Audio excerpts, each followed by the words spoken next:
Tantor Audio, a division of Recorded Books, presents Reputation, a Single Dad Romance by Jenna Hartley, narrated by Lucy Rivers and Tor Tom.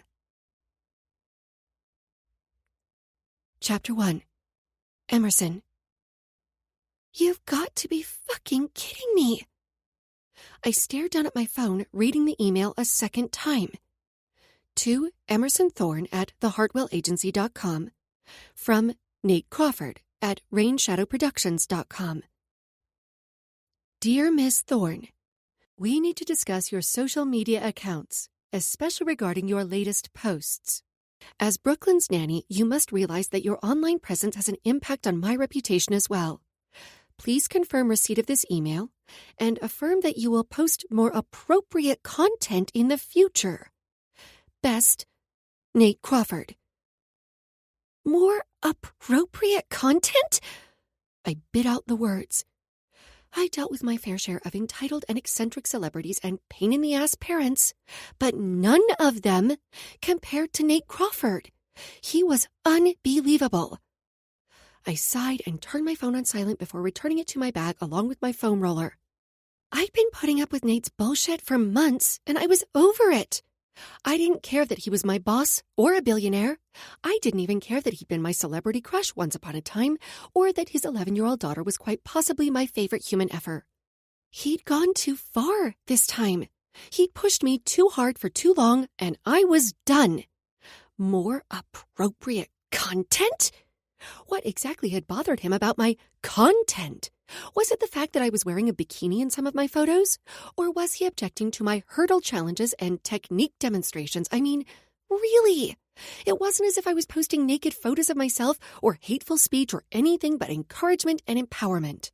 Hey, Em, Dad said, setting his bag down on the bench. I noticed you didn't log your calories for breakfast. Everything okay? It's fine. I ignored the tension building behind my temples and smothered my feelings about Nate. For now. If I told my dad, he'd only reiterate yet again his disapproval of my nannying job, of my boss. He didn't like how Nate treated me. But more than that, he didn't like anything that distracted me from my training. It was pointless to argue otherwise, even if the job was great. Brooklyn was a delight. The house was incredible. The gym especially was fucking amazing. It had a sauna, a yoga room with walls covered in live plants, a cold plunge tub, and all the equipment a heptathlete like me could ever need. There was just one problem. Nate, a man who was both insanely attractive and intensely irritating. It was as if my body had yet to get the signal that we didn't like him. It didn't matter that Nate seemed intent on making my life miserable, that he was off limits. I'd been watching the man act for years, and while I knew he wasn't the same person as the characters he portrayed on screen in a way, I felt like I'd known him longer than I had. I'd catch glimpses of Tate from Home Along the Bay, or Ryder from Prairie Canyon. Brave, heroic, kind men. But most of the time, as my boss, Nate was guarded, aloof. I got the feeling it was just another facade, another role to play. I felt as if I only saw the real Nate when he was interacting with his daughter. I stood and dusted off my hands. The only thing stopping me from ripping Nate a new one right this second was the fact that he was out of town. And despite his insistence on communicating via email, rule number 1, this was a conversation we were going to have face to face. Fuck the rules. Hell, the moment I'd seen Nate's house rules, I should have known he'd be a pain in the ass. Most parents I'd worked for had some guidelines regarding expectations for living in their houses or caring for their kids. That wasn't unusual. But Nate's rules? Well, they'd certainly taken the cake. Rule number 1. I was to communicate with Nate solely via email, despite the fact that I was living in his house. Rule number 2. Nate's bedroom was off limits. Okay, fine. Rule number 3. When I was off, I was expected to stay out of sight. There were a few others, but these were the ones I found most offensive. He was coming home from Canada tomorrow. He'd flown there earlier in the week to put out the latest fire with an action movie his production company was making. He wasn't acting in it this time, but as the executive producer and studio head, he sometimes traveled to visit a set. especially when problems arose, and lately, it seemed there had been a lot of problems. I tightened my ponytail as I stared out at the University of California, Los Angeles training field. I set up my tripod so it would be ready to film snippets of my workout that I could later splice into a short video. I should have known you'd already have your camera set up. Dad chuckled. Did you at least finish your warm-up and stretches before posting on Instagram? Yes. I mean, seriously? I knew my dad was likely teasing, but why did the men in my life think I was so incompetent? And why did they care so much about my social media? Nate was my boss, and he paid me to do a job. That didn't give him the right to dictate my personal life. And had Dad forgotten that my Instagram selfies were a big reason I'd attracted so many sponsors? If only I could get Hermes to sponsor me. I sighed. Then I wouldn't constantly have to scan resale sites for the off chance someone would list the Birkin bag I'd been coveting in Rouge. It was damn near impossible to buy one from a trusted reseller, let alone directly from the Hermes boutique. I tried to focus on that instead of my frustration, the big picture instead of my current situation. Dad explained the drills, and I worked through them. All the while, my head was stuck on Nate. God, he was such an ass. For months, I tried to adhere to his rules. I tried to be polite and professional, but the man seemed determined to drive me over the edge. He hadn't fired me yet. How could he? I'd done everything he'd asked and then some, and his daughter loved me.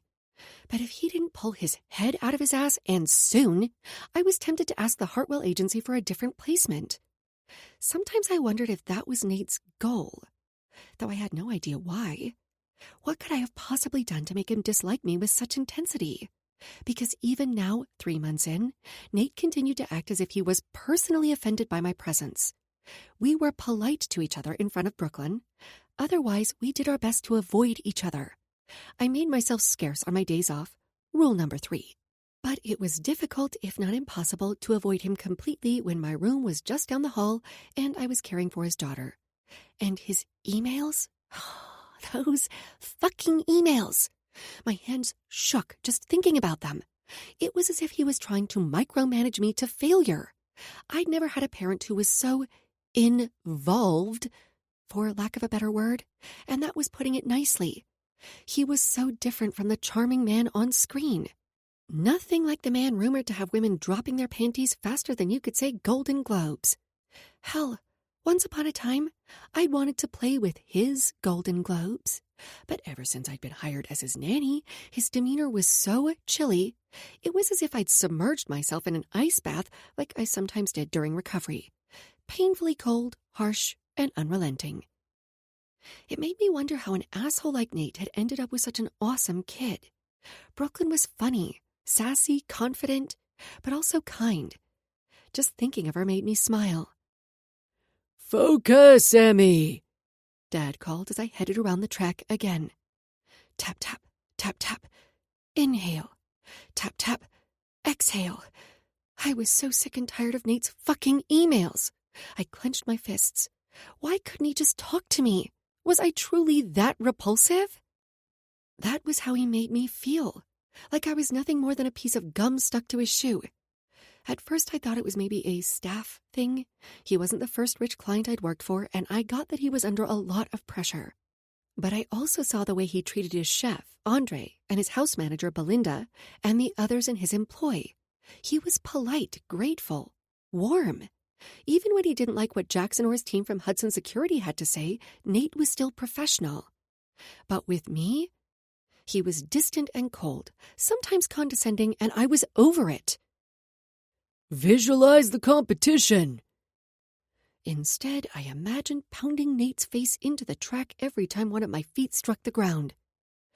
Lighter steps, Dad called. You want to fly down the track, not stomp it to death. Right. I took a deep breath. Okay, Emmy, you've got this. If I didn't, Dad would just tell me to do it again, and again, and again. The sooner I got it right, the sooner I could be done. I tried to focus on the rhythm of my shoes as they connected with the track. Inhale slowly, let it out slowly.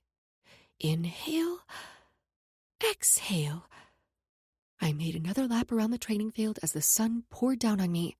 Sweat dripped down my back, and I made another, my body moving on autopilot after years of doing these exercises. I visualized running in a competition, women on either side of me.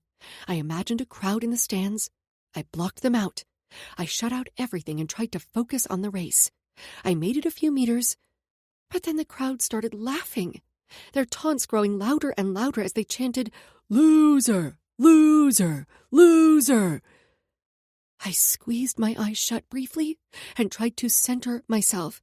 Focus on your body. Block out your thoughts. But my pulse charged ahead, my heart climbing into my throat until I thought I was going to be sick.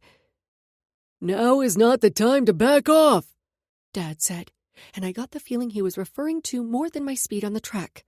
"Keep going, keep pushing." I tried, I really did. But finally I stopped, doubling over and placing my hands on my thighs. Spots danced in my vision and I nearly collapsed to the ground. It's not real. It's not real. Maybe if I repeated it often enough, my brain would believe it. But I'd been trying for months, and I still couldn't seem to get it through my head. When I glanced up, Dad was frowning from the sideline. I took my time, walking around the track to cool down, to give myself a moment. "What happened?" Dad asked when I finally approached for some water. "Just," I lifted a shoulder. "Got in my head."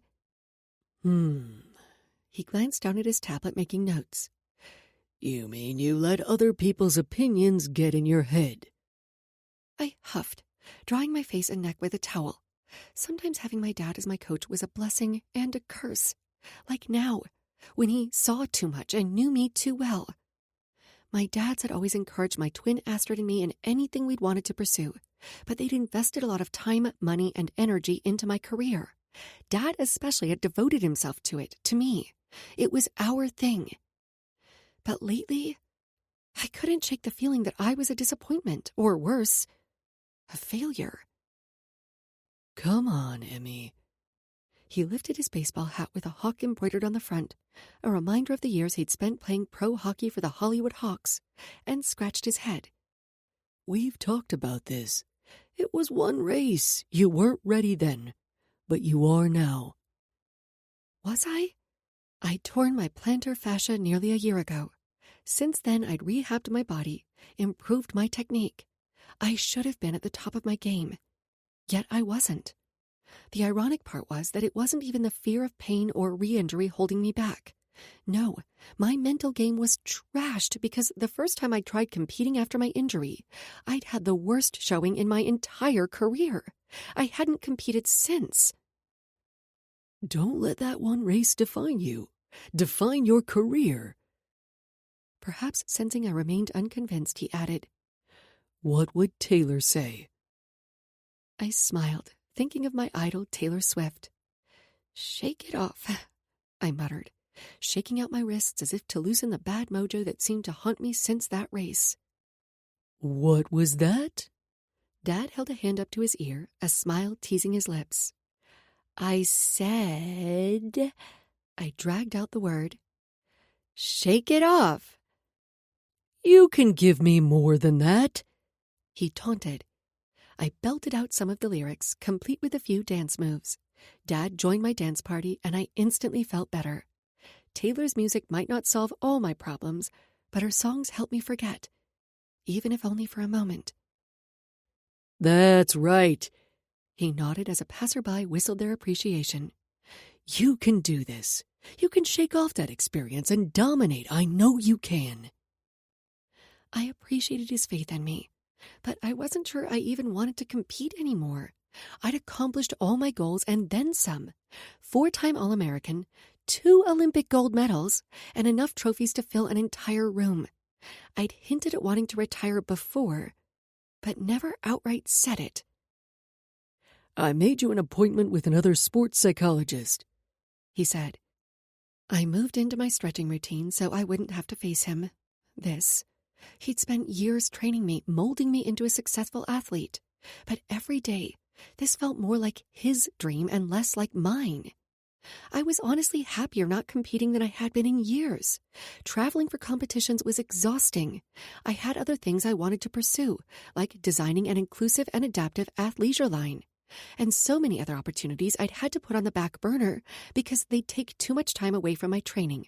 Dad's words, not mine. Not to mention just living life. I wanted to stay up late every so often, go to parties, drink alcohol. Normal things I'd missed out on in my late teens and early 20s because I'd been training for the Olympics. I'm done, I said in a quiet voice, hesitant despite how freeing it felt to admit those words out loud. You've said that before, he said, brushing off my comment. He was right, but I shook my head. It's different. I mean it this time. He stilled, perhaps sensing my sincerity. Look, Em, I know you're nervous, but we've got this. You will be ready for the USATF Indoor Championships by the time February rolls around, I promise. You just need to stay focused. I appreciated his confidence, but I wasn't sure I had it in me. I'm just so tired. I slumped. He narrowed his eyes, crossing his arms over his chest. Yeah, because that boss of yours works you too hard.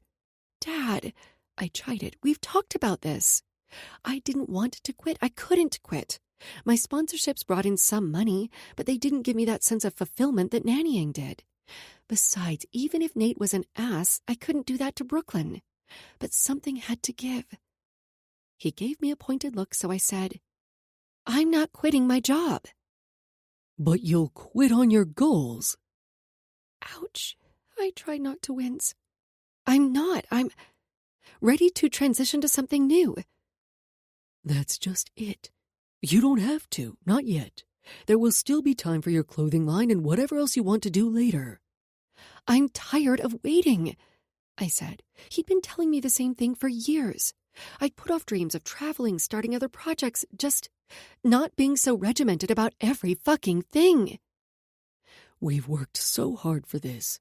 Are you really willing to throw it all away? And for what? He threw his hands in the air, his tone growing agitated. Something you aren't even sure will work out. His words stung. And while I knew he'd only said them because he was upset, that didn't lessen the hurt. Deep down, I suspected he was just trying to motivate me. But I hated when he got like this. It had happened more often lately, and it was only making things worse, both for my mental state and our relationship. Face it, Dad. You want this more than I do. He sighed and stared at the sky, the clouds blowing past as the silence descended between us. His frustration was palpable, and while I hated disappointing him, I couldn't keep doing this. Finally, he met my eyes. Let's get through the indoor championships. One more competition, then, if you still want to quit, I'll respect your decision. Right. Only because he secretly hoped I'd change my mind. Pinning his hopes on the fact that I'd do as well as I had in the past and that another taste of victory would make me eager to return to competition. But I already knew that even if I won, it wouldn't make a damn difference. You're 28, he continued. Almost 29. You won't be able to do this for much longer. Hell, if I'd had the chance, you do. I sighed, guilt mingling with frustration. My dad's pro hockey career had been cut short by an injury, and while I certainly sympathized, I often felt as if he were pinning his hopes and dreams on me. What about my goals? What about what I wanted? Look, I know you think you're ready to retire, but this is what we've worked toward for years. This was always your goal. He rubbed the back of his neck. And if you don't compete soon, you're going to lose your chance. You're going to lose everything, was the unspoken threat hanging in the air. He wasn't just my dad and my coach, he was also my manager. He knew the stakes better than anyone.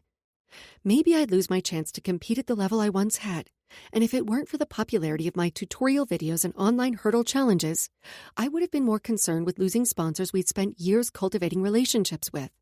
Heptathletes weren't as well known or popular as other athletes, like Olympic gymnasts or professional tennis players. I'd had to work harder just to get their attention and keep it. But ever since my injury, I'd realized there was so much more to life than competing and winning medals. Watching my best friend Kendall take care of her mom through cancer had been another powerful reminder, as had seeing her fall in love. I couldn't be happier for her, but sometimes it made my chest ache to see the way Knox looked at her, besotted, or to know how much he loved her. Enough to fly home early from his pro soccer team's game, even if his mysterious abrupt departure had sent the media into a stir. I wanted that for myself.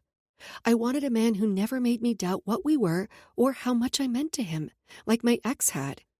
A man who actually listened to me and supported my goals without feeling threatened by my ambition or success.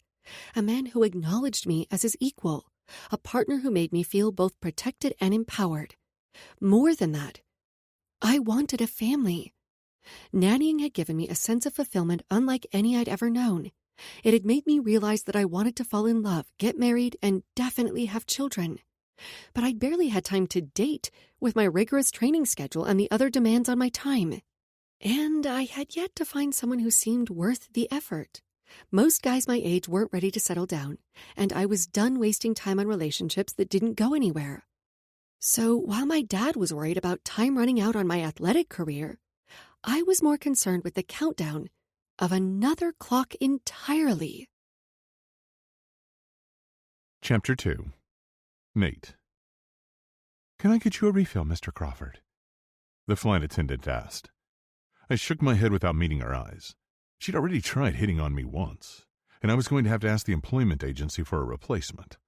The Hartwell Agency was a bespoke recruitment service that placed nannies, jet crew, and other household staff with high-net-worth clients around the globe. Emerson and Andre had been placed by the Hartwell Agency, as had many of my brother Knox's household and yacht staff, and the jet crew for the small fleet of private planes we shared with our 3 cousins, Graham, Jasper, and Sloan. I rested my ankle on my knee, wondering where Tabitha was. She was one of our newer hires, and I liked her. She was respectful, quiet. She left me alone. "No, thank you." "Can I get you anything else?" she asked, her voice breathy with desire. "No," I said in a firm tone. I was fucking exhausted. It had been one hell of a week, and I didn't want her to get the wrong idea. I just wanted to be at home, spending time with my daughter, and sleeping in my own bed. Alone. So I turned my attention back to my inbox, relieved when she disappeared to the galley. Most of the emails were back-and-forth conversations about the Megan Hart movie, a love story. At this point, it was a fucking disaster, and I worried the film was going to burn through money like none other. Plus, the lead actor was threatening to back out at the last minute. When we'd acquired the rights to the project, I'd been so optimistic. It was a solid story. There was a rabid fan base, which was good and bad. The built-in revenue source would be nice, but everyone had an opinion on the casting, especially for the character of Brock Ransom. My phone buzzed and my agent's name flashed across the screen. "Pierce," I answered. Technically, he was my agent, but he was more of a fixer. He helped with general PR and strategy, as well as smoothing things over when necessary. And though he no longer practiced law, he knew the ins and outs well enough to work at our advantage. Apart from my brother and cousins, he was one of the few people I trusted implicitly. "I got wind of a project you might be interested in," Pierce said. "In fact, it's one you're already familiar with." "Oh yeah?" I asked, skimming an email from my brother Knox. He wanted to know what Brooklyn wanted for her birthday, even though it was still months away. I chuckled to myself. Gifts were definitely his love language. "It's last minute, but I think it's right up your alley." "Just what I love to hear," I deadpanned. I had a million emails to respond to, school forms to review and sign for Brooklyn, and a script to read over. And I was determined to make a dent in it before we landed. I'd already spent the last week away from my daughter, and I hated being apart for so long. I refused to spend any more of our precious time together working than I had to. "Director and casting want you to take the lead role of Brock Ransom." "The fuck?" I sat back in my chair. I figured he was bluffing, I said, referring to the lead actor. "Excuse me, former lead actor. Well, someone finally called his bluff. He's gone, and the team wants you.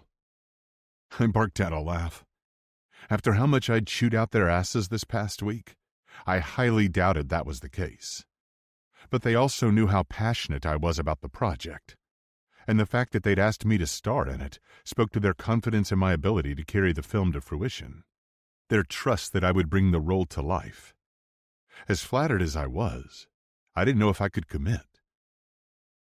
I'm not sure. Because you need more time to prepare? That's definitely part of it. Pierce knew how selective I was about the parts I agreed to, and how much time I typically like to have to prepare, especially in a case like this one, where there wouldn't be as much flexibility with the script. The author, Megan Hart, had been intimately involved in the entire process, even if it had all been done via email. She was very reclusive, but I'd figured she'd want to come on set for some of it. So far, she'd had her assistant send her videos. I wasn't sure whether to be relieved or disappointed. "What are your other objections?" he asked. "Because I think you'd be perfect for this role." Of course he did, though Pierce wasn't the type to say shit he didn't mean. "Brooklyn," I said, voicing my main hesitation.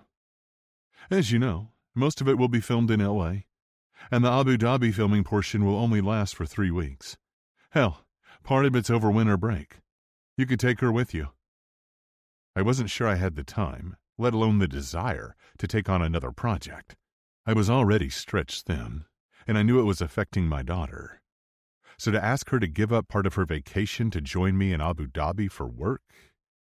I scrunched up my face. "Is it a hard no?" he asked. "No," I sighed, knowing he was right. It was an elegant solution for the studio, and the part was a good fit for me. Hell, when I'd first read the script, I'd had the same thought. And even though casting had contacted me about it, I'd turned it down. Despite being a solo parent with a frequently unpredictable work schedule, I always tried to prioritize stability and routine in my daughter's life. Looking back now, I almost wished I'd said yes from the jump. It might have saved us all a lot of heartache. "Anything else?" I asked after a beat of silence. Pierce was usually more efficient. "There is one thing, actually." I frowned. "What's that?" "I heard about a book that might be released." "Okay," I said, dragging out the word and wishing he'd get to the point. "Supposedly Annalise Windsor is going to release a memoir. A tell-all." He waited a beat, then added, "A few early excerpts were leaked, and they don't paint you in a very favorable light." "Fuck," I said, leaning back in my chair. "How bad?" I held my breath, hoping it wouldn't be as terrible as I expected. Publicity, good or bad, was an occupational hazard and a fact of life.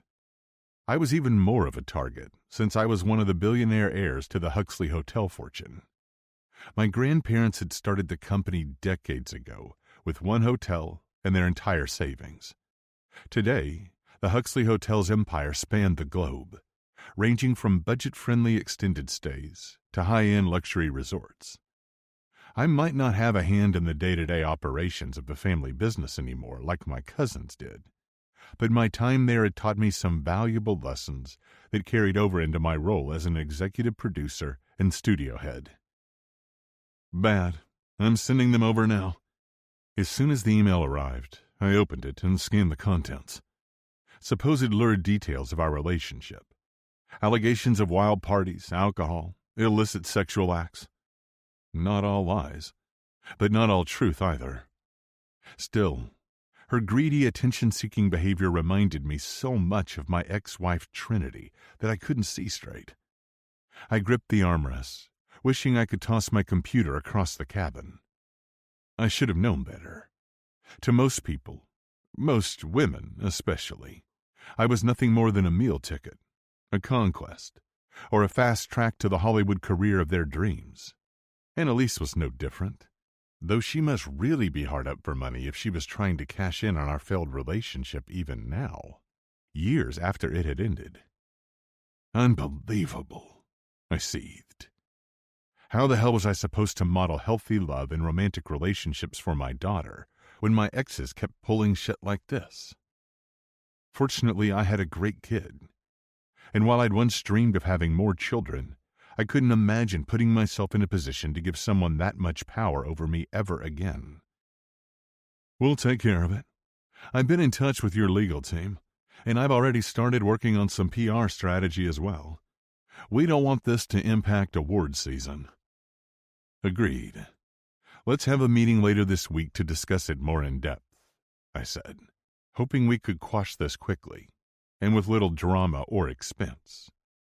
Oh, and, he cleared his throat. We might also need to have a chat with your nanny. Pierce and I had spoken earlier in the week about Emerson's social media, now that she'd been featured in some tabloids as Brooklyn's hot new nanny. It didn't help that most of Emerson's social media posts featured her in the tiniest running shorts or barely there bikinis. She had a great body, and she liked showing it off. Hell, I liked looking at it. Not that I was going to admit that. I could never admit that. So instead, I'd sent her an email at Pierce's insistence, asked her to post more appropriate content, even though I'd been hesitant to do so. I understood where Pierce was coming from, but Emerson hadn't posted any pictures of my daughter. And while, yes, Emerson was my employee and a reflection of me and my values, she should be free to post what she wanted. Her social media was as much a part of her brand as mine, even if I hated the thought of so many eyes on her gorgeous, scantily clad body. I already emailed her, I said, and I hadn't given it much thought since. Though, come to think of it, I hadn't seen a reply from her. Good. There was a muffled sound in the background. Then he added, Recently? A few days ago? Why? Because her latest posts aren't going to help your image. Especially since we need to lean into the family man narrative and away from the billionaire bad boy one. At least until this tell-all thing blows over. I nodded, wondering what the hell Emerson had posted that had riled up Pierce. I typically avoided her socials, but only because I already found it difficult enough to hide my attraction to her when she was in my home. I didn't need to add more fuel to the fire. How long do you think that will take? I asked. Not a fucking clue. Rumor has it Annalise plans to release it before the holidays. I nodded. That didn't give us much time. Is that why you're pushing me so hard to take the Brock ransom role? It could help refocus attention, especially if we aren't successful in stopping publication. I nodded, considering. I'll give you an answer tomorrow. After we ended the call, I navigated to Emerson's social media feed despite my better sense. She'd posted several new images, a video of her doing a hurdle challenge, an image of her stretching. No big deal. The last one, though, it almost felt as if she was sending me a big fuck you instead of replying to my email. The post featured Emerson in a red bikini, kicking up her heels by the pool. Not my pool. I frowned at the screen and zoomed in, recognizing some of the tile. Knox's. She'd probably been hanging out with Kendall. Hell, when she wasn't at my house, she was often at Knox's, especially now that Knox and Kendall were no longer hiding their relationship. I still couldn't believe it. My older brother was in love with his son's ex. I couldn't judge him, though, not when I'd been lusting after my daughter's nanny for months. Emerson was hot. I mean, fuck. She was all lean muscles and long legs, wavy blonde hair and full lips that curled into the most beautiful smile. Though, more often than not, a scowl was directed at me. But even that was sexy. Honestly, I almost liked it more when she was fired up and fighting with me. She wasn't just another simpering Hollywood hanger-on. I scrolled through some of her other recent posts, my cock hardening. Jesus, fuck. How were these photos legal? And why was I even torturing myself by staring at pictures of my 28-year-old nanny? This was exactly why I shouldn't have come on here. I was 43. 43. I should know better. Do better. especially since my daughter loved Emerson, and the feeling was clearly mutual. I couldn't imagine a better fit for Brooklyn, and that was quite the feat, considering the fact that our previous nanny, Amalia, had been with us since Brooklyn's birth. When Amalia had retired, it had been a struggle to find a suitable replacement. And so, knowing how much Brooklyn liked Emerson and how difficult it would be to replace her, I refused to do anything to jeopardize Emerson's position. I had a somewhat tumultuous childhood myself, and I craved stability for my daughter, even if it came in the form of a fiery blonde bombshell who was a pain in my ass. I exited the app, hating my body's reaction to her, willing my dick to calm down. That was one of the biggest reasons why I'd been opposed to her from the start. I needed calm and order in my home, and being around Emerson made me feel neither of those things. Still, I knew better than to sleep with the nanny. I'd seen the story in the tabloids one too many times. It was such a cliché. It was laughable, not to mention foolish. The past few months, and now Annalisa's stunt, had me rattled. NDAs or not, people just didn't seem to care when money or fame was involved. I closed my eyes and tried to recenter myself. But as I listened to the hum of the jet engine, my mind drifted to Trinity, Brooklyn's mother, if you could even call her that. My ex was a piece of work. I'd been foolish to marry her, but I'd been young and in love. It was only later that I realized I'd been using her to try to fill the hole that my parents' death had created, that I'd been desperate for family and security and ignored all the red flags. Marrying Trinity had been a mistake, and even now, years after the divorce, I was still pissed about what she'd done, how she'd tried to use Brooklyn. Fuck. I clenched my fists. You trusted someone, loved someone, and to have them treat you like she had Brooklyn in me? I let out a heavy sigh. Never again. It was a big reason why I rarely dated, and when I did, I didn't let myself get attached. I clenched my fists at the thought of Annalise fucking Windsor, a supermodel, a one-time relationship, and the current bane of my existence. I'd once thought that title would only ever belong to Trinity, but apparently I'd been wrong. My divorce had been nasty, public, and expensive, despite the prenup. And my breakup with Annalise, long ago though it was turning out to be a big headache of its own. Chapter 3. Emerson. The security alarm chimed twice, indicating that the front gate had opened, and I braced myself. After I'd picked Brooklyn up from school, I'd taken her to a therapy appointment, and then we'd come home and finished her homework. Eaten a snack. She'd been distracted and fidgety, eager for her dad to return. Hell, I was eager for his return myself, albeit for different reasons. We had some important things to discuss. The house alarm chimed once, alerting us that a door had been opened. The front door, judging from the direction of Brooklyn's gaze and the huge smile on her face. "Daddy!" she yelled, popping up from her seat and running toward Nate. His megawatt smile was blinding. And for a second, I forgot my anger over his email and saw a father who absolutely adored his daughter and was happy to be home. The way he looked at her, it always made my ovaries quiver. "He's your boss," I repeated in my head. "He's just a dad boss. Definitely not a dad bod, though."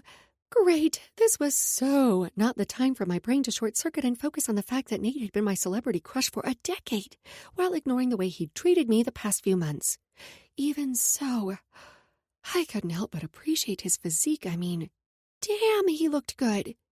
I'd always been a sucker for a man in a suit, and this one was no exception, despite my personal feelings toward him. The subtle pattern of his gray suit drew the eye from his broad shoulders to his tapered waist and down to his designer loafers. The top few buttons of his white shirt were undone, revealing skin that was even darker after a summer by the pool with Brooklyn.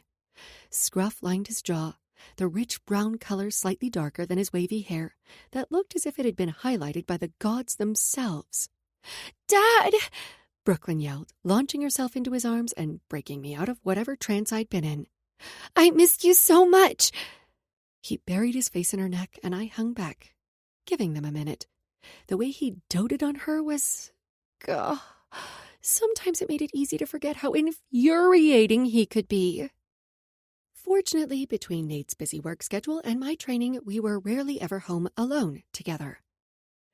I missed you too, Queen Bee. He lifted his chin in greeting. Thorn. He always addressed me as if I were a thorn in his side, and with that one word, all my anger came rushing back. But the second Nate walked in the door was not the time to ambush him about his email, even if the idea was tempting. I forced his name past my lips. Nate? Brooklyn chattered nonstop about school and her guitar lessons, and I quickly excused myself. I had plans, a workout and hanging out with Kendall, and if I stayed, I was likely to blow up on my boss. I'd had a few days to calm down, but I wasn't willing to let this go. So, for the moment, I made myself scarce. Rule number 3. I didn't return to the house until after dinner, and then I waited until long after Brooklyn had gone to bed to approach Nate. I padded down the hall to his office. I was sick of the men in my life telling me what to do, thinking they knew what was best for me. First my dad and his insistence that I wasn't ready to retire, and Nate and... everything. I rapped my knuckles on the door, and he barked. What? I stepped inside, barely passing over the threshold. A stack of books was piled on the desk. If I wasn't mistaken, they all looked like romance novels. Huh. Is Brooklyn okay? He asked, immediately glancing toward the door, his brow etched in concern. Brooklyn's fine, I said, and his shoulders relaxed. But we need to talk. He rubbed a hand over his face, and I wasn't sure I'd ever seen him so distressed. He was usually unflappable. Unless it's an emergency, please email me. And while you're at it, you can provide an explanation for why you never responded to my last email or complied with my request. Oh, was it a request? Because it had sounded more like a demand. I could feel a headache building. I'd come here prepared to be reasonable. And then he had the audacity to demand this? To treat me like this? No. Because it was stupid. And of course, I wasn't going to email him about why I hadn't responded to his email. He was being ridiculous. He finally met my eyes, his simmering with irritation. Did you forget the password to your email account? No, I said, feeling my power surge with every no. I was taking back control. Is there some other technical error I should be aware of? He asked. No. Damn, that felt good. Defying him. I wasn't being rude, but I was done taking his shit. It was almost difficult not to smile at this point. I expect you to respond to all emails in a timely fashion. I simmered with pent-up rage, with unspoken comments and snide remarks. And yet, you haven't replied to my email from... He glanced at his computer screen. 3 days ago. Would you care to explain? I crossed my arms over my chest. No. I absolutely did not care to explain. He arched his brow, a haughty expression overtaking his face. Should I remind you that a violation of house rules can result in immediate termination? I'm well aware, I said in a calm tone. And yet you choose to stand here and defy me. I choose to stand here and have an actual conversation with you, and frankly, you're lucky I'm doing that instead of just quitting. He leaned back in his chair, resting his ankle on his knee. You're not happy about the social media thing, I get it. But my PR team thinks it's necessary. So, what do you want in return? He asked in a bored tone. A raise? More time off? Termination, my ass.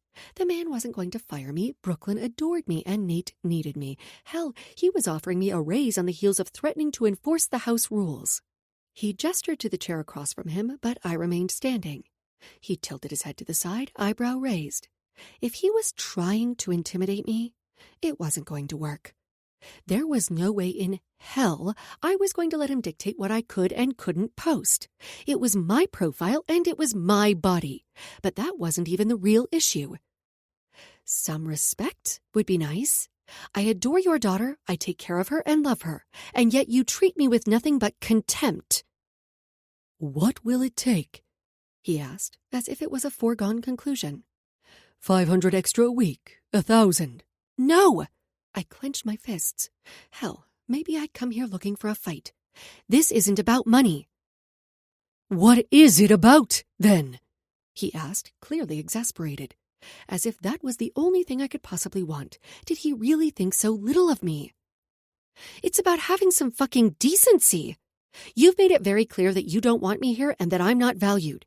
If I didn't adore Brooklyn, I would have already left. Something passed through his eyes, and it looked a lot like respect.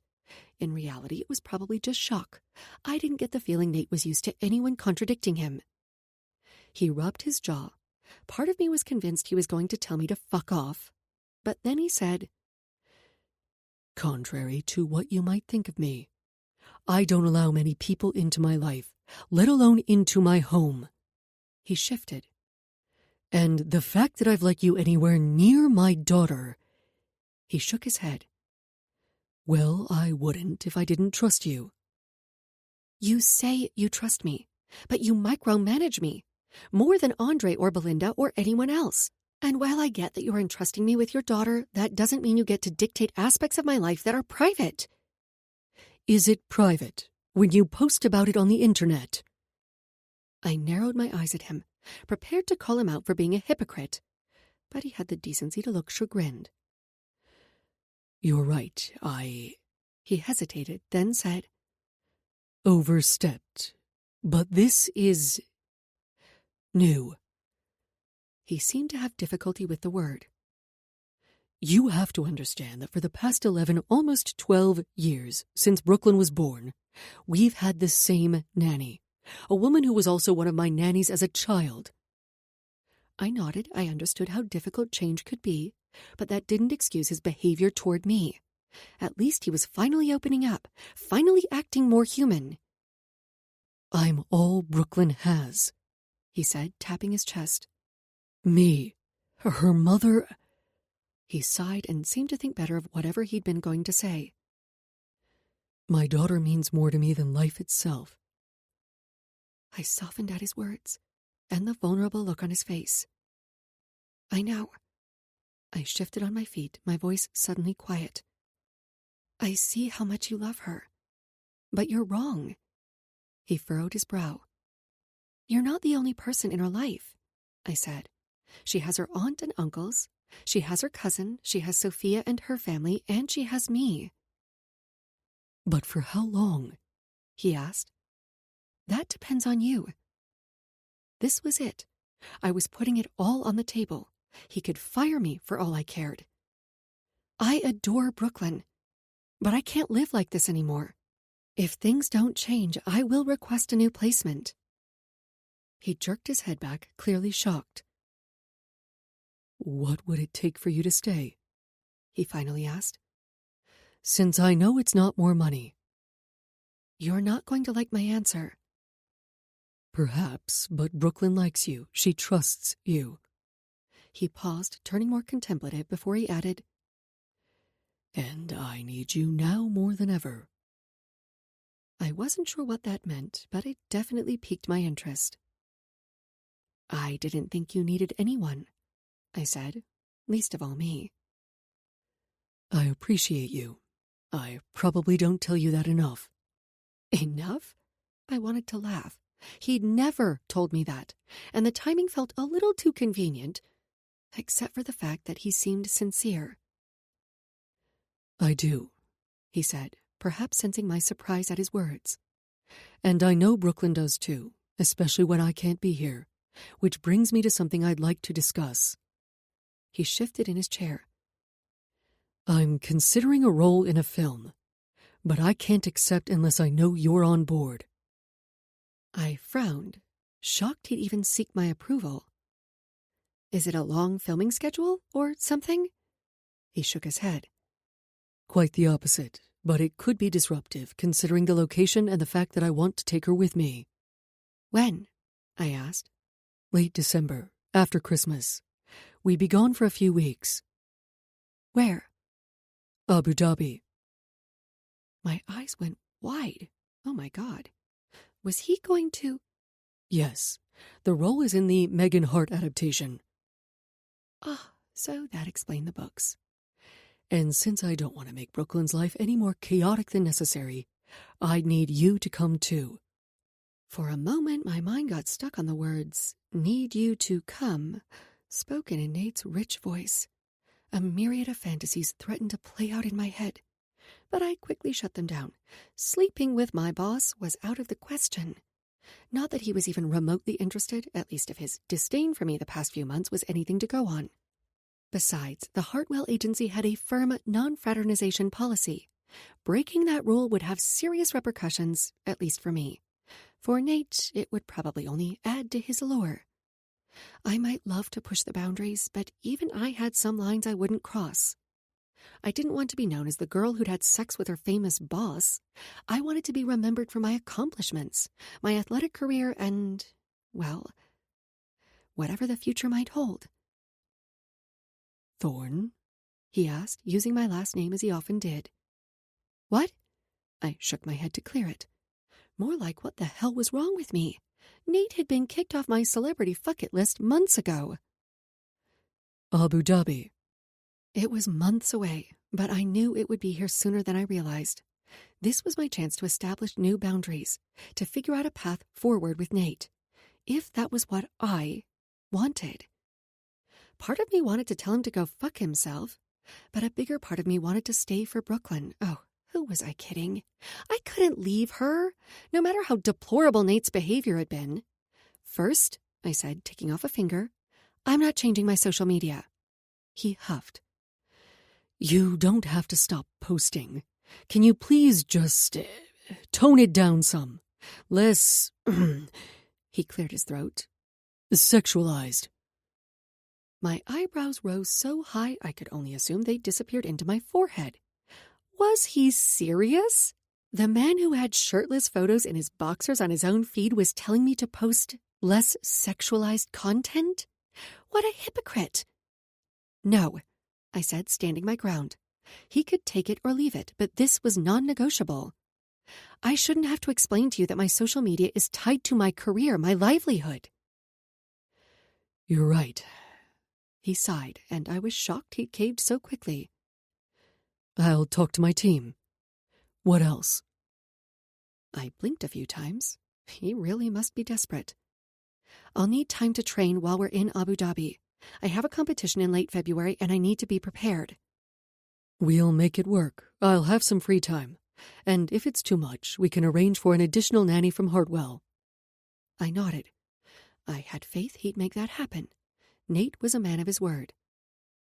No more emails, unless it's about Brooklyn's schedule. If you have something you want to discuss, you talk to me, face to face. He dragged a hand down his face. Yeah, I know that was a little ridiculous, but I didn't have the best experience with the 2 nannies I tried before you. Wait, what?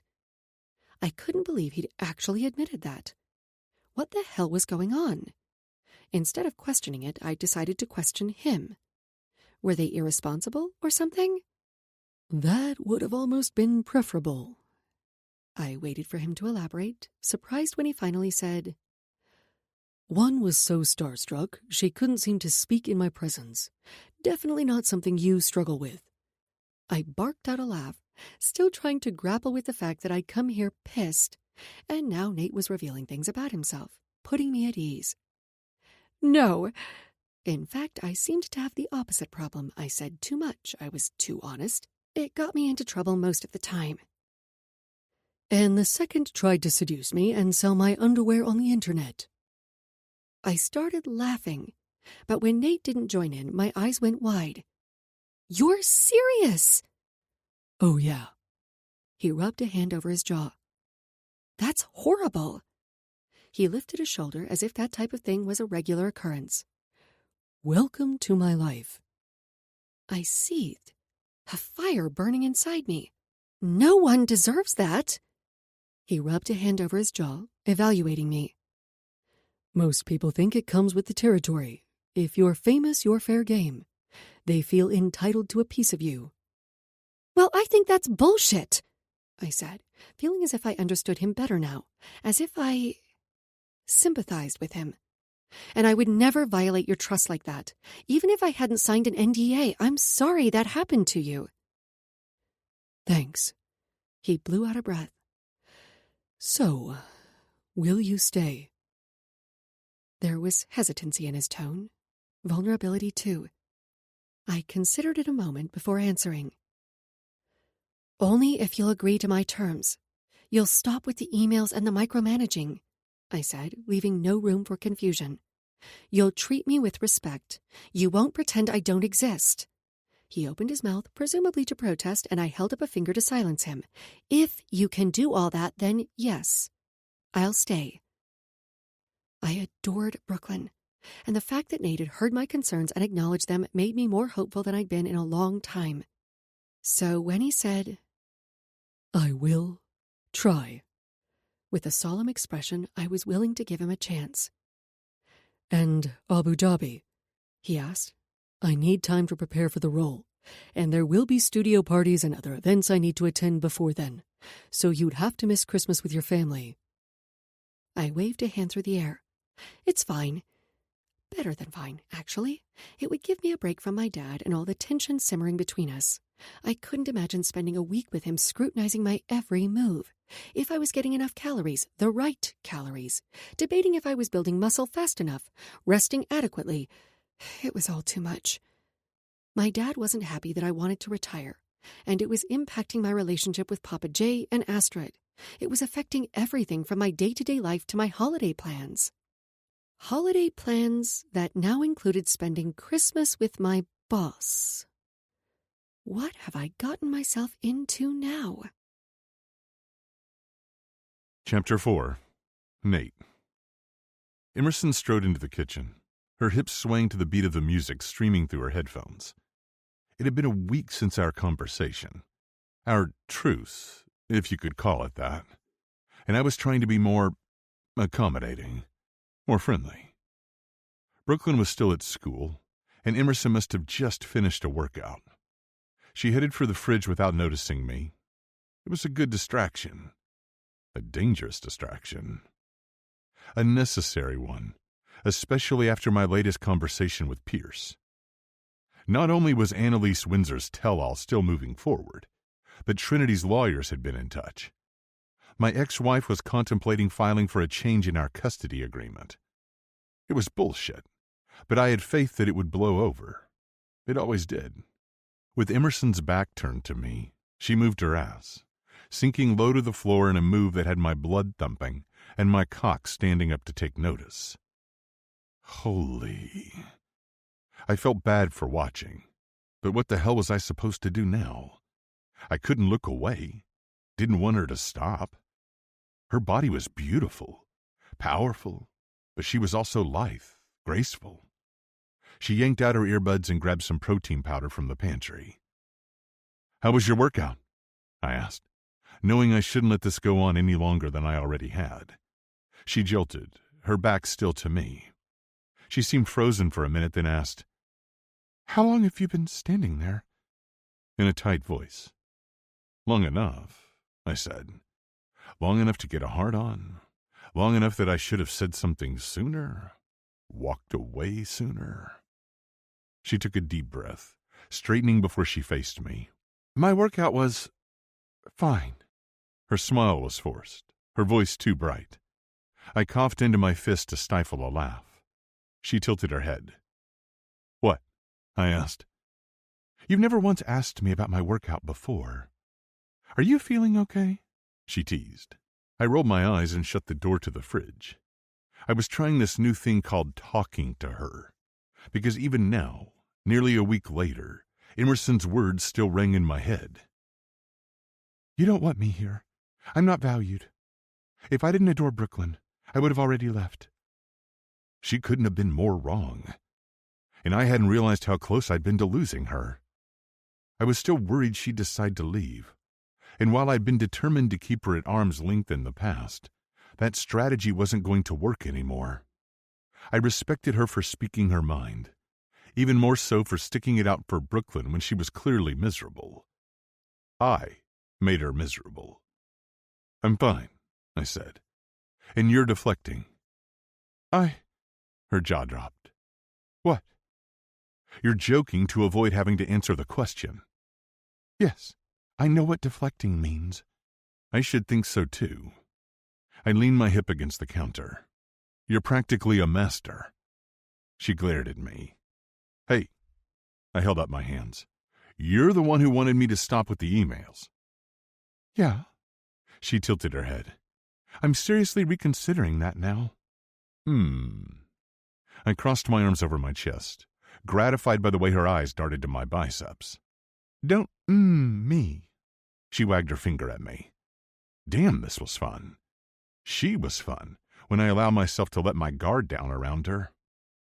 You're a master at deflecting yourself. Am I? She pointed at me. See? That's exactly what I'm talking about.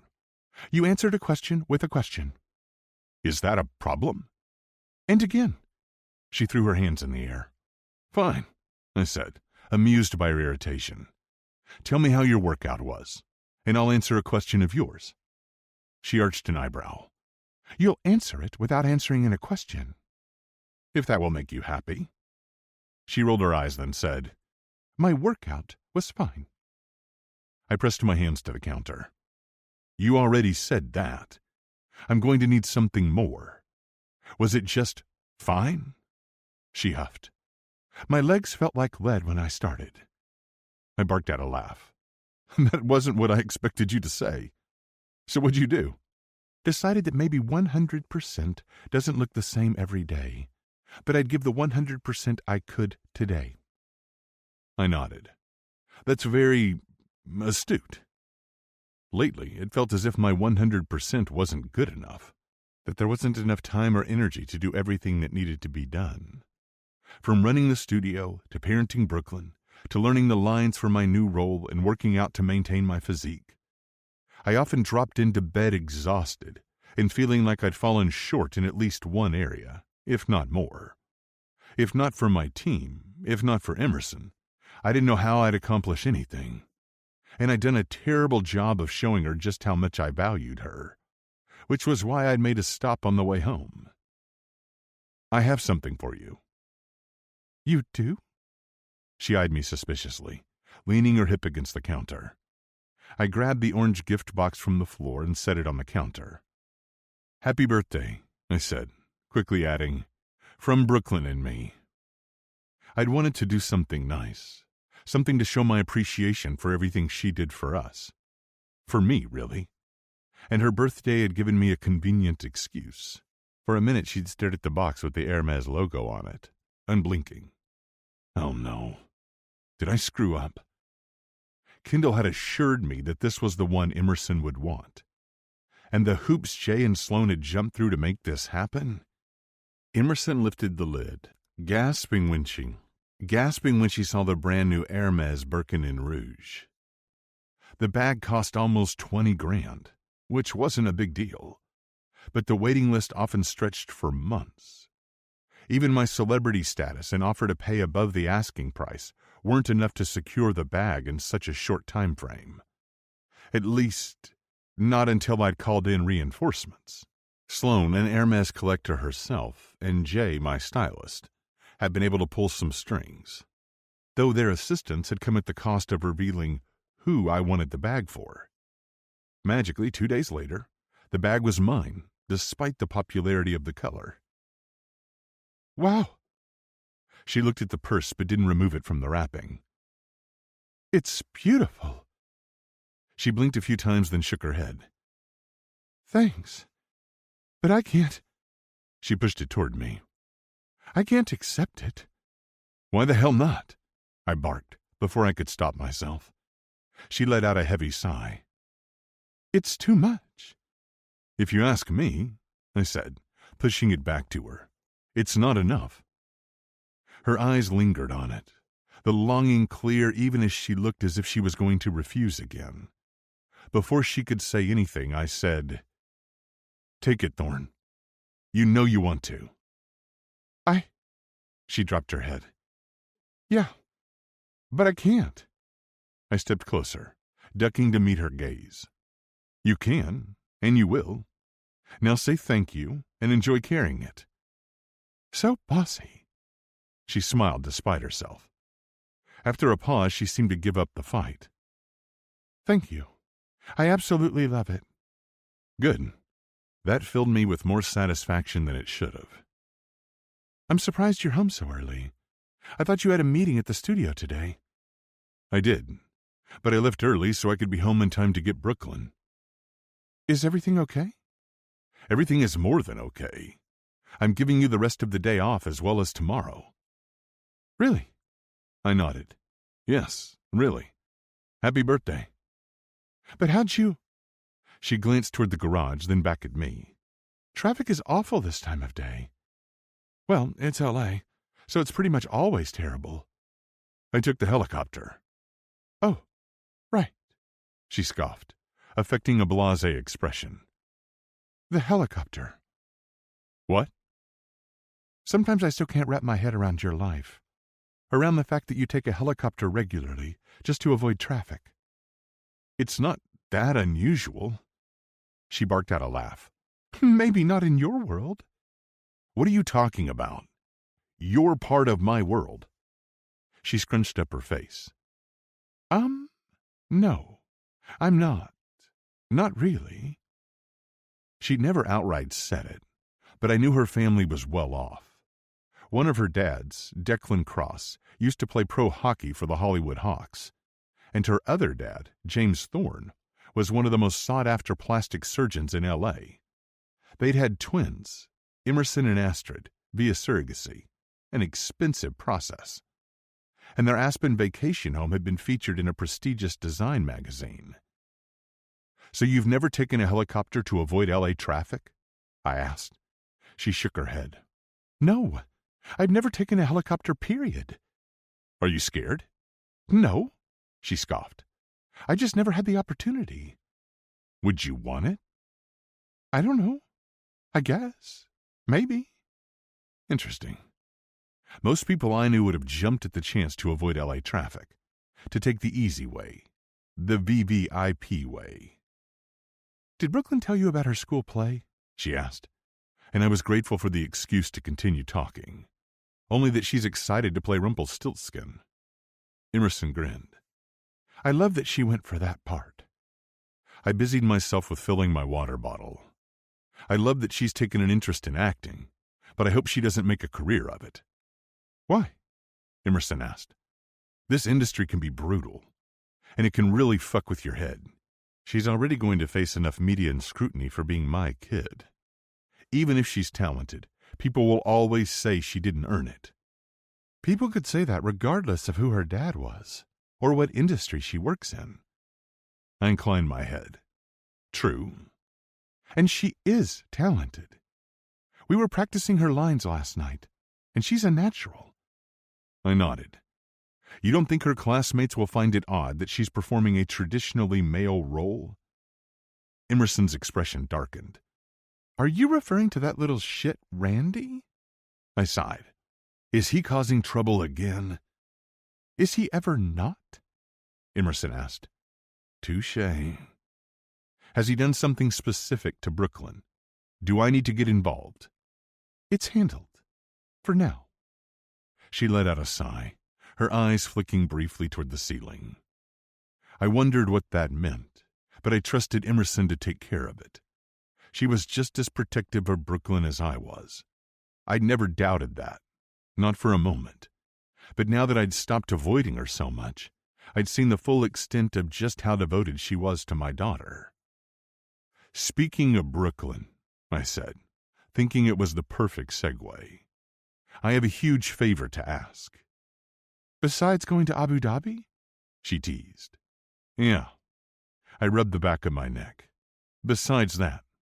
In fact, this might be an even bigger ask. Ah, so that's why you gave me the Birkin, she joked, eyeing the purse. Nope. I butted her shoulder with mine. I gave you the Birkin because you deserve it. But you're still hoping I'll keep the gift in mind when you tell me the favor. She smirked. I wouldn't object if you did. She arched an eyebrow, then tapped a finger to her lips. Soft, pink, kissable. You want me to run lines with you like I am for Brooklyn? I shifted, just thinking of some of the scenes we'd be filming. Well, it would definitely be crossing a line to prepare for them with Emerson. I didn't usually act in films that involve sex scenes, so this one would be a new challenge for me. Some nudity even, though nothing more than my ass and the appearance of sex. Still, I'd have to get up close and personal with my co-star, Mila, and we'd have to make it look real. But God, the idea of practicing with Emerson was tempting. Hearing her moan my name, watching her pupils dilate as I leaned in to kiss her. "Nate?" she asked, snapping me out of my fantasy where she played a starring role. "No, that's not it." "You want to work out with me?" I furrowed my brow, my body immediately reacting to her statement, my imagination running wild with all sorts of ideas about our workout. God, that wasn't helping. "No." Her expression remained nonchalant even as her eyes sparkled with challenge. "I get it. You're scared you can't keep up." "Thorne," I scoffed. "I can keep up." The corner of her mouth lifted. She was much more playful now that I'd lightened up a little. I liked it, even if I was still struggling to maintain those boundaries.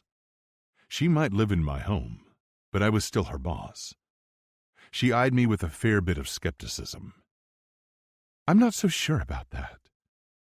I leaned forward, pressing my palms to the counter. "I'd be more than happy to prove you wrong." Maybe someday you can try.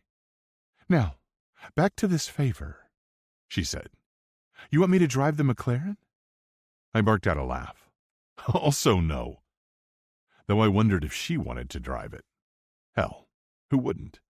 It was a gorgeous car, and imagining her long legs behind the steering wheel had me hardening. Fuck. What is wrong with me? This blonde bombshell, that was what. This was exactly why I had avoided her in the past. Not because I'd wanted to be rude, but because I was trying to be professional. "Okay," she sighed. "Tell me." "Brooklyn wants to have a slumber party at the Huxley Grand for her birthday. There will be about 6 girls, including Brooklyn and Sophia. I know Brooklyn would love if you came, and I'm sure the other parents would feel more comfortable if a female adult was there. I'll pay overtime." She rolled her eyes. "Brooklyn already mentioned it. Of course I'll be there. And no, you're not paying me overtime." "Yes, I am." I was adamant. I valued her time, and I never want her to feel like I'd taken advantage of the situation, especially in light of her recent comments. "You don't want me here. I'm not valued." But she turned down my offer to pay her more, both then and now. Clearly I needed to get more creative with showing Emerson my appreciation. The Birkin was a start, as was the additional time off, but I didn't intend to stop there. "No." She crossed her arms over her chest. "I won't accept the money. I want to be there." When I opened my mouth to protest again, she held up a hand. "Consider it part of Brooklyn's birthday gift." "What about your training schedule? I don't want the lack of sleep to interfere with your recovery." I knew from experience how important rest could be to recovery. Some of my roles in the past had required me to pack on muscle, and it was exhausting. "One night won't make or break me." "You're sure?" I asked. "It'll be fun." A night at a luxury hotel with Emerson did sound like fun. Only, in my head, it didn't include 6 preteen girls. I sighed and stared at the ceiling. I hoped I wouldn't regret this. Even before I opened the front door, I could hear the music playing. I rounded the corner to the living room and spied Brooklyn and Emerson. They didn't see me, so I hung back and watched as Brooklyn handed the microphone to Emerson. Emerson hopped up on the couch and started belting out the lyrics, something about staying out too late. And then when it came to the chorus, she jumped down and started dancing around the room, shaking her hips in the most hypnotic way. Our old nanny Amalia would have never done something like this, something so fun and completely unrestrained. And for all my fears of a new nanny disrupting Brooklyn's stability, I'd been wrong. I'd seen a positive change in Brooklyn since Emerson had moved in. She seemed more confident, empowered even. Emerson shimmied, her bedazzled leotard leaving little to the imagination, the neckline scooping low on her chest, her nipples hard beneath the material. A memory flitted through my mind, the first time I'd met her. It was long before she'd ever come to the house to interview to be Brooklyn's nanny, before I'd ever known she was a nanny. Knox had been hosting a party on his yacht. Jude and some of his friends were there, including Emerson, and everyone had been drawn to her, probably because she was confident as hell and didn't seem to give a fuck what anyone thought. That night, I discovered her and a few others playing a game of strip poker on the upper deck. I should have left, but I was entranced by her, amused by the way she trash-talked, and impressed by her poker skills. She hadn't known I was watching, and I shouldn't have been, but I couldn't look away, then or now. At the time, I'd blamed it on the alcohol, on the ever-present loneliness I felt, despite often being surrounded by others. She seemed like a genuine person in a sea of fake. And every time after that when our paths crossed, I'd been so damn tempted to flirt with her, sleep with her. I knew she was interested. It was clear in the way she watched me. Hungrily. But I'd always stopped myself. She was friends with my nephew. Her best friend was Knox's personal assistant, and now his girlfriend as well. Everyone was too connected. I didn't need to invite even more drama into my life. It was more than that, though. As fun and flirtatious as Emerson was, she didn't strike me as the type of woman who was into one-night stands, and I couldn't bring myself to treat her like some meaningless fuck. Brooklyn danced around Emerson, singing along at the top of her lungs. She had on the fluffiest dress I'd ever seen, the layers of tulle floating around her. Now that Emerson was Brooklyn's nanny, I was even more grateful I'd never acted on my impulses, especially with how attached my daughter was to her. But despite knowing all that, it was fucking torture to see Emerson day in and day out, and know that nothing more could ever come of this, of my attraction to her, of the way she made me feel. Emerson spun to face me and stilled. Her eyes went wide, but she quickly recovered, singing as if nothing had happened. "Dad!" Brooklyn called. "You're home!" She frowned at my suit. "Go get changed." "I can't believe you started without me." She gnawed on her lip. "It was Emerson's idea." Emerson lifted a shoulder. "Sometimes a girl's just got to take matters into her own hands." I wasn't sure if she'd intended for it to sound sexual, but that was where my head immediately went. Was it really a surprise?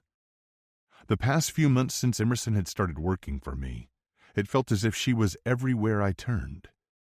Brooklyn was always gushing about Emerson, or her scent lingered in the air. I couldn't fucking escape her, not even in my sleep. She haunted my dreams, my dirtiest fantasies come to life in lurid detail, and then I'd wake up, hard as fucking steel, and completely unsatisfied. It had to stop, and yet I found myself saying in a low voice so that only Emerson can hear, "I can be okay with that, as long as we finish together." Her cheeks flushed with color, though maybe that was from the dancing. I smirked and turned from my bedroom, but then the song changed and 22 came on. Brooklyn grabbed my wrist. "Dad, it's your song." I could feel Emerson's curious gaze burning into the side of my head. I closed my eyes and wished I could go back in time. Wished I could tell myself to say no to a dance party, because then I wouldn't be accepting the microphone from Brooklyn and preparing to make a fool of myself in front of my daughter's nanny, in front of Emerson, of all people. Brooklyn gave me 2 thumbs up, and I started tentatively singing the lyrics. During the chorus break, I turned to Emerson. "This better not end up on the internet," I grumbled. She held up her hands, biting her lip as if to fend off a smile. "I wouldn't dream of it." And somehow, I believed her. In all the months she'd been with us, I'd never once felt as if she was going to betray my privacy. In fact, she'd been determined to protect Brooklyn and me, going above and beyond on multiple occasions. At the moment, she honestly seemed too amazed I'd played along to say much at all, or too amused, if the smile playing at her lips was anything to go by. I liked that smile. I liked those lips even more. And I wanted to see if I could make her grin. So I leaned into the lyrics, going all out with my performance, showing off, which was completely ridiculous, since she was the nanny and I was her boss. I wasn't supposed to try to impress her, yet I couldn't seem to stop myself. I spun Brooklyn around the room, and she laughed and laughed. It was times like this I wondered how Trinity could just turn her back on her daughter, and how she could justify using Brooklyn to get more money. I'd give up my entire fortune. I'd make a fool of myself for even a moment with my daughter. When the song finished, Emerson was in awe. "Is there anything you can't do?" I leaned in and rasped, "Wouldn't you love to know?" For that brief beat between songs, we were frozen in time. Our eyes were locked, and everything else ceased to exist. She drew in a jagged breath, and my eyes darted to her lips. "God, I want to kiss you. So fucking bad." But then I knew you were trouble blared through the speakers, and it felt like a reminder, a warning. My reputation was already hanging on by a thread, and I'd seen way too many careers derailed by sex scandals to let mine follow that path, not to mention the effect it would have on my daughter. I shuddered. Nothing had happened, and nothing was going to happen. If I was smart, I'd stay far, far away from my daughter's nanny. Chapter 5. Emerson. You weren't kidding. This is like a Broadway production, Kendall said, zooming in on the image of Brooklyn's Rumpelstiltskin costume on my phone. Right? I laughed. Brooklyn's school play was tonight. Kendall had given me a ride home after yoga. A few paparazzi had been hanging around outside the yoga studio, but I'd ignored them as I had most of the rumors swirling about Nate. Though today had definitely been more intense, more paparazzi, more insistent with their questions. One of the parents is a costume designer, I said, and she volunteered to make them for the school. I guess I shouldn't be surprised, but damn. She handed back my phone, and it was reassuring to know that I wasn't the only one who felt out of place in this world of wealth and privilege. I know. I went over to my closet, digging through the options. I mean, what am I even supposed to wear to something like this? This school is... I blew a raspberry. Next level. And typically, the only time I was at the elite private school was for pickup or drop-off. But tonight, I'd be streaming into the auditorium along with the other parents. Well, yeah, I mean, most of the parents are celebrities or business moguls, right? Yeah. What's got you so nervous? Kendall asked. I just want Brooklyn to do well. I was both nervous and excited to watch her perform on stage. She'd worked really hard to memorize the lines over the past month, and I knew she could do it. Is that all? She asked. I'll probably be one of the few nannies in attendance. I chewed on the inside of my cheek. I'm worried it's going to spark even more rumors. There'd already been enough gossip about Nate's hot new nanny. Hell, Kendall had heard the paparazzi shouting questions at me about my relationship with Nate after yoga. Perhaps Nate had been right to ask me to tone down my social media. Who cares? She asked. You know the truth, and people are going to talk regardless. I know, but what if it gets back to Brooklyn? I grabbed a dress from the rack and held it up. She pulled a face at my outfit suggestion. Boring. That was what I'd been afraid of. Kendall rested her palms on the mattress, but when I held up another outfit choice, then cast it aside with a huff, she appraised me with keen interest. What's that look about? I asked. You really like her. Of course I do. She's a good kid. I like all the kids I care for. No, she shook her head. Brooklyn's different. What can I say? I asked, returning yet another dress to the closet. She's special. And her dad? Kendall asked, knowing we'd had a tumultuous past. Doesn't annoy me as much as he used to, I conceded, my back still to her. I'm sure this helped, she teased, picking up the Birkin from my dresser and admiring it. It definitely didn't hurt, I said, still shocked that Nate had known it was my birthday, let alone... The magnitude of the gift was staggering. I mean, it was the exact bag I'd coveted, in the exact color I'd wanted. I'd been saving up for it, waiting for it. And this one had come straight from the Hermes store. It wasn't resale, it was brand new, and Nate had given it to me. But as nice as the gesture was, the shift in our relationship was due to more than a designer bag. After Nate had told me about the naked nanny, I'd had more compassion and understanding toward him, and he had followed through on his promises, foregoing emails unless it was about Brooklyn's schedule. He no longer mentioned his asinine house rules.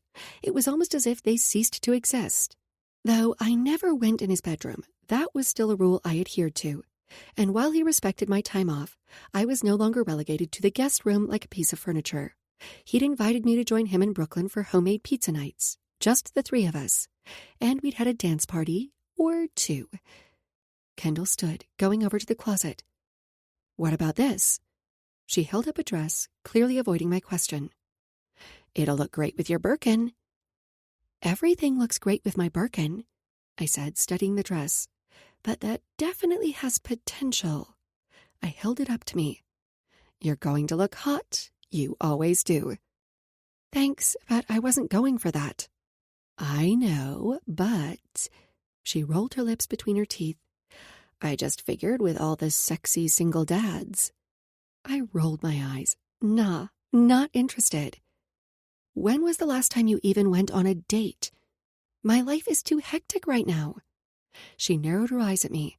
You always say that. Maybe things will be different after my next competition. I hadn't told her it would likely be my last. I didn't have the energy to get into the drama with my dad, and even if I did, I didn't want to burden Kendall with it. She already had enough going on. She crossed her arms over her chest. I've heard that before. Anyway, she stood. I should get going. I'm sure you need to get ready. A glance at the time had my pulse quickening. Yikes! Nate will be home soon. Sooner than I'd realized. I walked her to the front door, giving her a big hug. I ran back up the stairs and showered, quickly styling my hair and doing my makeup. Finally, I slid into the dress Kendall had suggested, pairing it with my Birkin bag. Evaluating my reflection, I was pleased with the result. When I went downstairs, Nate was waiting in the kitchen, sipping a beer. He glanced up when I approached, his eyes lingering on my legs. Hey, I set my bag on the counter. Hey, He grinned, clearly pleased by my choice of accessory. you look nice. Thanks. I tried not to preen. Are you ready? Whenever you are. He gestured toward the door to the garage. Jackson's outside. He downed the rest of his beer, then tossed it in the recycling bin in the garage. Nate drank sometimes, usually in social situations, so for him to come home and open a beer right away was unusual, to say the least. Jackson held the car door open for me. I slid into the back seat, and Nate followed. He leaned his head back against the seat cushion and closed his eyes. Long day? I asked, while Jackson pulled out of the garage. Yes. His lips parted on an exhale, and I couldn't look away. Couldn't imagine doing anything but kissing them. Him. I really needed to stop. This had to stop. It was distracting and wildly unrealistic. Problems at the studio again? I asked. He shook his head. My ex. I jerked my head back. Trinity? He rarely mentioned her, and Brooklyn never did. Does it have something to do with Brooklyn's birthday? The family celebration was next weekend, and then we'd have the slumber party with Brooklyn's friends the weekend after that. I couldn't believe it was already almost Thanksgiving. If only it were that simple, Nate said, dragging a hand down his face. She's threatening to file for increased custody. My heart gave a painful lurch. Can she do that? She can. He stared out the window. And she often says she will, but rarely follows through. Why bother then? When he turned to me, his eyes were flat, as if he were devoid of emotion. Because she likes to fuck with me. Because she wants more money. You name it. Wow. I didn't know what to say. I'd never heard Nate speak with so much vehemence. They'd been rumored to have had a nasty custody battle, but that had been, 8 years ago? It was the first time I'd heard him speak badly of Trinity, though, from the sounds of it, he had every right to. And maybe I was overstepping, but I said, I don't think that's what Brooklyn would want. Brooklyn never mentioned her mom, never talked to her on the phone. It was almost as if Trinity didn't exist. Exactly. He pinched his lips together. But Trinity doesn't give a fuck about what anyone else wants, least of all her daughter. My body tensed. The idea that Trinity or anyone would try to use Brooklyn, especially her mom, it made me so incredibly angry.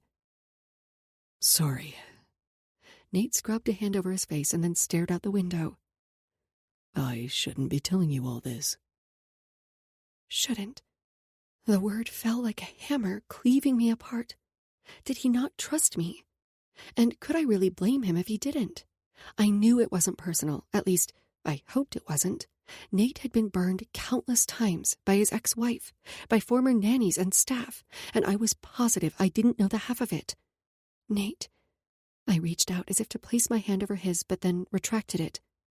I care about Brooklyn, and if Trinity decides to pursue this, I'd be happy to testify or help in any way I can to make sure she stays with you. He turned to me slowly. You mean that? I nodded. Yes, of course. Brooklyn adores you, and from what I've seen, I don't think she'd want to live with her mom any more than you want her to. You're right, he said. But unfortunately, the state of California won't let Brooklyn tell the court what she wants until she's 14. And even if they would, I wouldn't want to put that kind of pressure on her. I could respect that. When was the last time Brooklyn spent time with Trinity? 2 years ago, and if I have my way, that will be the last. That long ago? I asked. He nodded. And while it pains me that Brooklyn doesn't have a mom who realizes how amazing she is, it's also my job to keep her safe. I know, I said, feeling that same obligation, nay, desire, to watch out for Brooklyn. I felt this fierce need to protect her as if she were my own. He blew out a breath. I fucking hate that she still has so much control over our life. You had a prenup, though, right? He nodded. Yes, but she tried to use Brooklyn as leverage to get more money out of me. She knew I didn't give a shit about the cash, but I would give anything for more time with my daughter. Unbelievable. I didn't even know what to say other than, I'm here. Whatever you need. Thank you, Emerson, he said, his expression solemn. Lately it feels like everyone's out to get me, and it's nice to know that someone's on my side. Any time, I said, and I meant it. Not because he was my one-time celebrity crush, nor because he was my boss, but because I knew how much he loved his daughter, and he'd always do the right thing for her. Is there something else going on? I asked, as if the potential custody battle wasn't enough. He scoffed. You've probably seen the rumors about Annalise Windsor and her tell-all. I nodded. I'd seen ads for the book, but I'd ignored them. I haven't paid them much attention. Though the paparazzi stationed outside the yoga studio today had asked for a comment about Nate's wild ways. If her book gets published as planned, it could give Trinity more ammunition if she decides to file for a change in custody. Can't you file a suit against Annalise for defamation or libel or whatever? I asked. My legal team is doing everything they can. Ideally, the book will never be released, but if it is, well, people are going to form their own opinions, and it could potentially sway a judge's feelings about my ability to parent Brooklyn. Fuck. I wondered how long this had been going on. How he'd been dealing with all of this on top of all the other stressors he juggled. Running a studio, preparing to star in a film, solo parenting. Jackson slowed as we neared Brooklyn's campus. We were almost there. I felt the need to say something, anything, to reassure Nate. I just didn't know what. So, of course, I blurted the first thing that came to mind. "You really know how to pick 'em." I immediately cringed, wishing I'd just kept my mouth shut. Nate chuckled, and I was relieved he didn't seem offended by my comment. Don't I know it? Jackson pulled onto the school grounds, driving through the gated entrance and then up to the theater building. Nate took a deep breath, his face transforming into the mask I saw him don any time we were in public. It was fascinating, really, to peek behind the curtain, to know he felt comfortable enough with me to let his guard down. He exited the car, then held out his hand, waiting for me to take it. Other parents were filing in, but all I could focus on was his warm hand clasped around mine. Feeling off-kilter from our conversation and his touch, I waved to his cousins Jasper and Graham when I saw them waiting on the steps. We stood outside, chatting while other parents arrived. Someone tapped me on the shoulder and I turned to find Sophia's dad, Preston, smiling at me. Brooklyn and Sophia had been best friends since kindergarten, so I saw their family quite a bit. I grinned. "Preston, hey, good to see you, and you—" I smiled at Blair with her pigtails. "Hey, Blair Bear." I glanced around. "Where's Alexis?" "Inside," he said, shaking hands with Nate and his family. "She helped with some of the sets." "Oh, that's right." Alexis owned and ran a residential real estate firm, but she developed some residential projects on the side. She and her construction team had volunteered their time and skills for the sets. "Want to sit together?" he asked. "I'd love to." We followed him inside, Preston and I chatting about the girls and their latest schoolwork and developmental stages. He was a pediatric oncology counselor, but before that he'd been a nanny. Sophia's nanny, in fact. People whispered Nate's name as we passed, and I tried to ignore them. Sometimes I didn't know how Nate dealt with it. I'd had some experience with fame. My dad had played for the Hollywood Hawks, and I occasionally got recognized for my own athletic achievements. Now that I was Nate's nanny and had been featured in the tabloids several times, I definitely felt the curious stares, trying to ignore them and the jealous glances at my purse. Maybe I shouldn't have brought the Birkin. Preston leaned in. "Ignore them." "I'm trying," I smiled, "but it's hard sometimes." "You can't even imagine the uproar when people discovered I was dating Alexis." "Oh, yeah?" I asked, turning into a row and taking a seat between Preston and Nate. "Yeah," he laughed. "Male nanny and the single mom, not to mention the fact that I was younger." He shook his head with a rueful grin. "But eventually everyone moved on. There's always a new scandal." "That's a relief," I said while we waited for the curtain to rise. It was only when the lights dimmed and the curtain rose that Nate finally seemed to relax a little. The constant attention and scrutiny had to be exhausting. Sophia came on stage, acting the role of the miller's daughter. I smiled to myself, loving that Brooklyn and her best friend had taken the lead roles in the play. Preston beamed as Sophia delivered her lines with confidence, playing the part perfectly. Finally, it was time for Brooklyn to make her entrance, and she did in a puff of smoke. I gripped Nate's arm without thinking, pride and excitement and nerves coursing through me. For a minute, she didn't speak, didn't blink, as far as I could tell. I started mouthing her lines, praying all our practice would kick in. Nate placed his hand over mine, his touch oddly reassuring. "Come on, come on." And then she started speaking, and Nate gave my hand a pat. I realized I was still gripping his arm, and I released him and mouthed, "Sorry."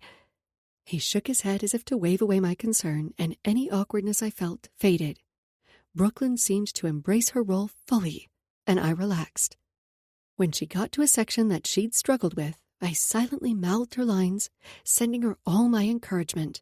She'd only just finished delivering them when Nate nudged me with a smile. "What?" I mouthed, fighting a smile of my own. He shook his head, his eyes lingering on my lips as he said a silent, "Nothing." I narrowed my eyes at him, grateful for the dim lighting. He leaned in, his breath brushing the shell of my ear when he whispered, "You're cute." I tried not to shiver. Tried and failed. So much for banning him from my celebrity fuck it list. Chapter 6. Nate. It's not too late to back out, I teased, nudging Emerson. The limo was parked out front, and most of the girls had started to arrive. We'd already celebrated Brooklyn's birthday with family, and now it was time for her slumber party with friends at the Huxley Grand. Are you kidding? Emerson said, grinning up at me. I wouldn't miss this for the world. I shook my head with a smile, but then my mood darkened. If only Brooklyn's own mother felt that way. Trinity had sent a card and a present. Shocking. But the gift was something Brooklyn would have liked 3 years ago, which only proved just how out of touch Trinity was with her own daughter. Despite Trinity's meager effort, she hadn't even called to wish Brooklyn a happy birthday, nor had she asked about attending Brooklyn's party. Not that I'd want her there. The woman had a way of poisoning everything, making it about her. Like now, on the eve of the release of Annalise's tell-all. Fucking hell. When Trinity's lawyers had contacted mine a few weeks ago to see if we needed to revise our custody agreement because of some of the leaked excerpts, I'd balked. But now, I was feeling less confident. This time, she might have some actual ammunition against me. I sighed. Lately, it felt as if all my time and energy went to fighting legal battles against the women of my past. The judge had refused to issue a temporary restraining order or block the publication of Annalise's book. Fortunately, Pierce and I had been working on my image in anticipation of such an event. Emerson had posted fewer bikini photos, thank fuck, if for no other reason than my sanity. My new film was certainly generating a lot of positive buzz. Unfortunately, it also seemed to be prompting increased pre-sales of Annalise's tell-all. And once the book released, assuming we couldn't stop it, my legal team would continue to try to get it removed from the market. Regardless, people were going to form an opinion of me from the leaked excerpts alone. But for now, I had to trust that my team was handling it, and focus on spending time with my daughter and shielding her from all of it as best as I could. I appreciate it, I said to Emerson. I'm sure you have many other fun things you could be doing on a Friday night. She scoffed. I've been living with you for how long? 5 months. 5 months and 4 days. Right. And in that time, how often have you seen me go out? I had to think about it. Thanks to the security system, I was aware of anyone who entered or exited the house. I had monitors in my office, and I would have known if she'd left the property. Not very often. Exactly.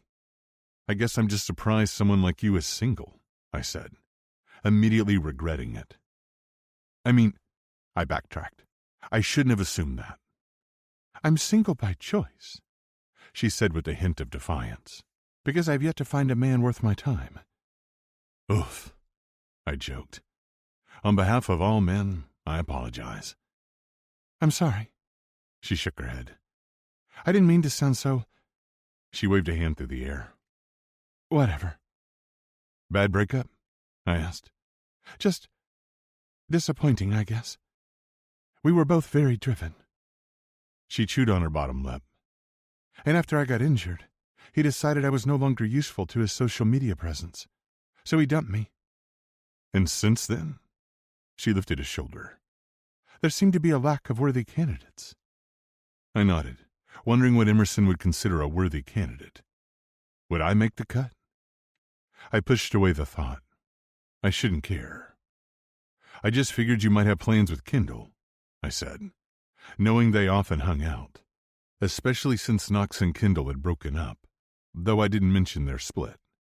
I didn't want to get in the middle of that. We'll probably go to yoga this weekend before she... Emerson trailed off, quickly closing her mouth as if to swallow back whatever she was going to say. Before she shook her head. Nothing. I shouldn't have said anything. Ah, but now I'm curious. Tell me. I narrowed my eyes at her. She sighed, seeming to relent. Before she moves to Paris. What? I nearly choked on my tongue. Did Knox know? Even if they were no longer together, I couldn't imagine he'd be okay with it. I'd seen the way he looked at her. I knew how much he loved her, likely still loved her. It's a new assignment from the Hartwell Agency. I'm actually pretty jealous. Would you want to move to Paris? I asked, desperately trying to quell the panic that arose at the idea of losing Emerson. I mean, maybe. She gave a little shrug. But what I want is something money can't buy, she said with a wistful sigh. What did that mean? Before I could ask, the doorbell rang. Emerson went to answer the front door, welcoming Preston and Sophia in. It wasn't long before all the girls had arrived, and we loaded into the limo and headed over to the Huxley Grand. After that, it was a blur of manicures and pedicures, silly games, pizza, and more. My event planner, Juliana Wright, had done a great job, as always. She transformed the living room of the presidential suite into a cozy-looking sleep space for all the girls. And Brooklyn was loving her party, which was all I really cared about. There was a knock at the door. "Room service." Emerson went to answer it. The man rolled in the cart, and I returned my attention to the girls. "What are you doing?" Emerson asked, drawing my attention. She was frowning at the hotel employee. "Are you taking pictures?" I stood and straightened, rage flowing through my blood. But before I could confront him, the man turned and ran. Emerson took off, and I followed them out into the hall, my hand still on the door to the suite. "Hey!" she shouted. Jackson opened the door of the suite next to ours and peered into the hall, while I stared on in shock. Jackson and the team from Hudson had set up a temporary command center next door, but we decided not to post anyone outside the girls' room, since we didn't want to draw unnecessary attention. Besides, we'd rented out the entire floor, and it could only be accessed by a key card. The guy was fast, but Emerson was faster, and I watched as she quickly caught up and tackled him. Holy shit. Did Emerson just tackle that guy? Jackson asked from beside me. Yeah, she did. I tried not to laugh. I was both in awe of her and just wow. Jackson jogged over to them while I texted my cousin Graham, who ran the hotel. It wasn't long before Graham exited the elevator along with hotel security. The intruder was escorted away. What happened? Graham asked, his scowl even deeper than usual. Fucking paparazzi, I said, dragging a hand down my face. I just wanted Brooklyn to enjoy a normal birthday party. Was that too much to ask? But everyone's okay? Graham asked. Yes, at least. I glanced at Emerson. I think so. Are you okay? Her cheeks were flushed, but she was barely winded. Damn. I'm livid, but yes, I'm fine. If you ever want a career change, I'd hire you in a heartbeat, Jackson said, appraising her with a keen interest I didn't appreciate. Emerson laughed. Not sure I'm cut out for executive protection. I do better with kids. Many of our clients act like children, Jackson said. Then his attention went to me as if remembering that I was standing there. Present company excluded, of course. He straightened. Of course. I mused in a wry tone. Jackson and I had always gotten on just fine, mostly because he didn't try to tell me what to do too often, and I let him do his job. Speaking of children, Emerson hooked her thumb toward the hotel suite. I should check on the girls. Thank you, I said, grabbing her hand and giving it a squeeze. She nodded but seemed distracted. I watched her go, but I wasn't the only one. I didn't like the way Jackson's eyes lingered on her ass. If he weren't so damn good at his job, I would have fired him on the spot. As soon as the door to the suite closed, Jackson apologized and assured me that his team would redouble their efforts. Graham spoke up. I'll find out if the photographer was an employee or if he bribed someone to pose as one. He placed a hand on my shoulder. I'll make him pay. Thanks, I said, confident he would. Graham valued loyalty above anything else. Graham turned for the elevator but then stopped. Did Emerson actually tackle him? I laughed. Yeah, she did. His brow rose, but he said nothing more. Even so, I could tell he was impressed. Hell, so was I. When I returned to the suite, The girls were making friendship bracelets and watching a movie as if nothing had happened. That was a relief, at least. I went to the kitchen where I found Emerson pacing and kept my voice low. "Hey, you okay?" "No, I'm not okay. That man snuck in and tried to take pictures of Brooklyn's party. How are you not more upset?" My shoulders relaxed. I understood her frustration, but it was a fact of my life. I was just glad the girls hadn't noticed, and Emerson was otherwise okay.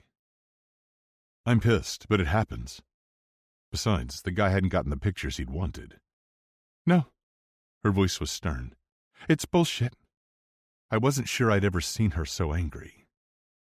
"Hey," I wrapped my arm around her. "It doesn't matter. Don't let an asshole like him ruin a great evening." Finally, she sighed, her shoulders seeming to relax. "You're right. I should know better by now. And I'm sorry if I made things worse by chasing after him." "Nah, it was pretty awesome. I thought you were a heptathlete, not a football player," I teased. She elbowed me, and I let out an oomph. "You better be nice, or I'll go work for Hudson Security." "You wouldn't dare." I pinched her side. It was the second time in one evening she'd mentioned a career change, even if in jest. I didn't like it. Didn't want to imagine my life, or Brooklyn's, without her. Emerson cocked her hip. "Jackson said he'd hire me in a heartbeat." "Well, I'm not letting you go," I said, draping my arm over her shoulder. She blinked up at me, her lips parting in surprise. I was so damn tempted to kiss her, but I couldn't. Wouldn't. "Come on." I ushered her back toward the living room, even though all I wanted was a few more minutes alone with her. When we returned, the girls were on a sugar high. Emerson laughed, taking it all in stride. She got them playing games until it burned off their energy, and then turned on another movie. A few hours later, most of them were passed out in front of the TV. "I'm going to owe you big time for this," I said to Emerson as she yawned. "Nah," she smiled. "It's fun. Reminds me of when Kendall and I were younger." "You guys have been friends a long time, huh?" She nodded. "Since middle school. I can remember making prank calls at slumber parties and staying up late playing Truth or Dare." "Truth or Dare, huh?" "It's a classic. God, I love that game." Her smile was full of mischief and delight, and I wanted more. "Let's play." What am I doing? "What? Truth or Dare?" She laughed. I lifted a shoulder. "Why not?"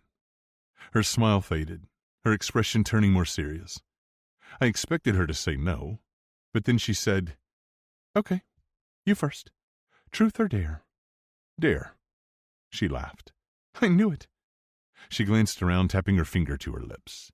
"I dare you to call someone as yourself." I chuckled. "Okay." I picked up my phone and held my finger over the button to indicate Sloane's number. "No." She yanked it away from me. "Someone you don't know." She pulled up a random number on her phone. "Here, use the hotel phone." "You have to be more specific." "I am being specific. Now, are you going to do it or not?" She gave me a look as if to say, "I doubt you'll ever go through with this." "Ha!" I couldn't wait to see her face when I proved her wrong. One glance at the girls told me they were out. I went to the primary bedroom, feeling like a kid myself. Emerson plopped down on the bed, sitting cross-legged. I picked up the phone and dialed the number. A woman answered, and when I told her my name, she thought I was joking. I tried to convince her it was me, but she hung up soon after. Emerson and I burst out laughing. It was ridiculous and childish, but I couldn't remember the last time I'd had so much fun. "Your turn. Truth or dare?" I asked. "Dare," she said, clutching her knees to her chest, her expression eager. I chuckled. "Should have known you'd pick dare." She scowled at me. "What's that supposed to mean?" "Nothing." I glanced around the room, ignoring her glare. "I dare you to blindfold yourself and drink a beverage of my choice." Her eyebrows climbed so high on her forehead, they nearly disappeared into her hair. "Blindfold myself?" "Mm-hmm." I glanced around, searching for a blindfold. I found one of the sleep masks from the girl's goodie bags and handed it to her. And drink. I watched her throat bob. I could think of something else I'd like to see her swallow down. And then the innuendo behind my words hit me. Nope. She shook her head, her eyes no longer hooded. Too vague. I'm going to need more details. Had she been imagining the same thing I'd been? My cock between her lips? My cum? Jesus, what the hell is wrong with me? Emerson was my daughter's nanny, and my daughter and 6 of her friends were sleeping down the hall. No alcohol, right? She asked. Promise, I said. Emerson was training, and even if she weren't, I knew she'd never drink when she was responsible for Brooklyn and her friends. Fine, she huffed. I'm willing to take a sip. This is truth or dare, not truth or negotiation, I teased, though I would never push her to do anything she didn't want to. Fine, she huffed. You're right. She slid the blindfold over her eyes. Okay, give it to me. For once I let myself admire the view. Emerson sitting on a plush hotel bed, her hands gripping the edge of the mattress, her legs long and toned and... Nate? I jerked my attention to her face, grateful she was blindfolded. Yes. Are you coming? Oh, God, how I wanted to. Yes. I moved over to the minibar. Just a sec. I grabbed a clean glass and a few of the non-alcoholic beverages and mixed them together, along with some maple syrup and other items. I glanced over my shoulder. No peeking. I'm not, Emerson said. The beverage fizzed and the colors mingled. I was positive it would taste awful, and I tried not to laugh. I strode over to her, gently placing the cup in her hand and wrapping my hands around hers to make sure it was secure. Got it? I had to force the words out, too focused on the feel of her skin on mine to think of much else. She nodded, my attention snagging on her lips. Got it. She lifted the cup to her mouth. Her nose wrinkled, and she took a deep breath and swallowed some down. Her cheeks bulged, and for a minute I thought she was going to spit it out. Swallow, I commanded, trying not to laugh at her expression. She gulped loudly and then stuck out her tongue. That was disgusting. She lifted her blindfold and glared down at the cup. What was in that? I stifled a laugh. It's probably better if I don't tell you. She shuddered and handed me the cup. Bleh! Take it away. Okay, I chuckled, dumping the contents into the bathroom sink. Your turn. She bounced on the bed, and her glee made me even more wary. Truth or dare? Truth, I said, hoping I wouldn't regret it. But currently it seemed safer than opting for a dare. What was it like living in a hotel as a kid? Because my mind always goes to the movie Eloise at the Plaza. I laughed. I'm not sure I've ever seen it. It's a classic. It's got Julie Andrews and this 6-year-old who lives in a hotel and has a knack for going on adventures with her nanny. When I said nothing more, she gave me an expectant look. So, I leaned forward, resting my forearms on my thighs. Are you going to answer the question? She leaned on her side, propping her head on her hand. I considered giving her my standard answer, the one I gave in interviews. But the way she looked at me, with such trust and vulnerability, I found myself wanting to tell her more. It wasn't as glamorous as you'd think. It felt as if we were constantly moving from one hotel to another with no real place to call home. She frowned. That sounds lonely. It was lonely at times, even though I had my cousins and my brother. I'm sorry. What are you apologizing for? I asked. It wasn't your fault. And it's not like I wasn't living a life most people can only dream of. I certainly wasn't lacking for anything. Implying otherwise made me feel guilty for complaining when it could have been a lot worse. Except a home. Parents, she said, her expression more solemn. She shook her head. I'm sorry. I shouldn't have said anything. It's okay. They've been gone a long time. I took a shaky breath, not wanting to dwell on it. After my parents had died in a plane crash with my aunt and uncle, my grandparents had taken care of Knox, Graham, Sloane, Jasper, and me. Truth or dare? Truth. What do you want that money can't buy? World peace. I leaned closer, needing to be near her. Liar. I'm not lying. I do want world peace. Yes, but there's something else. Something you were referencing earlier. And I don't think it was world peace. What was it?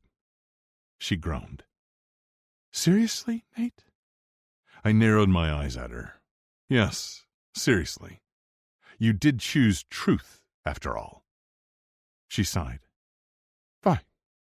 Since you're forcing me to answer. She wouldn't meet my eyes. I want to get married. I want to be a mom. I nodded. That didn't surprise me. What surprised me was the fact that she was reluctant to talk about it, almost as if she felt she didn't deserve it. You would make an amazing mom, I finally said, knowing it with certainty. She smiled. Thank you. We played a few more rounds, continuing to flirt and push the boundaries. We were both getting tired, even if neither of us seemed willing to admit it. This was the most uninterrupted alone time I'd had with Emerson, maybe ever, and I didn't want it to end. Was it wishful thinking to believe that she didn't want it to be over either? Since you made me drink something without seeing it. She glanced around and grinned, settling on her next dare. You have to eat something without using your hands. My mind immediately went to eating her out without using my hands. My cock hardened, but then she left for the living room. Get it together, man. She soon returned with a plate topped with several vanilla cupcakes with pink frosting. Disappointing, but definitely more appropriate. I joined her at the table, taking a seat, our knees brushing. She set it on the table, removing all but one from the plate. I started to take off the wrapper and she tissed. Nope, no hands. I sighed and leaned forward and used my teeth to separate the pink paper from the cupcake. I was getting frosting all over my face. The cupcake kept falling over. It was a mess. I was a mess. Emerson covered her mouth with her hand, laughter bubbling out of her. I glared at her and refocused my efforts. Oh, you think this is funny, do you? She rolled her lips between her teeth. Nope, not at all. I don't mind getting dirty, especially if it involves something sweet. I flicked my tongue over the icing like I wanted to flick her clit. And pink. And perfect. Her breath hitched. She knew exactly what I was doing. I got a mouthful of cake and a face full of frosting. I kept my eyes on her as I devoured that cupcake, our gazes locked. Her breathing grew erratic, her lips parted. I imagined licking her pussy. I would bet it was even sweeter. I licked my lips, and she shifted, pressing her thighs together. She stared at me, finally closing her jaw. Your face is covered in frosting. I dare you to lick it off, I blurted before I could stop myself. But instead of trying to take it back, I held steady, wondering if she'd actually go through with it. What if I was going to choose truth? She asked, taunted. God, this was torture. Were you? She shook her head slowly, her eyes darting between my eyes and my lips. The air was charged with something. It felt dangerous, like we were teetering on the edge of a precipice. She slid her finger across my cheek, swiping some of the pink frosting. She held her finger to her mouth and sucked it between her lips. God, how I wish that were my finger in her mouth. My cock. It took everything in me not to reach out for her. I swallowed hard, wondering if she was intentionally trying to torture me. And then she leaned forward, her breath coasting over my cheek, her lips mere inches from my skin. The tension stretched between us, pulled taut like a bowstring. Her tongue flicked against my skin and I shuddered. Oh, God. She inched back and swiped some icing from my cheek before painting it on her neck. Your turn. Fuck yes. This was a bad idea for so many reasons, yet I couldn't seem to stop myself. I leaned forward, pausing to inhale her scent, to soak in this moment, and then I swiped my tongue over the frosting, thoroughly cleaning her skin. She let out the most erotic sigh. Goosebumps rose along her skin, and I wanted to explore every inch of her with my tongue. I think you missed some. I pointed to my face, knowing full well it was covered in sugar. She leaned forward. You're right. There is a little. She licked the skin near the corner of my mouth. Here. I dabbed my finger in the frosting of the other cupcake. What about here? I asked, painting my lips. Her eyes darkened, and I waited for her to kiss me. She had to be the one to make the first move, and she looked as if she was going to do it, her entire body angling toward mine, her gaze on my mouth. She closed her eyes and leaned forward, but then there was a knock at the door. Emmy? Emerson darted out of the chair like her ass was on fire. Yeah? She swiped at her skin as if to hide any evidence of what we'd been doing. Sophia peeked her head around the door. She clutched her stomach, her face a grimace. My stomach hurts. Okay, sweetie. I'm coming. Emerson guided Sophia out of the room without a backward glance at me. I slumped in the chair. What the fuck were you thinking? I stood and locked the door before heading to the bathroom. I needed to cool the fuck down. I needed a shower to rinse the stickiness from my face and the dirty thoughts from my mind. I switched on the water, then climbed in, not even caring that it was still cold. Hell, it was probably a good thing, though nothing seemed to cool my desire for Emerson. I pressed my palm to the tile and squeezed my eyes shut. I couldn't stop thinking about the feel of her lips on my skin and how they might feel other places. I swallowed hard, my cock lengthening. I gave it a tug, but then I remembered where I was and who I was thinking about, and how inappropriate it all was. I willed away those thoughts and scrubbed myself clean. Emerson was the only woman I wanted, and the one I absolutely could not have. Chapter 7. Emerson. Do you want me to call your dad? I asked Sophia. We'd been sitting together for a while, talking while she sipped some water. She shook her head. I don't want to go home. I don't want to miss the rest of Brooklyn's birthday party. I know. I smoothed my hand down her back. But she wouldn't want you to be miserable. I'll be fine, she said, straightening. If you're sure, I said, following her to the door that led to the living room where the rest of the girls were sleeping. She nodded and tiptoed out to her pallet. The door to Nate's bedroom opened, and he leaned against the doorframe. His face was clean, his hair wet as if he'd showered, as if our icing kisses had never happened. Is she okay? I wasn't going to tell him that Sophia had gotten her period. She's okay. I'm going to... I hooked my thumb over my shoulder. I should probably get some sleep. He nodded. Good idea. See you in the morning. Yeah. I headed into the other bedroom, my mind and body still abuzz after our game of truth or dare. I washed my face and changed before climbing into bed. Did that really just happen?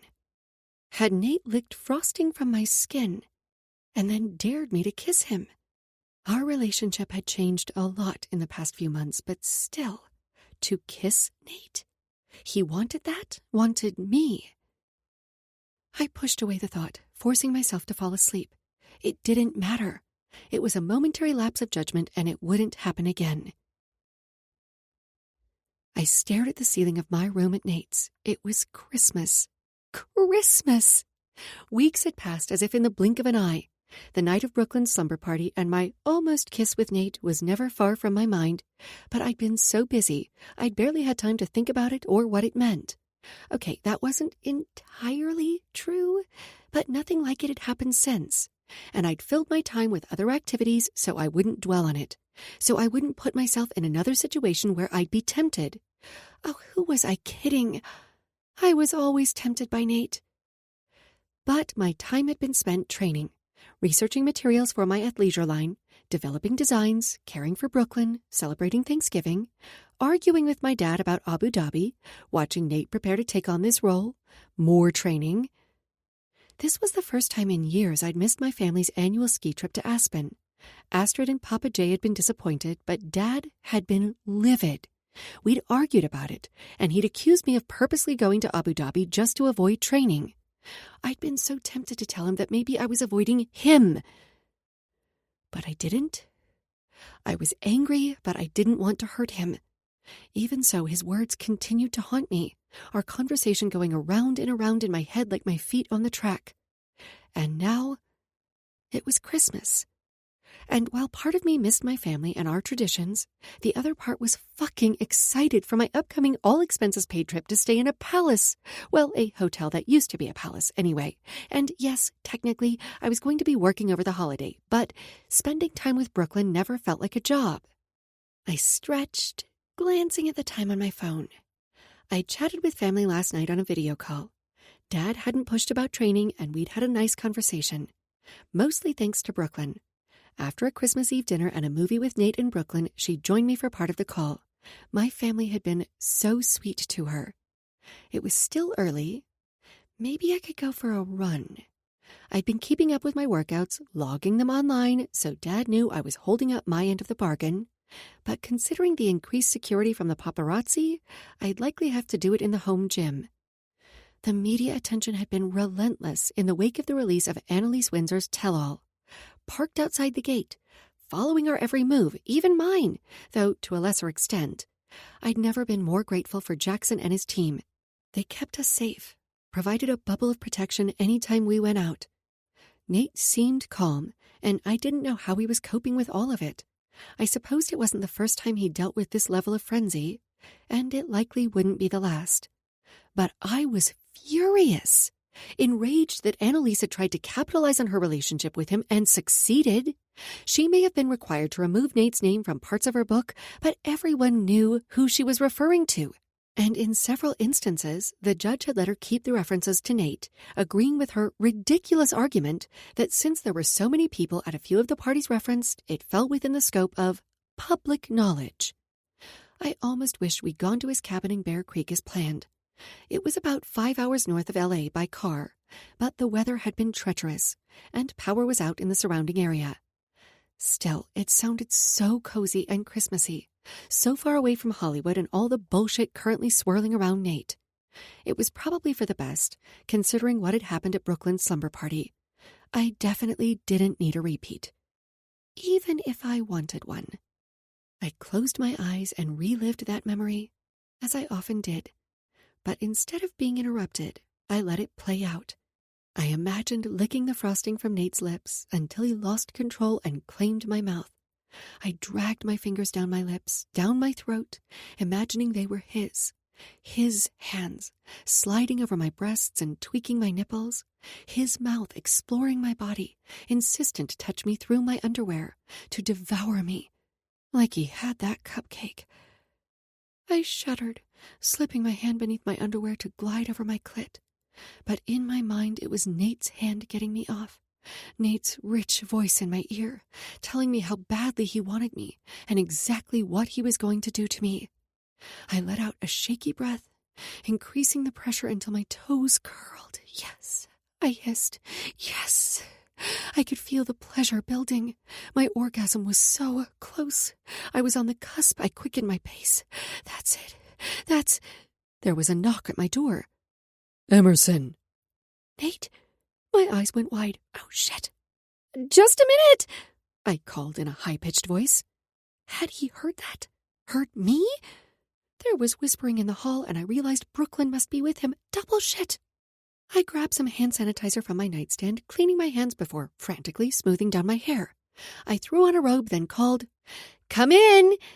Brooklyn peeked inside my room, still dressed in her PJs. They were navy with gingerbread men and candy canes all over them. "Merry Christmas!" I smiled brightly. "Merry Christmas, Bee." I heard some whispering outside the door. "Oh, right. Can I come in? I have something for you." She held up a gift. "Of course." I sat on the edge of my bed, grateful Nate had stayed in the hall. I'd always loved surprises, but having my boss catch me mid-orgasm when I was fantasizing about him wasn't my idea of fun. "Here you go," she grinned. "Open it!" I tore at the wrapping, grateful for the distraction, and smiled as soon as I saw what was inside. I held up my own pair of Christmas PJs. The pattern matched Brooklyn's, but they had shorts instead of pants. "Thank you, I love them." "Put them on quick, breakfast is ready." Brooklyn ran off, pushing the door wide open as she went. I hadn't expected to be included in Nate's celebration with Brooklyn, and I didn't want to intrude. I glanced up at the doorway to find Nate standing there in his own pair of matching pajamas. Shit. Nate smirked and lifted his mug of coffee to those decadent lips. Lips I'd been fantasizing about only minutes earlier. Morning. Merry Christmas. His deep morning voice rumbled through me, lighting up my nerves like a Christmas tree. I wasn't sure what surprised me more, the fact that he was standing in the doorway to my bedroom wishing me a Merry Christmas, or that he'd agreed to wear matching pajamas. A small part of me wanted to geek out that I was spending Christmas with the man who'd once been my celebrity crush. Was this real life? "Merry Christmas," I said, still feeling off-kilter and horny. God, I was so horny. I must have stared too long because he tilted his head. "You feeling okay, Em? You look a little flushed." Em? I wasn't sure he'd ever called me anything but Thorn or Emerson, and I was still trying to process that when Brooklyn called out, "Come on, guys! What's taking so long?" "I hope you'll join us," Nate said, pushing off the door and putting his back to me. How could I say no to that? "Just give me a sec to change." I headed to the bathroom and freshened up, combing my fingers through my hair before changing into my new pajamas. They were incredibly soft, and I was touched that Brooklyn and Nate had invited me to join them in their family tradition. When I padded out to the dining room, my jaw fell to the floor. The Christmas tree had appeared in the living room weeks ago, but now gifts were piled beneath it. They were all beautifully wrapped, as if Santa had just delivered them. And the table was set with gold plates and crystal goblets, covered silver trays lining the center. "Wow! Do you like it?" Brooklyn asked, practically bouncing on her toes. "I love it." "Told you, Daddy," she said, elbowing Nate. I smiled, loving the way they teased each other. "You did a great job, Bee."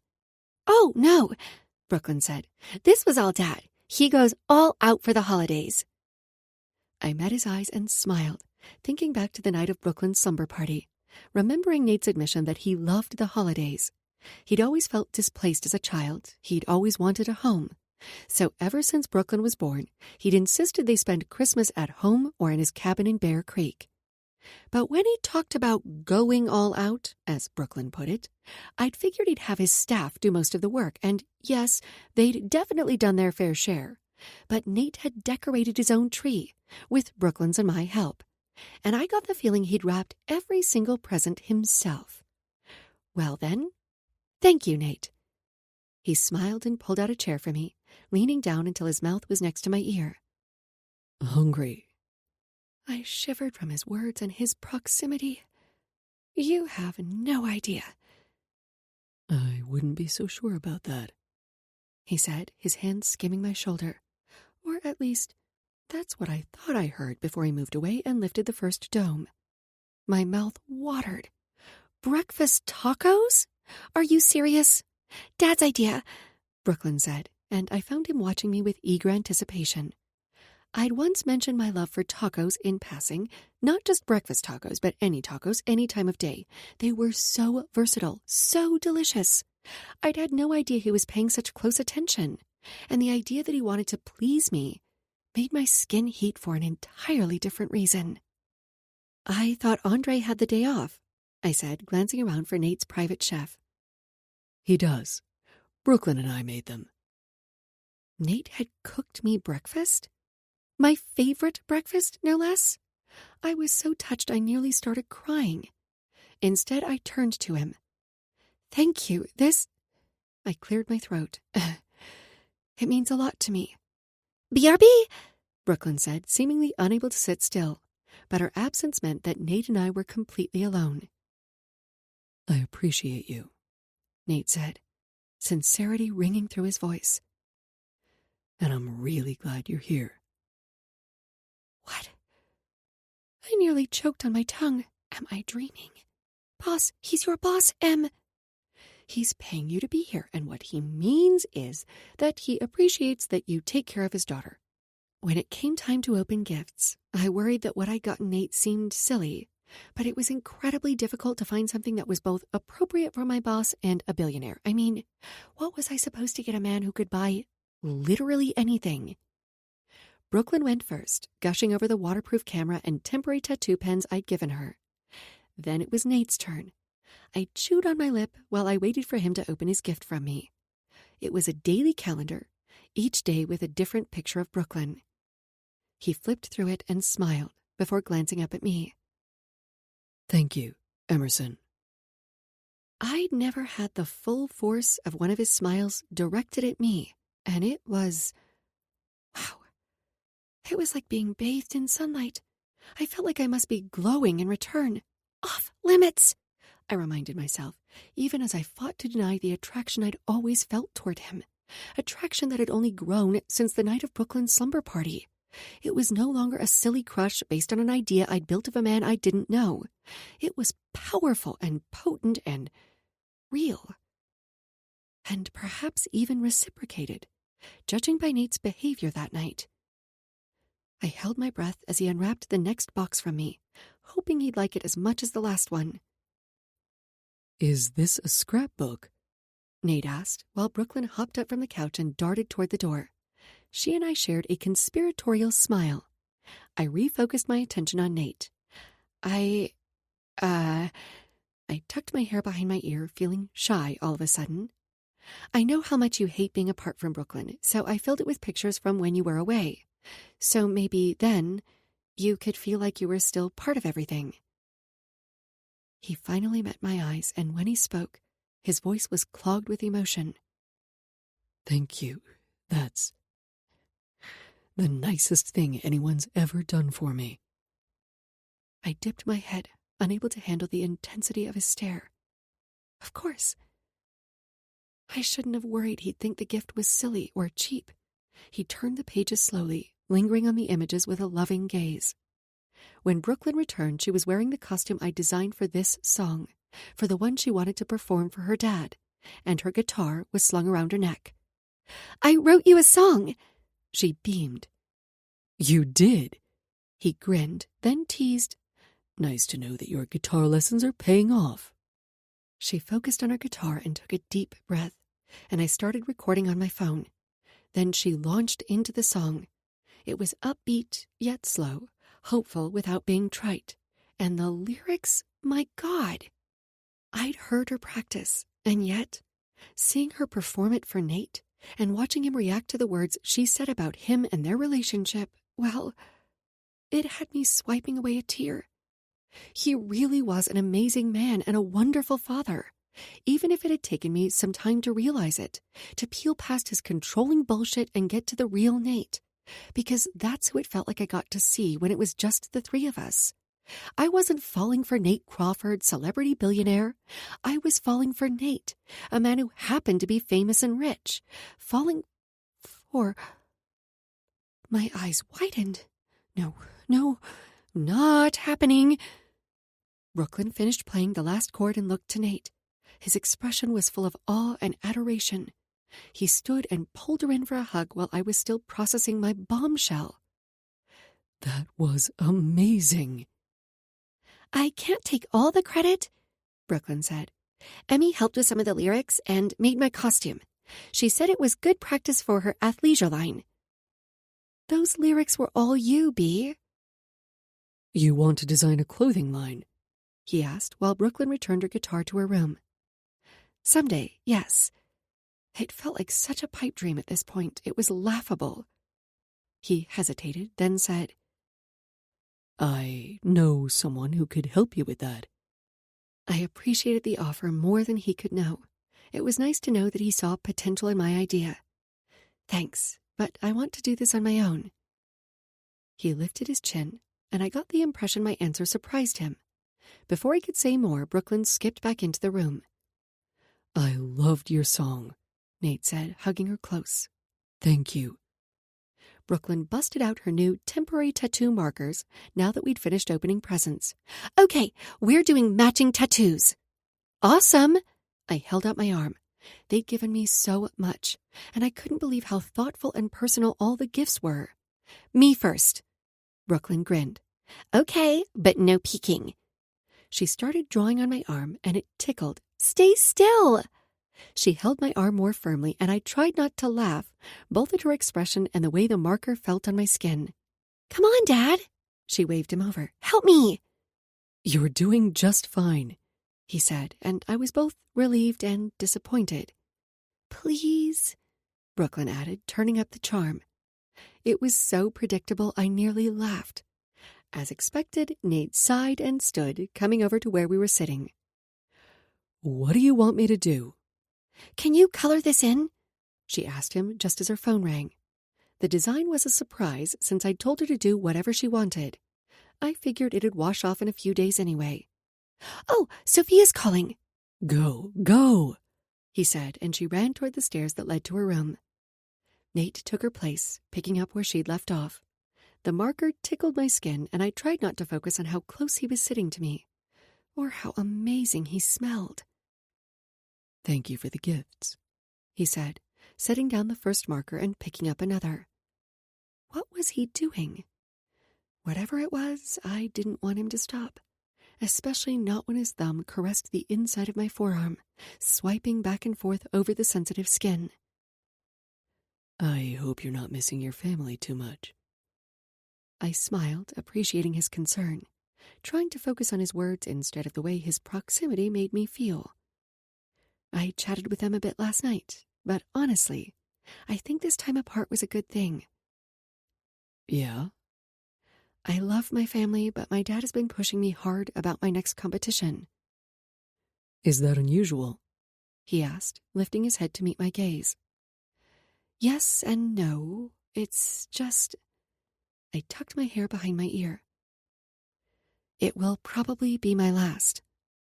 It felt strange to admit that aloud to someone other than my dad. Strange and liberating. Oh, Nate frowned. Is everything okay? Yeah. I sliced a hand through the air, unwilling to mention my performance anxiety. Because really, that wasn't the main reason behind my desire to retire. It had merely accelerated my decision. I'm just ready to shift directions, and he isn't. So we made a deal that I would do one last competition and then decide. If you could quit competing now, would you? Yes. Even though part of me knew my dad was right. Our time apart had given me some perspective, and I knew I didn't want to end my career on such a low note. But that didn't make me any more excited about competing. Wow. He jerked his head back. That was definitive. I smiled. Yeah, it's been a long time coming. Yet you're still planning to compete in February, he said, an unspoken question in his words. Fulfilling a promise. To yourself? He asked. And my dad. Mostly my dad, even if he was the one helping me keep my promise to myself. A muscle in Nate's neck twitched. So he's pushing you to do it? It wasn't a question, not really. It's not that simple. I can appreciate that. But are you sure it's worth it? I wasn't sure how to answer that. I wasn't sure I had enough distance from the situation to know. I don't know. But you probably don't want to hear about all my drama, especially when it's Christmas, and you already have enough of your own. I'd hoped that everything had died down with Trinity and her threats to battle Nate for custody. He hadn't said anything about it, and I'd been too afraid to ask. He returned his attention to my arm, to my temporary tattoo. Understatement of the century. I followed his gaze to my skin. Brooklyn had drawn a butterfly, but Nate had added a red rose, complete with thorns. It was beautiful. I wondered why he'd chosen it, though I was impressed by his artistic ability. Well, at least you know your nanny drama is a thing of the past. I smiled, hoping to reassure him that I was on his side. No more naked nannies. Yep, He said in a clipped tone. no more naked nannies. Only in my dreams. My cheeks heated. Chapter 8. Nate. Dad? I said absent-mindedly. My focus was on the scrapbook Emerson had given me, lingering on a rare image of the two of them. Most of the others were of just Brooklyn. Ice skating, hanging out with Sophia, laughing. All the things I'd missed. A drop in the bucket compared to the ones I'd miss if Trinity got her way. I gripped the edge of the book tighter, wishing there was something I could do to put an end to her threats once and for all. Pierce had been hounding me to post more images of my family, to show that I was a family man, a loving dad. But I didn't want to share my private moments with the world. I resented the mere suggestion. It was an invasion of my privacy and Brooklyn's privacy, and I wouldn't do it. Dad? Brooklyn said again, this time more insistent. What's that? I asked, finally lifting my head.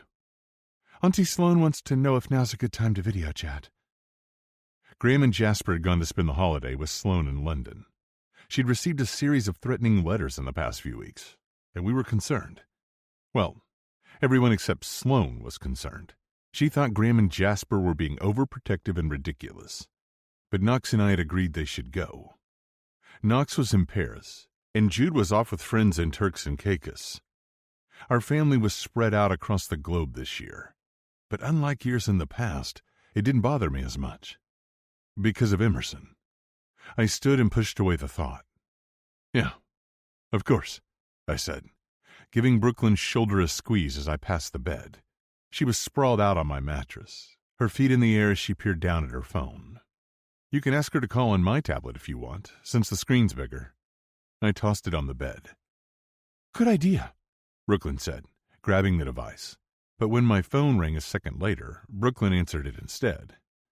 Auntie Sloan, hi. Merry Christmas. I could hear my cousin's warm voice through the phone, and I leaned over behind Brooklyn and waved. Hey, Sloan. It was always nice to connect with my family, even if only virtually. Hey, Nate. Her smile was warm but tired. I wondered if Graham and Jasper's bickering was wearing her out. How's London? I asked. Jolly good. Jasper popped into view behind her, a paper crown on his head and a fake British accent in full force. I laughed to spite myself.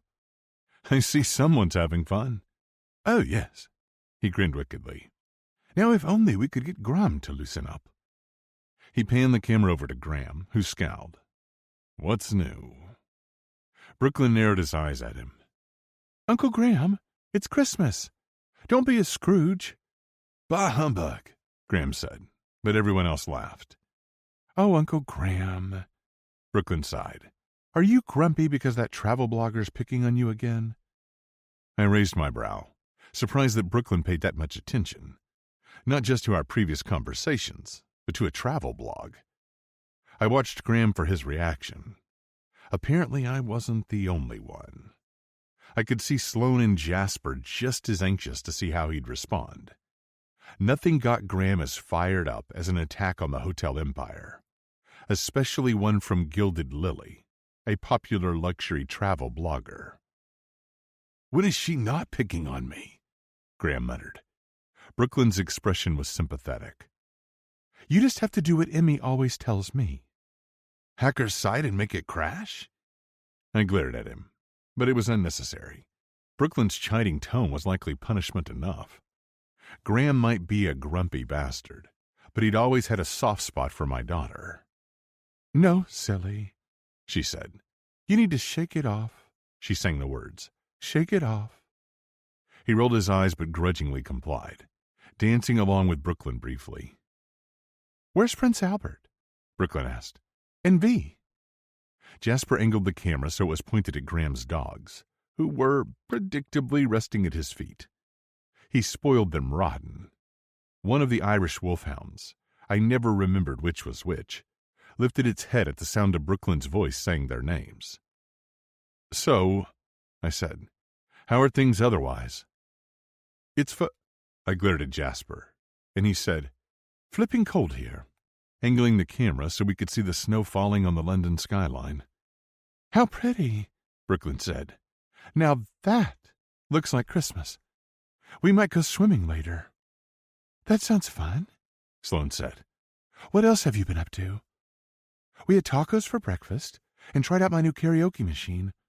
Thank you for my present. I love it. Sloane smiled. I'm so glad. Hopefully your dad is enjoying it too. She smirked. Oh yeah, Brooklyn laughed. Especially when Dad and Emmy sing a duet. I scowled, wishing she hadn't decided to share that tidbit. My family's interest was definitely piqued. Duet, huh? Sloane asked, brow arched in question. She'd been needling me almost non-stop about Emerson since I'd asked for her help acquiring the damn air maze. Fortunately, Brooklyn didn't leave anyone time to respond, saying, We're going to watch Christmas movies after this. She turned to me. Right, Dad? Yep, I nodded. It was tradition. Will Emmy be joining you for that, too? Graham asked with a sardonic twist to his lips. Of course, Brooklyn said. Want to say hi? Of course, Jasper said, mimicking Brooklyn's tone. Fucker. Brooklyn carried my phone to the living room, and I trailed behind. I could hear Emerson talking with my family, jumping into the conversation and teasing as if she was one of us. I was certainly coming to view her as family, and not an employee, though I knew it was dangerous to blur those lines. The night of Brooklyn's slumber party was proof of that. Emerson and I hadn't spoken of it since, and everything had gone back to normal. And that was part of the problem. Since our almost kiss, I found it harder to act like everyone was normal. I didn't want to hide my feelings for her. I was sick of putting on an act when I was at home, when she was around, pretending I felt nothing for her beyond her role as my employee. So when Jasper flirted with Emerson, again, I had to clench my fist to keep from smashing the device. He was an incorrigible flirt, a playboy, and he thought she was hot. Hell, so did I. But she was my daughter's nanny, and I kept telling myself that kind of thing never ended well. I could think of only one instance in which it had. Alexis and Preston. Preston had been Alexis's nanny, and when they'd first started hooking up, I'd figured he was only interested in Alexis's money, and she only wanted him for sex. How wrong I'd been on all accounts. But that was how jaded I'd become since my divorce. My fame didn't help. Before, women had been after me for my money. But now that I was an actor and executive producer, they wanted even more from me. A role in a movie, an in with the studio, whatever. Emerson placed her hand on my arm, and my eyes were glued to the spot where our skin touched. Nate? Yes? Graham had a couple questions for you about the Huxley Grand Abu Dhabi. Oh. I blinked a few times and turned my attention back to the screen, where my cousins were studying me with keen interest. Fuck. Sure. Oh, come on. Jasper slugged Graham's arm. It's Christmas. Do you ever stop working? Someone has to keep the family business running, he shot back. Sloane rolled her eyes, and Jasper scoffed. Of course. Emerson jumped in, perhaps wishing to dispel the growing tension. Is it true that the Huxley Grand Abu Dhabi is larger than the Buckingham Palace? Graham nodded, a spark of appreciation in his eyes. The Queen of England was once a guest in the suite where you'll be staying. Great. And now, thanks to Emerson's interest in the Huxley Empire, Graham would likely be interested in her too. The thought was laughable. I hadn't seen Graham date someone in years, not since he was in college. So I had no idea what his type was, or if he even had one. But I had a feeling that as much as he might appreciate Emerson's protectiveness, loyalty, and interest in the Huxley Hotel empire, her energy would be overwhelming for someone as grumpy and brooding as him. Holy... Wow, Emerson said, bringing my attention back to the conversation. There are more than 6,000 square meters of 22-karat gold leaf, Graham continued, always happy to talk about the Huxley empire he oversaw. And the wallpaper is pure silk, imported from India. I'm sure it's beautiful, she said, her voice full of admiration. And hopefully we won't have any more issues with paparazzi posing as staff. A muscle twitched in Graham's neck. We better not. I've taken additional measures to prevent it. And so has Jackson, I said. Good. Emerson returned to asking questions about the Huxley Grand Abu Dhabi. Graham was more than happy to drone on about the history of the building until another call came in. I stilled when Trinity's name flashed across the screen. What the? Emerson turned to me, eyes questioning. She'd never had to interact with my ex before, and I could tell she was surprised Trinity was calling. Hell, so was I. Brooklyn glanced up at me, her brow furrowed. Dad? Why's she calling? I schooled my face into a neutral expression as I tried to push aside my personal feelings about my ex. I reminded myself that Trinity was Brooklyn's mother, even if she didn't act like it most of the time. I mean, hell, Trinity couldn't even find the time to call and wish her daughter a happy birthday, but she could try to fight me for custody.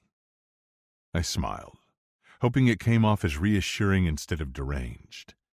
I'm sure she just wants to wish you a Merry Christmas. Brooklyn dipped her head, then asked, Do I have to talk to her? My heart cracked a little. I wanted to say no, but I knew Trinity would try to twist it to accuse me of parental alienation, that I was intentionally trying to keep her away from her daughter or poison their relationship. I never said anything negative about Trinity in front of Brooklyn.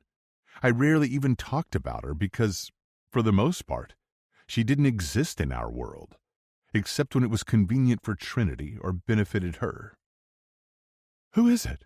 Sloan asked. Trinity. Sloan was fuming. Jasper opened his mouth to say something, likely negative, and Graham took over. Merry Christmas. Talk to you later. He ended the call abruptly. I knew he was only trying to protect Brooklyn, but I nearly laughed at the gruff way in which he'd done it. I'll just answer, and if you want to say hi, you can, I said to Brooklyn. Emerson excused herself, standing just as I tapped the button to connect the call. I took a deep breath as Trinity's face filled the screen. The sight of my ex immediately set me on edge. But I was an actor. I could act pleasant for 5 minutes, or however long it took Trinity to grow bored and end the call, to prove whatever point she was currently trying to make. Brooklyn, darling, she crooned, and I clamped my mouth shut. Merry Christmas. Merry Christmas, Brooklyn muttered, becoming a shell of her usual bubbly self. I clenched my fists and then released them, placing my hand on Brooklyn's back and rubbing circles in silent support. Trinity blabbered on for a few minutes before finally saying, Hey, sweetie, can I talk to your dad alone for a sec? As much as I despised Trinity for abandoning our daughter, a selfish part of me was grateful I'd never had to deal with the logistics of sharing custody. I got all Brooklyn's birthdays, all her Christmases, and I was determined not to let that change just because Trinity had suddenly decided to act like she cared. If she genuinely wanted a relationship with our daughter, then I was all for it. But she'd always viewed Brooklyn as a pawn, and I refused to play her games. Yep. Brooklyn handed me the device and then darted toward Emerson's room without even saying goodbye. And definitely not, I love you.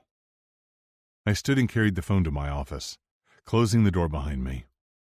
I was grateful Brooklyn had someone like Emerson to turn to, someone she could trust and confide in addition to me. What do you want?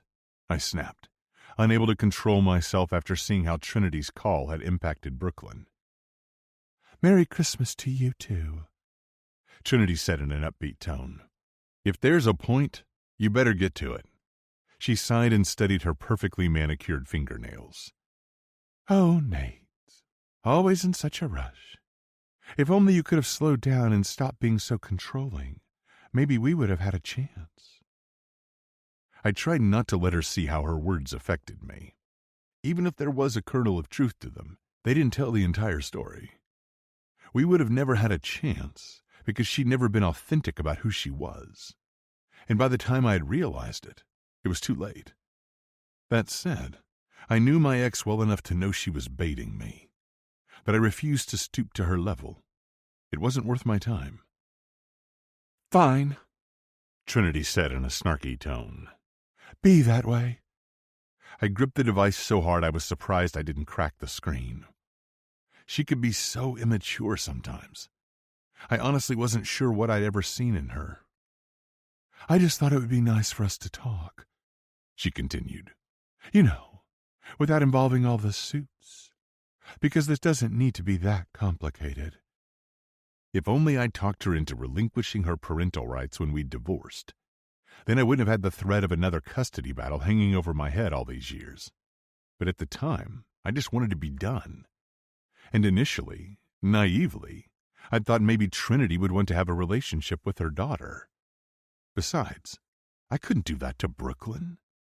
If Trinity didn't want to be involved, that was her choice.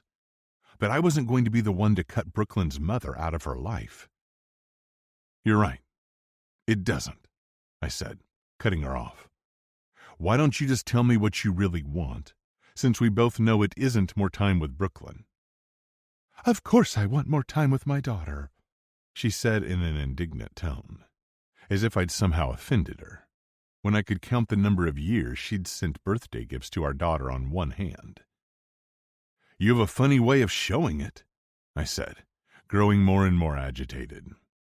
We both knew she wanted more money, not more time with Brooklyn, but she wasn't going to come right out and say it. She was too cunning.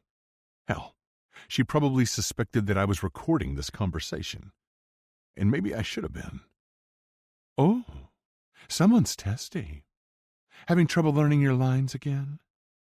I seethed. I wanted to remind her that had happened once. But her comment was unnerving, because I was used to taking on roles that allowed for more improvisation. Since my new part stayed faithful to the text of the novel, I wouldn't have as much freedom with my lines. Maybe you should have your nanny help you run them, she said, her voice dripping with honey. Emerson had offered to help months ago, though I knew it was in jest. But I couldn't impose on her more than I already had. Even if I could use the practice, running lines with Emerson would be too risky, considering the subject matter. I'm sure she'd be happy to help you with all sorts of things, Trinity added in a suggestive tone. If she isn't already. I clenched my fists. Trinity had some nerve. She'd upset Brooklyn, on Christmas no less, and now she was insulting Emerson. I was done. Get to the point, Trinity, or I'm hanging up. I want Marie Antoinette's diamond and pearl necklace. No, I scoffed. No fucking way. I'd rather see you in court. I ended the call without giving her a chance to respond. I would never give her that necklace, or any other piece of jewelry that had been part of my mother's collection. I threw my phone across the room, and it collided with the wall with a satisfying crunch. I'd probably regret that later, but at the moment, I couldn't find it in me to care. Trinity didn't matter. Her bullshit didn't matter. My time with Brooklyn was precious, and I wasn't going to let Trinity, or anyone else, ruin it. Chapter 9. Nate. I lifted the champagne glass to my lips, surveying the room as I counted the minutes until I could leave. It was the annual year-end party for the studio, and it was a star-studded event. I wondered what Brooklyn and Emerson were up to. I wished I were watching movies on the couch with them, instead of parading around in a tux and pretending to be remotely interested in any of these banal conversations. I peered out at the LA skyline, my mind elsewhere, preoccupied with our upcoming trip to Abu Dhabi. Jackson had already sent part of his team there to prepare. In a few days, he and another one of his team would fly out with Emerson, Brooklyn, and me. I was wound tight with anticipation. About the filming, about everything. Annalisa's tell-all had released. Trinity had filed her custody challenge. I was trying to hold it together while running a studio and raising Brooklyn. And in the center of it all was Emerson, The true calm in the chaos, grounding both Brooklyn and me whether she realized it or not.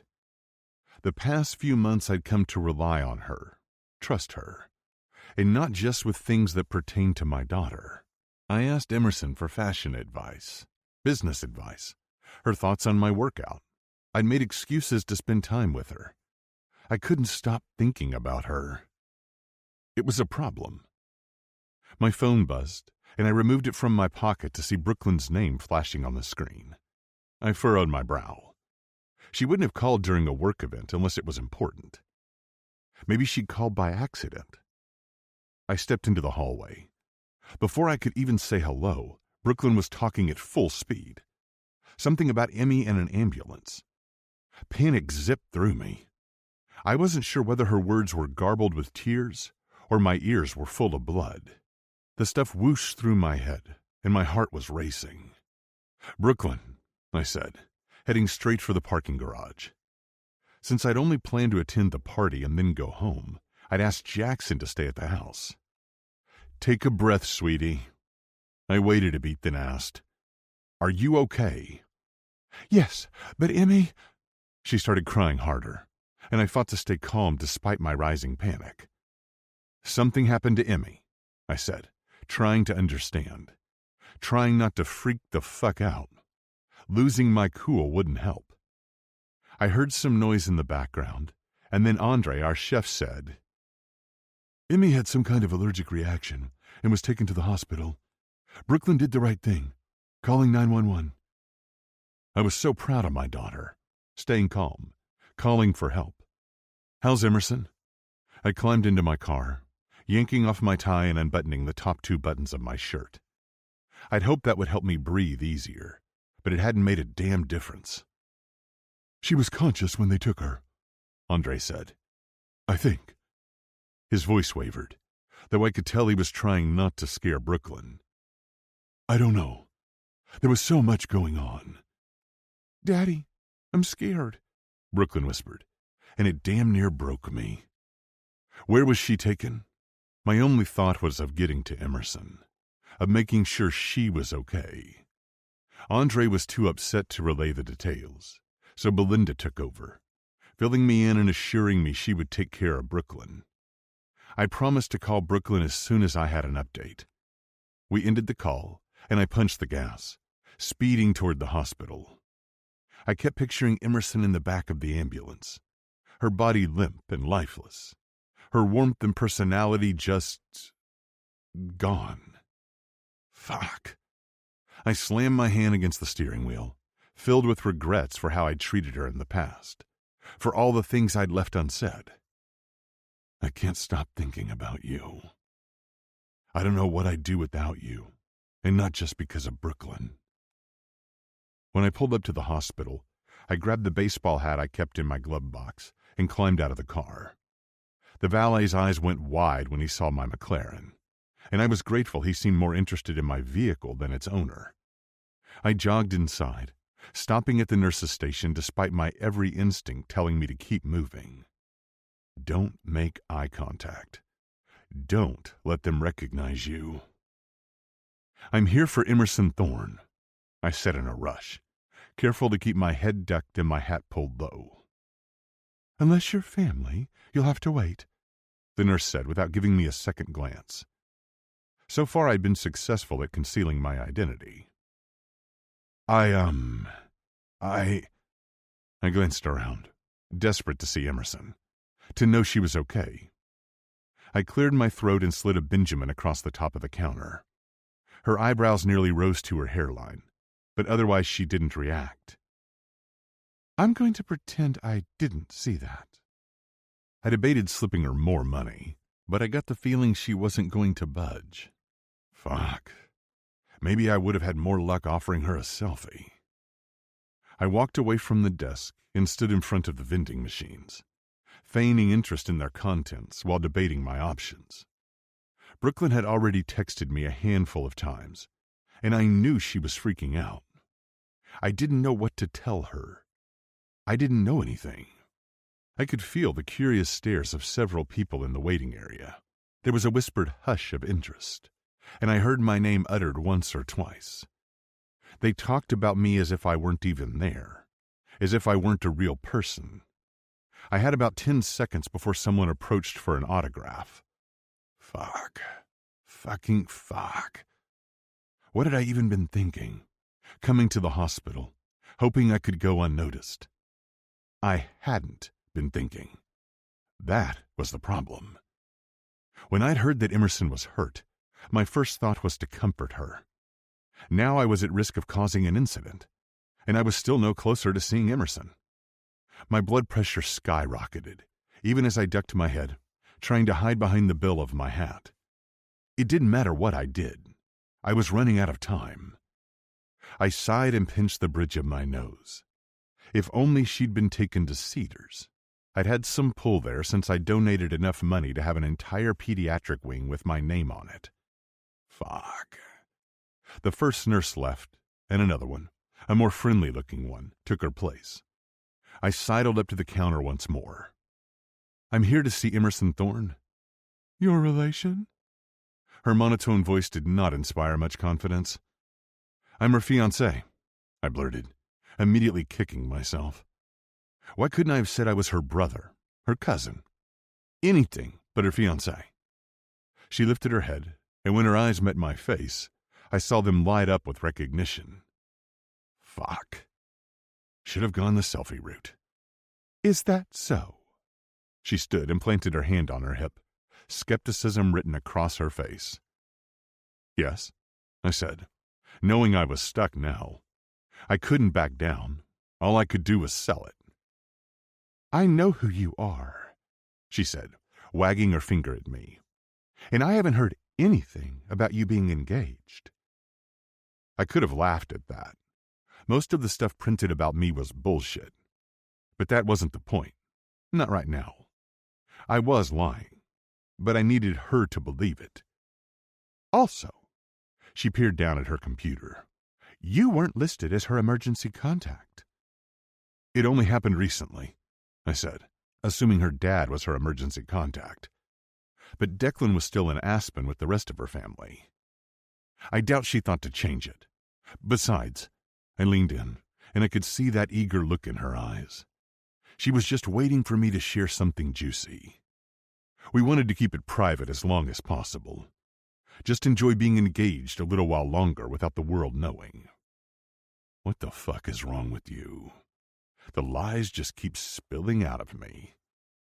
The nurse held my gaze, her eyes narrowing. Sweat trickled down my back, and I tried not to tug on the collar of my shirt. If this didn't work, I didn't know what I was going to do. Emerson wasn't answering her phone, and I needed to see her. I would see her. Even if I had to donate enough to have a wing named after me at this hospital to make it happen. Hell, maybe if my star status or my money wouldn't do the trick, I'd have Graham hack the patient database and add me as her emergency contact. The nurse finally relented, jerking her head in the direction of the door that led to the patient's rooms. Room 412.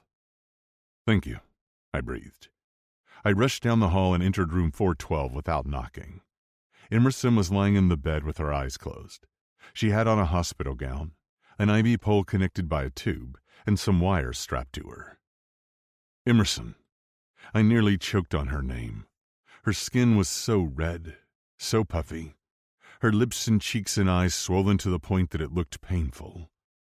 I reached out as if to touch her, but then stopped myself, my fingers curling into a fist instead. Her eyes fluttered open.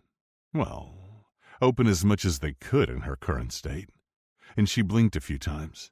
For a minute, I worried she'd forgotten my name, but then she said, Well, hello, Mr. Crawford, in a sultry tone that went straight to my cock.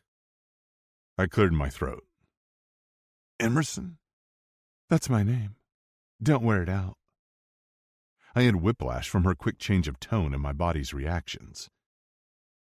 Are you okay? Oh, yeah. She shifted, wiggling her feet under the blanket. Never better. I furrowed my brow. That's good. I was pleased that she was awake and talking, but I remained cautious. Brooklyn will be happy to hear that. I was just relieved to know my daughter was safe at home, even if I hated that I couldn't be there to comfort her. Oh. Her expression was one of pure adoration. I just love her, don't you? Well, yeah, I smiled, leaning my hip against the hospital bed. She is my daughter. That she is, she grinned. You're a good dad. I should tell you that more often, because you are. I smiled, touched by her comment, and relieved that she seemed relatively okay. Thank you. She crooked her finger, and I was lured to her despite my better judgment. What are we doing here? She whispered, spinning her finger around. At the hospital? I asked. Yes, she hissed, gripping my lapels, pulling me closer. Don't talk so loud, or they'll hear you. Who? I wondered aloud. The paparazzi? You know who, she said with a meaningful look and an ominous tone. I wasn't sure I did. By this point our noses were practically touching, our breath mingling, and despite her swollen face, she was captivating. Her expression changed again, just as suddenly as her mood. Hi, she giggled. Hi, I said, amused despite my concern. I had no idea what they'd given her, but it was clearly having an effect. You're cute. She bopped me on the nose. Cute? I shuddered playfully, enjoying this unrestricted, unfiltered access to her thoughts. So that's what you really think of me? You want to know what I really think of you?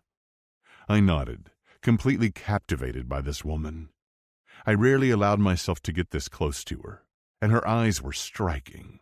Denim blue, but with these white lines that went out from the center, like when Brooklyn had touched a Van de Graaff generator at a science museum. Her hair had gone out in all directions, and she laughed and laughed. I imagined Emerson having a similar reaction and smiled. That smile, she shook her head. What about it? I asked. Devastating. Devastating, huh? I smirked. You always have been. I knew I shouldn't take advantage of her current state, but I couldn't seem to stop myself. I thought you couldn't stand me.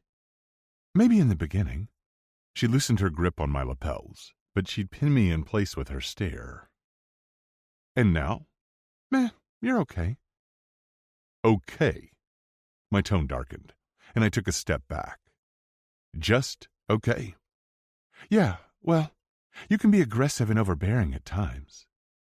Is that so? But then you're surprisingly present, especially in your interactions with Brooklyn. And you are hot, which helps. How so? I crossed my arms over my chest. It helps to counteract the assholeness. You know, like those companies that offset their carbon footprint by planting trees. You do that with your face and... She scanned my body, and it sparked something deep within me. This desire to take her and claim her, and show her just how controlling I could be. Yeah, she shivered. Before I could respond, she said, Brooklyn, is she okay? The fact that Emerson was thinking about my daughter's well-being when she was the one in the hospital only endeared her to me. Over and over again, I'd seen just how much Emerson adored Brooklyn. She went above and beyond, and I wondered if she did that for every family, or if we were special. I wanted to think it was the latter. Brooklyn was really worried about you. So was I. I nearly took her hand in mine but stopped myself, instead asking, Do you remember what happened? My phone buzzed in my pocket, but I ignored it. Do you need to get that? Emerson asked, furrowing her brow. My phone buzzed again, and it didn't stop this time. I removed my phone from my pocket. 10 missed calls and countless unread texts. Several were from Pierce, none of them from my daughter. Shit, I muttered as I swiped through the text, including a link to an article with the headline, Hollywood's billionaire bachelor Nate Crawford is engaged to America's sweetheart Emerson Thorne. Fucking hell. This was quickly turning into even more of a disaster. "What's wrong?" she asked. "Nothing." I shoved my phone into my pocket, not wanting to add to Emerson's distress. I knew I'd taken a risk, referring to Emerson as my fiancé, but I'd expected more discretion from a fucking hospital. That said, I had mentioned it in front of an entire waiting room, even if I'd been careful to keep my voice low. I'd sort it out later. What mattered right now was that she was okay. There was a knock at the door, and a nurse bustled in. "Hello, Emerson. How are you?" "I've been better," Emerson said. The nurse, a woman with silver hair and hot pink scrubs, smiled brightly at me, blinking a few times as if she couldn't quite believe her eyes. She mouthed the word, "Holy," before seeming to regain her composure. I would have been irritated by her lack of attention to Emerson if I weren't terrified about what was going to come out of the nurse's or Emerson's mouth next. Fortunately, the nurse busied herself with taking Emerson's vitals and asking some questions. Then she peered down at her tablet and made some notes. "Can I get you anything?" she asked Emerson. Emerson shook her head. "Okay, well, I'll—" She glanced at me again, scanning me head to toe, likely comparing me to the characters I'd played, deciding whether I matched up to her expectations. Who the fuck knew? "Be back in a while to check on you." I followed the nurse out to the hall, closing the door softly behind me. "How's she doing?" She gaped at me, but then seemed to collect herself. "It sounds like she had an anaphylactic reaction to something. The EMTs gave her 2 Benadryl, as is the usual protocol. And we later found out that she'd already taken a Benadryl at home before their arrival." I nodded. "Has she been given anything else?" She shook her head. "No, but we're monitoring her. The Benadryl may have contributed further to the swelling." She's, I didn't know how to say it, so I rocked on my feet. "She's not acting like herself." The nurse's smile was sympathetic. "It happens sometimes. 3 Benadryl can be a lot. And for some people, like your fiancé, it makes them a little loopy, confused and silly. A bit like when someone is woken up from anesthesia." I rubbed my chin. "Don't worry," she said. "The effects will wear off, usually in 4 to 6 hours. 4 to 6? I swallowed hard. 4 to 6 hours?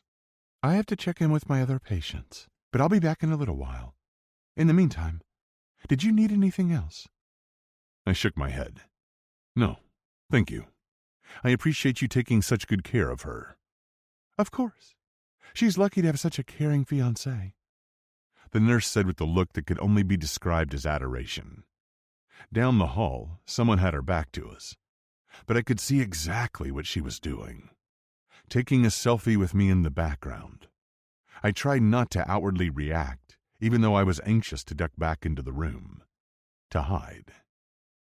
I should return to Emerson. "Of course," she smiled. I darted into Emerson's room before anyone else could spot me.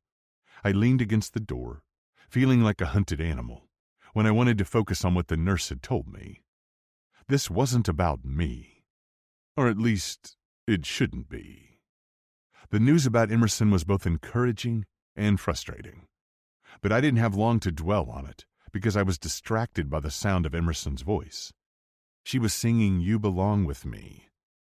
I tried to ignore my phone, silencing any notifications except those that came from Brooklyn or my household staff. I sent Brooklyn another quick update to let her know Emerson was okay, but there was one call I couldn't continue to ignore. "You good?"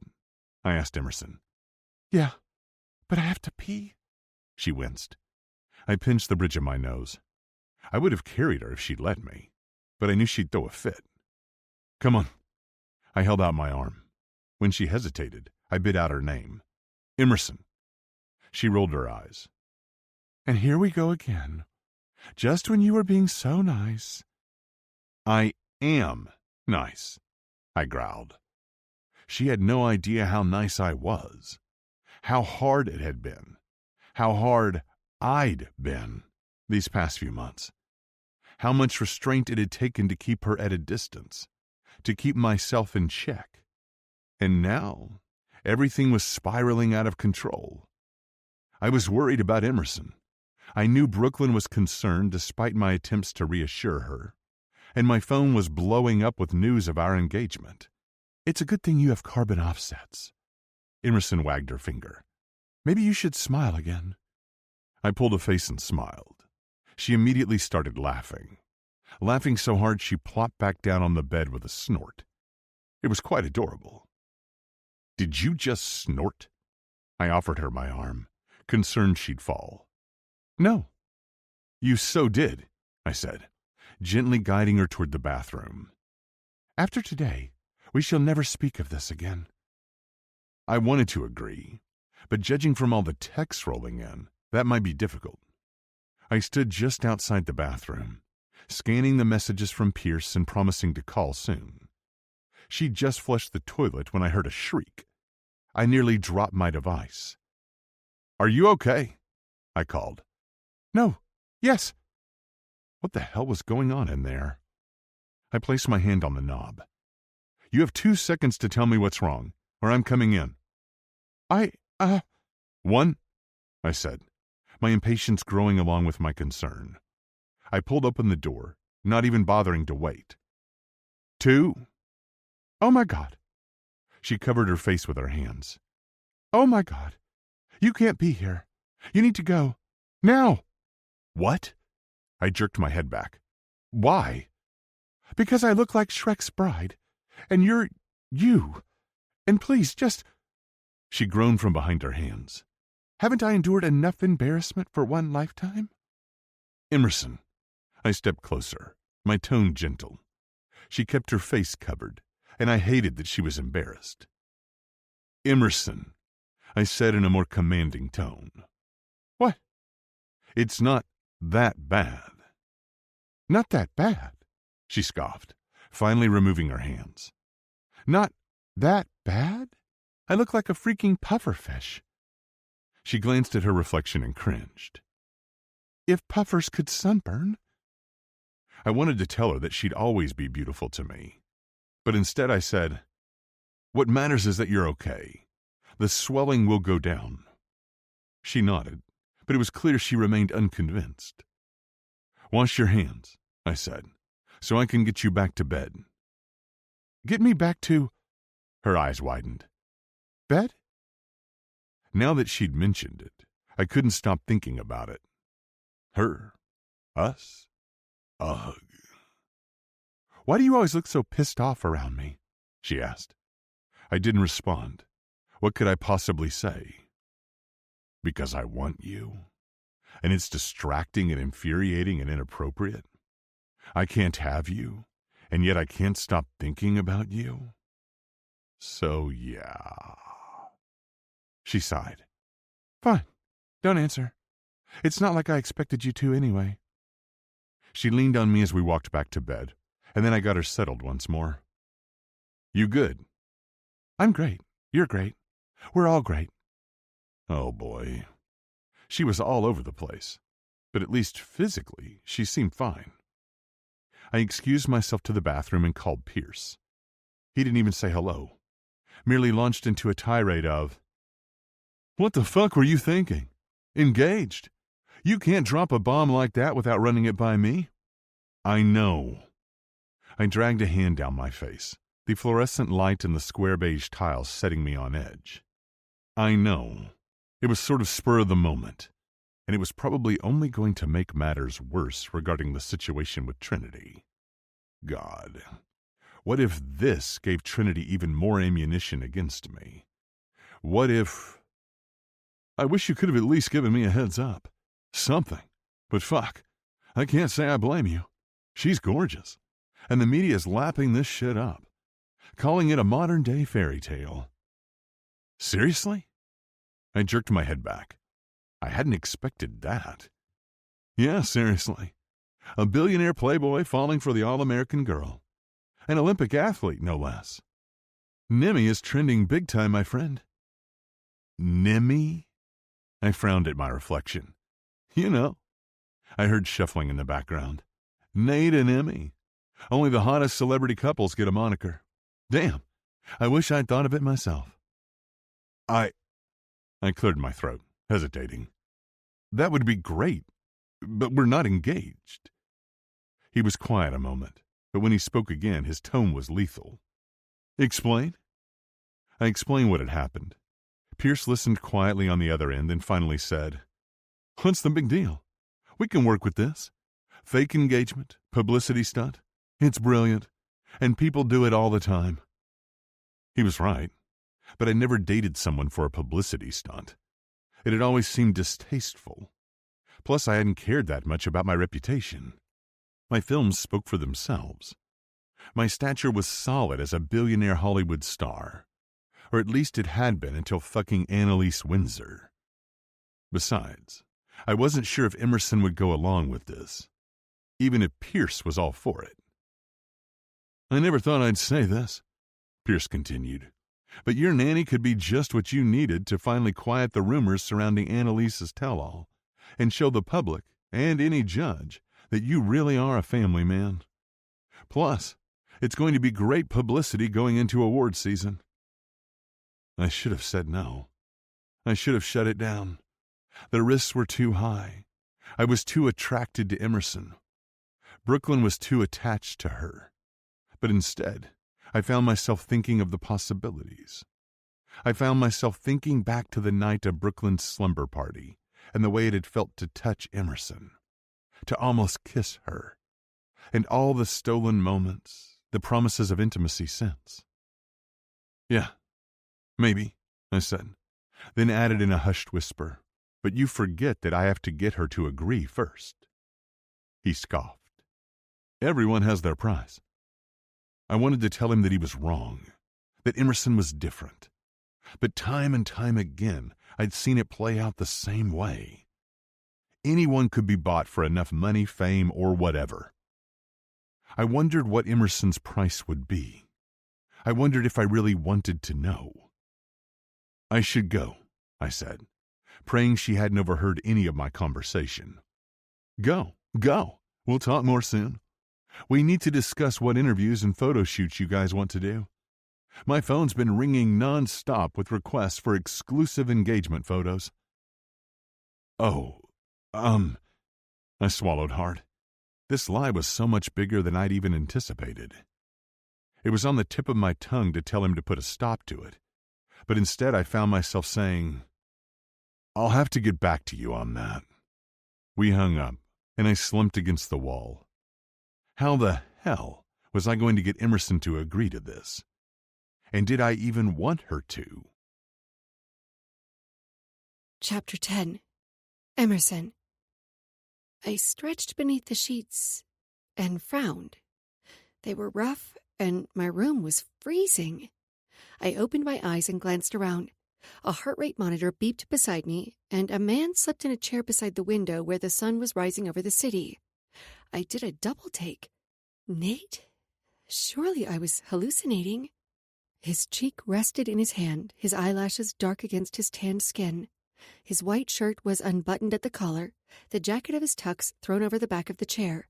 His brown waves were messy, as if he'd been tugging on them non-stop. This wasn't real. Was it? I squeezed my eyes shut and then opened them again, but he was still there, still dozing perfectly in his tux. What the hell? How long had he been there? All night, judging from his clothes. He'd spent the night at the hospital with me? Wait, had he left the studio end-of-year party for me? I reached up and started checking my head for signs of an injury. Did I have a concussion? Amnesia? No, I couldn't have amnesia. I remembered his name. I remembered my name. The only thing I didn't remember was much of what had happened after coming to the hospital. I took a calming breath and squeezed my eyes shut, trying to reconstruct what had happened. I'd been itchy, so itchy, and my tongue had started swelling. I'd taken a Benadryl, more swelling, panic, Brooklyn, riding in the back of an ambulance, and then the hospital? Nate stirred and then straightened, rubbing a hand down his face. When his eyes met mine, he said, "You're awake," in a gravelly voice that went straight to my core. I nodded. fighting the urge to squeeze my thighs together. And you're here. I am. I wanted to ask him why, but instead I said, "What about Brooklyn?" She's with Andre and Belinda. I'm sure they're feeding her donuts and letting her watch whatever she wants. He smiled, and I knew he was joking. Or if he wasn't, it didn't bother him. She called 911. He nodded. I know. I covered my face with my hands. I'm so sorry. You have nothing to apologize for, he said, gently peeling them away. How are you feeling? I slid my hand on my throat, assessing. I'm okay. I hope Brooklyn wasn't too traumatized. I can't thank her enough for what she did. He smiled, pride infusing his words when he said, I'm glad she did. A whisper of a memory floated through my mind. Something about Nate telling me how worried she'd been. But there'd been a look in his eyes. Something that made me think he was actually talking about himself. Surely I'd imagined it. I glanced around for my phone, but there was no sign of it anywhere. I had no idea how long I'd been asleep. I don't even know what time it is. He glanced at his watch. Almost 7. I sighed, though I supposed the phone was the least of my worries. My dad was going to freak out when he heard about this, and I didn't even want to think of how much this little overnight stay was going to cost. I opened my mouth, then closed it. What? He asked. I guess I'm just surprised you're here. Of all the people I would have expected to see sleeping in the hospital chair at my bedside, Nate wouldn't have been one of them. My dad, yes, but he was still in Aspen with the rest of my family. At least I assumed he was. I hadn't called him yet, and the hospital probably hadn't either. Thanks to Kendall's experience with her mom, I knew they only called the emergency contact if it was serious. While the definition of serious often varied from hospital to hospital, I had to assume my dad's absence meant my case wasn't considered serious. Brooklyn was worried, Nate said, as if that explained his presence. Right, but, I chewed on my lower lip. What if someone recognizes you? I knew how hard Nate tried to live a normal life, to fly under the radar. I saw what it cost him at times going out in public, which begged the question, what had he been thinking coming here? Before he could answer, there was a knock at the door, and a doctor and nurse bustled in and introduced themselves and asked some general questions. I waited for Nate to excuse himself, but he seemed intent to stay by my side. Was he worried I wouldn't be able to take care of Brooklyn? Have you ever had a reaction like this before? The doctor asked. I frowned. No. It could be an undetected food allergy, though nothing showed up on our tests. Or it could be related to stress. Have you been more stressed than usual? Me? I shrugged, my laughter sounding nervous to my own ears. No more than usual. It was a lie. Everything about my life was stressful. I'd almost kissed my boss last month, and I couldn't stop thinking about it, even if we both pretended otherwise. My training was intense. I was often at odds with my dad, all while trying to prepare for my upcoming competition. I was worried about Brooklyn and Nate and Trinity's potential custody challenge, and oh, yeah, the upcoming trip to Abu Dhabi in the midst of everything. I was spread thin. The doctor nodded, seeming satisfied even while Nate glowered. What's his deal? We're going to discharge you, the doctor said. Nate crossed his arms over his chest. But you still don't know what caused her to react like this. Unfortunately, we don't. She should check in with her primary care doctor and an allergist after she's released. For the next few days, drink lots of water and take it easy. Why were they talking to Nate like that? Like he was my caregiver or something? And why was Nate... So that's it, he asked, exasperation bleeding into his tone. You're just going to kick her out. Her body is still reacting to whatever freaked it out in the first place. Someone was clearly grumpy after spending the night in the hospital chair. We're going to send you home with an EpiPen in case it happens again, the doctor said to me before addressing both of us. You should switch to Xyzal and avoid Benadryl, and your skin already shows improvement. It should return to normal soon. Should? Nate asked, raising his voice. Should! And then he took a breath as if seeming to realize that we were watching him, that I was watching him. I wasn't sure I'd ever seen him so worked up about anything that wasn't related to Brooklyn, and definitely not in public. He was always very controlled, his public persona firmly in place. So to see him upset on my behalf, to realize he cared so much about me, was quite the shock. And it was the only excuse I had for my continued silence. "We've already kept her longer than we would have ordinarily," the doctor said, giving Nate a pointed look. What was that about? "We wouldn't discharge her if we had concerns. As it is, we have limited beds, and your fiancé's case isn't life-threatening." Fiancé? I opened my mouth, then shut it just as quickly. Surely I'd misheard. "Fine." Nate pinched the bridge of his nose. Had he? I whipped my head between the doctor and Nate. Had he not heard that? Had I imagined it? I glanced down at my ring finger, but it was bare like always. "I'll arrange for someone to pick us up. Can we use the helipad?" The nurse gaped at him, but the doctor merely shook his head. "Emergencies only." Hell, I would have gaped at him too, were I not still stuck on the fiancé comment. "Then I assume you have a private entrance," he said in a curt tone. "Yes, sir," the nurse said as the doctor wrote something down. "We're supposed to leave for Abu Dhabi in a few days," Nate said. "Will we need to postpone?" What? I jerked my head up, distracted from the fiancé comment, at least for right now. Nate, we can't postpone the trip. He ignored me, his attention fully on the doctor, who said, "It should be fine, but I'd have the number of a local doctor just in case. The hotel has one on call. I've already been in contact with them." He had? My head was spinning. I could barely keep up with this conversation. "Good," the doctor said. "But what about flying?" Nate asked, clearly unwilling to let it go. At this point, all I could do was stare. "Just keep an eye on her. No alcohol, minimize stress. Take a doctor on the plane with you if you're concerned." Nate nodded. The nurse said, "I'll be back to escort you in a bit."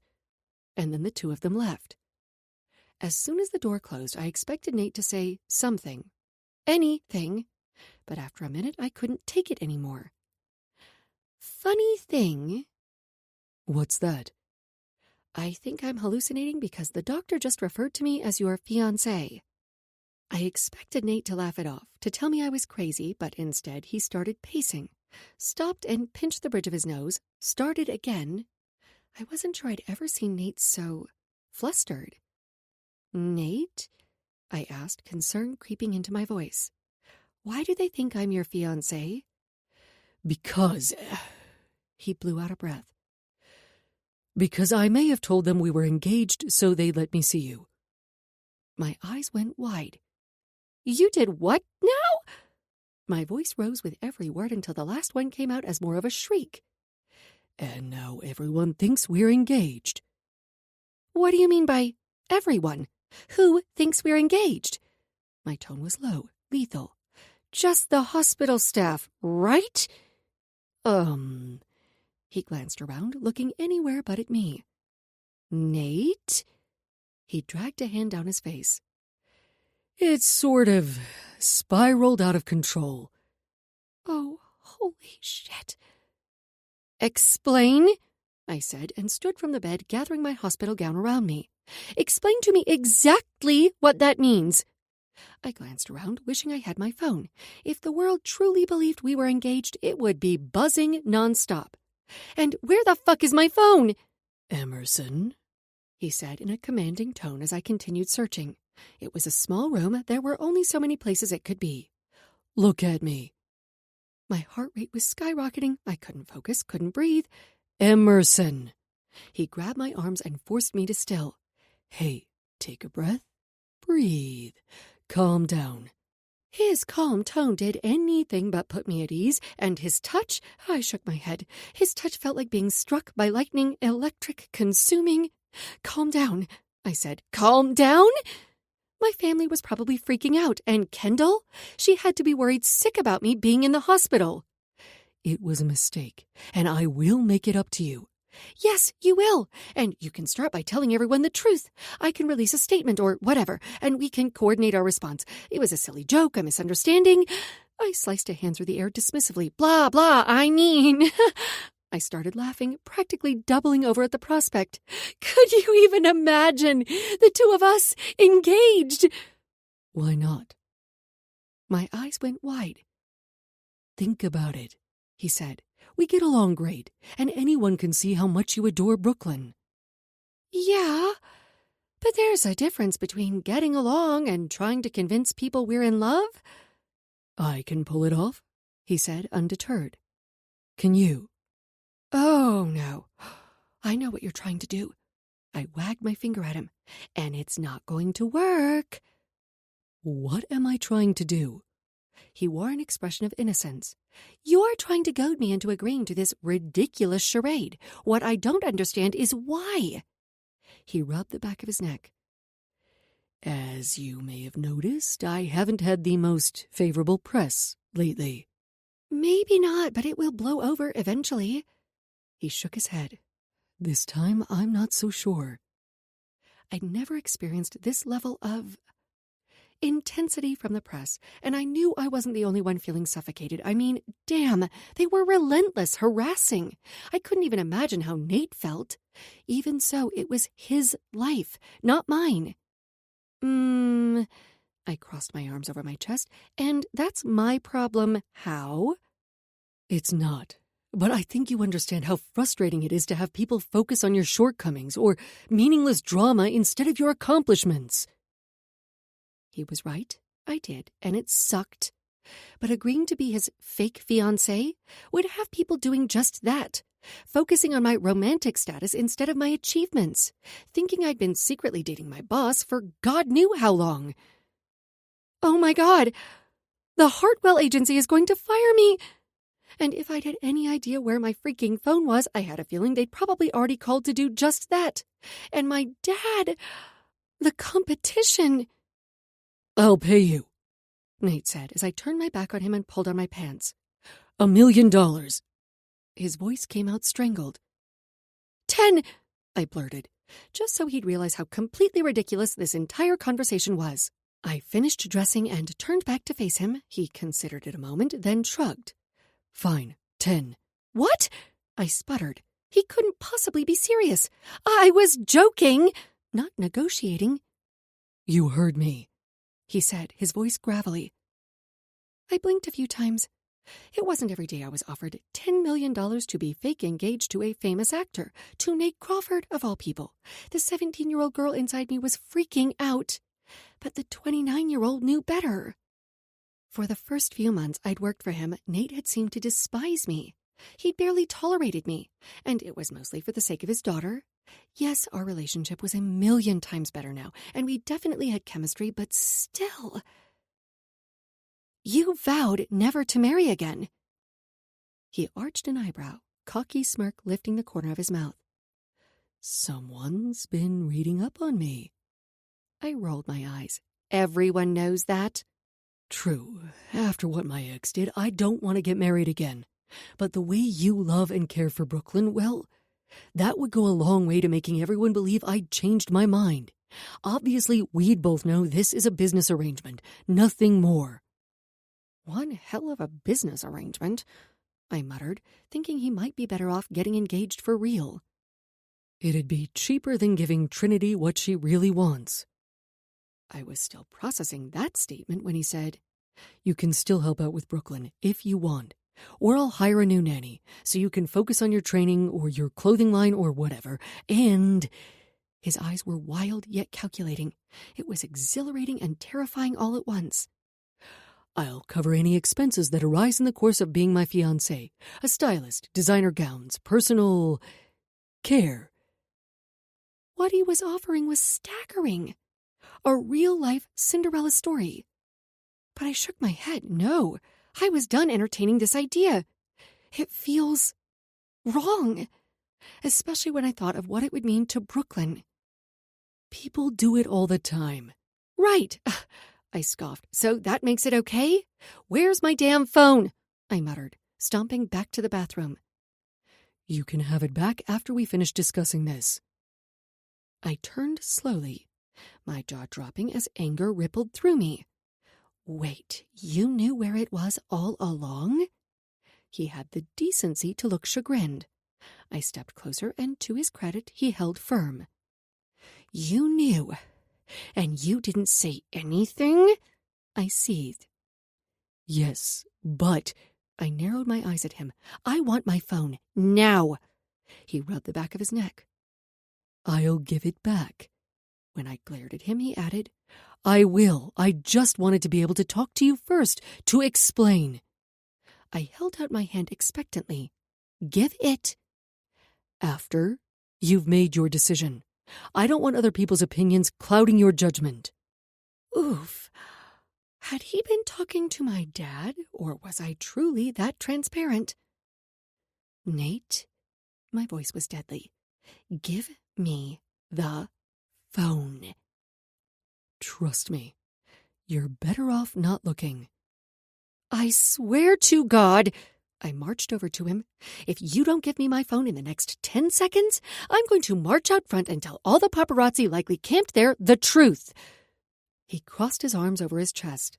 You wouldn't dare. Watch me. I turned for the door, but he grabbed my wrist before I got very far. My skin burned from the contact, the heat of his touch singeing me despite my ire. When I turned back to look at him, his eyes were full of an emotion I couldn't name. Sit down. We're not done discussing this. I yanked my arm out of his grasp, my earlier sympathy forgotten. If you want my help, you better start treating me with more respect. I'm not a child, and you can't just take my phone away. I'll treat you like an adult when you stop throwing a tantrum.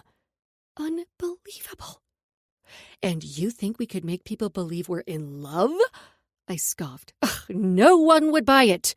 You're wrong. He rocked on his heels. They already are. Who? I asked, throwing up my hands in frustration. Strangers on the internet? I scoffed. People who don't know us? What about our friends, our families? I swallowed hard at that thought.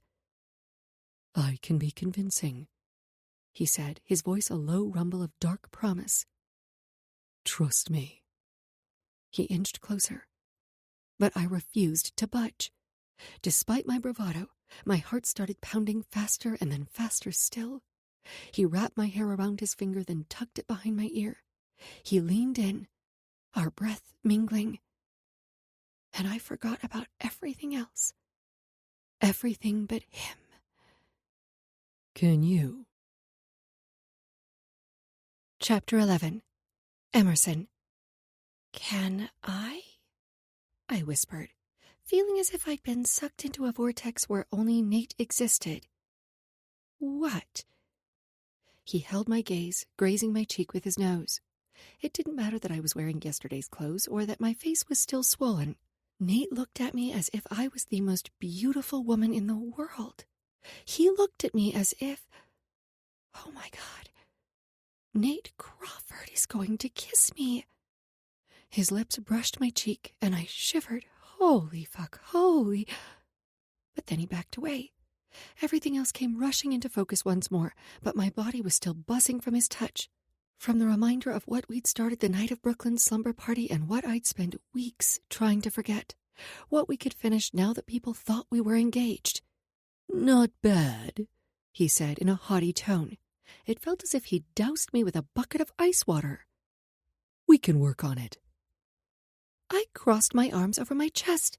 I wasn't sure what bothered me more, the fact that he could be so convincing and I'd fallen for it, or that he seemed completely unfazed when I was a combination of annoyed and turned on. Work on what, exactly? Being convincing. Think of this as an acting job. You'd be playing the part of my fiancé, he said, ignoring the fact that I lacked acting experience. And how long would this acting job last? I asked, complete with air quotes. I wasn't seriously considering this. Was I? He contemplated it a moment, then said, 1 year. My eyes went comically wide. At least, that was how they felt, as if they might actually pop out of my skull. After the events of this morning, it didn't seem as unrealistic as one might think. 1? I coughed, sputtered. Year? I croaked. That was a long time to pretend to be in love with someone, no matter how much money was on the table. $5 million up front, $5 million at the end of the year. Hell, consider it an investment in your athleisure line. Why a year? I asked, thinking of the lifespan of most Hollywood relationships. A housefly had better longevity. He lifted his shoulder, the picture of nonchalance, as if this weren't the most bizarre conversation we'd ever had. It would give me enough time to campaign for the Meghan Hart adaptation, and the breakup would give me a publicity boost right before award season. Plus, by that point, no one would suspect it was fabricated. And so as not to steal your spotlight, I said, needing to lighten the mood. $10 million was no joke, but the idea of accepting it felt wrong. His cocky grin was sexy, even though I didn't want it to be. It's like you know me. I honestly wasn't sure I did. The more time I spent with Nate, the more I learned about him, but then he went and did something like this, and it felt like I didn't know him at all. I mean, a fake engagement? I still couldn't believe he'd be in favor of this, let alone advocating for it. And having me on your arm would help you how? I asked. It would distract from all the other bullshit, while reframing me as the family man I really am. Everyone loves a wedding. Look at the royal family. A negative story crops up in the press. What better way to squash it than with a wedding? Right, but this time there would be no wedding. I mean, how do you suppose we'd explain that? When the time comes, we'd release a joint statement that we decided to part ways. Mutual decision. Nothing but the utmost love and respect for each other. The usual. Yeah, the usual bullshit. You don't like it? No, I said, because first of all, I'm your nanny. Well, former nanny now, since the Hartwell agency was going to fire me if they hadn't already.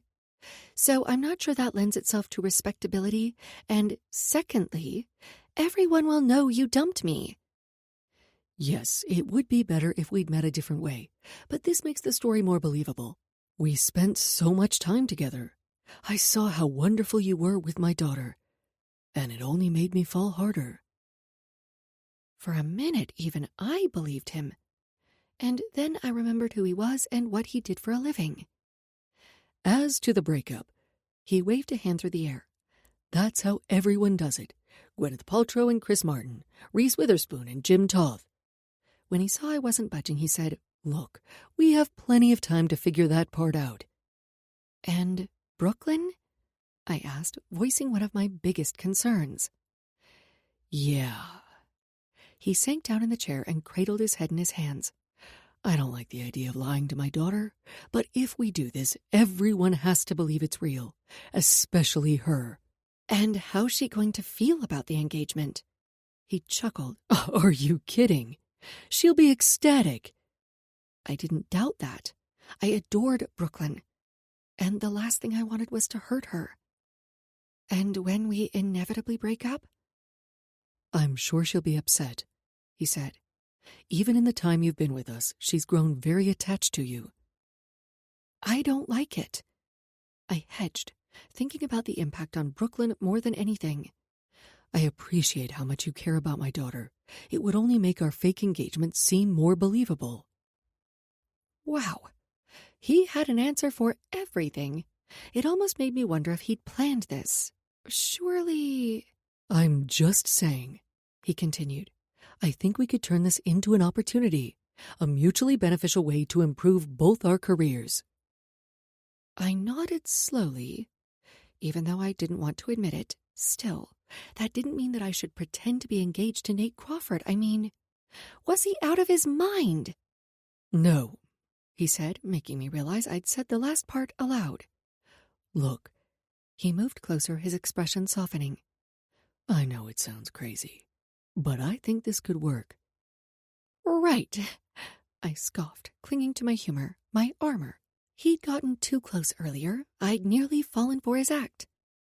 Because I love media attention, and I want everyone to think I screwed my boss. That's not... Oh, come on! I flung my hands in the air. We both know that's exactly what people will say. Hell, I'm sure they already are. Saying I'm a gold digger and worse. I thought of the parents at Brooklyn's elite private school. I remembered the curious whispers and the barely concealed interest the night of her school play. That had been uncomfortable enough, and pretending to be Nate's fiancé would magnify that by 1,000. Maybe. But they don't matter, he said. And it's not like you need this job anyway.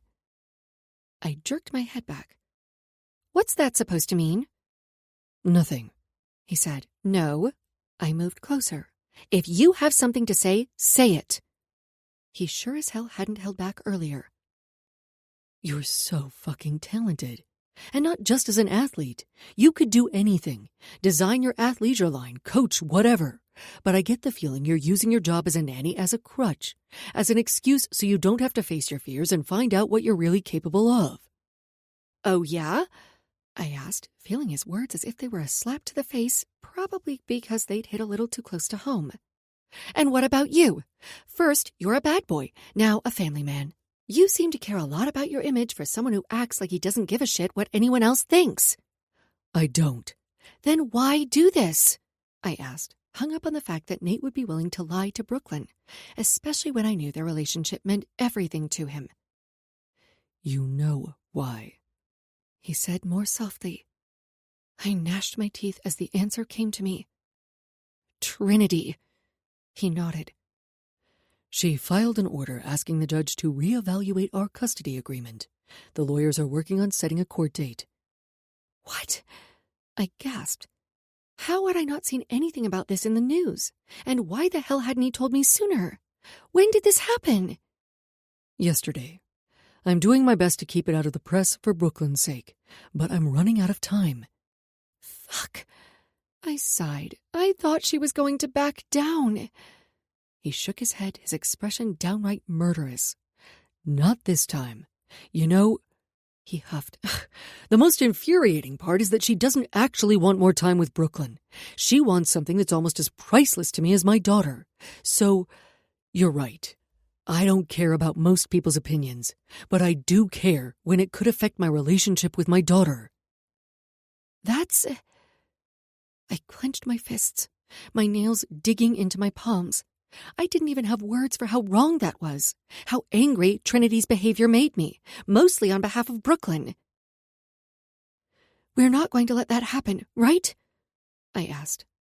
Nate looked at me with such surprise that I said, What? We? Well, yeah. I told you I'd do what it took to keep Brooklyn where she belongs, with you. I know I'm not her parent, but I love her, and it's obvious that sharing custody with Trinity wouldn't be good for Brooklyn. Obvious to us, but perhaps not a judge. But I appreciate you saying that, and I will do everything in my power to prevent it. He clenched his fists. Which is why the engagement would need to be believable. Trinity's legal team even cited several sections of Annalise's tell-all to show why I'm an unfit parent. I clenched my fists. What does Trinity really want? Did you know my mother collected rare gems and jewelry? I blinked a few times, thrown by his question. Maybe? My mom loved jewelry. To her it was both beautiful and practical. It was sentimental, but also an investment, a way to create a legacy.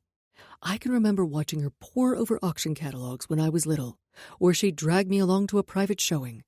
She had exquisite taste, and her jewels are one of the few things I have left of her. I frowned. And Trinity knows this?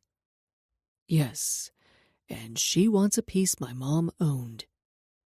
Rage burned through me, flaring even hotter. How dare she? Why not offer to give her the item's estimated value instead? I asked, even though the mere idea pissed me off beyond measure. Because the last time it was estimated for insurance purposes, it was worth over $36 million. And that doesn't factor in how high it could go for at auction. I coughed and sputtered. $36 million? What the hell is it? A necklace that once belonged to Marie Antoinette. My jaw dropped. You're kidding me! He had to be joking, right? He shook his head. And even if I gave her the item or the equivalent dollar amount, It would only be a temporary fix. Trinity will just keep doing this again and again. He gnashed his teeth, and I hated her for putting him in this position. I don't want that threat hanging over me for the next 6 years until Brooklyn turns 18. And I don't want that toxic drama for my daughter either. I understood his reasoning, but would this be any better? Lying about our relationship. At least it's something we'd agree to, and we wouldn't be hurting anyone. Except Brooklyn. That was a huge sticking point for me. Except Brooklyn. He hung his head. But we'd be doing this for her. That was what had me nearly agreeing. But instead I tried to think through everything to understand every angle. Because you're worried Trinity could win this time? He nodded slowly, and I'd never seen him look so defeated. But maybe you're right. This is... He dragged a hand through his hair. I'll call my PR team, see what alternate solutions they can come up with. Hell, Graham knows a guy. Maybe he can have the video scrubbed from the internet. Video? I asked, the word catching in my throat. Someone posted a grainy video of me telling the nurse you were my fiancé. Fuck. It seemed a little late to try to retract it, and while I didn't want to lie to Brooklyn, the story was already out there. There was no going back now. Backtracking is only going to look even worse, I said. Numerous people heard you say I was your fiancé. It's not like this is coming from a source close to the couple. We can't deny it now, or it'll make you look bad. You don't think I know that? Okay, I sighed. Let's just, hypothetically speaking, say I agree. Walk me through what this would look like.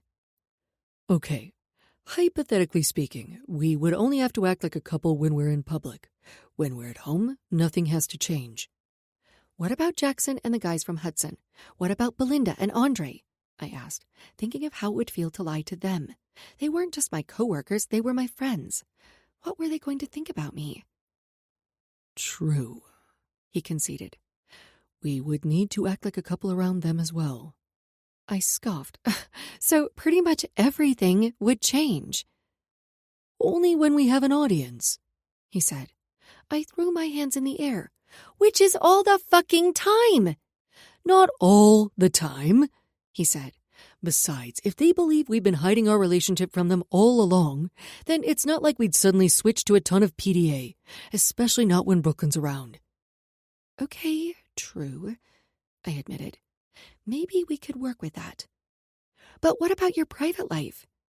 When he continued to stare at me, I said, Other women, you can't be seen with them. He lifted his chin, peering down his nose at me. First of all, when was the last time you saw me with someone? Well, never. At least not at the house. That didn't mean he hadn't slept with someone at a hotel or their home. You shouldn't believe everything printed about me, he said. And I would never cheat on my fiancé, even if this is a fake relationship. So, no flings, no one-night stands, no... Sex? He asked with an amused curl to his lips. Exactly, I said on an exhale. I wasn't usually this much of a prude when talking about sex, but this conversation had hit me square between the eyes. And as much as I didn't want to admit it, Nate Crawford still had an effect on me. He always had. A small price to pay for what we'd gain. Was he serious? I gawked at him. What? He asked. You're a notorious playboy. You don't do relationships. Am I? That's what... I trailed off. I didn't want to make him uncomfortable by mentioning the tabloids and celebrity blogs. I didn't read them. I hadn't in nearly a decade. But you'd have to live under a rock not to know of Nate's reputation. Yet his expression was so open, so earnest. I realized maybe I'd put too much stock in what other people had said about him. It wasn't fair of me, but still, the man oozed sex appeal. Even so, now that I'd been living with him, now that I'd seen the behind-the-scenes day-to-day of his life, I had no idea when he'd have time for sex. Between solo parenting, running a successful Hollywood studio, acting, his family, he was busy. Not that there weren't opportunities, it just... I was beginning to realize that maybe everyone had gotten it wrong about Nate. Maybe I had too. Still, I hedged, not wanting to delve deeper into that topic. A vow of celibacy for a year? I liked sex a lot. Sure, I'd been in a bit of a dry spell, but I wasn't keen for it to continue. Definitely not for another year. He chuckled, shoving his hands into his pockets. Who said anything about a vow of celibacy? My eyes went wide. Surely he wasn't thinking we'd... Would you like to make that part of our deal? He teased. At least I thought he was teasing. The fact that I didn't know was infuriating. I rolled my eyes, unwilling to show my body's traitorous reaction to his suggestion, real or otherwise. Dream on, Crawford. Our situation was already complicated enough as it was. I was not adding sex to the mix. That was the way it had to be. That was the only way I'd survive this. I couldn't get my feelings mixed up in a fake relationship with my celebrity crush. He smirked, and it was both sexy and exasperating. The man was going to drive me nuts. Was I crazy to consider pretending I was in love with him? Could I even pull it off? So, do we have a deal? He finally asked.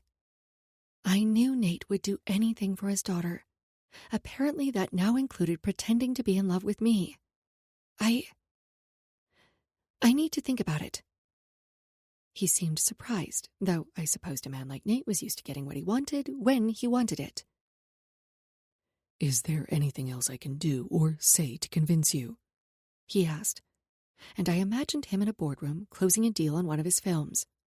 It was the type of soft sell tactic someone made when they were confident they were going to get their way, or when they were scared they were going to lose everything and knew better than to push.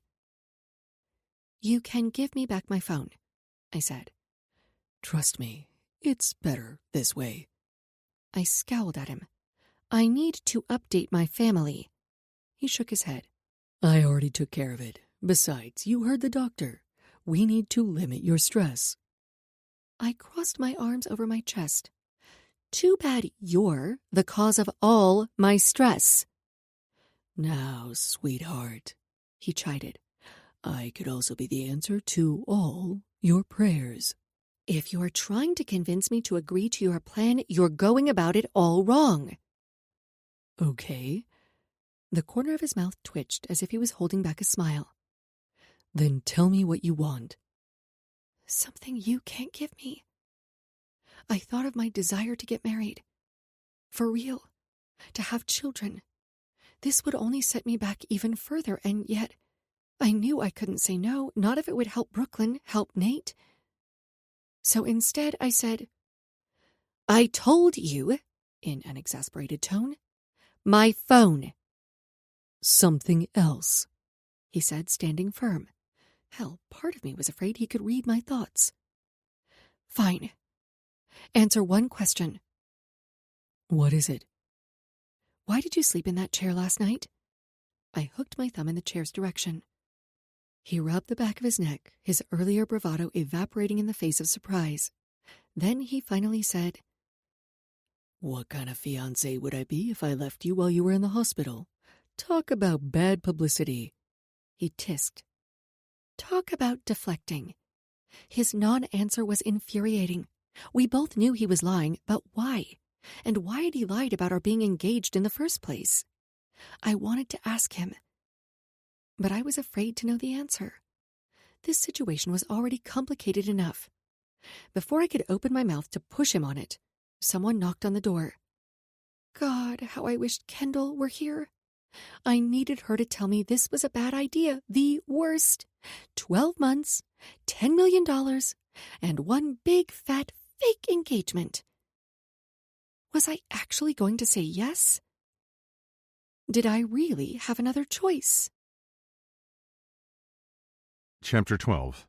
Nate. The nurse peeked her head in. We're just finishing up the discharge papers. Great, I said, my eyes on my phone.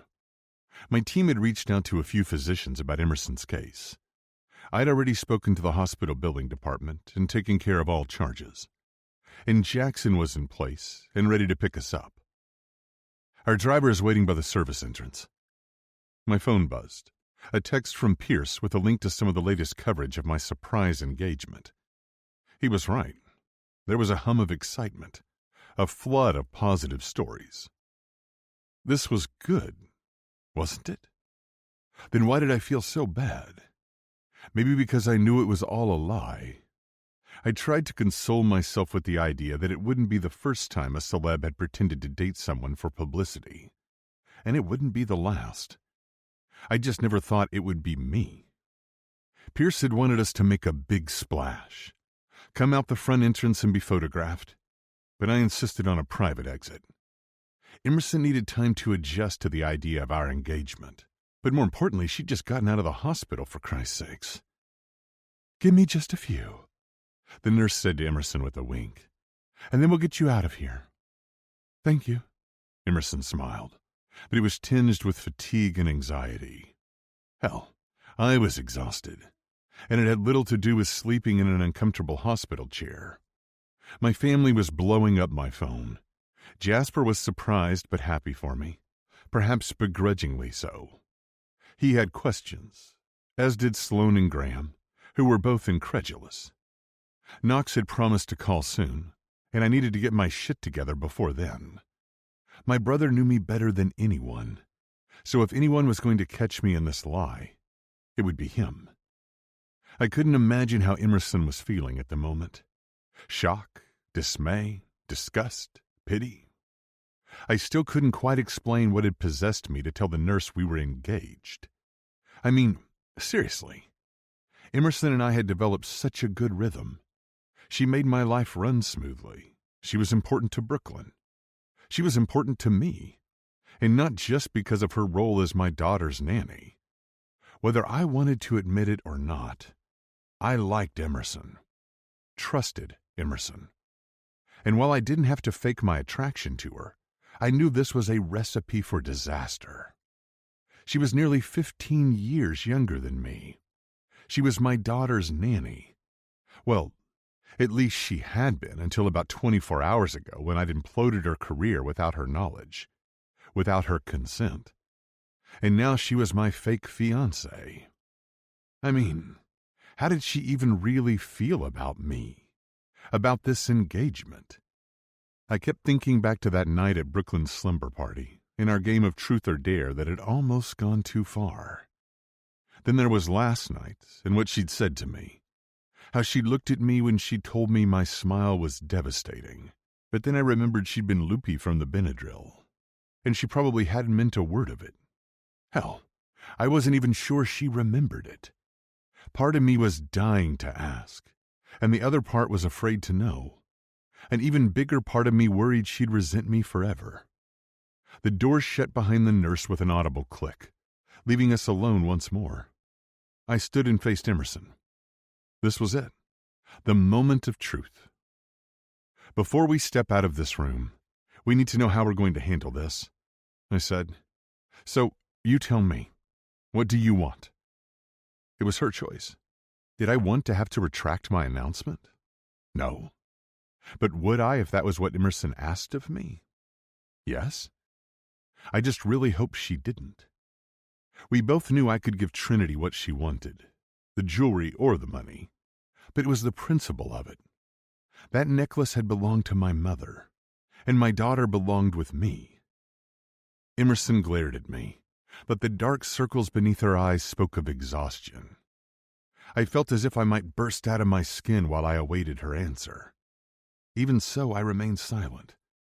She had to agree on her terms. Finally, she sighed. "How would this work as far as Brooklyn's concerned?"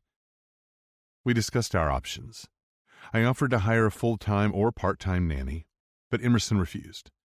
She wanted to keep that continuity and routine for Brooklyn, something I appreciated more than she could ever know. Instead, she suggested we hire a nanny as needed, for additional support when she had a competition. or I had work events that she'd need to attend. But otherwise, life would continue much as before. To the outside world, we were engaged, but at home, everything would remain the same. I apologized for roping her into this mess, and I meant it. Finally, perhaps sensing that our time was growing short, she held out her hand. Okay, you have a deal. I should have been fucking relieved, and I was. But a bigger part of me was consumed by guilt, overwhelmed with the enormity of what I'd asked, and what we'd both just agreed to. But it was too late to back out now. So formal for a fiancé, I teased. Maybe we should seal the deal with a kiss instead. I wasn't kidding, not entirely. Ha ha. She wasn't amused. What? I lifted a shoulder. Don't couples usually kiss when they get engaged? I joked, desperate to wipe the weary look from her face, eager to see her skin flush with color like it had earlier when I'd mentioned sex. Yeah, they usually ask their partner to marry them before announcing it to the world, too. I bit back a laugh, trying not to antagonize her further, even if it was a relief to see her back to her usual spirited self. Instead, I took her proffered hand and shook. We locked gazes and then dropped our hands just as quickly. Did her skin tingle like mine? Did she feel it too? I couldn't help but clench my hand as if to hold on to the feeling of her skin against mine. The door swung open once more. Ready, lovebirds? The nurse chirped, backing in with the wheelchair. Emerson scrunched up her face in disgust, but she smiled and leaned into my side as soon as the nurse turned to face us. Yep, thank you for everything. I wrapped my arm around her. Maybe she was a better actress than I'd given her credit for. Already she was off to a great start. Of course, the nurse said. Hop in, my lady. She gestured to the wheelchair. And we'll get you out of here without anyone knowing. I highly doubted that, but I appreciated the nurse's determination nevertheless. Shockingly, Emerson didn't put up a fight about the wheelchair, but she did ask, Don't I need to sign some discharge paperwork and pay my bill? It's already been taken care of, she said. Emerson frowned, but then she whipped her attention to me, her eyes narrowing in recognition. I said nothing, following them through the maze of hallways until we exited the hospital into a corridor where a black Escalade with dark-tinted windows was waiting. Jackson was standing next to it, and he stepped forward when he spotted us. Mr. Crawford? Emerson? Thank you, Jackson, I said, as he held open the door for us. I waited for Emerson to climb in, and then I followed her. The discharge process had been surprisingly quick. I got the feeling the hospital wanted to expedite our exit. Sure, I'd been a dick at times, but we were talking about Emerson's well-being. I didn't think I was being completely unreasonable, though considering the way she'd looked at me this morning when I'd berated the doctor, maybe I had gone overboard. I told myself I was just leaning into this new role, fake fiancé, but I knew that wasn't the truth. I'd been worried about her. I still was. I ground my molars so hard I thought they might crack, frustrated by the lack of answers. How did they have no idea what had happened? How could we prevent it from happening again? Reduce her stress, maybe? I sure as hell wasn't helping with that. I hated myself for putting her in this position. I knew she was under a lot of pressure with her competition coming up, and I didn't want to add to that. Especially not after what the doctor had said about stress potentially causing the reaction that had landed her in the hospital. And while the doctor seemed satisfied with her answer, I wasn't convinced. I lived with Emerson, and I noticed that she'd seemed tense lately. She sang less, smiled less. Congratulations, Jackson said, once we settled into the driver's seat.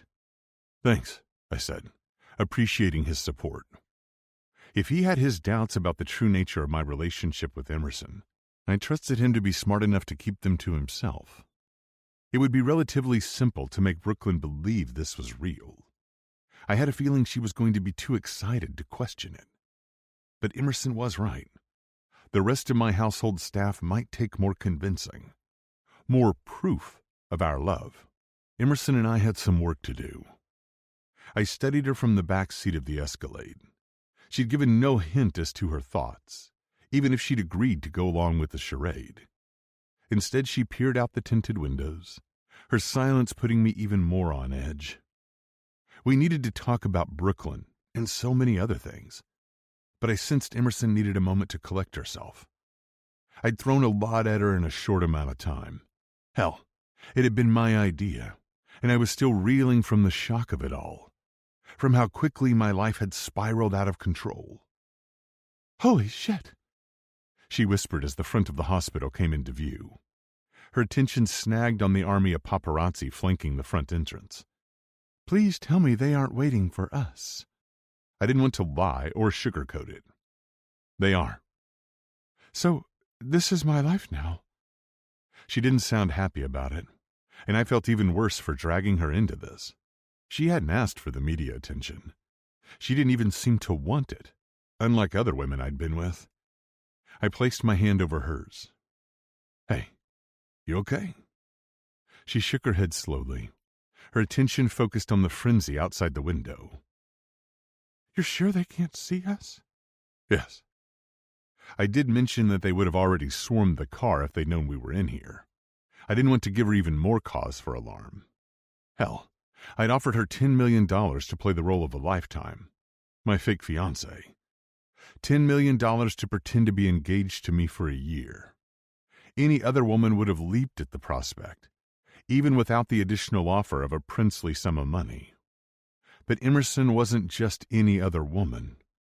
When I'd given her the chance to ask for anything she'd wanted, she hadn't. Then when I'd accepted her offer of $10 million, she told me she was joking. For a split second, I'd wondered if she was playing hardball, if she was trying to squeeze me for more, like my ex would have done. But I knew Emerson, and I didn't think that was true. In fact, the more we talked at the hospital, the more concerns she'd listed, especially regarding my daughter. The more I was certain that wasn't the case. We drove in silence and I didn't move my hand. I told myself to, but I didn't want to. I liked the feel of her hand in mine. I needed the reassurance that she was okay. I was grateful I didn't have to focus on the road, because all I could concentrate on was the woman beside me. I stared down at the hospital bracelet with contempt. I should have been grateful she was okay, and I was. But all I kept thinking was how terrified I'd been when I'd heard that Emerson had been taken to the hospital. How had I let this happen? I'd vowed never to let another woman have control over me. Yet here I found myself wrapped up in Emerson, concerned about her well-being. And not just as an employee or a friend, but as someone I cared about. She was magnetic and funny, smart and fucking gorgeous. And the way she interacted with my daughter made me think she was the missing piece from our lives. When Jackson exited the highway, I finally found my voice. We're almost home. I liked the sound of that more than I had any right to. Home. As if it were our home, and not just the place she was currently living because I paid her. Emerson's shoulders slumped. I know. She was quiet a minute, her eyes darting to Jackson, and then back to me as she weighed her words. Should I let you talk to Brooklyn alone first, so she doesn't feel pressured to react a certain way? I gave her hand a squeeze, then released it. She was always thinking of Brooklyn, and that only endeared her to me more. Hell, she'd agreed to turn her life upside down just to help my daughter. It wasn't the money that had convinced her. It was her desire to protect Brooklyn. I think we should tell her together, I said with the confidence I didn't feel, because the closer we got to home, the more nervous I grew. I'd only introduced one other woman to Brooklyn, and that had been years ago. Now Emerson and I were going to drop the bomb that we were engaged. We'll be casual about it, I smiled, but excited. Excited, right. She looked like she was going to be sick, but I couldn't let her falter. Not when Jackson could overhear us. I trusted the man, But this secret was too explosive to risk anything slipping out. I leaned in, grazing her cheek with my nose, seizing any excuse to touch her under the guise of portraying a couple in love and newly engaged. "Just remember why we're doing this," I whispered, trying to ignore my own anxiety as I pulled away. She nodded and turned to me, our eyes meeting with a sense of solidarity. She didn't have to say my daughter's name to know we were both thinking the same thing. For Brooklyn. More paparazzi surrounded the entrance to the house. Emerson's shoulders coiled tighter, only relaxing slightly after the gate had closed behind us, shutting them out. The door to the house opened as Jackson pulled into the garage. Brooklyn immediately ran over.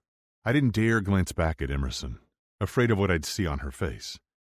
So when Jackson opened the door for us, I took a deep breath and climbed out, ready to put on the performance of a lifetime. "Dad!" Brooklyn called, running over. Her smile widened when she said, "Emmy!" She bypassed me and ran straight to Emerson, throwing her arms around her. "I'm so glad you're okay." "I am," Emerson said, locking eyes with Brooklyn. "Thanks to you. You were very brave." She shrugged, her eyes on the floor. "No biggie." "Well, it's a big deal to me," Emerson said, placing her hand on Brooklyn's shoulder and giving it a squeeze. "Don't I get a hug?" I teased. I would have been offended if I didn't love the fact that Brooklyn adored Emerson so much. It hadn't been like that with her previous nanny, Amalia. Brooklyn had loved her, of course, but Amalia was stern, and she'd never been very affectionate. Since Emerson had moved in, Brooklyn had blossomed. She was happier, more confident. "Oh, yeah," Brooklyn laughed. "Of course." I pulled her into my side, breathing in her scent. "I'm so proud of you for what you did yesterday." She put on a brave front, but I could tell the incident had scared her. "I'm just glad Emmy's okay." "Me too," I smiled, thanking Jackson before guiding Brooklyn into the house. I knew he and his team would have their hands full with fending off the paparazzi. "How about some lunch? Are you hungry?" She shook her head, but I hoped by the time the food was ready she'd want to eat. I asked Andre to prepare lunch. Emerson, Brooklyn, and I caught up on what we'd missed, and Emerson answered all of Brooklyn's questions about the hospital. Through it all, Brooklyn never left her side. While Brooklyn was telling us a story about breakfast, I caught Emerson's eye over the top of her head and mouthed, "You ready?" She picked at her food, and she looked as if she might be sick. But still, she nodded. We both knew we were running out of time. Soon, Brooklyn would hear the news from one of her friends or someone else, and I wanted it to come from us. "Well, it's been quite the exciting weekend," I said, hoping this went over well. "Emerson and I have some news for you." Brooklyn squirmed on the couch.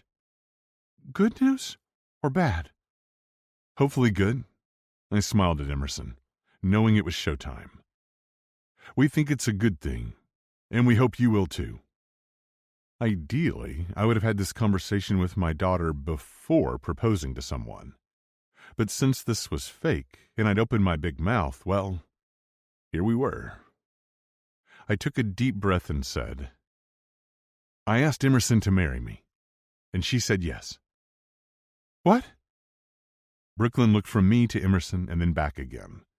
I slid my hand into Emerson's, needing her touch to ground me. There was no going back now. I held my breath, waiting for Brooklyn's reaction. I could feel the tension leach from Emerson, even as she held her smile. So far, this was the hardest part, lying to my daughter. I wasn't proud of myself, but I tried to tell myself the end goal was worth it. "Seriously?" Brooklyn asked, glancing between the two of us with a hopeful expression. "You're getting married? Emerson's going to be my mom?" I was relieved she was excited, but also, oh shit. Before I could formulate a response, Emerson said, "I love you, and I will always be there for you." "So," Brooklyn scrunched up her face. "Wait, so if you're marrying Dad, who's going to be my nanny?" "Me," Emerson said. "Well, sort of. I'll still take you to school and help with your homework. There was a long pause, and I realized I was holding my breath. And then Brooklyn squealed. Best news ever! She shouted before throwing herself into our arms. We laughed and hugged, and over the top of Brooklyn's head I mouthed, "Thank you," to Emerson. She shook her head as if it was nothing. But to me, her love for my daughter was everything. Brooklyn sat back, her eyes going to Emerson's hand. Wait, if you're engaged, where's your ring? It's at the jeweler, I said. They had to size it. Oh, Brooklyn said, easily accepting my explanation. I'd called the jeweler earlier in the day, and he'd been more than happy to size the ring. It would be delivered this evening. It had belonged to my mother, and despite Trinity's bullshit, I couldn't wait to see the look on Emerson's face when she saw it. Because it was perfect, and she was going to fucking love it. I told myself that I was okay with giving Emerson the ring because it was a loan. Because we both knew she'd give it back at the end of our fake engagement. Even I knew that wasn't entirely true, but I also wasn't going to dwell on it. Brooklyn sat back, but the questions started flowing faster than the paparazzi shouting comments to get a rise. When's the wedding? Can I be the flower girl? Are you going to have a baby? My head spun. But again, Emerson took it all in stride. She smiled and gave Brooklyn's hand a squeeze. We just got engaged, Emerson said with a huge smile. And we want to enjoy this time together. Excellent answer. As to the rest, we'll see. So I might have a little brother or sister like Sophia? Emerson's eyes locked as if they might bulge out of her head, so I redirected Brooklyn's attention to me. Sweetheart, I smoothed down her hair. That's a long way off. As in, never going to happen. I didn't want to get my daughter's hopes up about yet another thing I'd ultimately disappoint her with. Besides, Emerson is very focused on her training, though I didn't know if that would still be the case after her upcoming competition. She said it would be her last, but I wondered if she'd have a hard time walking away when it came down to it. I knew I would if I were in the same position. I couldn't imagine giving up acting. Regardless of what she decided, I trusted that Emerson knew what she wanted, that she knew what was best for her. So why didn't her dad? I gnashed my teeth. I hated that she felt pressured by him to do something she didn't want. And now, I was doing the same thing. I blew out a breath, hating myself a little more. Like her questions, Brooklyn's enthusiasm about our engagement seemed endless. She talked all through dinner about what this would mean. Unfortunately, the more she talked, the quieter Emerson grew.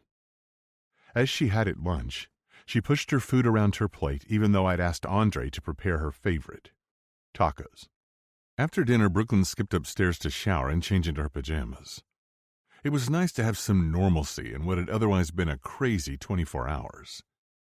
I knew the engagement was a big deal, but I was more thrown by what had happened to Emerson, and I kept watching her for any sign that something was amiss, even though her skin had returned to normal and the swelling was almost completely gone.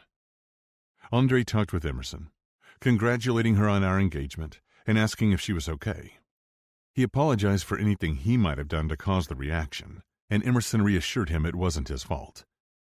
After he excused himself for the evening, Emerson busied herself in the kitchen, preparing her protein and snacks for the next day as she did every night.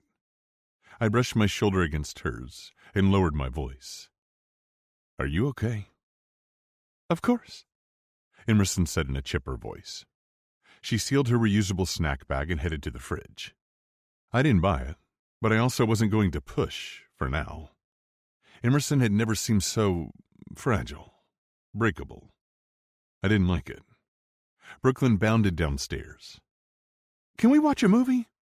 Sure, I said, glancing at Emerson. You'll join us, right? Of course she's joining us, Brooklyn said, taking her hand and staring up at Emerson in adoration. We're family now. If someone had asked me to describe the perfect mom for Brooklyn, it would be Emerson. She was playful and creative, yet enforced boundaries.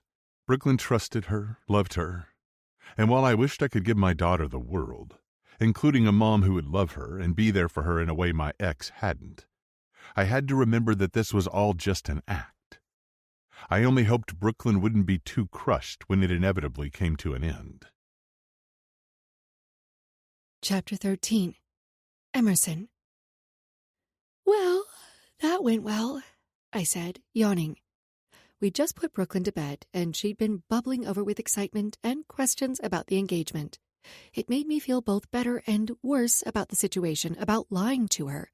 She was clearly overjoyed by the news, a relief.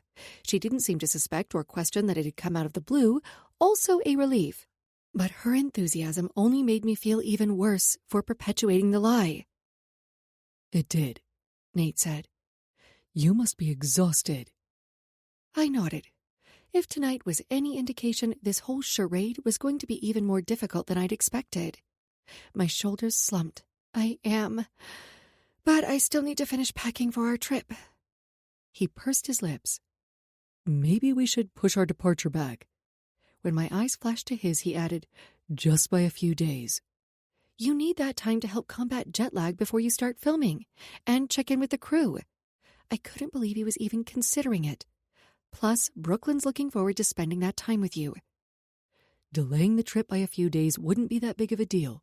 It would give us time to talk strategy, and I can spend time with Brooklyn here.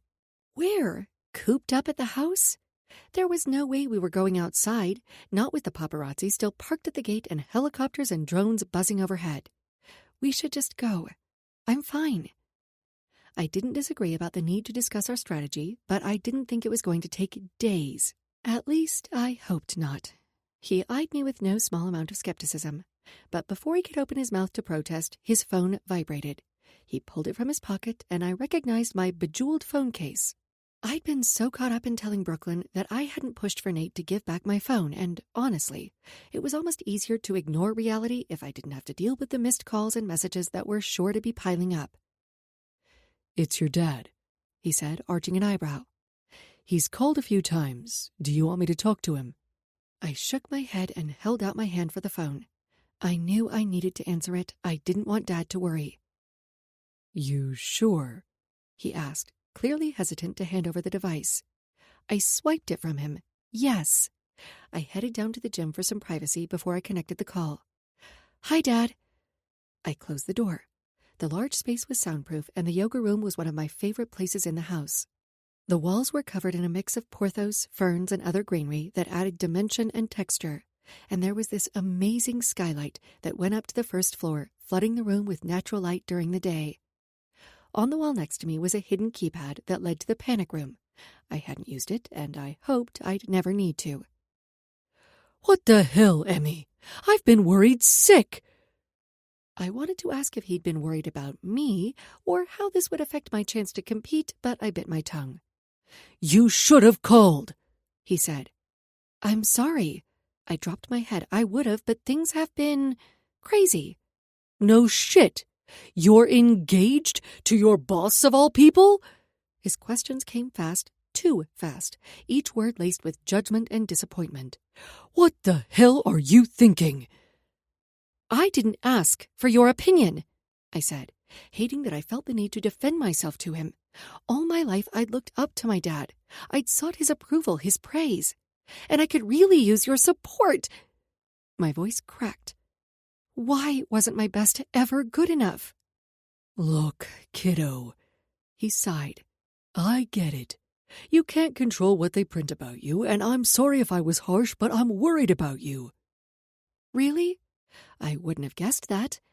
Despite his words at the beginning of our conversation. You haven't even asked if I'm okay. Are you? He asked. Okay. I blew out a breath. Yeah. At least the doctors seem to think so. When do you think you'll be able to return to the track? I peered up at the sky through the skylight, the bridge of my nose stinging. That's what he cared about? Not what had landed me in the hospital or if it might happen again? I thought back to the hospital, Nate's anger and frustration with the doctor. He'd been outraged on my behalf. And as much as he tried to pretend it was because he was my fake fiancé, I wasn't buying it. At least, not completely. I don't know. I sighed. It didn't matter right now. Nate arranged for me to practice at an indoor track in Abu Dhabi. At least he had before my hospital stay. I'll try to go once we're settled in. Dad groaned, letting out a sound of frustration. You're still going, then? Yes, nothing's changed. Everything's changed, he gritted out. Astrid and I were mobbed on the chairlift. I found out you were engaged from a reporter. A fucking reporter had to tell me that my daughter was marrying her boss and proceeded to try to question me about your relationship. I hung my head, trying not to cry. This was everything I'd never wanted. I'm sorry. He was quiet a moment, then more softly he asked, Why didn't you say anything? I hesitated. What could I say that wouldn't jeopardize the narrative Nate and I were working to create without fabricating an even bigger lie? And then the answer came to me. You've never liked him. How could I possibly think you'd be supportive of our relationship? You're right. I don't like him, and I don't like this. I scoffed. Because you're afraid it will affect my training. Damn right I am. We've talked about needing to focus, and this is a huge fucking distraction. I want you back on the track soon, back practicing shot put and javelin. I didn't know when I could commit to that. I didn't know if I'd ever be ready because I was positive the next time I stepped on the track, there would be a lot more eyes on me, even if it was just practice. So instead of committing, I said, It's getting late. I should go. You promised you'd give your all at the indoor championships before making any decisions.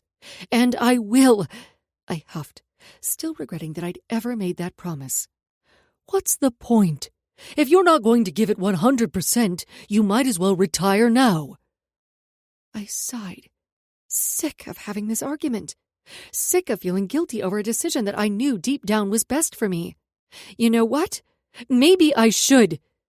It would make things a lot easier in some ways. Hell, I was half convinced my anxiety over the upcoming competition was to blame for my reaction that had landed me in the hospital. I guess it's a good thing you're engaged to a billionaire, huh? I disconnected the call before I could say something I'd regret. He had no idea what he was talking about. I couldn't even explain the real reason I'd agreed to Nate's proposal, and even if I could, I wasn't sure my dad would understand or support me. I sighed and stared down at the screen. There were countless missed calls and texts, social media notifications that continued to rise. How had so many unknown numbers gotten my contact info? I couldn't deal with it. I couldn't deal with any of it, so I switched off my phone and pushed it away. I wrapped my arms around my knees and curled into myself, letting the tears fall. The following morning, I woke up feeling even more exhausted than when I'd gone to sleep. But as I tossed and turned in my bed, I knew it was futile. So I dressed in my workout clothes and tried to pretend everything was fine. It was easier said than done. A quick glance at my phone revealed the truth. Overnight, my life had changed. I was famous now, for no other reason than the fact that I was engaged to Nate Crawford, and everyone had an opinion about it. I was used to people having an opinion on me, especially my body. The more my social media had grown, the more incendiary the response, both good and bad. Random guys messaging me dick pics, telling me they jerked off to me. People criticizing my body or my form, but this... I inhaled a shaky breath. This was 1,000,000 times that. My inbox was flooded with messages. My social media notifications were overwhelming. Comments on older posts, both positive and negative. It was all too much. Let alone the fact that I didn't even know what to tell my family or Kendall. I was avoiding everyone, and I knew that strategy would only last so long. We were leaving for Abu Dhabi tomorrow.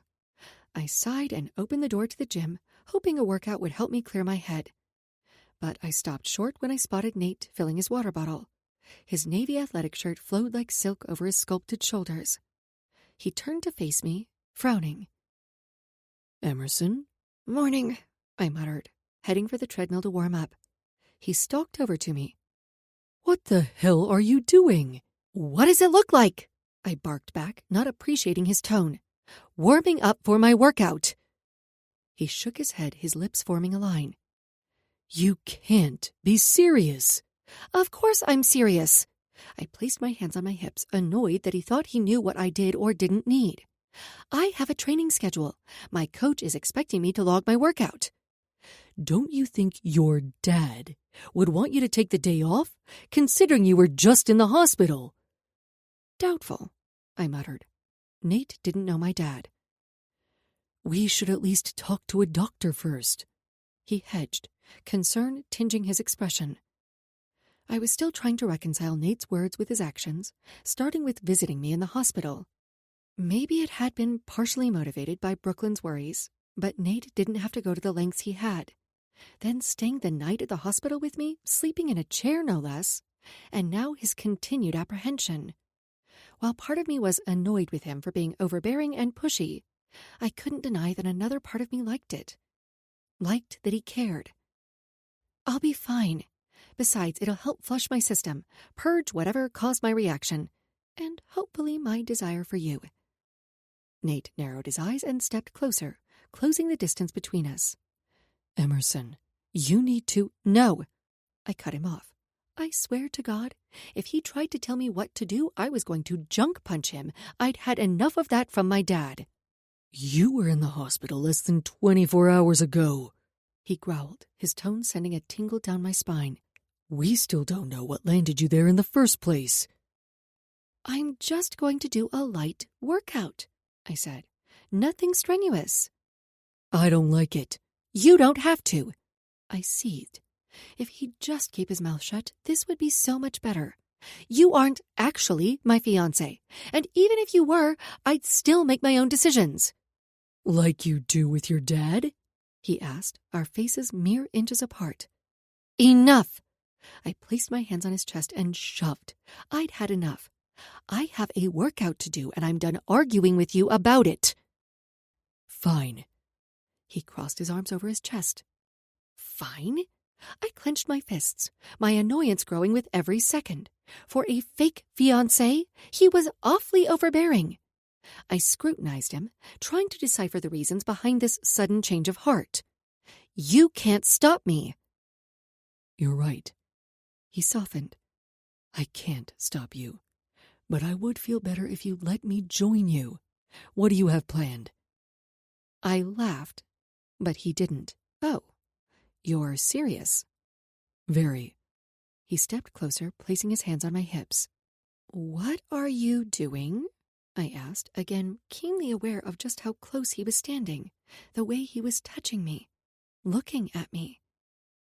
God, he smelled good. His scent was layered with richness and complexity, much like the man who wore it. Fresh, clean, sensual. But then a hint of something else. Something more, something mysterious. I wanted to drink it in. I placed my hands on his chest, and I wasn't sure whether it was to push him away or pull him closer. God, this was so messed up. I am so messed up. He lifted a shoulder. Kissing and making up. Isn't that what couples do after they fight? I barked out a laugh, though nothing about the situation was remotely funny.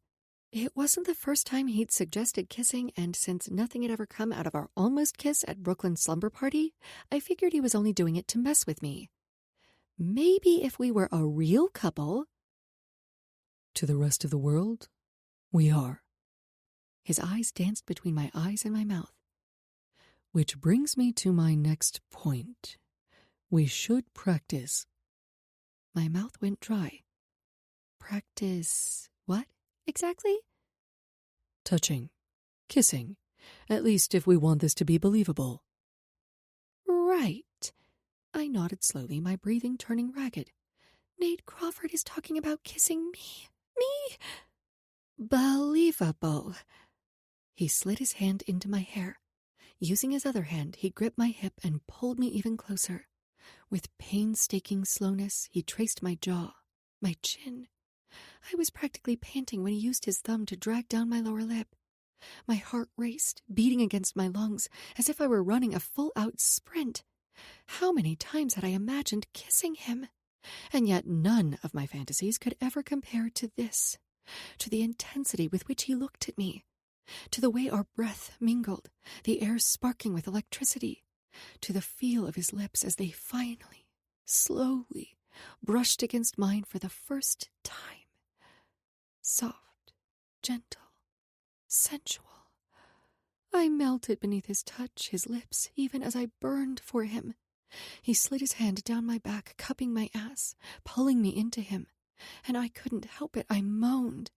I allowed myself to give in to the kiss, to him, granting his tongue access when he nudged the seam of my lips, rocking my hips into him, just to feel more of that delicious friction. It was like nothing I'd expected, and yet somehow everything I could have ever wanted. I didn't want it to end. I didn't want to face the consequences. I didn't want to have to admit how much I liked kissing him and wanted to keep kissing him, how much I wanted more. But then he gave my lips one last gentle peck, lingering as if he wasn't ready for it to end either. I took a few steps back and gripped the arm of the treadmill, both to brace myself and so I wouldn't try to jump him for more. If I thought our engagement announcement had rocked my world, it had nothing on that kiss. I am so screwed. I think we can sell that. His words were a powerful reminder that I couldn't take anything Nate said or did at face value. This was fake, and I needed to get that through my head, even if our attraction felt genuine. I sputtered, insulted by his word choice. I definitely wasn't going to tell him it was the hottest kiss of my life. Fuck no, his ego was big enough. It didn't need any help from me. Great, I said, feeling completely out of control. I needed an orgasm, but since that wasn't on the table, a workout would have to do. Now, if you're done trying to distract me, I'm going to work out. I couldn't fall behind in my training, and it wouldn't help me clear my head, especially after that kiss. Holy hell, my core was still tingling from it. He gestured to my tablet. We should get started, unless you'd rather talk strategy. Later. I typed in the code on my tablet where I accessed and logged my workouts. After Brooklyn goes to Sophia's. Agreed, he said. I already gave Belinda and Andre the day off. I nodded. Good idea. This was the type of conversation that required maximum discretion. He hooked his phone up to the speakers, but when a song by Nickelback started playing, I shook my head. Oh, hell no. I picked up his phone. It was a circuit training day, so I needed something with a good beat, motivating, but not too fast. I selected a playlist and smiled. Perfect. Cruel Summer started playing through the speakers, and Nate groaned, his back still to me. This is not workout music. It is today, I said in a chipper voice. We are doing circuits, and this is perfect for circuit training. I was about to set his phone down when a new message came through, and I stilled. James Thorne.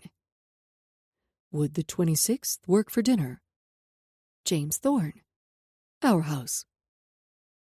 Why was Papa J texting Nate? How had he even gotten Nate's number?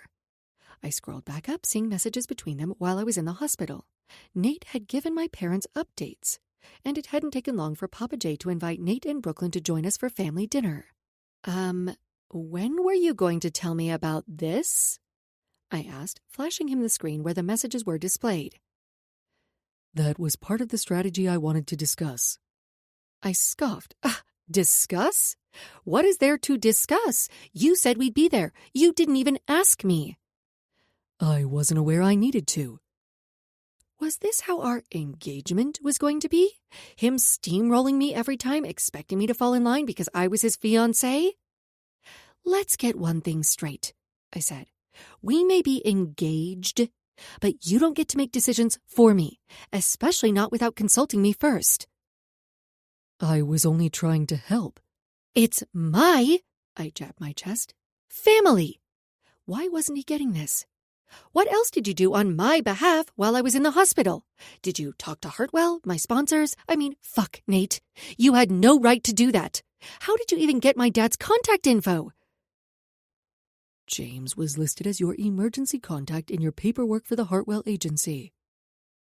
He gently took the device and placed it on the bench. Now Taylor was singing about love making her crazy. I certainly felt crazy, but it had nothing to do with love and everything to do with the man standing before me. We should get started if we're going to finish before Brooklyn is up. We're not done talking about this, I said, glaring at him. I'm sure we're not, he said in a calm tone that only irritated me more. I spun and forced myself to focus. Focus on the workout. I took a deep breath, inhaling peace, exhaling frustration. Once I demolished my goals, I'd deal with my fake fiancé. I smoothed my hair into a high ponytail, using the rubber band from my wrist to secure it. I headed over to the treadmill, placing my water in the cup holder and draping my towel over the arm. Time to warm up, I said in a cheery voice. I mentally rubbed my hands together. This was going to be so much fun. I went through my usual warm-up sequence, walking Nate through the steps. I started with foam rolling and progressed to a brief run on the treadmill. Then it was on to leg swings. You have to hold your core tight, I said, trying to explain the proper technique. I am, he grunted. I dropped my head and shook it before going to stand behind him in the mirror. May I? My hands hovered near his waist. He hesitated, then gave the briefest of nods. So you want the movement to come from the legs, not the core or hips. I gripped his hips and tried not to think about how good they felt beneath my hands, how his skin singed me, even through his clothes, how his kiss had made me forget everything else. All right, I finally backed away, removing my hands. Normally I would do A-walks, A-skips, and some other stuff, but let's get back on the treadmill since we're not at a track. A-walks, is that like Ewoks? He joked, then mimicked the voice and mannerisms of an Ewok from Star Wars. I laughed despite myself. Maybe the endorphins were already kicking in, or maybe it was just that I was in my happy place and nothing was going to bring me down. No, it's certain types of steps, a cadence, if you will, like this. I demonstrated a few. That takes a lot of coordination. You should see me do hurdles. I grinned. I have. He cleared his throat. I saw a video once of you doing hurdles. Well, wasn't this amusing? I'd been watching him most of my life. He'd starred in some of my favorite movies. And even though I'd gotten used to living in his home, to being around him, it was surreal to think of Nate paying attention to anything I did. He climbed on the treadmill next to me, and I was curious to see how he'd fare with my workout. I knew he trained with one of the best personal trainers in the industry, but he was trying to build muscle to look a certain way for a specific role. I was trying to win a 2-day, 7-event competition. Or at least, I would be, if I didn't freak myself out at the thought of it. You're scowling at the treadmill. Ready? I asked, finger poised over the start button. There was a fire in Nate's eyes, a spark of challenge. Ready. We'll see about that. Chapter 14. Nate. Oh, holy Jesus. Emerson was trying to kill me. I panted, my heart beating so fast it would likely no longer register on a heart rate monitor. Sweat dripped down my temple. I should never have agreed to a workout with an Olympic gold medalist, let alone one who clearly wanted payback for my sins. Her workout clothes didn't help. I mean, those shorts were indecent, barely covering her delectable ass.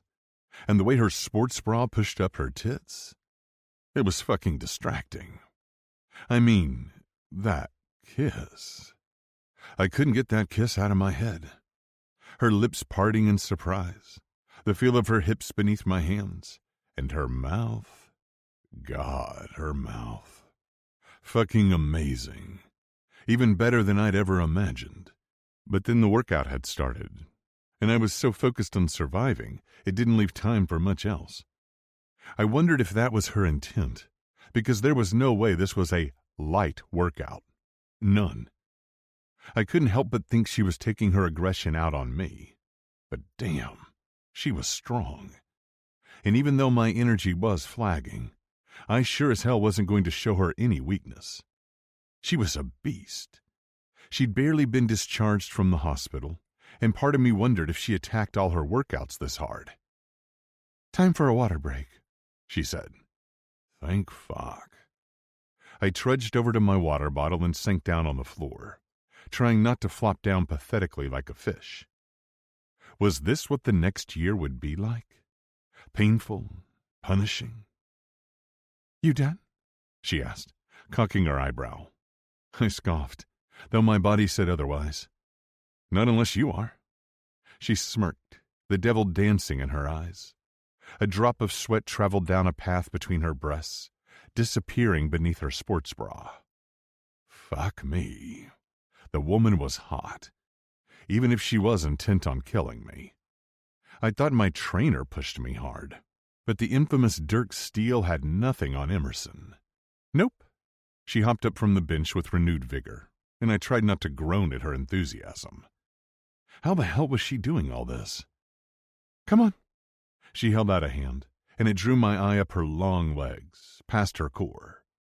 That tight stomach, her pert breasts, then her face, which was flushed with color and glowing from exertion. I tried not to groan. If this was taking it light, what the fuck did intense look like for Emerson? I placed my hand in hers, electricity dancing along my skin. She pulled up to a standing position. We were so close, our chests practically brushed. Her soft breasts against my hard chest. She took a step back, breaking the spell. "All right. You ready to run hills?" I glanced around. Hills? Emerson hooked her thumb toward the treadmills, and I groaned. "More?" "You don't have to," she said, but I got the feeling she was testing me, trying to see what I was made of. I survived the rest of the workout, though I didn't know how. But then she bent forward and started stretching, and, dear God, all the blood fled south. I envisioned the profit and loss statements I'd been working on the other day for the studio, tried to focus on something, anything, but the sight of Emerson's perfect ass as she dove forward in the most graceful and flexible of stretches. "You should stretch," she said. I opened my mouth, but it was as dry as the Sahara Desert. And how the hell was I supposed to hide the semi in my gym shorts? The flimsy fabric did nothing to disguise my growing desire, even though she had to have felt it earlier during our kiss. Fucking fuck. I seemed to lose all control when it came to this woman. "Nate?" she asked when I didn't move. I cleared my throat and slid to the floor, my muscles screaming from the grueling pace she'd set. I moved into child's pose, my cock aching with every brush against the silky material of my shorts. "Do you always work out at that intensity?" I asked as she joined me on the floor. She laughed, the sound bright and cheerful, like wind chimes dancing in the breeze. "Did you think that was intense?" "Well, yeah," I said. Kinda made me wonder what I'd been paying Dirk Steele so much money for. His workouts aren't nearly as thorough. She preened. "Well, thank you. My coach designed it, so I can't take full credit." "Yeah, but you executed it. And you got me to work harder and sweat more than I have, well, any other time in my life." Probably because she was punishing me, for roping her into being my fake fiancé, for holding her phone hostage temporarily, even if I'd done it for her own good, for agreeing to family dinner with her parents without consulting her first. But she didn't get it.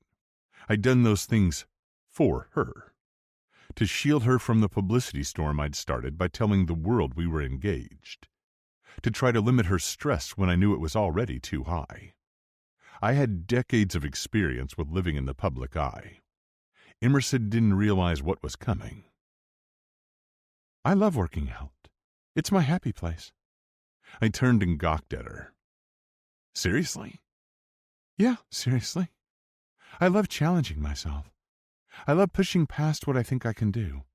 I love the rush of endorphins and the high of a job well done. I love seeing my progress." I nodded. "How are you feeling?" she asked. "Like it's going to hurt later?" I feel like that's my line, I teased. I hope you didn't push yourself too hard after being in the hospital. She pursed her lips. It's part of being an athlete, pushing your limits. She'd certainly pushed mine, not just with today's workouts, but generally. Whether Emerson realized it or not, ever since she'd started nannying for us, she'd pushed me to lighten up, to have more fun. I get that, but I didn't know how to broach this subject, so I just went for it. Do you think maybe you found that limit? The doctors mentioned that whatever had caused the reaction may have been exacerbated by stress. I expected her to tell me to fuck off, but instead she just let out a heavy sigh. I don't know. Maybe. It couldn't be the fake engagement, because that hadn't happened until after the attack. But still, I felt responsible. Does it have anything to do with your upcoming competition? She swallowed hard. It'll be fine. I wasn't convinced.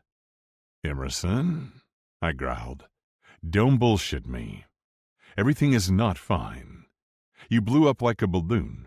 I swallowed, stopped myself. Brooklyn was terrified. I was terrified. I know. And I'm sorry, okay? You don't need to apologize. I ran a hand through my hair. I'd hate to have something like that happen again. So would I, she said. Hell, I got an annoying fake fiancé out of it. One who takes away my phone and loves to argue with me. I rested my elbows on my knees and leaned forward. Our engagement might be fake, I said, but I do care about you. So tell me, what's going on? She moved to stand. I'm sure you have better, more important things to do. I had many things to do, but none of them seemed important, at least not compared to Emerson. Emerson, sit down, I commanded. She hovered midair, then sat. Good. Now tell me what's bothering you. She huffed and crossed her arms over her chest. You wouldn't understand. Try me, I said, hoping I hadn't come across as too demanding. I knew I could only push her so far, but I wasn't willing to give up easily. Do you ever get performance anxiety? She finally asked. On set? Yeah, like when you know you guys only have a certain amount of time to shoot at a particular location, and you only get one chance, and it has to be perfect. Sure, I said. It's high stakes. Lots of money on the line. Lots of people relying on me. Have you ever not gotten the shot? I screwed up my face, trying to think of an instance. But somehow, we always made it work. And if it didn't work during filming, we fixed it in editing. That means no, she said. No, I said. It's different. There are other ways to make it work, even when everything seems to be going wrong. She was quiet, contemplative. Do you have anxiety about your race? I asked. When she nodded, I said, Isn't that normal to some extent? I mean, I still get nervous about big days on set or premieres, despite having done them countless times. Not for me. Not like this, she added in a quieter voice, and I sensed it was difficult for her to open up about it. But I was proud of her for trying, for trusting me. Why do you think that is? I asked. My last competition didn't go so well. Granted, it was the first time I'd competed since my injury.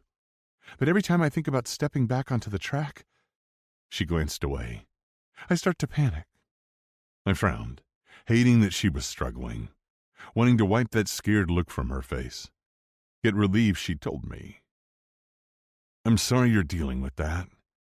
I'm sure it makes it very challenging to compete, or even mentally prepare for competition. She nodded, her expression so forlorn that I wanted to wrap her up in my arms and comfort her. You have no idea. I wondered if her dad knew. I wondered if he'd even care, or if he'd tell her to suck it up, to push through it. The idea that he might encourage her to ignore what she was feeling made me want to punch him in the face. But that wasn't helpful to Emerson. Even though my gut reaction was to protect, right now, she needed comfort, reassurance. So I decided to tell her something I never admitted to anyone else. You know, when I was filming Darkness 340, I had to do this scene in a water tank. In the dark. Fucking terrifying. Yeah? She lifted her head. I saw that movie. I remember that scene. Well, I can tell you that my fear was not an act. I chuckled, leaning back to rest my weight on my hands. Thinking back on it now, I could laugh, but it had been intense. I had no idea, she said. I mean, you always execute whatever scene you're in. That's what I love about your acting. You make everyone believe it's real, even when the scenario is ridiculous. Thank you. I wasn't sure accepting my Academy Award could compare to receiving that compliment from Emerson. So how did you get through it? Sheer force of will, I said. But then I added, honestly, I had to take a step back and look at the big picture. Filming had been great. The crew was pumped. I was proud of this movie, and I wasn't going to let one scene ruin everything. Right, but... She tucked her hair behind her ear. Most people didn't even know that happened. There was time for editing before the film came out. My events are live. There is no editing. No room for error. Is that what scares you most? She shook her head. No. Then she said in a softer voice, Failure. I nodded. Oh, I feel you there. I used to make myself crazy, wanting to micromanage every detail of the film, make sure every scene was perfect. Ah, it makes sense now why you are micromanaging me, she teased. She quieted, then said, So, what made you stop? How did you move past it? She seemed genuinely curious. I realized that nothing would ever be perfect. I don't expect perfection, she said with a touch of defensiveness to her tone. You sure about that? I asked. You seem to be putting a lot of pressure on yourself. Yeah, she scoffed. And now I'll have even more eyes on me. Even more people waiting to see me fail. Because of me. My heart squeezed. Fuck them, I said. She shook her head. No, really. All you can expect of yourself is that you do your best. And what if my best isn't good enough? She whispered. Your best, I said, has gotten you this far, hasn't it? Yeah, but that was before. Now I'm not just competing as Emerson Thorne, an Olympic athlete. I'm also Nate Crawford's fiancée. Fuck. How the hell was I going to protect her from this? At the moment, I had zero ideas, and the situation was all my fault. I'm not going to lie. Being in the public eye it's a lot. And I'm sorry my actions added pressure to a situation you were already stressed about. That's not... She shook her head. I appreciate you saying that, but I'd still feel this pressure, even if we'd never gotten fake engaged. I nodded, hoping that was true, but it didn't lessen my guilt. I've seen a sports psychologist to try to help me overcome it. My dad wants me to meet with a new one, even though the coping strategies didn't make a difference. At least her dad was aware of the issue, and he seemed to be trying to help. I rubbed a hand over my chin. Maybe you should create an alter ego. She furrowed her brow. An alter ego? Yeah, I grinned. Channel your inner badass and project that. Be her when you compete. Huh.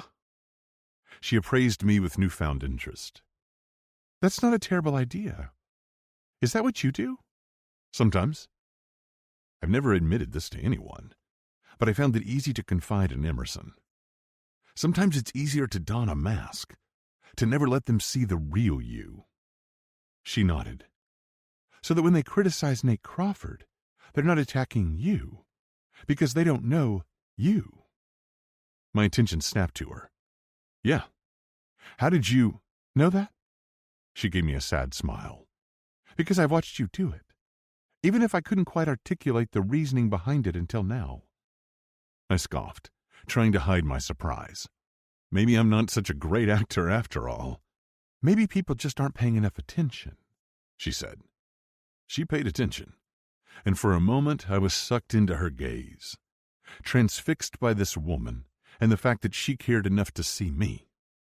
Not the billionaire, the celebrity, the hotel heir, the dad, though those were all roles I played, but me, Nate. I finally shook it off. Fortunately, I know just the person to help, I said, struck with inspiration. Jay has created an alter ego of sorts for me, especially for when I have to walk the red carpet. Oh my God. Her eyes went wide. Jay, as in Jay Crow? You know him? I asked. I know of him. He dresses all the biggest celebrities, and Kendall has always gushed about him. I grinned. He's my stylist, and now he'll dress you too. Her smile was so bright it nearly made me forget everything else. For the first time since we got engaged, I think I might actually want to kiss you. Oh? I arched an eyebrow. So when we kissed earlier, you initiated that, remember? And the next time? I asked. Her eyes were homed in on mine like a laser. There won't be a next time unless it's to maintain this charade. You're wrong. I leaned closer, the corners of my lips curling upward. And I can't wait to see you beg. Then you'll be waiting a long time, Crawford. She threw her towel at my face, then stood. I grinned, watching the sway of her ass as she walked away. We'll see about that. Chapter 15. Emerson. When I emerged from the shower, my phone was buzzing and chiming nonstop. I'd let it charge while I tried to cool down from that workout. More like cool down from Nate. His words from earlier echoed in my head. I can't wait to see you beg. Something had changed since my hospital stay, and not just the fact that we were engaged. Nate was different. And while I told myself he was leaning into the role of fake fiancé, his protectiveness, flirting, and kissing didn't feel like an act. Or maybe I just didn't want it to be all for show. But the longer I thought about it, the more I realized that it hadn't started with my hospital visit. I thought about the night of Brooklyn's slumber party, of so many other instances where he'd compliment me, or I'd catch him looking at me, watching me a certain way, like he wanted me, cared about me, as more than an employee or even a friend. I sank down on my bed, trying to make sense of my thoughts, of his actions. Regardless of what I wanted or what Nate was thinking, our arrangement was just business. It had to be. My phone vibrated again, and I sighed, silencing it completely. As tempting as it was to go online, I knew better. The past few days already had me feeling off-kilter. I didn't need to add to it by reading what strangers on the internet thought of me. I was still trying to figure out what I thought of myself for doing this, what I thought about Nate. He'd stayed with me at the hospital when I looked awful, and then there was the way he'd blown up at the doctor, that kiss, then our workout and my confession about competing. All of it had me feeling extremely vulnerable. I didn't like that Nate had coaxed so much out of me, more than I'd shared with Kendall in recent months. I blamed my confession to Nate on the craziness of the past few days and the fact that there weren't many people I could confide in now that I'd been thrust into the spotlight. But it was more than that. During the months I'd been working with Nate, I'd come to like him, trust him, despite our rocky start. And now that we were fake engaged, it felt like it was us against the world. This was our secret, and only the two of us would understand our motivations. I forced myself to get dressed and head downstairs, knowing he was waiting for me to discuss our strategy. I reached the kitchen and stilled when I spotted Nate standing at the island, a knife in hand. His forearms flexed, and why did he always have to look so sexy? He was good at everything, and it was annoying. He glanced up at me and smiled. Thought this might go better with food. I laughed. You're right about that. What can I do to help? Nothing, he said. It's almost ready. He carried the plates to the dining room, and I followed. We were leaving for Abu Dhabi tomorrow, and I'd expected the house to be more chaotic or something, especially in the wake of our engagement announcement. But it was quiet, almost eerily so. Jackson had taken Brooklyn to Sophia's. Belinda and Andre were gone, leaving Nate and me completely and utterly alone. I have something for you. Well, 2 things. he said. Oh, yeah? I asked, taking a seat. What's up?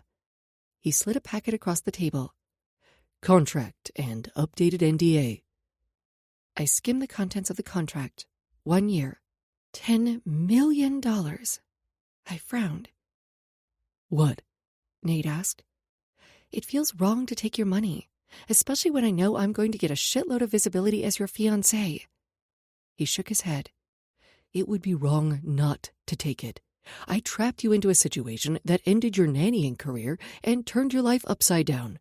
Plus, you're going to be stuck with me for the next year. I rolled my eyes. Yeah, such a hardship. I swept my arm wide to encompass the house. Consider it compensation for your trouble. Fine. I sighed, sensing that he wasn't going to relent.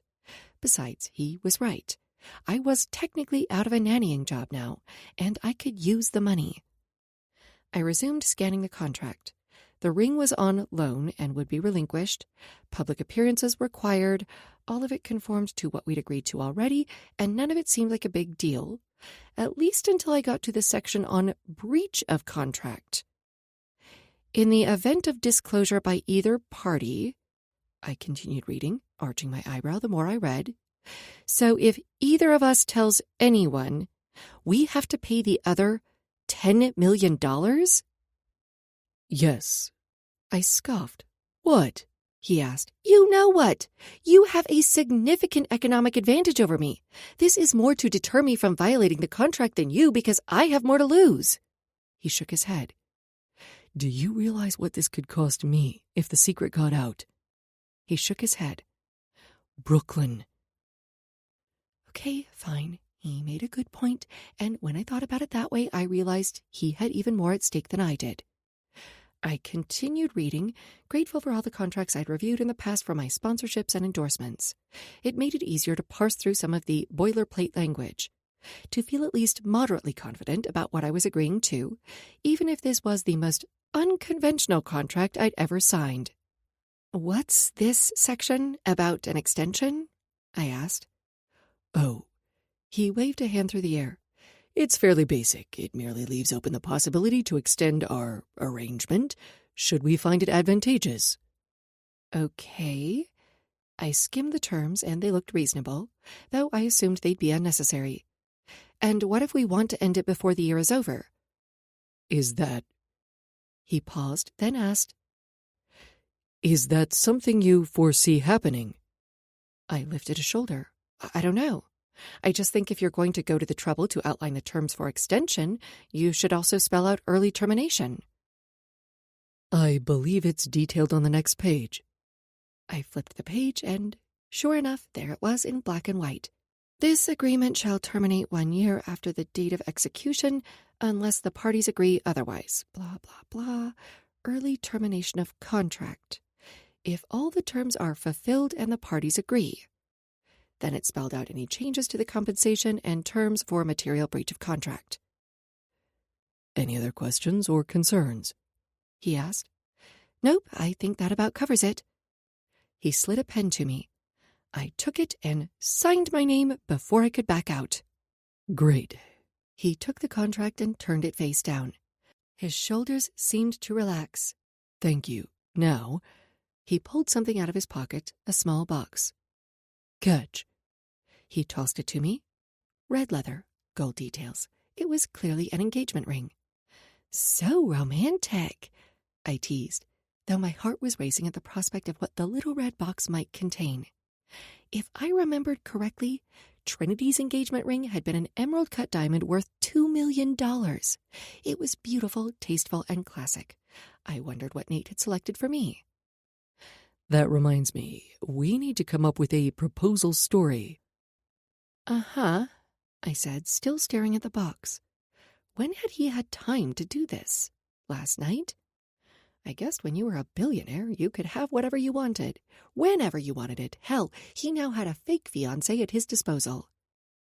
My agent has already lined up a few interviews for us, and we'll need to start posting about our relationship on social media. His words went in one ear and out the other. I stared at the box before finally prying it open. Holy shit! The man had exquisite taste. I give him that. The ring was gorgeous. A large radiant cut stone set on a platinum band. The deep red color and setting looked just like the one I'd pinned to my private Pinterest board years ago. But unfortunately, this one wasn't for keeps. This is... I blinked down at the ring in shock. Wow! Only the best for my Pookie Bear, he teased. Oh, hell no. I slid the ring on my finger and held out my hand to admire it. But even his ridiculous pet name couldn't dim the sparkle on my finger. It was a perfect fit. Sugar Lips? He asked. I blew a raspberry and took a seat at the table. Pretty sure we aren't the type of couple to do pet names, but you did well on the size. I couldn't stop admiring the ring. He joined me. It suits you, he said, taking my hand in his to inspect the ring. My breath caught. It's from my mother's collection.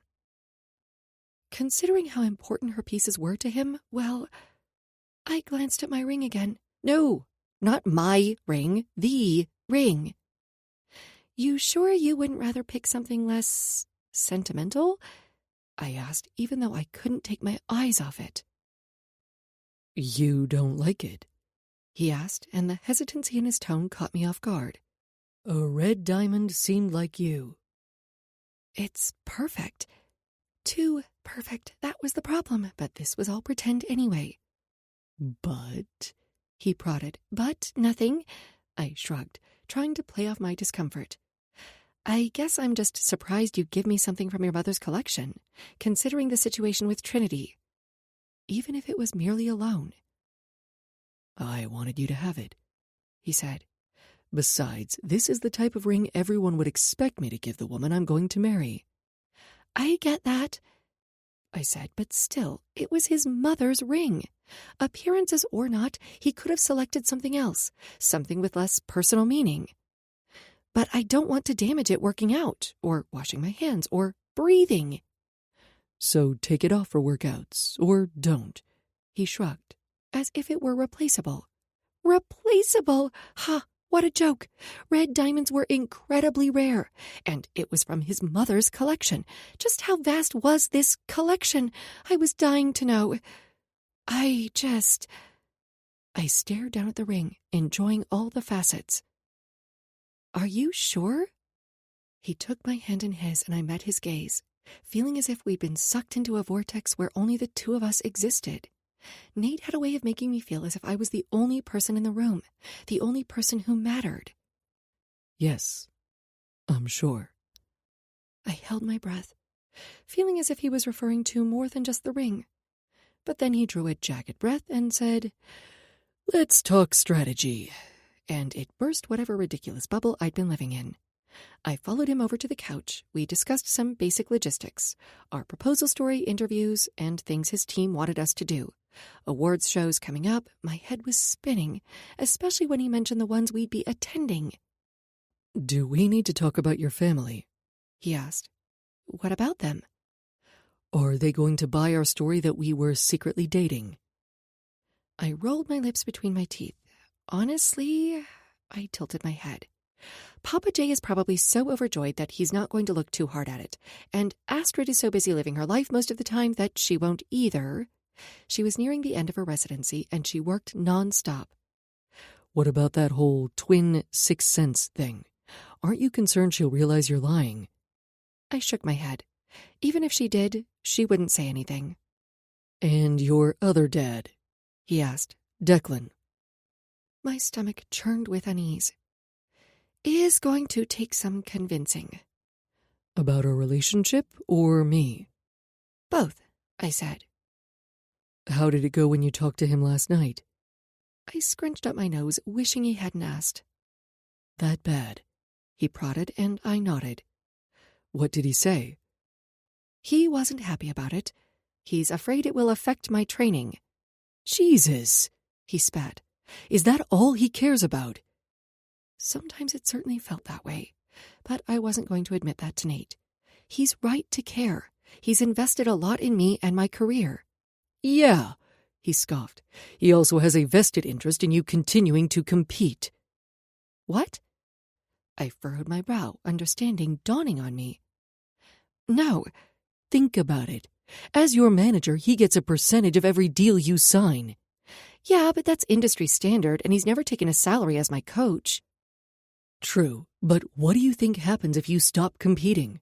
Stop getting endorsements? You told me he hasn't been supportive of your clothing line. That's not... I huffed. Nate, this is my dad we're talking about. He wouldn't do that. I knew he wouldn't. Nate leaned back in his chair. I once thought the exact same thing about Trinity and Annalise, about countless others. People will exploit you, especially now that we're engaged. Be wary, particularly of those closest to you. No, you're wrong. If I were your dad, I wouldn't be thinking about your competition. I'd be worried if you were okay. He was, I said. But Nate's comments stuck in my mind. The fact that my dad's concern for my well-being felt like an afterthought, not his first priority. I mean, hell, Nate had offered to postpone our trip to Abu Dhabi out of concern. He'd tried to talk me out of a workout, and when he couldn't, he'd joined me. What had my dad done apart from argue with me and add to my stress? I pushed away the thought. People showed their concern in different ways. My phone chimed with an incoming text, and I glanced at the screen. Kendall, is it true? I clicked on the link to the article she'd sent, one of many announcing Nate's and my engagement. What was I supposed to say to that? Nate had warned me about the dangers of my phone being hacked, and I didn't want to lie to my best friend. Instead of typing a reply, I took a quick photo of my ring, holding my hand up in front of Nate's button-down shirt. I ignored his furrowed brow and sent it to her. Kendall, OMG, that ring! It's your dream ring! Me, I know. Gorgeous, right? Me. Sorry I didn't get to tell you before the news broke. Nate's proposal was quite the surprise. All technically true, though still a lie by omission. Kendall, I'll say.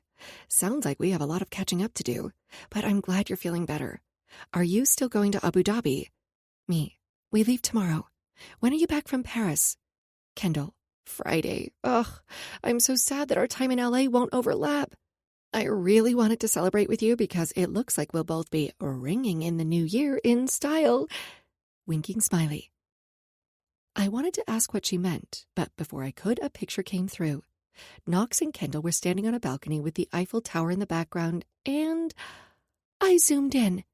There was a giant diamond resting on the ring finger of her left hand. Holy... What? Nate asked, scooching closer. Did you know about this? I asked, showing him the picture of his brother and my best friend. They're engaged? He asked, incredulous. Looks like it. Me. OMG, congratulations! So happy for you. Kendall.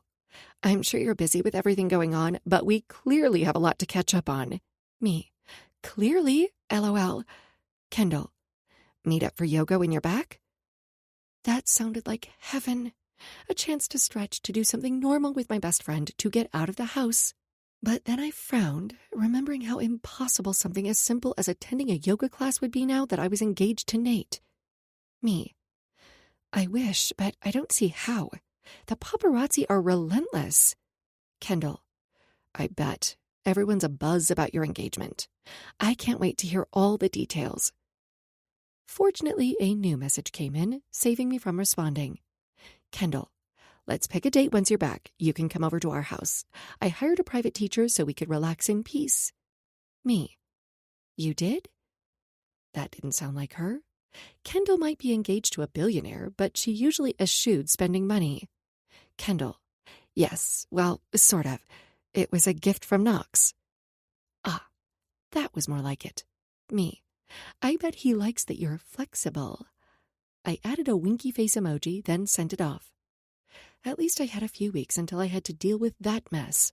I was positive she had a lot of questions since I'd never once mentioned dating Nate, and I had no idea what to tell her. What's wrong? Nate asked. Nothing, I sighed, tossing my phone aside. Everything. Clearly, it's not nothing. He gave me a pointed look. Are you still upset with me for what I said about your dad? Yes. I gnashed my teeth, but also I don't like lying to my best friend. He furrowed his brow. You know we can't tell anyone. Yeah, and I had the contract to prove it. I understood his reservations, but still. She's marrying your brother.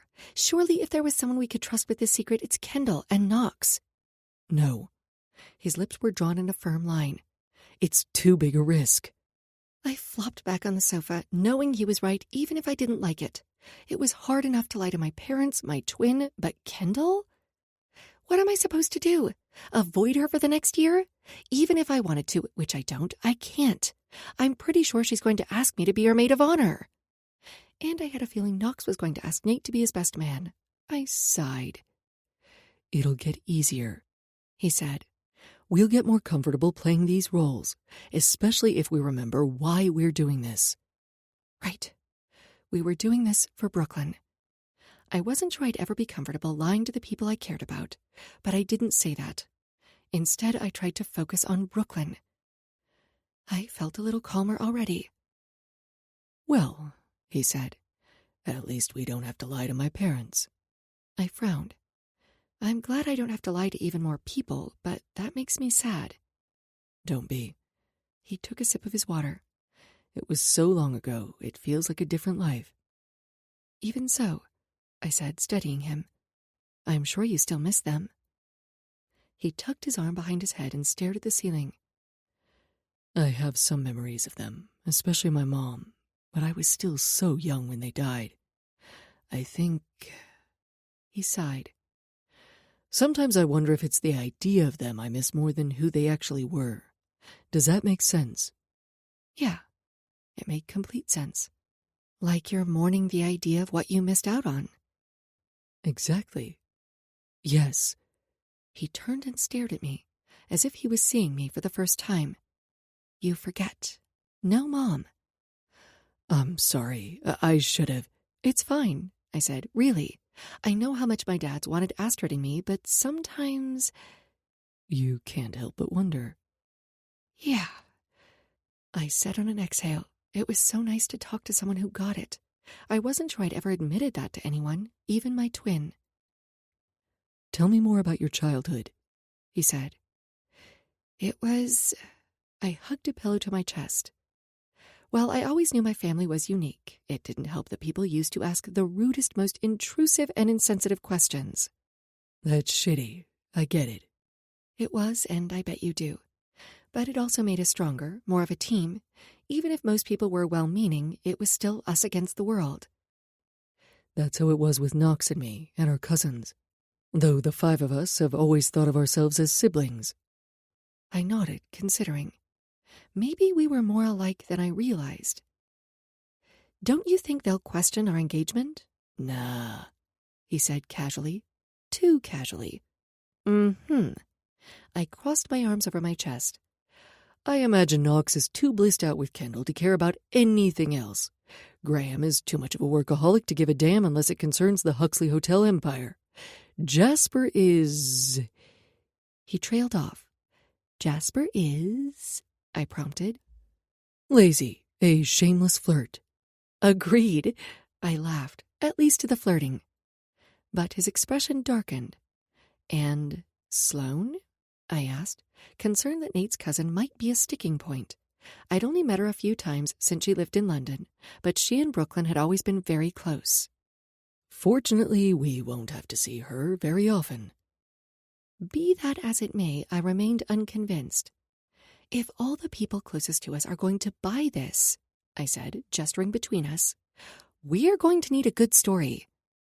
I know, and I've been thinking about that. He told me his idea, and it wasn't half bad. Now, let's do a quick social media post. Come here. I scrunched up my face, but I don't have any makeup on, and I didn't do my hair. Not to mention the fact that my face was still slightly swollen from my allergic reaction, my eyes puffy from crying myself to sleep last night. You look beautiful. I nearly swooned at the sincerity in his voice. But then he had to go and add, besides, it feels more authentic this way. Remember, everyone loves that you are the girl next door. We need to continue to lean into that. This is a job, I reminded myself. He was paying me to play a role, albeit an unorthodox one. Fine. I scooched closer to him. I was irritated from sitting for so long, from spending so much time working on our image. God, it was exhausting.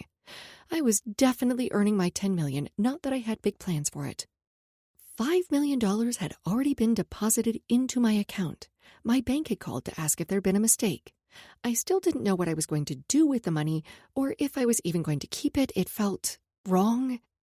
I was doing this to help Brooklyn, not take advantage of a shitty situation. I didn't need the money to live. Yes, it would have been nice to use toward my athleisure line or travel or whatever, but I was already getting a boost to my career. Wasn't that enough? Even if I could no longer work as a nanny. Which reminded me. What did you tell Hartwell? I asked. What do you mean? I haven't heard a peep from them. I assume you had something to do with that? My team smoothed it over. Hartwell has already issued a statement that they are happy for us and wish us the best. Ha! I barked out a laugh. What? How much did you have to pay for that? Nothing. They know I'm a valuable client, and that my family and I will continue to refer a lot of business if they handle things well. Perhaps it's not the type of press they desire, but they're getting a lot of attention from our engagement.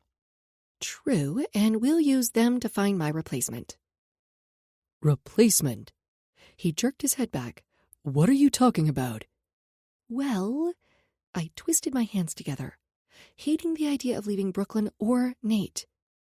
I figure once the year is up, Brooklyn will need a new nanny for after our breakup. We can use this time to vet potential replacements under the guise of hiring them temporarily for when we have an event or something. He rubbed a hand over his face. I hadn't considered that. I had, even though I didn't want to. Thank you, he said. That's very considerate. I nodded. You know I'd do anything for Brooklyn. I do. His expression was solemn, gratitude written across his features. And I appreciate it more than you could ever know. Now, he wrapped his arm around my shoulder and pulled me close. He held out the phone and took a few selfies. He knew how to work the camera, and looking at the two of us on the screen, even I was tempted to believe the lie. Hold up your ring, he said, directing me like an actor in one of his films. Place your hand on my cheek. I did as he asked, hating how choreographed and orchestrated this felt. It was going to look stiff. Everyone would know it was fake. But then he turned his head toward me and buried his face in my neck, making me giggle. He checked the screen again. Perfect. He was right. We did look perfect. And I wasn't sure what was more unnerving, the fact that we looked like a real couple, or that part of me wished we were. And not just because it would make my life easier. Chapter 16. Nate. Whoa! Brooklyn gasped as Jackson pulled up to the Huxley Grand Abu Dhabi. It's like something out of a fairy tale. Jackson parked beside the VIP entrance, the black and white tiles beckoning to us like a giant checkerboard. He joined us on the flight, but the rest of his team had arrived several days ago. Everyone at Hudson always did a great job of making sure everything ran smoothly and safely, and this time was no exception, though I knew it had to be more of a challenge, considering the increased media scrutiny surrounding my engagement. When Jackson opened the door, I climbed out first, offering my hand to Brooklyn, then Emerson. Oh, my God. This place is incredible, Emerson said, breathless as she scanned the courtyard. Our hands were still linked, and I didn't move to release her. Instead, I followed her gaze, lifting my free hand to shade my eyes from the desert sun. The hotel had a huge dome on top and looked as if it were dripping with gold. Majestic palm trees swayed overhead, shading the path between a symphony of fountains. Best of all, it was blissfully quiet. There wasn't a photog in sight, and I could only hope it stayed that way. Though, with all the drama currently swirling in my life, I knew it was only a matter of time before they found us. A hotel employee appeared as if by magic, his gilded tailcoat formal and elegant. I was sure even Graham would be pleased. "Welcome to the Huxley Grand Abu Dhabi, Mr. Crawford. My name is Saeed, and I would be happy to serve you during your stay." "Thank you, Saeed. Please, follow me to your room." Only then did Emerson seem to notice we were still holding hands. She dipped her head as she slid her hand from my palm. I hated the loss of her touch, so I placed my hand on her lower back, unable to resist.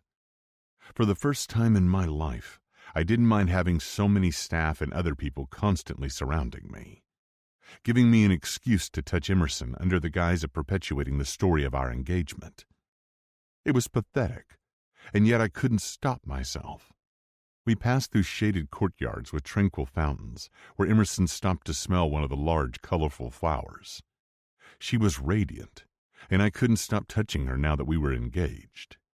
She'd always been too tempting, and it was so nice to finally act on my feelings, even if she thought it was only pretend, even if it was only short-term. My relationship with Emerson, much like this peaceful interlude, wouldn't last. One day our fake engagement would end, and Emerson would leave. That was the last thing I wanted, but I'd all but assured that when I'd set a 1-year expiration date on our relationship. "Welcome to the Palace Suite," Saeed said, opening a large wooden door covered in ornate carvings. Brooklyn and Emerson continued oohing and awing over the accommodations. No expense had been spared for the $15,000 a night suite, and no detail overlooked. Our lodgings were fit for a monarch, from the glittering chandeliers to the mosaic tiles to the large vases of fresh flowers that perfumed the air. "There's a private pool just outside the living area," Saeed said, and Brooklyn rushed over to the windows. "Dad, come here. You have to see this." I joined her at the window, admiring the rooftop pool. It certainly looked inviting, and it was very private, with walls and plants shielding it from view. "Here is Miss Brooklyn's room," Saeed said, continuing the tour to a large bedroom with a king-size bed and private bathroom. "And you and Miss Emerson will be in the room next door." "Wait, what?" Emerson flashed me a panicked look over the top of Brooklyn's head. I peeked around the corner into the primary suite. There was a bed, one large bed, an upholstered bench at the foot of the mattress, a desk, a massive full-length mirror set in a gold frame. Saeed glanced between the two of us, a worried expression firmly in place. "Is there a problem?"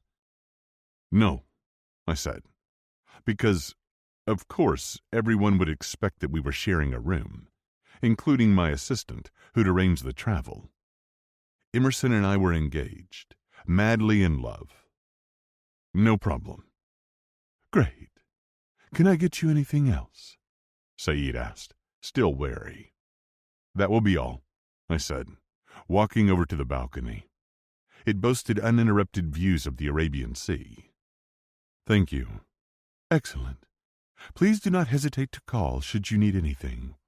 We are available to you any time, day or night." I nodded, the staff soon excusing themselves. Brooklyn was still in her room, and Emerson joined me on the balcony. The wind blew her hair around her face, her eyes the color of the Arabian Sea. The scenery was gorgeous, but I couldn't take my eyes off the woman standing next to me. "You planned this, didn't you?" Emerson hissed. I barked out a laugh. "Trust me, I'm just as surprised as you are." And sharing a bed with Emerson was the last thing I needed if I was trying to respect her desire to keep our relationship business only. Her shoulders slumped. The fight going out of her as the reality of our situation sank in. "What are we going to do?" "We'll figure it out," I said, turning my eyes to the scenery as I feigned nonchalance. "Figure what out, Dad?" Brooklyn asked, appearing as if from nowhere. Shit. Emerson and I were going to have to be more discreet. I straightened, brightened. What we want to do first. Brooklyn was bouncing on her toes. Can we go swimming? That sounds nice, I said, looking to Emerson. What do you think? I'd love to, but I should probably do a workout. Why don't you go get changed? I said to Brooklyn, wanting to speak with Emerson alone. Brooklyn skipped off to her room. I reached out as if to touch Emerson, then stopped myself. You're supposed to be taking it easy.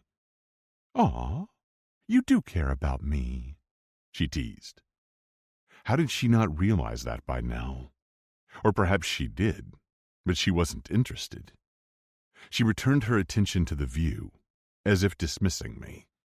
She lifted her chin in a way that made her seem regal and had me watching the column of her throat. I'll be fine, she said.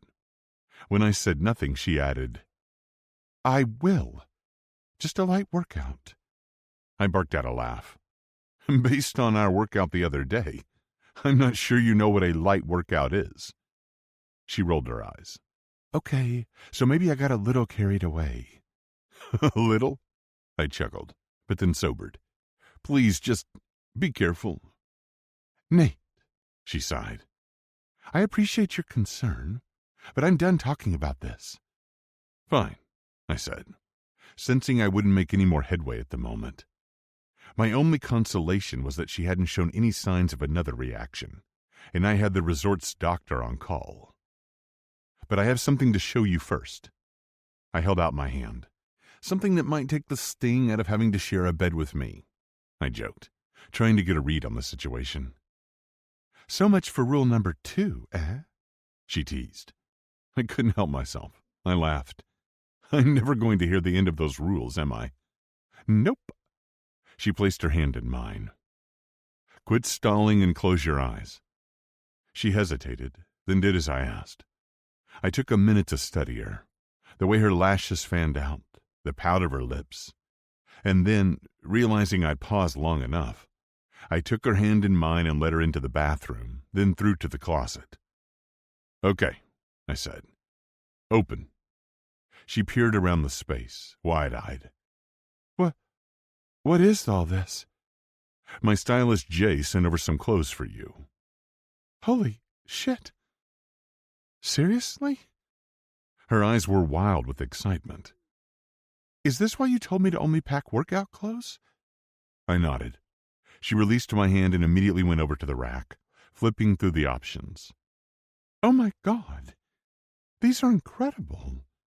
They're all yours, I said. What? She turned to me, aghast. Mine? Not on loan. Anything you want to keep is yours. Including me. Holy shit. Wait, what? Did I want to be Emerson's? Was I? Wow. She shook her head, and I ignored that thought. Damn. I mean, there's some serious perks to this gig. Right. This gig. To Emerson, this was still just a job. Fake fiancé. And why would she think otherwise? I'd never given her a reason to believe anything else. I supposed maybe I'd be better at hiding my attraction than I'd suspected. She lingered on each and every piece. God, I just want to try them all on right now. She was practically vibrating with excitement. Jay had impeccable taste. I chuckled. Be my guest. I imagined Emerson stripping out of her clothes and sliding into the dress she was currently holding.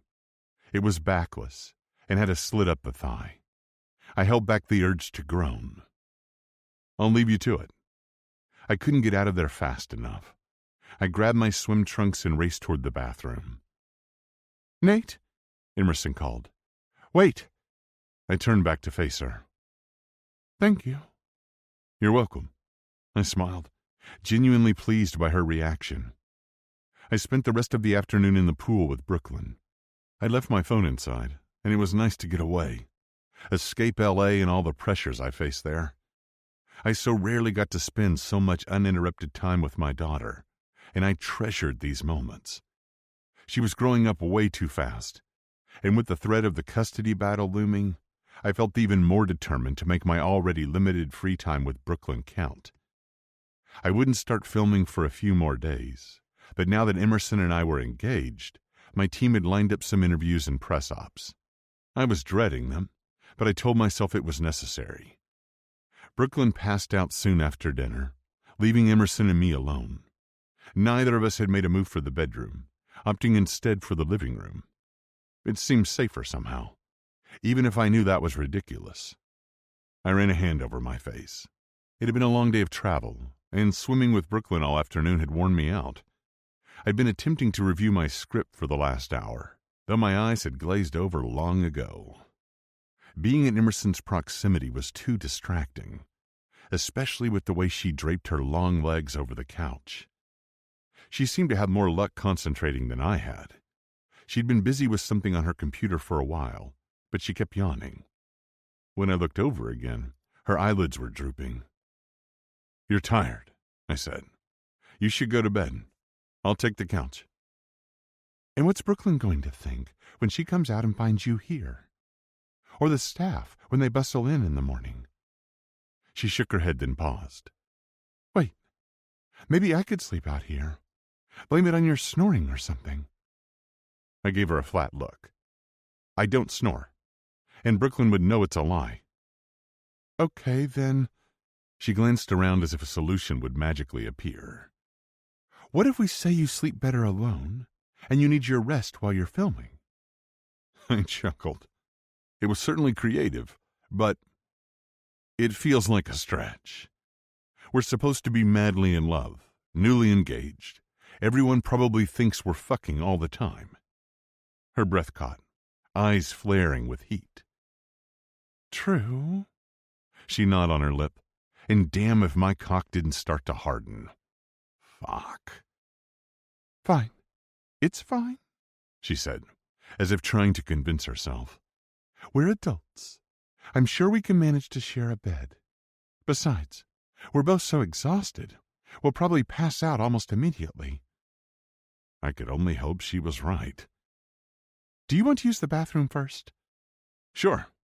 I stood, setting the script aside. I brushed my teeth and then returned to the bedroom so she could have a turn in the bathroom. While she changed, I tried to ignore the thought of her naked in the next room. Instead, I lay on the bench at the foot of the bed. It was no match for my 6'4" frame. There was no way I'd be able to sleep on it. I eyed the tile floor, imagining how hard it would be. How hard I was going to be sleeping in the same bed as Emerson all night. I sighed and sat on the edge of the mattress, unwilling to make the first move to get beneath the covers. The bathroom door opened, and Emerson padded out, a fluffy white robe encasing her. I wondered what, if anything, she wore beneath it. I tried not to think about it, tried not to think of the curve of her back, or the way her ass had looked in the thong she'd been wearing at the hospital the other day. What's wrong? She asked, pausing beside the bed. I swallowed hard. Nothing. I'm just tired. Physically, yes. But I was tired of fighting this. Fighting my feelings for her. And now that we were pretending to be engaged, pretending to be in love, it was even more difficult to switch off my desire for her when we were alone. You should get in bed then, she said. You need your rest. So do you, I said, yanking my shirt over my head with a yawn. What? She stuttered. What are you doing? Getting ready for bed? I folded back the covers and climbed beneath them, gratified by the way her eyes lingered on my bare chest. The room was warm, sure, but I typically slept in boxer briefs and nothing else, so this was a concession. What are you doing? She joined me, and I gave her robe a pointed look. Why are you still wearing a robe? Are you cold? I asked, thinking it impossible. Her cheeks turned a beautiful pinkish hue. No, the temperature is fine. Then what is it? I was exhausted, but the second she joined me in bed, it was as if my brain switched on. She was so close, and she smelled so good. Fuck. I clenched the sheets, fighting the urge to touch her, to pull her into my arms. Since you only told me to bring workout clothes, I didn't pack any pajamas. I clenched the sheets, trying to hide my reaction to her words. Didn't Jay send any? I'd asked him to send an entire wardrobe. Clothes, shoes, accessories, undergarments, etc. I couldn't imagine him forgetting something. He was always so meticulous. She laughed, and the throaty sound went straight to my cock. They would be perfect for someone newly engaged, but I wouldn't exactly call them pajamas. I frowned. My curiosity piqued even as my concern overrode it. I don't want you to be uncomfortable, especially not around me. She huffed something that sounded like, too late for that. I cast the covers aside and moved to the edge of the bed. Where are you going? She asked. It's fine. I'll sleep on the floor. I was the one who'd gotten us into this mess, and I was the one making her uncomfortable. No, I'm sorry. Wait. Emerson grasped my wrist, and I froze at the heat of her touch. The gentle way her delicate fingers wrapped around me. I could imagine her hand wrapped around an entirely different part of me. I appreciate your offer, but it'll be fine. I turned to face her, needing to know the truth. Emerson, do I make you uncomfortable? I'd never gotten that vibe from her, and she'd always stood up to me, but I had completely changed our circumstances without her consent. Sharing a bed together hadn't been part of the plan. None of this had. She stared up at the ceiling, saying nothing. I scrutinized her expression for clues, the collar of her white robe peeking out from beneath the covers. Emerson, I said, trying to hold back the growl from my voice. Talk to me. I am uncomfortable. She swallowed hard, but probably not in the way that you think. I arched my eyebrow. What does that mean? It means... She inhaled deeply and then let it out slowly, but a flush of color painted her cheeks and neck. It means nothing. We should get some sleep. She turned and switched off the lamp on her nightstand, then kept her back to me. It's not nothing, I said in the darkness. Come on, I teased. You can tell your fiancé anything. If you were my real fiancé, she said through gritted teeth, we wouldn't be having this conversation because I wouldn't be having this problem. Because you let me take care of it, I said, connecting the dots. She wasn't irritated because she was mad about our sleeping arrangements. She was turned on. She huffed, confirming my suspicions but saying nothing more. Eventually I heard some rustling and realized she was removing the robe. I tried to imagine what she was wearing. I squeezed my eyes shut and pushed that thought from my mind. It didn't matter what she was or wasn't wearing, because nothing was going to happen. She'd made that abundantly clear, and I was determined to respect her wishes. I stared at the ceiling, my eyes finally adjusting to the relative darkness. I was tired, yet sleep continued to elude me.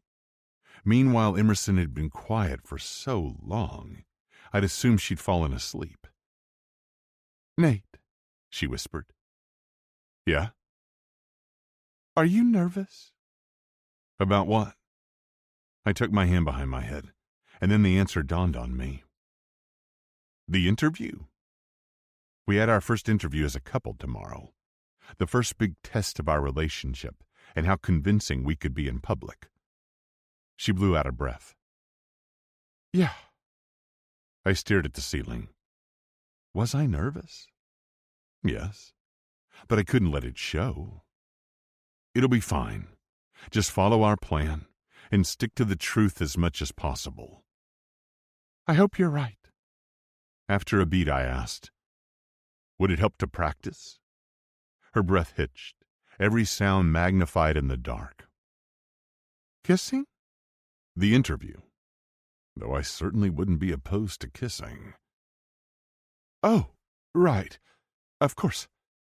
I wished I could see her face. She sounded flustered, and I imagined the blush creeping over her skin. "I'm sure you're right. It'll be fine." She turned again, and when I glanced over, her back was to me. In the moonlight, I could see the delicate, lacy red straps of her lingerie. I swallowed hard at the sight of so much bare skin. "Good night." "Good night." I somehow forced the words past my throat, wondering how I'd ever be able to fall asleep now. Every time I tried to shut off my thoughts, they immediately went to the woman next to me. My every muscle was pulled taut, and I was so keyed up, I was tempted to take a cold shower. But I knew from experience that it wouldn't do a damn thing. I punched down my pillow and tried to focus on memorizing my lines instead of imagining all the things I wanted to do to Emerson. It was going to be a long, restless night. Eventually, I must have fallen asleep, because when I woke, it was to the feel of a warm body pressed against mine. Emerson. My arm was wrapped around her, and she was nuzzled into my side, one leg intertwined with mine. I squeezed my eyes shut and let out a slow, measured breath.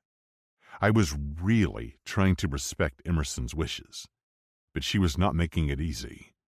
Not when her body was draped over me, the early morning light only just peeking in.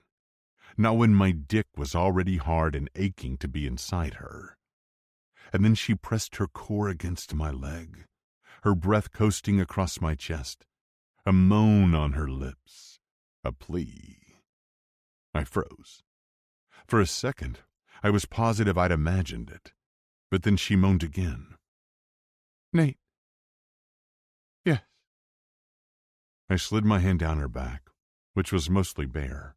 Her skin was warm to the touch and as smooth as silk. I pressed my lips to her forehead, wanting to stay here as long as possible. It was a rare moment of connection and intimacy without an audience. There was no pretending, no arguing. It was so freeing to be myself with her, to not have to put on a mask. And after all this time of holding myself back, of pretending I felt nothing, I craved this intimacy. I was dying to sink inside her and make her scream my name. But then her breathing changed and she jilted. "Am I?" She blinked up at me owlishly, as if only just remembering where she was and who she was with. "What are we doing?" Oh, shit. Had she been asleep the whole time? Her words echoed in my head. What are we doing? The hell if I knew. All I knew was that I wanted to keep doing it. I waited for her to push me away, to try to escape. So when she didn't, I said, "Whatever you want."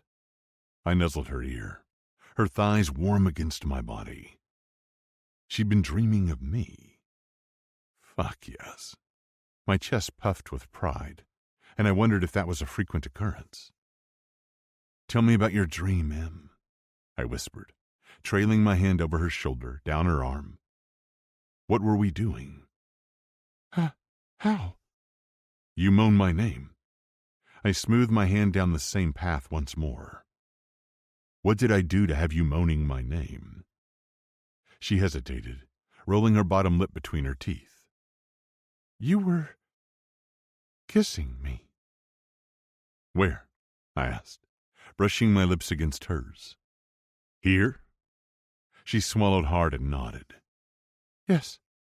And then?" I pulled back, keeping my mouth just out of reach until she added, "Other places." I hummed, kissing her lips then her cheek. "Like here?" She turned away. I leaned over and grazed the shell of her ear with my teeth. "Oh, God," she shuddered. "Answer my question, and I'll kiss you anywhere you want." I continued exploring her body, teasing her with the lightest of touches, skimming my fingers over her back. I followed the same trail with my lips, taking my time, drinking her in. "Here." She smoothed her palm down her throat, then used both hands to cup her breasts and push them together. And lower still. She slid her hand over her stomach, sliding down to cup her pussy. Her chest was heaving, and she was on the verge of snapping. It was clear in the way she kept arching her back, her hips rising as if searching for something to fill her, and the way she parted her lips on a needy sigh, looking so fucking sexy. God, I want her. I knelt between her legs. My dick was so hard it was painful. I needed this. Needed her. I need her. The words echoed through my mind, reminding me that I couldn't fuck this up because I needed Emerson's help. And adding sex to our already complicated situation could definitely fuck things up. So, as difficult as it was, I forced myself to stop, to focus on the bigger picture and ignore my own needs. Emerson frowned, perhaps sensing the shift in my thoughts. I released my grip on her thighs. She was going to hate me for this. Hell, I hated myself for it. I got carried away. I shouldn't have. I sat up, my back to her as I willed my heart on to go down. Part of me knew I'd done the right thing by stopping, but another, bigger part couldn't help imagining what would have happened if I hadn't. What? She swallowed hard. You. Unbelievable, she huffed, and I could hear shuffling behind me. A moment later, the bathroom door closed. I didn't blame her for being upset, even if I'd been trying to do what was best for both of us. I let out a sigh, burying my head in my hands. Great. Just fucking great. Chapter 17. Emerson.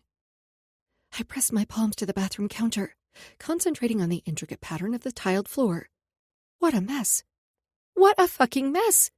I wasn't supposed to be sharing a bed with Nate, and we sure as hell weren't supposed to be, well, doing whatever had just happened. But I'd spent years fantasizing about him, and with the way he was acting, it was difficult to separate truth from fiction. I lifted my head and stared at my reflection in the bathroom mirror. My skin was flushed with anger and desire. My head was at war with my heart, and my entire world felt as if it had been turned upside down, thanks to him. Our fake engagement was causing friction with my dad. I was avoiding my best friend. I couldn't train on the track, and I was lying to Brooklyn. But it wasn't just about the fake engagement, though that was certainly messing with my head.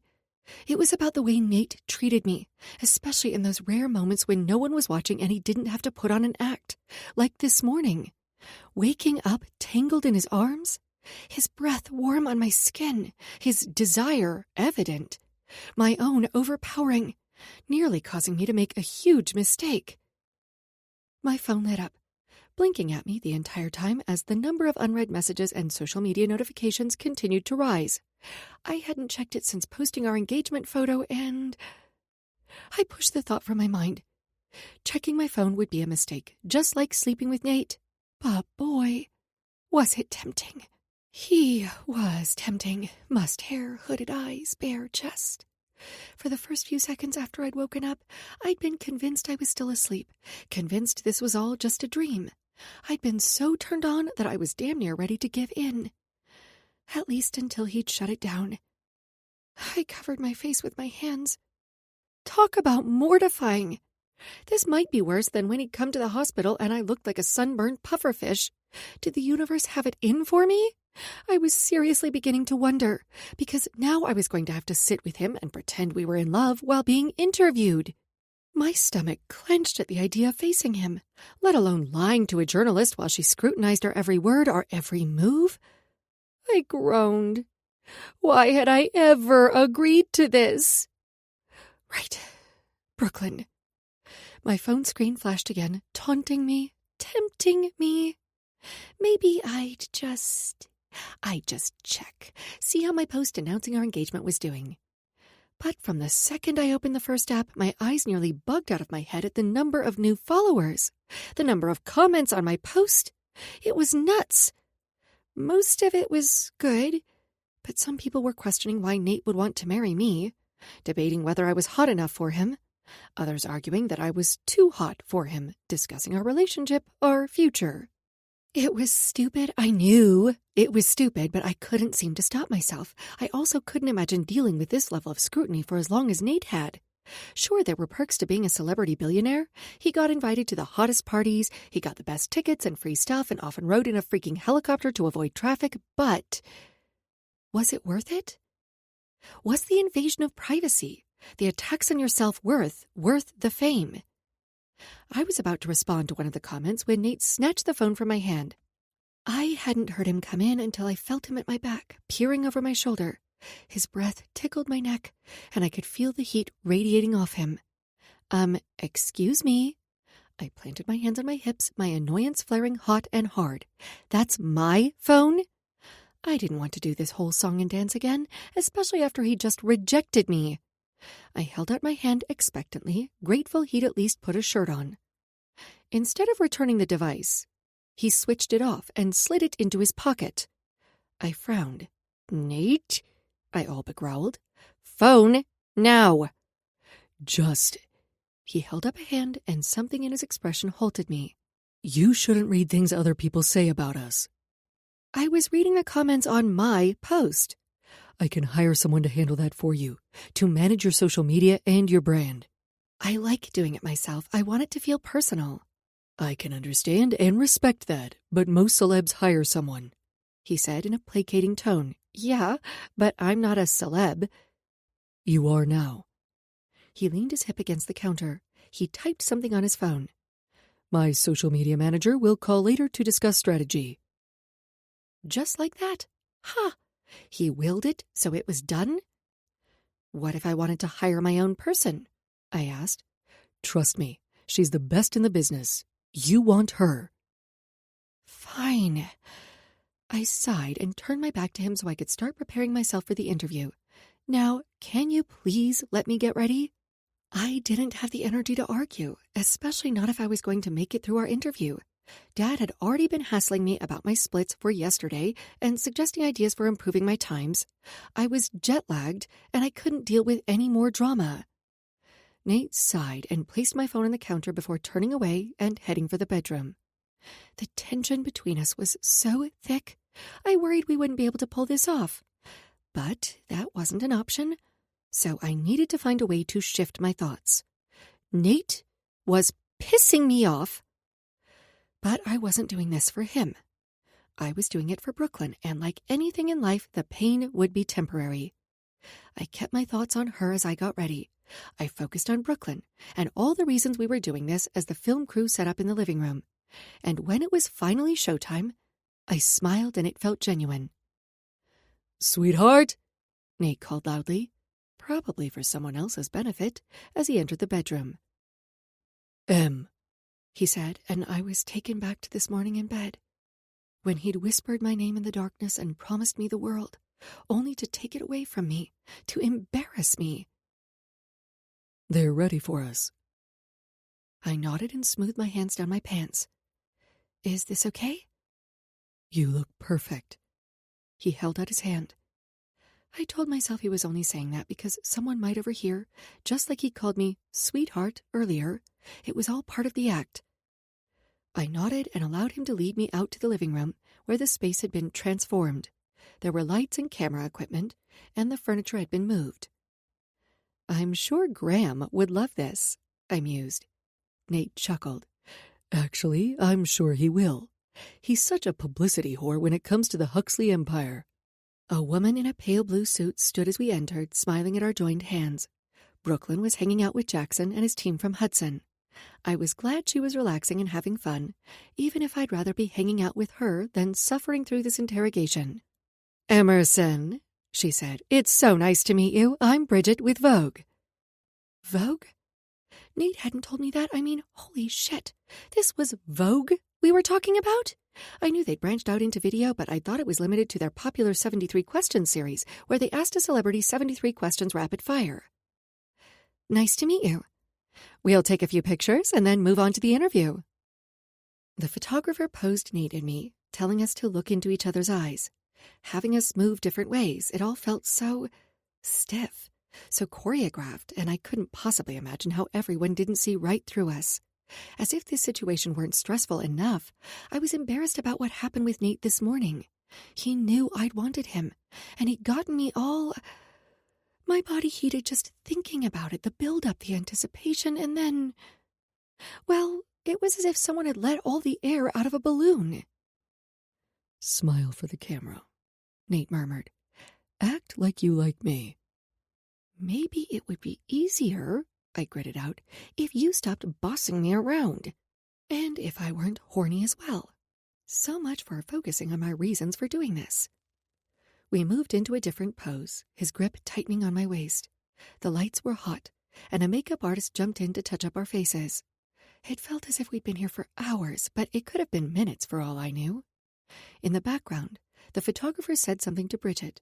They both shook their heads, and I worried I was fucking it all up. Get it together. You're staying in a palace with your childhood celebrity crush. Everyone thinks you're engaged. Sometimes I still couldn't believe this was my life. When we returned to our positions, I slid my hand up Nate's chest, and Nate pulled me to him. He grasped my chin, bringing my gaze to his lips hovering less than an inch from mine. "Eyes on me, Em," he said under his breath. I let out a shaky breath, everything and everyone else fading to the background. Nate's attention was wholly on me, and he looked at me as if I was the only person in the world. He smiled, and it put me at ease despite everything that had happened this morning. In this moment, we were united. We were a team. "That's it!" the photographer shouted. "Yes!" and then took a few more for good measure. After light refreshments and a quick touch-up to our makeup, we moved to a cluster of chairs where Bridget would conduct the interview. Nate waited for Bridget and me to sit, and then he joined us. He took my hand in his, playing the devoted fiancé to perfection. "So?" Bridget smiled at me, the lights so hot I was starting to sweat. Or maybe it was the idea of lying about my relationship with Nate while being filmed, even if it wasn't live. "I know we're all dying to hear about the proposal." I froze. Everything about this was so unreal, and there was so much pressure. But then Nate jumped in, saving me. "It was Christmas Eve." "And it was so romantic," I added, placing my left hand on his thigh. He turned to me and smiled, and even I could have believed his feelings for me were genuine. His desire this morning certainly had been. The feeling of his body pressed against mine, waking up to his hard length and his gravelly morning voice. Oh, God. I swallowed hard, and it felt as if all eyes were on me as Nate finished telling the story of our proposal. Brooklyn had gone to bed. He'd knelt beside the Christmas tree, the lights twinkling, blah, blah. He was flawless in the role of fake fiancé. I only hoped I was half as convincing. I peered down at my engagement ring, admiring the facets in the red diamond. It was beautiful, and it was so me. "When did you first know it was love?" she asked Nate. His smile was soft as he turned to me. "Honestly, the night of my daughter's school play." Bridget leaned in like a vulture looking for a tasty morsel. "Why then?" "Yeah," I wanted to ask, what was special about that night? "Emerson has always been supportive and encouraging of my daughter, but that night I realized that she was just as invested in Brooklyn's success as I am. I spent most of the play watching Emerson watch the performance, silently mouthing the lines, poised on the edge of her seat." Bridget's smile was one of delight. "So you were together, even then?" Nate nodded. "How long have you been in a relationship? Because to all of us, your engagement comes as quite the surprise. But it sounds as if you've been together forever." "Sometimes it certainly feels that way," I muttered. "What was that?" Bridget asked. He pinched my side. "Oh!" I jumped, fighting the urge to glare at Nate. He better watch it. "I was just saying that I can't imagine my life without Nate." I smiled up at him with what I hoped looked like adoration, when in reality I wanted to kill him. He leaned in and kissed my cheek. Another reminder to behave. Oh, I'd behave all right. "What about you, Emerson? When did you know it was love?" "Oh, gosh, probably..." I smirked, deciding to make him sweat a little. Probably the night we had our first family dance party, and he sang Taylor Swift. He narrowed his eyes at me in a playful manner, though he couldn't disguise the flash of concern that accompanied it. Emerson, you weren't supposed to tell anyone about that. Are you a Swiftie? Bridget asked, latching on. Oh, yeah, I said, eager to make him squirm. Payback was a bitch, and her name was Emerson. He knows all the words to all her songs.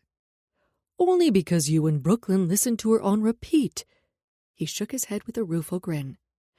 Taylor is a talented artist, but I only sang the song to impress Emerson. I wondered if that was true or not. I wondered if anything he said was true. It was becoming too difficult to tell, which was exactly why having sex with Nate was a terrible idea. Terribly tempting.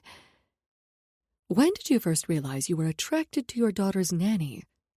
Bridget asked, and I tried not to let my surprise at her wording show. That was what she'd wanted, after all. Now, Bridget, Nate said in a silky voice, charming as ever, we agreed that all questions would avoid that phrasing. I'm sorry. She smiled, and it was clear she wasn't sorry in the least. It must have been from an old version of my notes. We'll fix it in editing. When did you first realize you were attracted to Emerson? 2 years ago. I jerked my head back. What? And then I immediately regretted opening my mouth. Bridget glanced between us with undisguised glee. Please tell us more, Nate. My brother, Knox Crawford, owner of the L.A. Leatherbacks? Bridget confirmed. Yes, my brother Knox hosted a party on his yacht, and Emerson was there. I couldn't believe he remembered that night. Remembered me. It was a night I'd never forget. The first time I'd met my celebrity crush in person. The first time I'd seen Nate up close. Do you remember this party? Bridget asked me. I nodded, too shocked to speak. She was stunning, Nate continued with a wistful smile. And everyone was drawn to her. I was? They were? He was? Based on Emerson's reaction, I'm guessing nothing happened between the two of you at that party. I dipped my head, still trying to grapple with Nate's statement. No, I had no idea he was even attracted to me. Bridget laughed. One of America's hottest bachelor billionaires was too timid to make a move? That doesn't sound like you, Nate. At least not if the rumors about your reputation are to be believed. Typically, if I see something and I want it, I go after it, Nate said, wisely ignoring the comment about his reputation. But Emerson was different. Why? He rubbed a hand over his jaw, one shocking revelation coming after the next. I wasn't sure how much more I could take. I wasn't sure how much longer I could pretend to feel nothing as soon as the camera stopped filming and the lights were off. You know, he shook his head. I think I realized she was the type of woman who wanted commitment. And you weren't ready to give that? Not at the time, no. Man, he was good. He'd been right to suggest we stick to the truth as much as possible. But I wondered just how much of this was true. Sure, I'd been at the party. But had he been attracted to me, as he'd said? Bridget kept pushing. Let me make sure I have this straight. You were attracted to Emerson, but you hired her anyway. Is that why you hired her? No, Nate said in a firm tone that I assumed was meant both to reassure me and in that line of questioning. His attention was on me when he said, I hired him because she was the best person for the job, the best person for my daughter. I didn't like the way Bridget appraised us. I'm sure it wasn't easy, deciding not to pursue her when she was sleeping just a few doors down. I tried to avoid her as much as possible. I snorted, then quickly lifted my hand to cover my mouth. What's that, Emerson? Bridget asked. Oh, I just sneezed. I snorted again for good measure. Excuse me. Nate's mouth twitched as if he was fighting back a laugh. Bridget evaluated me, then finally returned to questioning Nate. What changed? Everything. He turned to me with a smile, leaning in for another kiss on the cheek. Did he have to lay it on so thick? Bridget crossed her legs. Emerson, when did things change for you? I glanced at Nate. Stick as close to the truth as possible. Things changed slowly for me. I'd see what a good dad he was, or I'd be reminded of how fun he could be when he'd let go. He'd do something thoughtful. All those small moments added up over time. It wasn't love at first sight, then? I barked out a laugh. Definitely not. Bridget inclined her head. At least she's honest. It's one of the reasons I love her, Nate said, giving my hand a squeeze. Her authenticity and her willingness to put me in my place. I thought that was what drove you crazy, I teased before I could stop myself. That too. So you were going to keep your engagement a secret, but the news came out, Bridget said. Tell us about that. I told her about Nate coming to the hospital, tweaking the details obviously to fit the narrative Nate and I were trying to sell, carefully omitting the part about losing my job and avoiding any mention of the Hartwell agency. But most of it was true. The fact that he'd never left my side, his insistence on paying my hospital bill despite my protests, his concern. Even now, when he spoke of his reaction to my hospitalization, the worry lines were still etched into his skin. I knew he cared about me. I knew that wasn't an act. But just as my heart softened toward him, it was quickly replaced by the sting of his rejection this morning. My feelings were too mixed up where Nate was concerned, and the less physical contact we had, the better. Chapter 18. Emerson. Nate was already in bed when I entered the room. He was propped up against the headboard, the covers pulled to his waist. We'd survived the interview, and I'd spent the rest of the day avoiding him. But now it was late, I was tired, and his chest was gloriously bare. 1 year. I'd locked myself into a year of this torture. God, why did my fake fiancé have to be so freaking sexy? Especially with those glasses perched on his nose, his brow furrowed in concentration. He glanced up at me and then scowled. What the fuck are you wearing? I frowned, then followed his eyes down the length of my body. I had on an oversized t-shirt that stopped high on my thighs, the spot where Nate's eyes lingered. It's a t-shirt, I said in a flippant tone. I picked it up in the gift shop after the interview so I wouldn't have to wear another set of the sexy lingerie Jay had sent. Barely there lace and sheer designs were only asking for trouble. I plugged in my phone and busied myself with getting things just right on my nightstand. Yeah, I know. He let out a heavy sigh, and I bit the inside of my cheek so I wouldn't laugh at his discomfort. But where are your pants? It's not like I'm naked beneath my shirt, I said, lifting the hem to reveal my boy shorts. Emerson, he growled. What?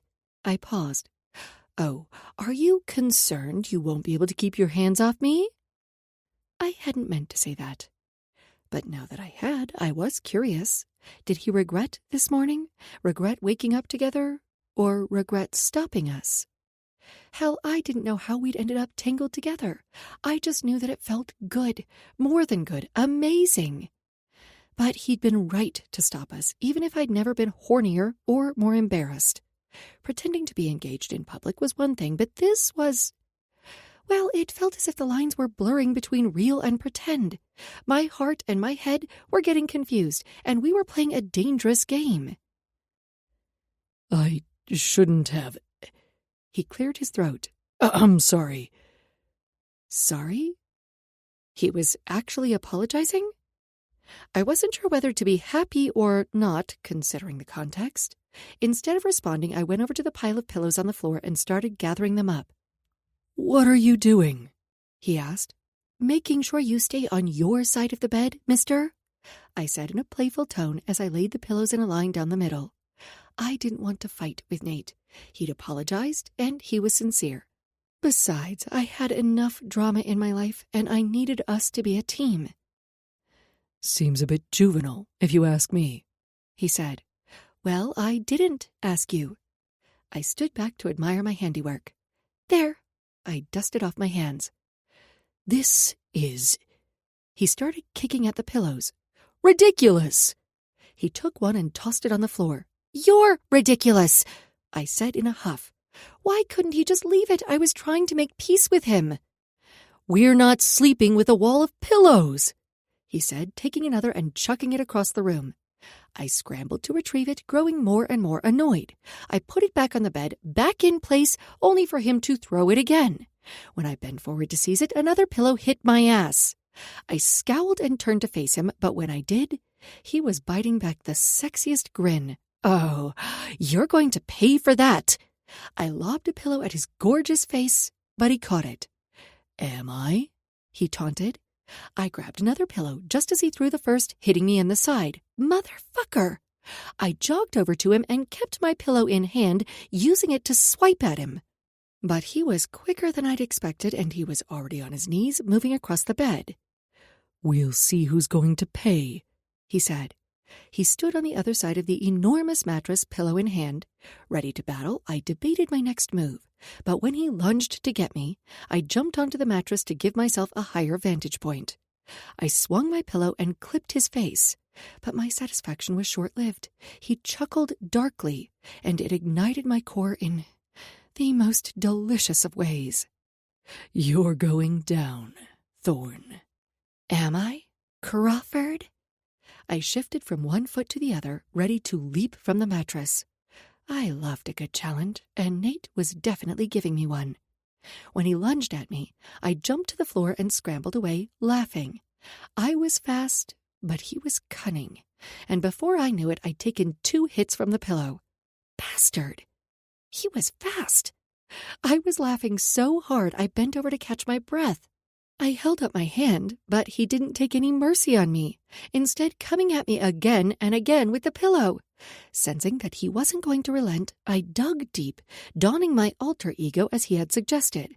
I tried it during my workout earlier, and it had been surprisingly powerful. My alter ego was still taking shape, but with her in mind, I straightened. With renewed vigor, I backed Nate toward the bed, pummeling him with my pillow, getting out all my frustration and pent-up desire with every swipe. Damn, my alter ego was kind of awesome. He fell back on the mattress with an oomph, and I climbed on top of him, pillow in hand, vengeance in my heart. I wasn't thinking about anything but winning. At least not until I felt his erection dig into my underwear. I gasped, planting my hands on his chest, our pelvises kissing. Nate gripped my hips and peered up at me, and I was afraid to move. I sucked in a breath and stilled as his hands steadied on my waist. For a minute we just stared at each other, suspended in time. Ever so slowly, he slid his hands up my sides, up my rib cage. His thumbs brushed the undersides of my breasts, and my skin broke out in goosebumps. I wanted him to touch me. I needed him to touch me. But then I remembered how quickly he could switch off his feelings, shift his desire, and I climbed off him. I wasn't going to wait for him to reject me again. We should... I glanced around the room, only then realizing what a mess we'd made. We should clean up and go to sleep before we do something we'll regret. I started picking up the pillows, but stilled when Nate came to stand behind me. His front was to my back, our reflection staring at us from the full-length mirror. His chest rose and fell, our breath the only sound in the room as he stared at me, perhaps debating what to say, if anything. "The only thing I regret is stopping this morning. Because I want you." His eyes were hooded, breathing shaky. "I shouldn't, but I do." He swallowed hard, meeting my eyes as his mouth dipped to my ear. "And I'm tired of holding back." "Nate," I whispered, feeling as if we were on some precipice. I wanted to tell him that I wanted him too, but I was scared to let myself be vulnerable, especially with the sting of this morning's rejection still fresh. So I resorted to humor, deflection. "I thought you said no more naked nannies." "You aren't the nanny anymore." He slid his hand over my stomach, pulling me to him, letting me feel his arousal. "You're my fiancée." My core ignited at the sound of those words from his lips. even as I tried to tell myself this was a terrible idea. Fake fiancé, I corrected, trying to maintain the distinction as the lines blurred even more. His eyes met mine in our reflection. He lifted my left hand, my engagement ring sparkling like a promise. The ring on your finger is mine. He brought the back of it to his mouth for a kiss. Then he turned my hand and slid it down my stomach, down farther until I was cupping myself with his hand resting over mine. This pussy should be mine too. I moaned, both at his words and his touch, not to mention what he was suggesting. But then I swallowed hard and shook my head as if to clear it. What if we had sex and it was terrible? That seemed impossible, laughable, considering our chemistry. But what if it made everything awkward? What if... I know. His expression was solemn and heated and as conflicted as I felt. I know you said this was just business, but I want more. Since when? I asked. Always. His eyes were locked on mine. What I said earlier about wanting you that night on Knox's yacht was true. I gasped. But, I sputtered. When I started working for you, you couldn't stand me. No. He dipped his head, running his nose along my neck. I couldn't stand the fact that you were my daughter's nanny, and I wanted you. You... I swallowed hard. What? I wanted you. Nate rasped. I want you, Em. Was I dreaming? You did? I mean, you do? He nodded. Why do you think I made up those asinine rules? Why do you think I kept my distance? He grasped my chin. It was to avoid being tempted. I nearly pinched myself. But I knew I was awake, and this was real. But as much as I wanted to lean into this, into everything he was offering, I hesitated. This morning, I swallowed hard, remembering how that had felt. How it had felt to give in to something I'd wanted for so long, only for Nate to rip it away at the last second. And now, I asked. I'm done with rules. I'm done with distance and denial and everything else I've tried. I want you. I wanted him, too. I'd always wanted him, even when he'd driven me crazy. But I knew myself, and I knew Nate. We wanted different things. Having sex with him would be a mistake. He peered down at me with those gorgeous blue eyes, and I remembered how many times I dreamed of this exact scenario, of him wanting me. Hell, I'd crushed on the man for years. What he was suggesting, offering, it was the chance of a lifetime. And while I knew I might come to regret it, part of me also wanted to say, fuck it. I'd wanted Nate for so long, too long to even consider saying no. I turned to face him, toying with the hair at the nape of his neck. He watched me, his gaze ping-ponging between my eyes and my lips. His hands were resting on my hips, his fingers gripping me as if to restrain himself. Let's make a deal, I said, needing to maintain some semblance of control over the situation. As the notes fade gently, let your mind feel lighter, ready to re-enter the world of the story.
We already made a deal, he teased.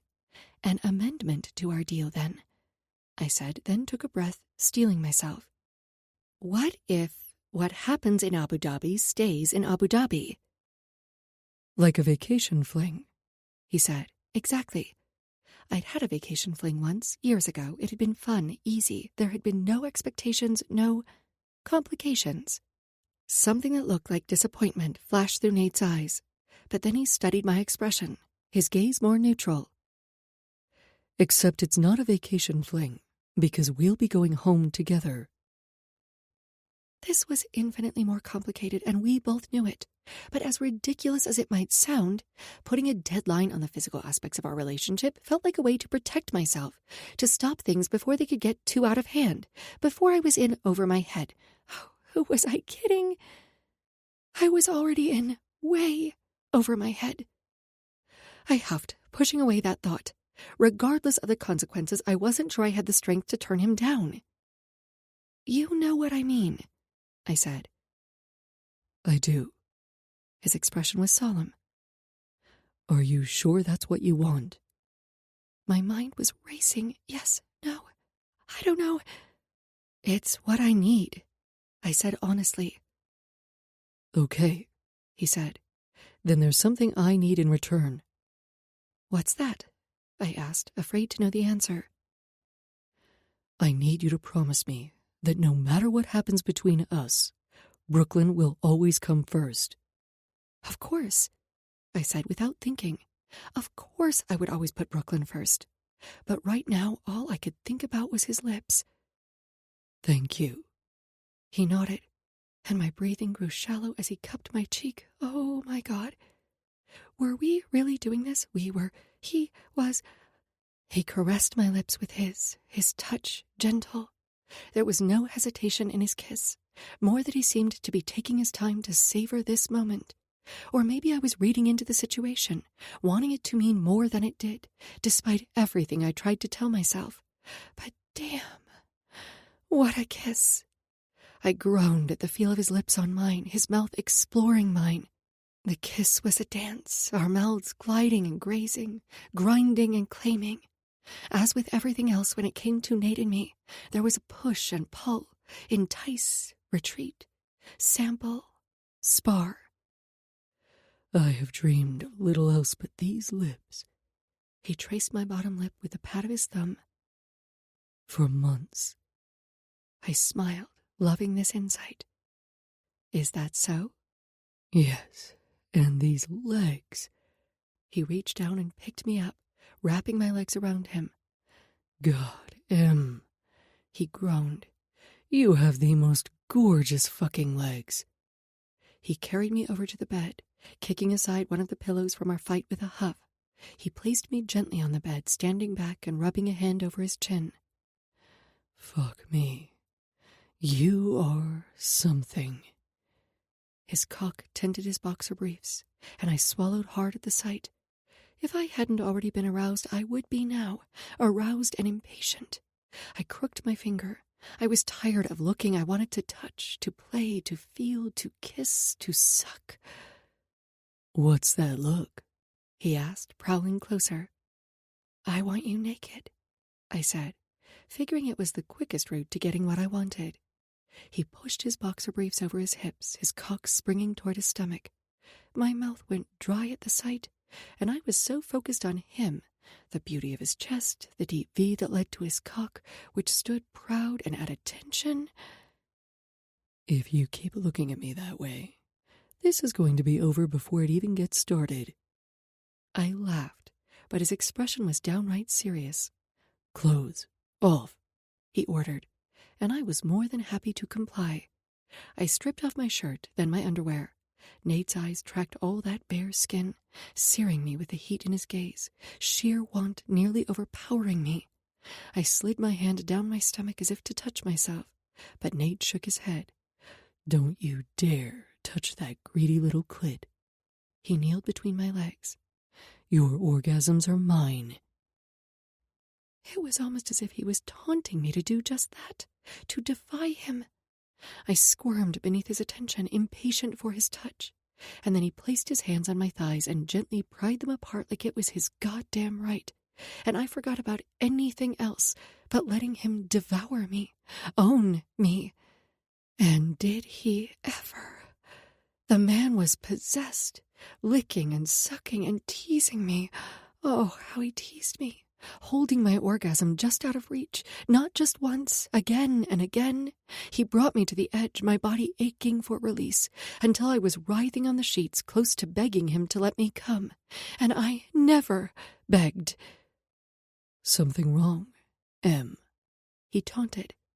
The bastard damn well knew what was wrong. I narrowed my eyes at him, sweat dotting my forehead. I swear to God, Nate, if you don't let me come... The corner of his mouth tilted upward, his lips slick with my desire. "Beg?" Nate, I gritted out, so keyed up I wanted to explode. I was close, so close. It was almost painful. "Yes." His tone was sweet, but his smile was downright wicked. I huffed, fighting the urge to capitulate when all I could think about was coming. But I knew he wouldn't give me what I wanted until I did as he asked. I took a few deep breaths, smiled. "Please." "Please what?" He resumed circling my clit with his finger, the pleasure building despite his lazy strokes. Oh, I was going to make him pay for this. "Please, Nate." I moaned, obscenely, loudly, clearly overacting. "Please let me come on your cock." But by the time the words came from my mouth, I meant them. I wanted that. He let out a garbled sound. I smirked, pleased to have thrown him off his game, at least momentarily. "Since you asked nicely," he said, stroking himself. Holy shit, that was hot. "I'll let you come on my tongue. And on my cock." "You're so magnanimous," I said, unable to hide my sass. He cupped the back of my neck, his touch possessive as he claimed my mouth. I could taste my desire on his tongue. "Shut up, Em, and sit on my face." I didn't need to be told twice. He lay on the bed, and I straddled his head, my pleasure rising quickly from the change in position and the fact that I was confident he wasn't going to withhold my pleasure again. If he did, I would take matters into my own hands this time, regardless of his earlier edict. He grasped my hips, pulling me down to his mouth. Lavishing me with attention, I glanced down to see him looking up at me, watching me. And he kept one hand on my hip while reaching up with the other to tweak my nipples. Yes. The pleasure built, like a runner careening toward the finish line. Yes. I leaned back, resting my hands on his thighs as I reached the pinnacle. My orgasm could not wait any longer. My body had been primed over and over again by this man, and I was more than ready to come. Nate kept flicking that spot, and I was met with a rush of satisfaction, my toes curling as my orgasm blazed through me. It was all-encompassing, overpowering, destructive, like a wildfire that tore through anything in its path. I flopped on the bed beside Nate, unable to move or even think. He'd owned my body, and I was fully prepared to beg again if it would lead to another orgasm of that magnitude. I mean, damn. Nate chuckled, clearly pleased with himself as he grabbed a condom from the intimacy kit in the nightstand. I was on birth control, but I was gratefully taking the lead without being asked. He rolled it on, and I was transfixed by the sight. He was sexy. He crawled up my body, grabbing my wrists and forcing them above my head. Why was that so hot? He traced the line of my jaw. "You're stunning." My eyes tracked his face, the chiseled lines I knew so well, those full lips, his broad shoulders and narrow waist. I tried to memorize the feel of his skin on mine, the sight of his body full of desire for me. His cock was wedged between my thighs, and I moaned when he ground into me.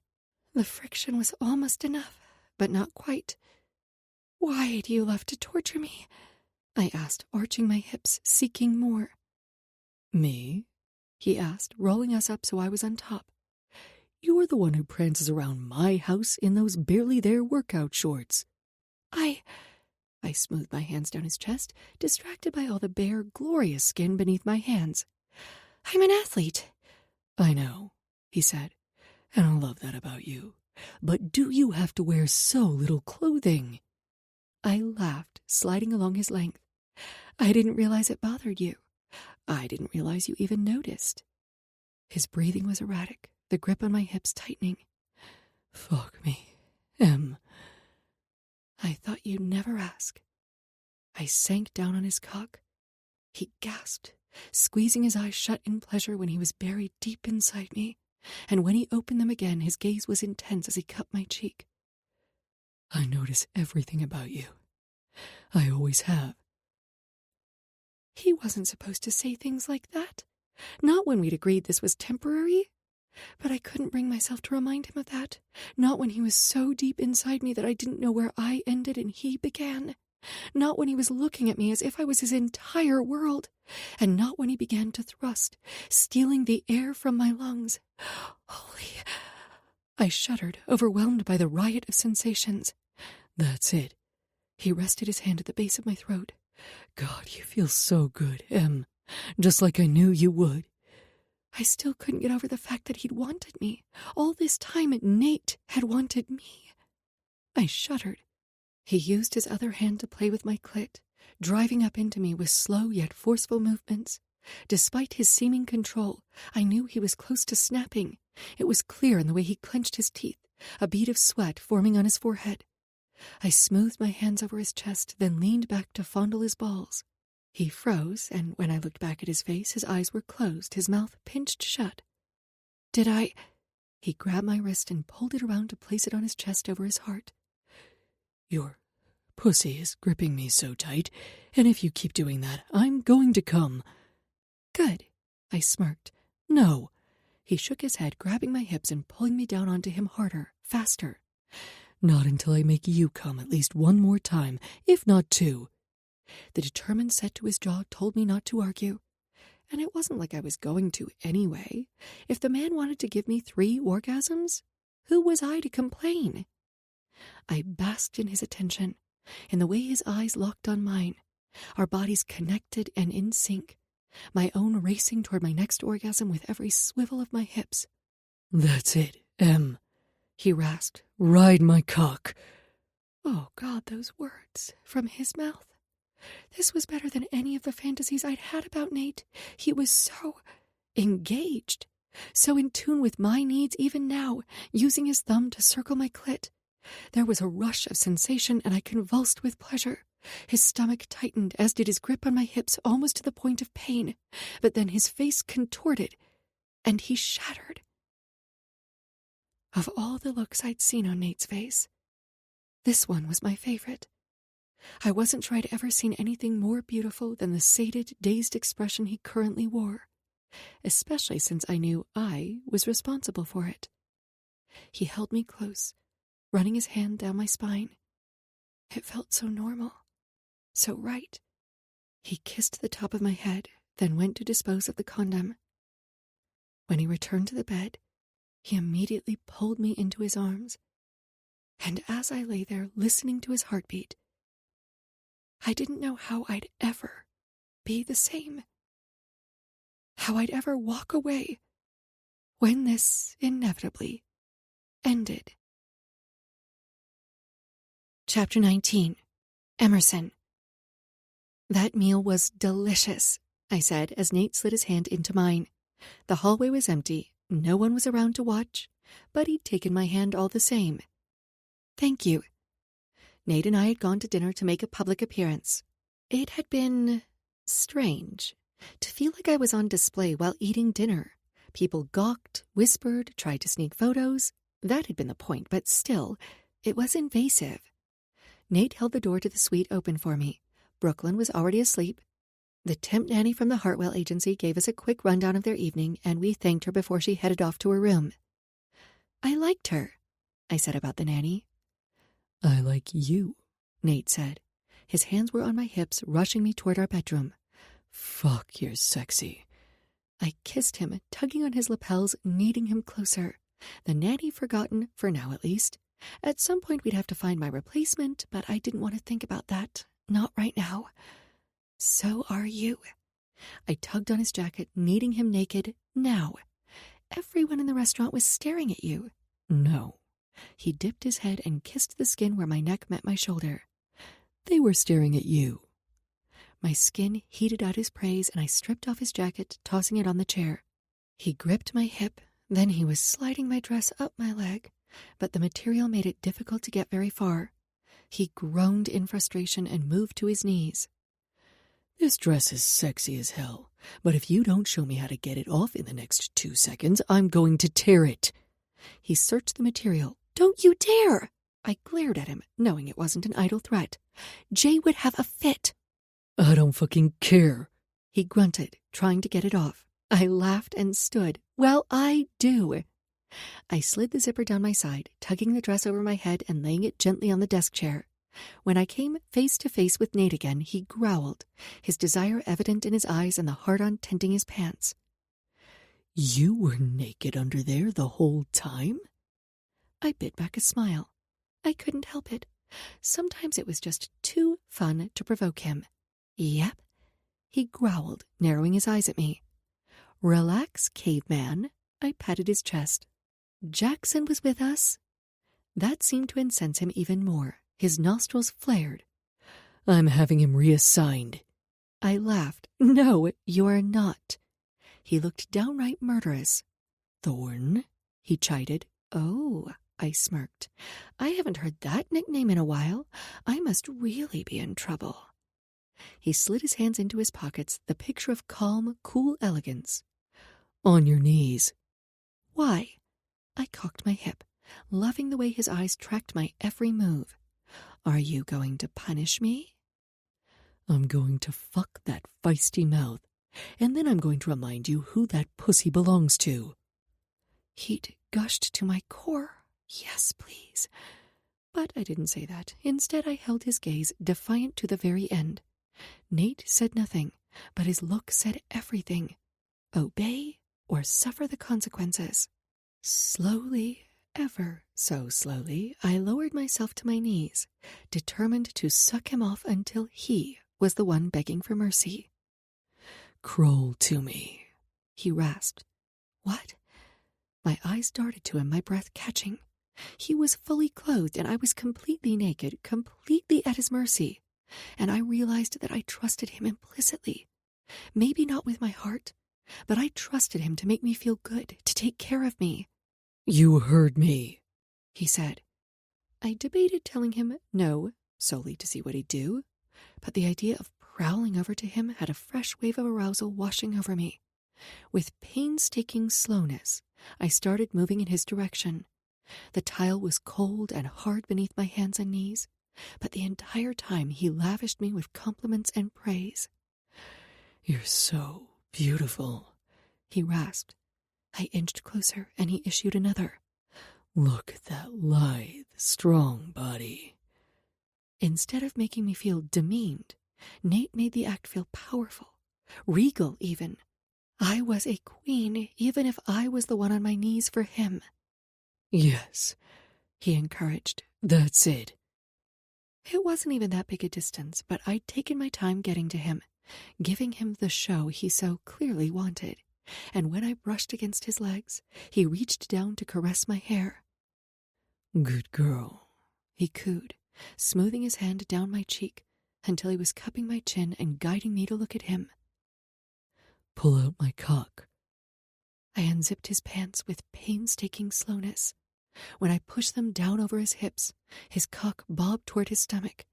I peered up at him, waiting for his next demand. See how hard I am for you. He sounded almost angry.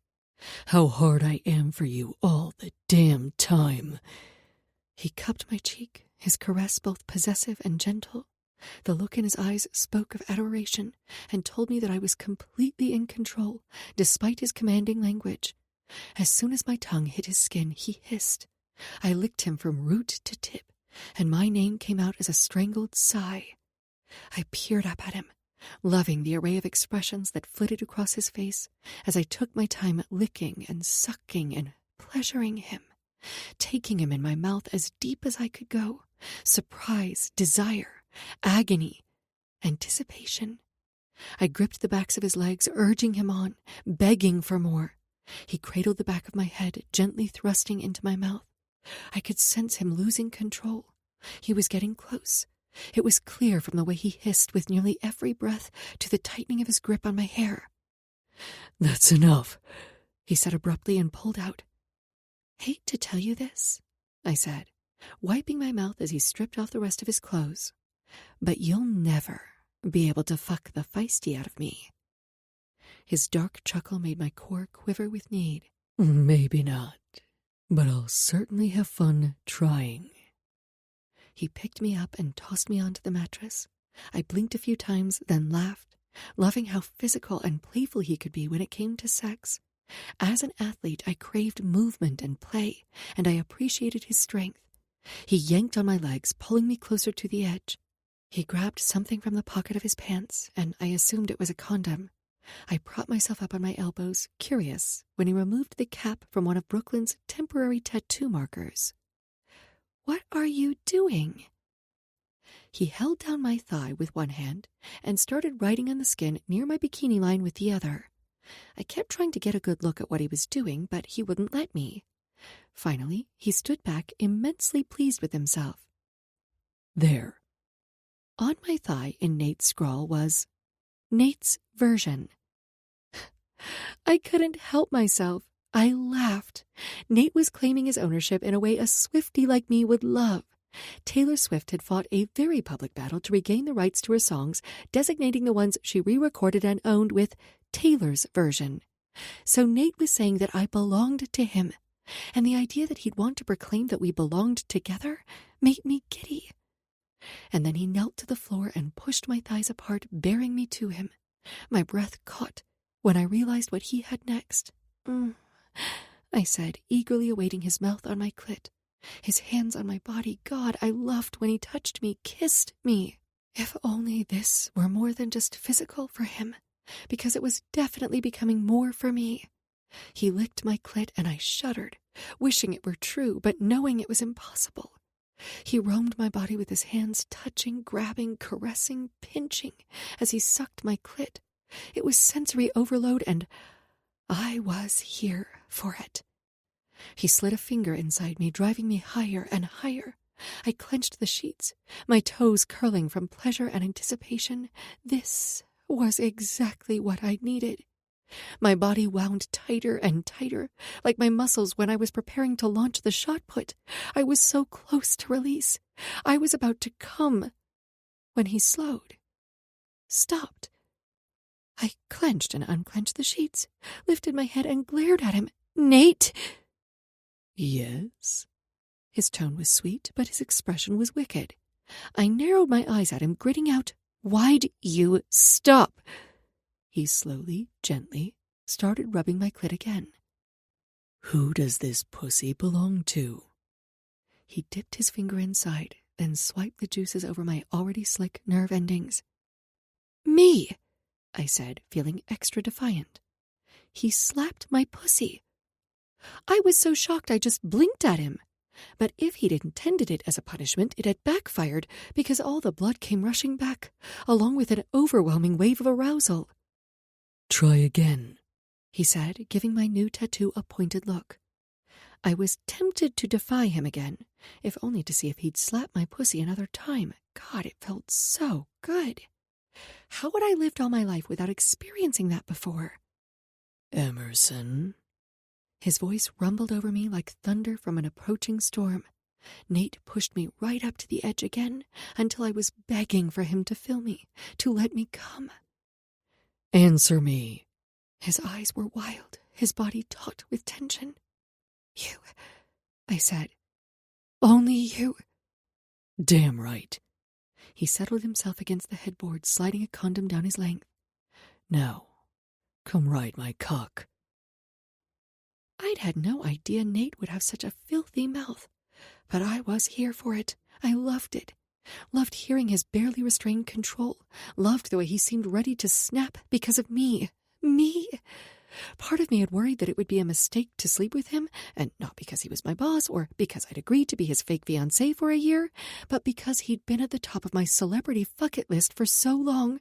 I was afraid I'd built up an unrealistic image of him in my mind. I tried to push those thoughts away. They weren't fair to him. I'd long since realized that he was so much more than I'd ever hoped for. And when it came to sex with Nate, he'd definitely met and far exceeded anything I'd imagined in my fantasies. I braced myself on the headboard, sinking down onto him slowly. He groaned but didn't rush me. Our eyes locked on each other as our bodies became one. When I was fully seated, he growled, "Yes, Em. That's it. You feel so good. Like you were made for me." I started rocking, and he explored my body with his hands, touching me everywhere, my shoulders, my back, my hips, my stomach, my breasts. It was as if he was mapping me, memorizing every freckle and scar. "You are..." He shook his head, his eyes pinging between mine and where we were joined. I rotated my hips, swiveling and changing the tempo. His eyes glazed over, and whatever he'd been going to say was forgotten. "I am..." I smirked. But then he started rubbing circles on my clit, and I forgot about anything else. "Oh, God, I'm going to..." I gripped his shoulders, my orgasm barreling into me. He slid his free hand up my chest, coming to rest on my neck. His touch was gentle, his gaze reverent, and I'd never felt more cherished. "That's it," he groaned, thrusting up into me. Both of our movements becoming more frantic, our breathing erratic, until I squeezed my eyes and threw back my head, letting the release overpower me. "Fuck," he grunted, following me over the edge. "Yes, Em. Yes." I wanted to rest my head against his chest. But then I remembered that this was temporary. With time, his lust or infatuation or whatever Nate felt for me would fade, just like the tattoo he'd drawn on my skin. My phone rang, Kendall's name flashing on the screen with a request to FaceTime. She'd tried calling a few times the past few days, but I'd either been busy or avoiding her. But the longer I put off this conversation, the more suspicious it would seem. And I honestly missed talking to my best friend, even if I loathed the idea of lying to her. It was one thing not to tell her about my training or my anxiety over competing, though I'd had some success with Nate's alter ego idea lately. It was another to lie to her face about being engaged to her fiancé's brother. I straightened and took a deep breath, smiling before I pressed the button to connect the call. Fortunately, Brooklyn was already asleep. I checked on her earlier, and she'd been in a deep sleep. Nate was still on set, and I wasn't sure when he'd be back. They'd started filming this afternoon, and I knew it could involve long days. 12 hours wasn't outside the norm. But selfishly, I hoped he'd return soon. "Hey," I said as soon as she appeared on the screen. "Emmy, hey!" She looked so happy, so relaxed, like someone newly engaged would. I needed to channel that energy. "I'm so glad I finally caught you." "Yeah, sorry." I cringed. "Things have been crazy here." "I bet. Well," she smiled. "I just wanted to call and wish my best friend congratulations." I tried to ignore my own image and hoped I looked equally as overjoyed. The orgasms certainly helped. "Thank you." I didn't feel like much of a best friend at the moment. "How's Paris?" I asked, eager to focus her attention away from me and my surprise engagement. "Good. We decided to stay another week and then head home. How's Abu Dhabi?" "Beautiful," I said. "And the Huxley Ground here is unreal." I panned the camera around so she could see my room and the scenery, even if it was nighttime. "Looks nice." She leaned forward. "So, you and Nate, huh?" "Me and Nate," I said, not sure what else to say. She rolled her bottom lip between her teeth, then asked, "Why didn't you tell me?" "Honestly," I said, knowing I should have anticipated this. Her tone wasn't accusatory or hurt, just confused. We were best friends. We'd always told each other everything, or almost everything. At first, I wasn't even sure it would last, and then I didn't tell you because I was embarrassed. "What?" She jerked her head back. "Why?" Because I went on and on about how I couldn't stand him and he was my boss. She frowned. You know I'd never judge you. I know, I huffed. You had a lot going on with your mom and Knox, and by the time I was finally ready to tell you about Nate, things had fallen apart with Knox. I'm sorry I wasn't a better friend, she said, and I hated myself for ever making her think that. Kendall, I frowned. No, that's not what... I know. She waved a hand through the air. I know that's not what you were trying to say, but I still wish I'd been there for you, not so wrapped up in my own life. You've always been there for me. Well, I'm going to be more aware of it, starting now. God, I have so many questions, she said, like when it started and how it happened. She gasped. Oh, wait, the Birkin. Were you together then?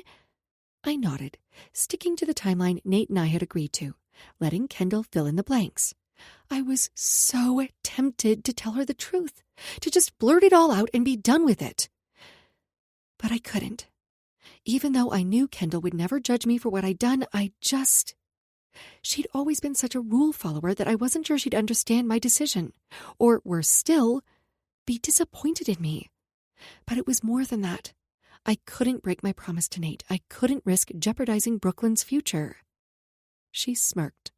I should have known. I mean, who buys their nanny a $20,000 purse for her birthday? Right? I laughed, trying to play off my discomfort. And now your anxiety about attending Brooklyn's play makes more sense, she said, and I merely nodded. I'm glad he's spoiling you. You deserve it, especially after the last douche nozzle you dated. You're one to talk, I joked. Hey, Jude has come a long way, she said, referring to Knox's son and her ex. I'm glad to hear it, but he's no Knox. No. She smiled dreamily, glancing down at her engagement ring. He's not. No one is. So, have you guys made any plans for your wedding? I asked, latching on to a safer topic, a better topic than my relationship with Nate. Do you think you'll have a big wedding? Knox wants to elope. He offered to get married while we're in Paris. My jaw dropped. Seriously? She nodded. I guess you told him no since you asked me to be your maid of honor? She'd sent me a video a few days ago with the prettiest maid of honor proposal. I'd immediately accepted, of course. Maid or matron, she said with a knowing look, depending on when you and Nate decide to get married. I laughed, though it sounded nervous to my ears. We're not in any rush. For now, we're just enjoying being engaged. That's good, and I'm so excited that we can enjoy being engaged together. I was hoping you'd help me pick a dress when we're back in town. That sounds like fun, I said, but then I sighed. But I'm guessing dress shopping would turn into a circus with me there, and that's not fair to you. Please, when you're engaged to a billionaire, the designers come to you. She laughed. But I don't blame you for not wanting to be mobbed by photographers. It's just surreal, you know? I'm used to doing whatever I want, going where I want. Sure, I used to get recognized sometimes, but this is a whole nother level. It was a little better in Abu Dhabi, but I kept wondering when the fervor from our engagement announcement would die down. I wondered if I'd ever be able to live a normal life again. When I'd agreed to this charade, I'd known that my life would change. But I'd underestimated just how much. She frowned. I'm sure that's difficult. It sounds like it's wearing on you. Thanks, I said, but it's not all bad. Nate had Jay send a whole new wardrobe for me to Abu Dhabi, and it's all fabulous. Kendall grinned, shaking her head. Sometimes this life is crazy. No joke, I said, holding up my ring. I cannot get over how much this diamond is worth, or the fact that it came from his mother's collection. A collection! Have you seen it? She asked. I shook my head. Has Knox showed you the family jewels?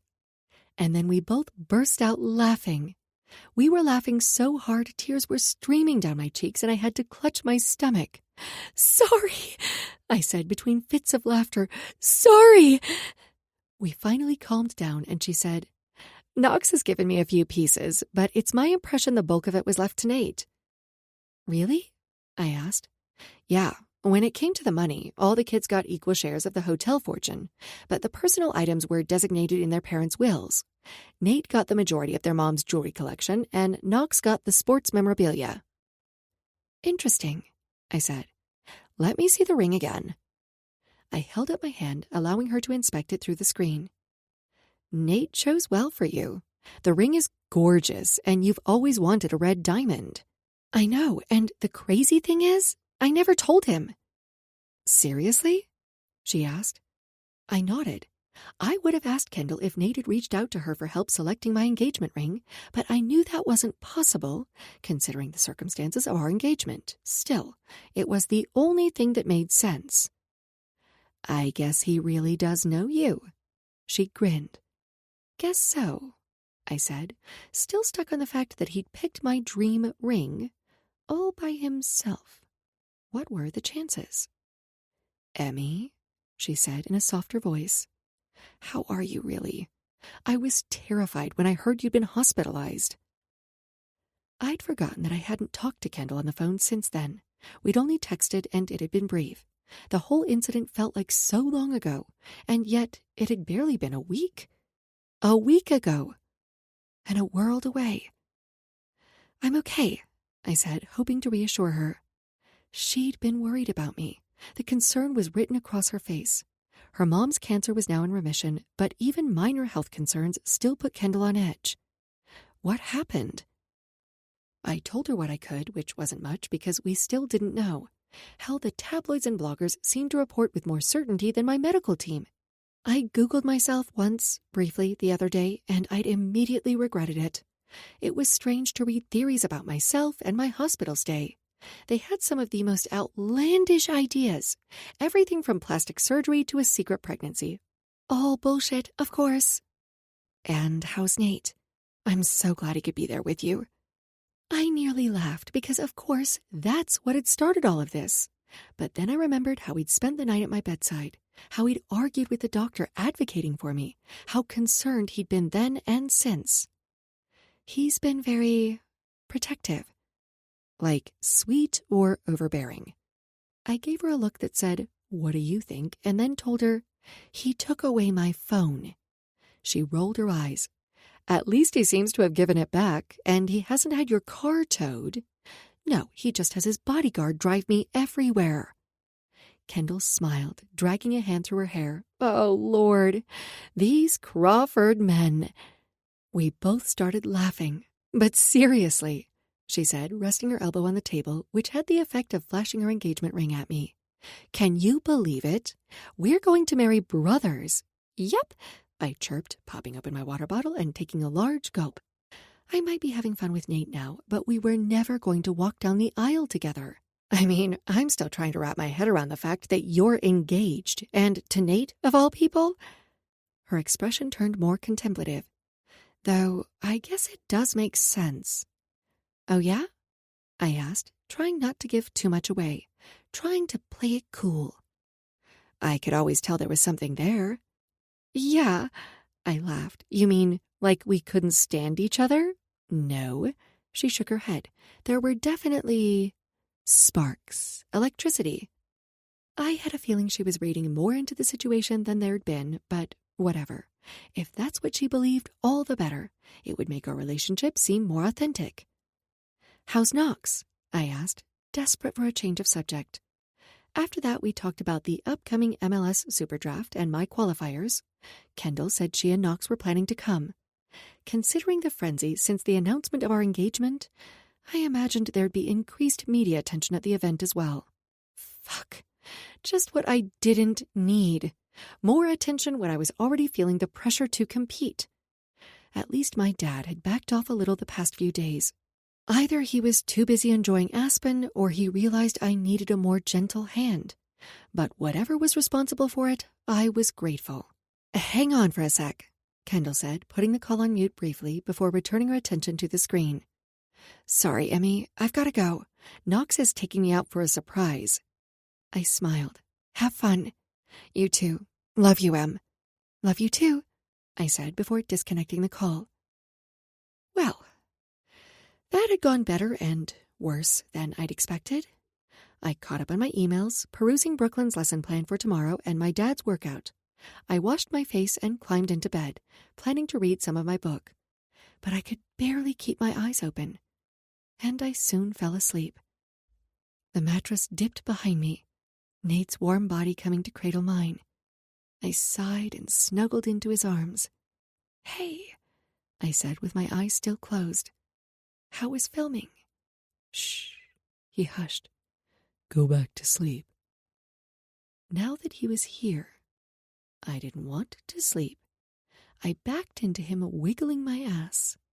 "Em," he growled, "don't start something you can't finish." "Who said I can't finish it?" I asked, his hand already moving over my stomach, my breasts, my neck. "Unless you're too tired."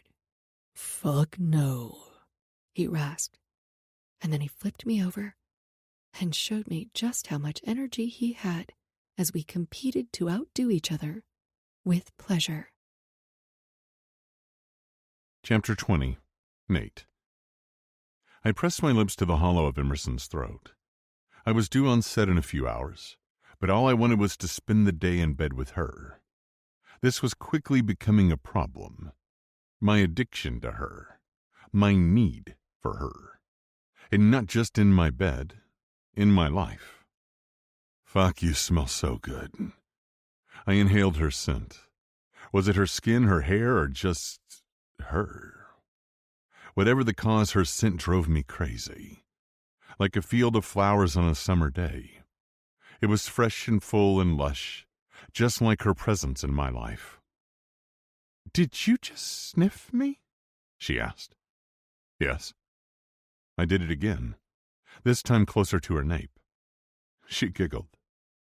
"What is that smell? It drives me crazy." "You drive me crazy." "My perfume?"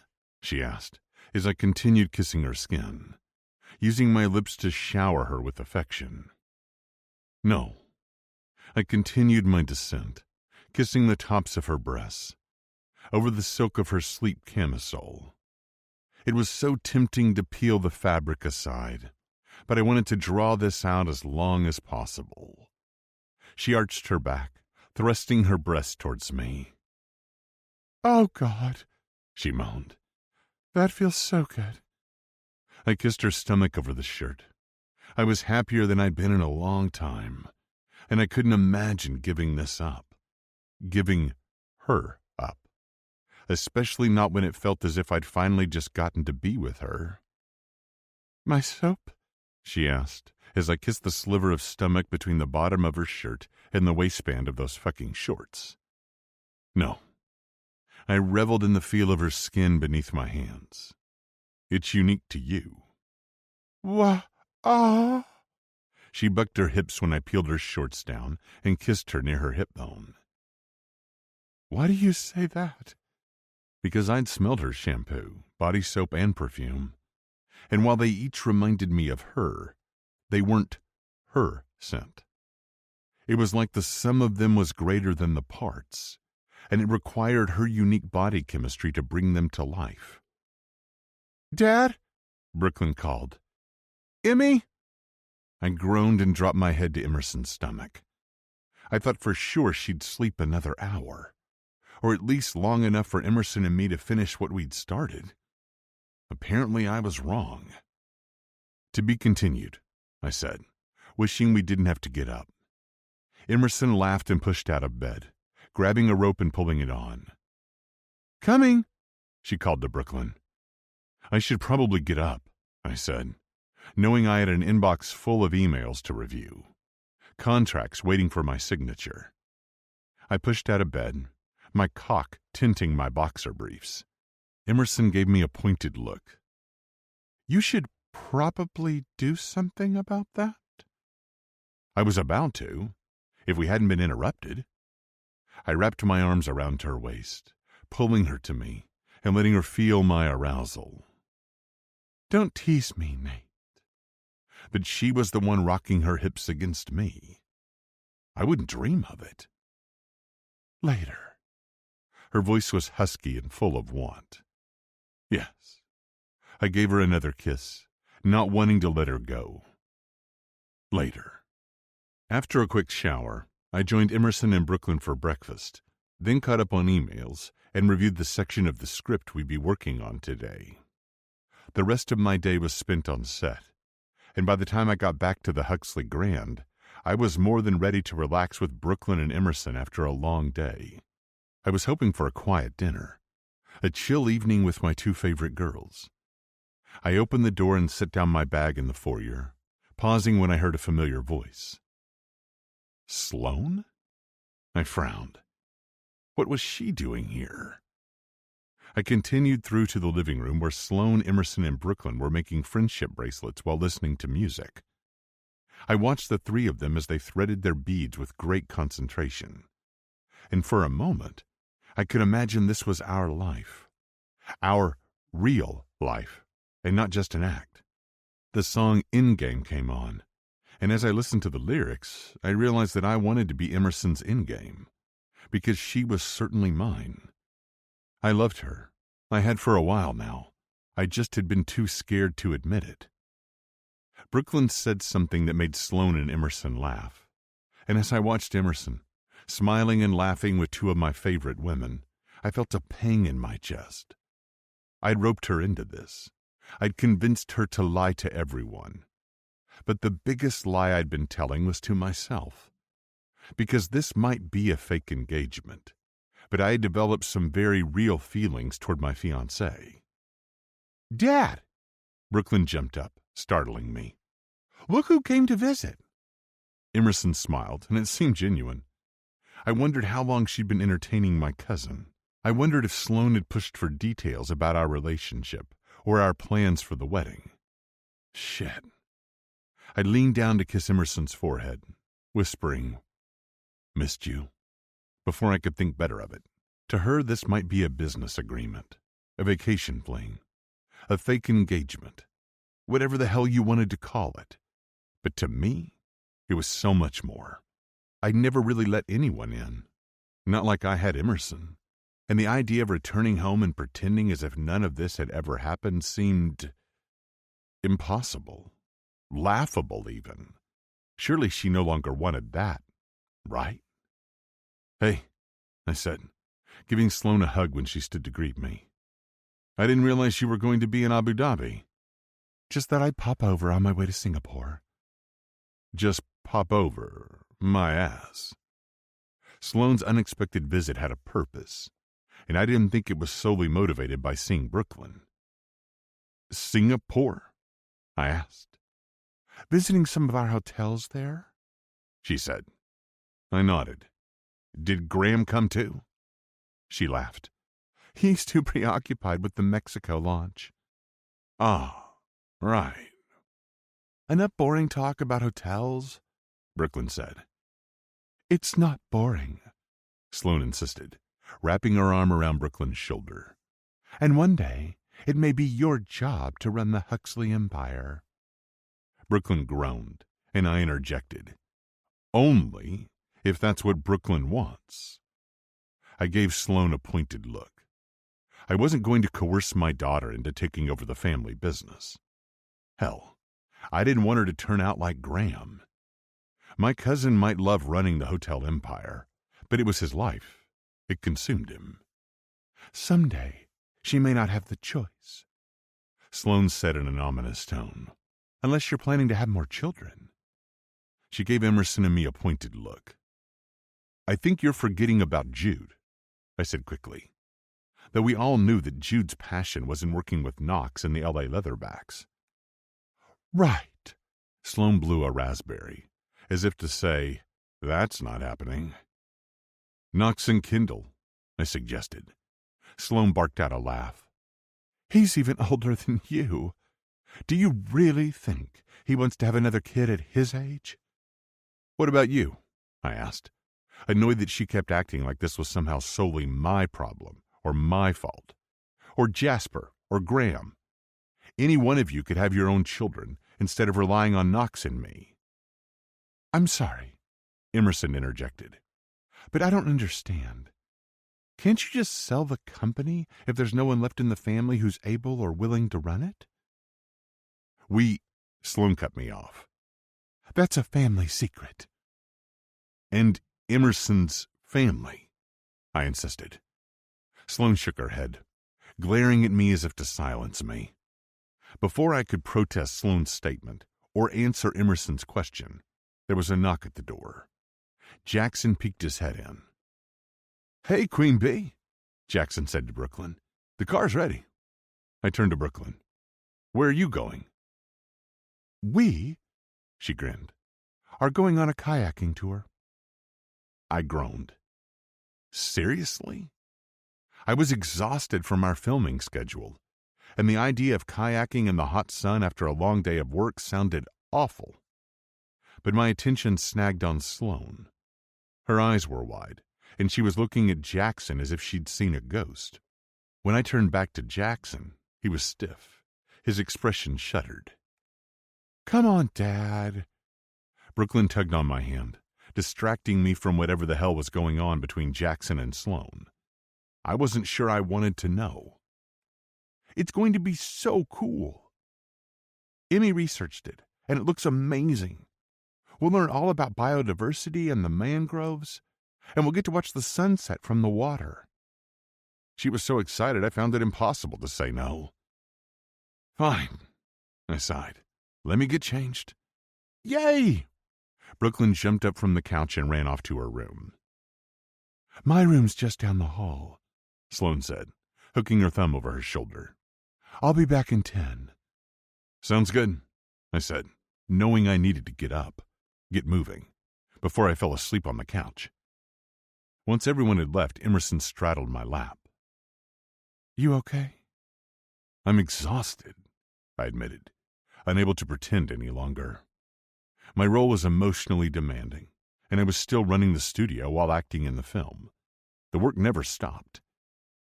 Emerson started massaging my temples, my scalp. I groaned, dropping my head forward, resting it against her chest. "God, that feels amazing." "Good." I could hear the smile in her voice. She kept massaging my scalp and neck, and little by little, my body relaxed. "What's up with Sloane and Jackson?" Emerson eventually asked, careful to keep her voice low as she kissed down my neck.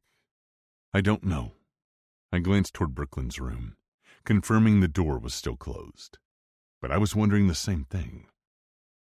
"Do you think your family sent her to check up on us?" she whispered. "I doubt it," I said. Knowing Sloane, she took it upon herself. She's very protective of Brooklyn. "I know. I can respect that." "Did she give any indication of how long she's staying?" I asked, knowing we didn't have much time before Sloane or Brooklyn returned. She shook her head. "Not a clue. I mean, she did say she popped over on her way to Singapore, but she doesn't seem to be in any rush to leave." I nodded. I didn't say it, but we both knew Sloane's visit could complicate things. Hell, I already resented the intrusion on my time with Emerson. We only had a week left until we went home, went back to being friends or whatever we were, and the last thing I wanted was to share our precious alone time. "How did it go today?" Emerson asked. "Fine." I could barely form words. "Just fine?" she asked. "Did Megan Hart finally show up?" "No," I laughed. It had become a bit of a running joke with Emerson. Megan Hart had yet to show up, and I was beginning to think she never would. I couldn't imagine being able to maintain such privacy, despite being such a well-known author. It must be nice.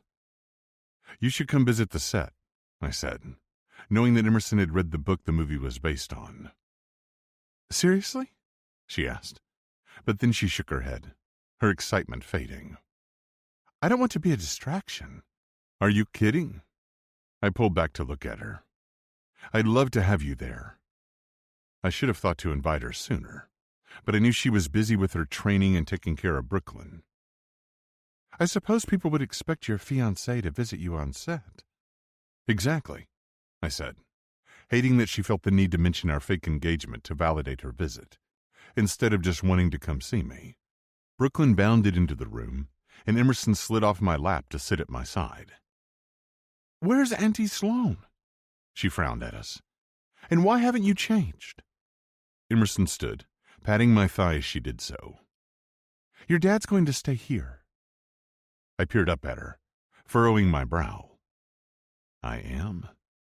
He needs his rest after filming, and I think it would be fun to have a girls' adventure.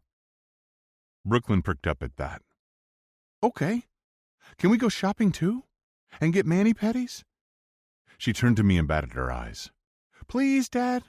Fine, I sighed, pulling my wallet out of my pocket and handing her my black Amex. You dropped something, Emerson said, picking it up and staring at it. It was a picture of Emerson and Brooklyn, one I discovered in the daily calendar she'd made for me for Christmas. Every other photo had been of Brooklyn on her own, except this one.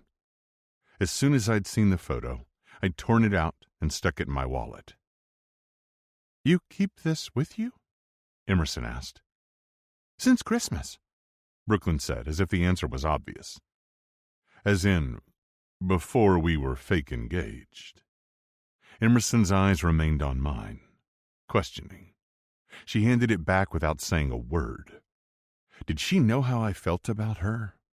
That it wasn't pretend for me? Part of me thought my feelings for her were obvious. They had to be. But another part feared she believed they were all part of the ruse. I didn't know what to do. I was afraid if I told her, it would make things awkward, especially if she didn't feel the same way. But I couldn't stand the thought of giving her up. Not now. Not in a year, not ever. Get some rest, Emerson said, brushing my hair away from my face and kissing my temple. Thanks, I said, lying down and trying to ignore my tumultuous thoughts.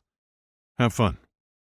Oh, we will, she grinned, fanning herself with my black Amex card. I narrowed my eyes at her, though I trusted Emerson not to go overboard. I'm sure. My eyes slid closed, and I waved at them over the back of the couch. When I woke again, it was to an empty suite. It was quiet, and I assumed everyone was out still enjoying their adventure. It made me happy to think of Brooklyn getting to spend time with her two favorite women.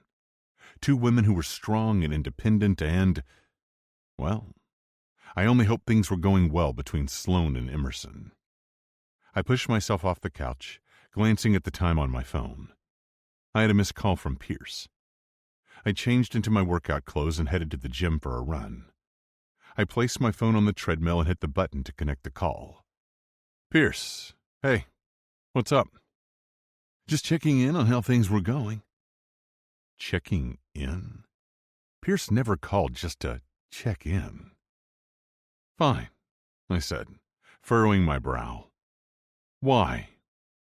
I was just wondering if there was a reason you'd only made one public appearance as a couple since landing in Abu Dhabi.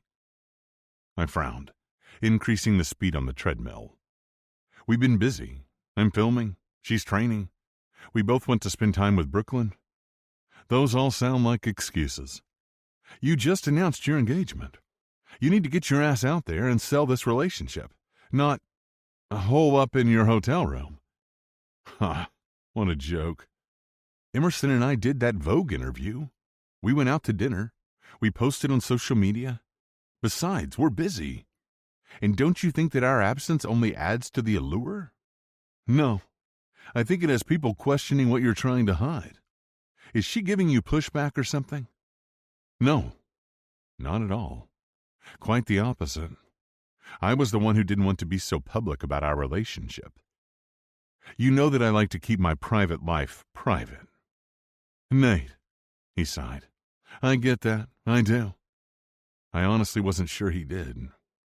And I was fine with your decision to sneak out of the hospital. I put him on mute and ratcheted up the speed on the treadmill. He was really starting to piss me off. Sneaking out of the hospital, as he'd put it, hadn't been part of any strategy other than protecting Emerson. But Nate, he continued, you need to think big picture here. I was thinking big picture. Big picture was that I loved Emerson, and I'd do anything to protect her. Damn, it felt good to admit that. Scary, but good. I was still concerned about Emerson's health and mental state. She seemed a lot more relaxed since coming to Abu Dhabi, and I wanted to keep it that way. I wanted to shield her from the publicity storm and backlash that could come with being engaged to me. I refused to ask her for more than she'd already given me, and she'd given me a lot. "What's really going on?" Pierce asked. "Is the chemistry just not there or something?" I took him off mute and answered. "Actually, the opposite." He was silent, which was never good, and then he said, "Oh shit, you're fucking her." "I'm not." I was going to use a different word, something less crass, but all I could come up with was, "I'm in love with her." "Have you told her?" I sighed. "No. I was afraid to. I didn't know how she felt. I was waiting for the right moment." "Yeah, those all sound like excuses." "Good. Don't," Pierce said. I jerked my head back. "Excuse me? You can fuck her all you want, but don't fuck this up. There's too much at stake." "Jesus, Pierce," I spat. I used a towel to wipe my forehead. "I know that, and I'm not going to fuck it up." At least I hoped I wasn't. I didn't want to fuck it up. Emerson was important to me. "Good, because I think you're forgetting something very important." "What's that?" I huffed, feeling the burn of my muscles. "You're paying her to pretend to be in love with you." "Yes?" I held a hand to my chest, hating the reminder, wishing I could ease the ache building there. "I know, but it's real. At least it is for me." I understood that Pierce was looking out for my best interests, or at least he thought he was. But he didn't know what Emerson's and my relationship was really like. "Look, Nate," he sighed, "I know you don't want to hear this, but you need her help. You've been together, what, a month?" "Yes, but I'd known Emerson for much longer." Still, I said nothing. "If you want to tell her after the custody battle is settled, fine, but not now." I wanted to protest. I wanted to tell him to mind his own business, but deep down, I knew Pierce was right, even if I didn't want to admit it. I sighed. "Nate," he said, "promise me." "Fine," I said, knowing that if Emerson didn't feel the same way, or our relationship imploded, it would be awkward at best. There was too much at stake, especially Brooklyn's custody. So I pushed my wants to the side and focused, again, on what was best for my daughter. If Emerson was still intent on ending our physical relationship when we went home, then I'd find a way to live with her decision, impossible as it seemed. "Anything else?" "No."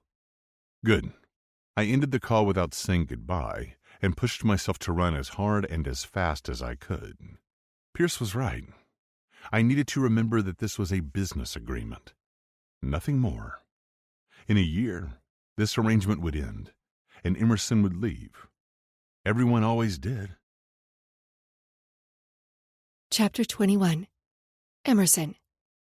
"Just a little farther," Kat said, whipping the golf cart around various trailers. She was a PA for Nate's film, and she was ferrying Jackson and me to the location where filming was currently taking place so I could visit my fiancé. Since Sloan had left for Singapore, Brooklyn had stayed behind at the hotel with one of the local nannies from the Hartwell agency.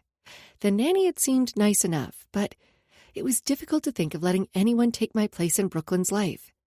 Yesterday had been fun, more than fun, if I was being honest. I liked Nate's family, and I liked Sloan. She adored Brooklyn, and I was so happy that I got to spend time with someone who was so important to Brooklyn, even if I did feel bad for lying to both of them. "They might be in the middle of filming," Kat said, "so we'll need to stay quiet on the set." "No problem." I looked at the little city that had sprung up out of nothing to accommodate the cast and crew. It was impressive and wild. "Here we are," she said, throwing it into park. We crossed a street that was cordoned off, and then I heard some people screaming my name. Calling for me. At first I assumed it was more paparazzi, but then I realized it was a bunch of women, fans of the book, or the movie, Nate, or whatever. While I'd assumed my engagement to Nate would cause a stir, I didn't think either of us had expected quite the response we'd received. Overwhelmingly positive, but also just overwhelming. People were talking about us, speculating about our relationship, offering their congratulations, making predictions, and betting on the details of our wedding. It was a lot. I was dreading returning home to LA, and not just because of the lack of privacy. I didn't want to go back to how things had been. I didn't know if I could. This was supposed to be a business arrangement, nothing more, no feelings, no complications, no... I tried to focus on anything else.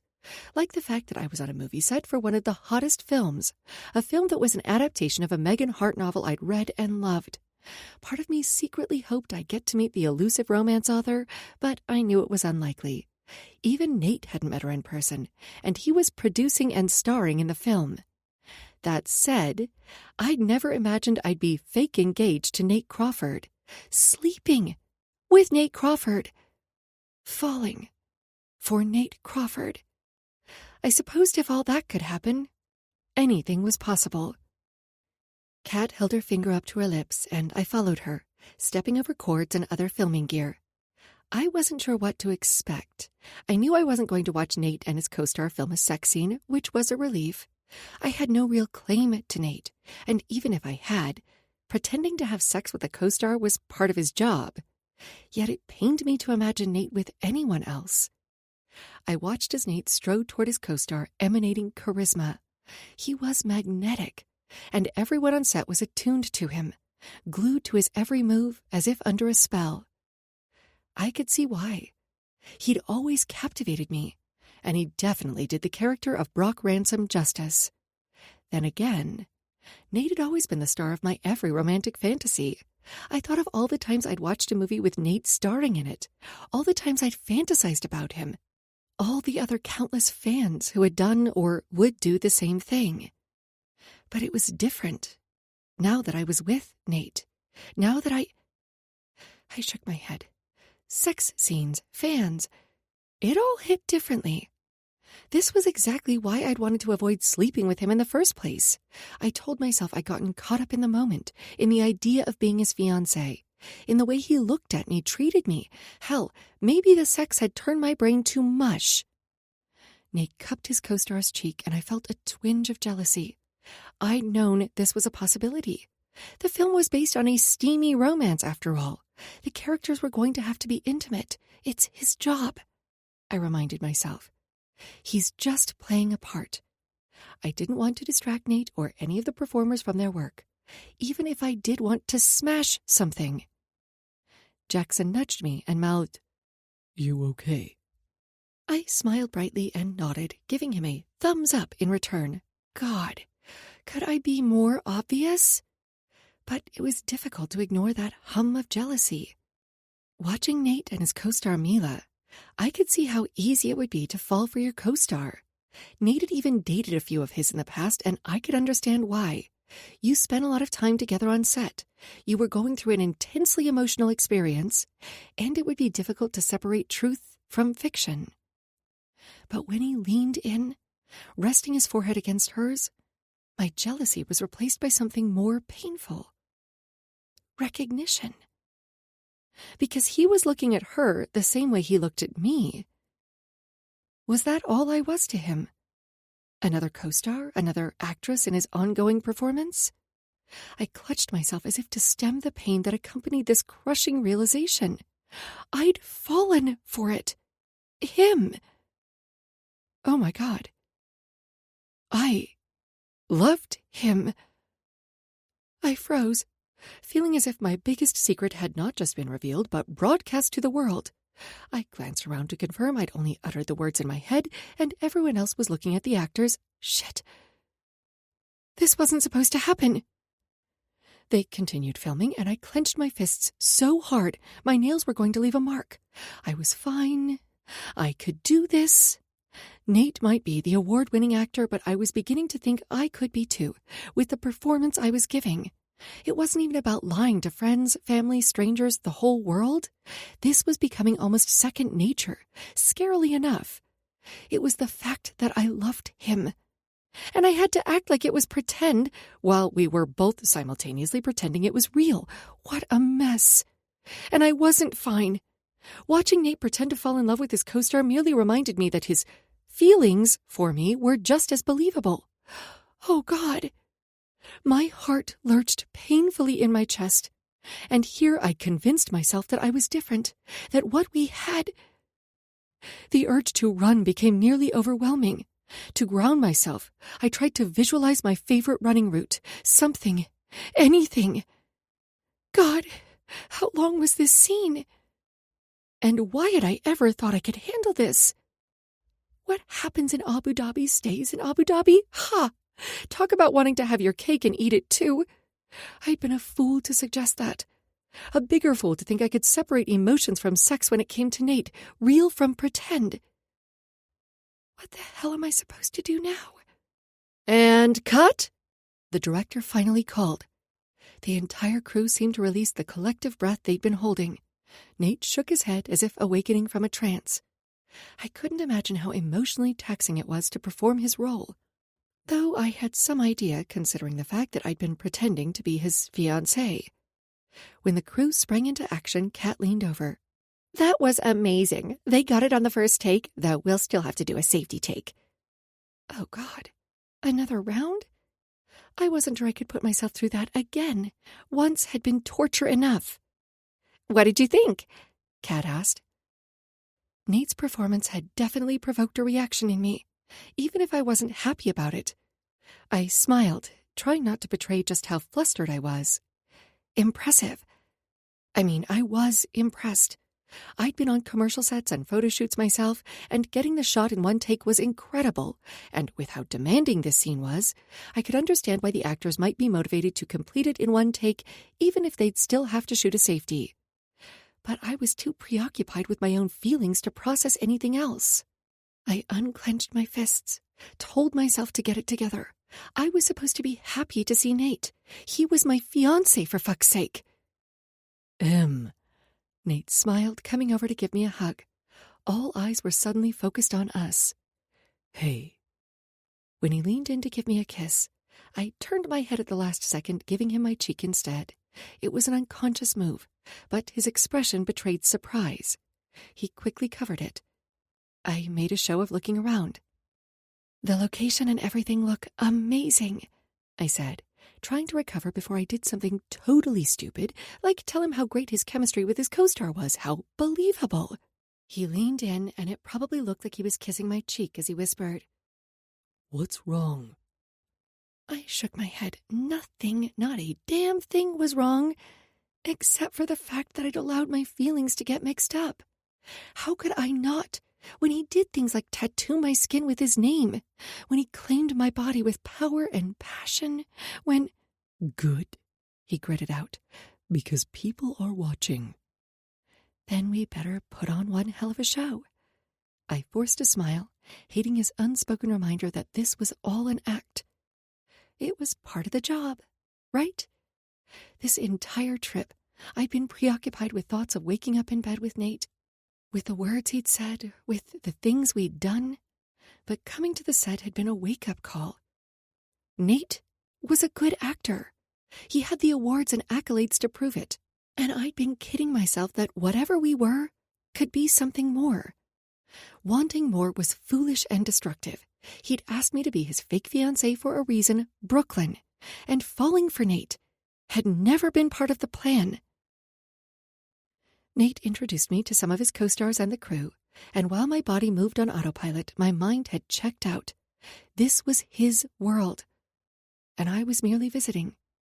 One day, in the not-too-distant future, I'd have to return to reality.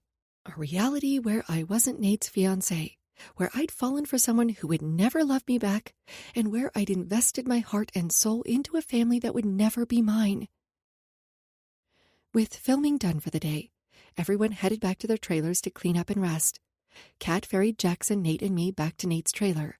If I weren't so upset about my realizations, I probably would have been flipping out about the fact that I, Emerson Thorne, was about to enter a swanky-looking trailer with Nate Crawford on the door and the man himself at my heels.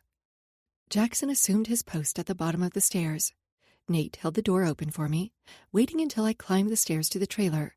The interior looked like something from a design magazine, though I didn't know why I'd expected anything else. It had a small kitchen and dining area, and what looked to be a bed at the back. The windows were tinted, the blinds drawn. Nate closed the door and then rounded on me. "What's wrong?" "Nothing," I said, wishing he'd leave it alone. My emotions felt too raw. I was too vulnerable, and this conversation had the potential to be too explosive. He growled. "Look," I sighed. "I'm sorry about earlier. I didn't mean to embarrass you in front of your co-stars and crew." He scoffed, backing me up until he was caging me against the wall. My heart was pounding. He bracketed me with his arms, and it was intense, sexy. I was such a goner for this man. Why did he have to look at me that way? Why did he have to make me believe he could possibly feel the same for me? "You think I give a fuck about their opinion?" He waited for me to respond, react, something. But then he shook his head and dropped his arms, disappointment radiating off him. I stood there wrapping my arms around myself, not knowing what to do or say. It was one thing to have sex with my fake fiancé. It was another entirely to tell him how I felt. And knowing what was at stake, realizing how invested I already was, I decided the best course of action was to keep my mouth shut. "Come on, Em," he pleaded. "I know something's bothering you. Why won't you talk to me?" "Because it's not important." The words were barely audible. I wanted to tell him I did, but it was a bad idea. This would blow over. I just needed to wait him out instead of blurting out my feelings and making a huge mistake. "The fuck it isn't!" He grasped my chin, lifting until our eyes met. His were angry and confused and a tumultuous swirl of emotions I couldn't name. "Don't you get it? You're important to me, and if something's bothering you, I want you to tell me about it." I glanced away, tried to steady my breathing, and failed. "I can't." "Why?" "Because our situation is already complicated enough, and seeing you with your co-star—" I clamped my mouth shut. I'd said more than I'd intended to. "Wait, are you jealous?" I closed my mouth, then opened it, closed my mouth once more. He wasn't going to give up, was he? Not until I told him something. "I'm not jealous. Not exactly." "Then what are you?" he asked, but he sounded almost disappointed, defeated, and it made me want to confide in him. I turned away, embarrassed to admit this, but knowing I couldn't hold back anymore. "When I saw you looking at Mila, I realized it was the same way you look at me." "And that bothered you?" It wasn't a question, not exactly. I pressed my lips together as if to stop the word from even forming. I didn't want to admit it, but Nate's unguarded expression had me saying, "Yes." "Why?" I think the answer should be obvious. I couldn't look at him. I looked anywhere but at him, inspecting the inside of the trailer as if I'd never seen one before. My chest felt tight, and I wished I'd never said anything. God, why was he making this so difficult? "I want to hear you say the words." He looked at me with such intensity that I turned away. I wouldn't. It was too big a risk. Nothing good could come from admitting my true feelings to Nate. There was too much on the line. "Do you want to know why you saw the same expression on my face when I looked at my co-star as when I look at you?" He finally asked. "Yes. No. I don't know." When I didn't answer, he continued. "Because I was imagining you. And when I'm with you, I'm not acting. I haven't been for a long time." What? I gasped, spinning to face him once more. He nodded, cupping my cheek. "I'm falling for you, Em." I sucked in a sharp breath. What? I could scarcely believe my ears. Some of the tightness in my chest eased, replaced by a tingling, a warmth. I've been burned so many times, and I know this isn't what you wanted, he continued, but I can't fight this anymore. I wanted so badly to believe the words were true. I ran through our interactions. I tried to filter them through this new lens, but I kept getting stuck. I was hung up on the fact that he might have been saying one thing but feeling another. He might still be, even now. But, I shook my head. No way, he didn't mean that. You're such a good actor. You convinced yourself this was real. Convinced me his feelings were real. He leaned his forehead to mine, his gaze intense and unwavering. You're wrong. But this is all pretend. It isn't, he said. At least not for me. And I don't think it is for you either. I closed my eyes, trying to calm my racing heart. I wanted to believe him. I wanted his words to be true so badly. You once asked me why I spent the night in the hospital chair, he said. The truth is, I was terrified of losing you. And whether I realized it or not, I was falling for you even then. Before then, if I'm being honest. You were? I asked, scarcely believing my ears. He nodded, his expression solemn. And the rose tattoo? I couldn't do anything but stare at him, mouth agape. Do you know why I selected that? Because I'm the thorn in your side, I said, thinking of the play on my last name, Thorn. He shook his head, his expression solemn.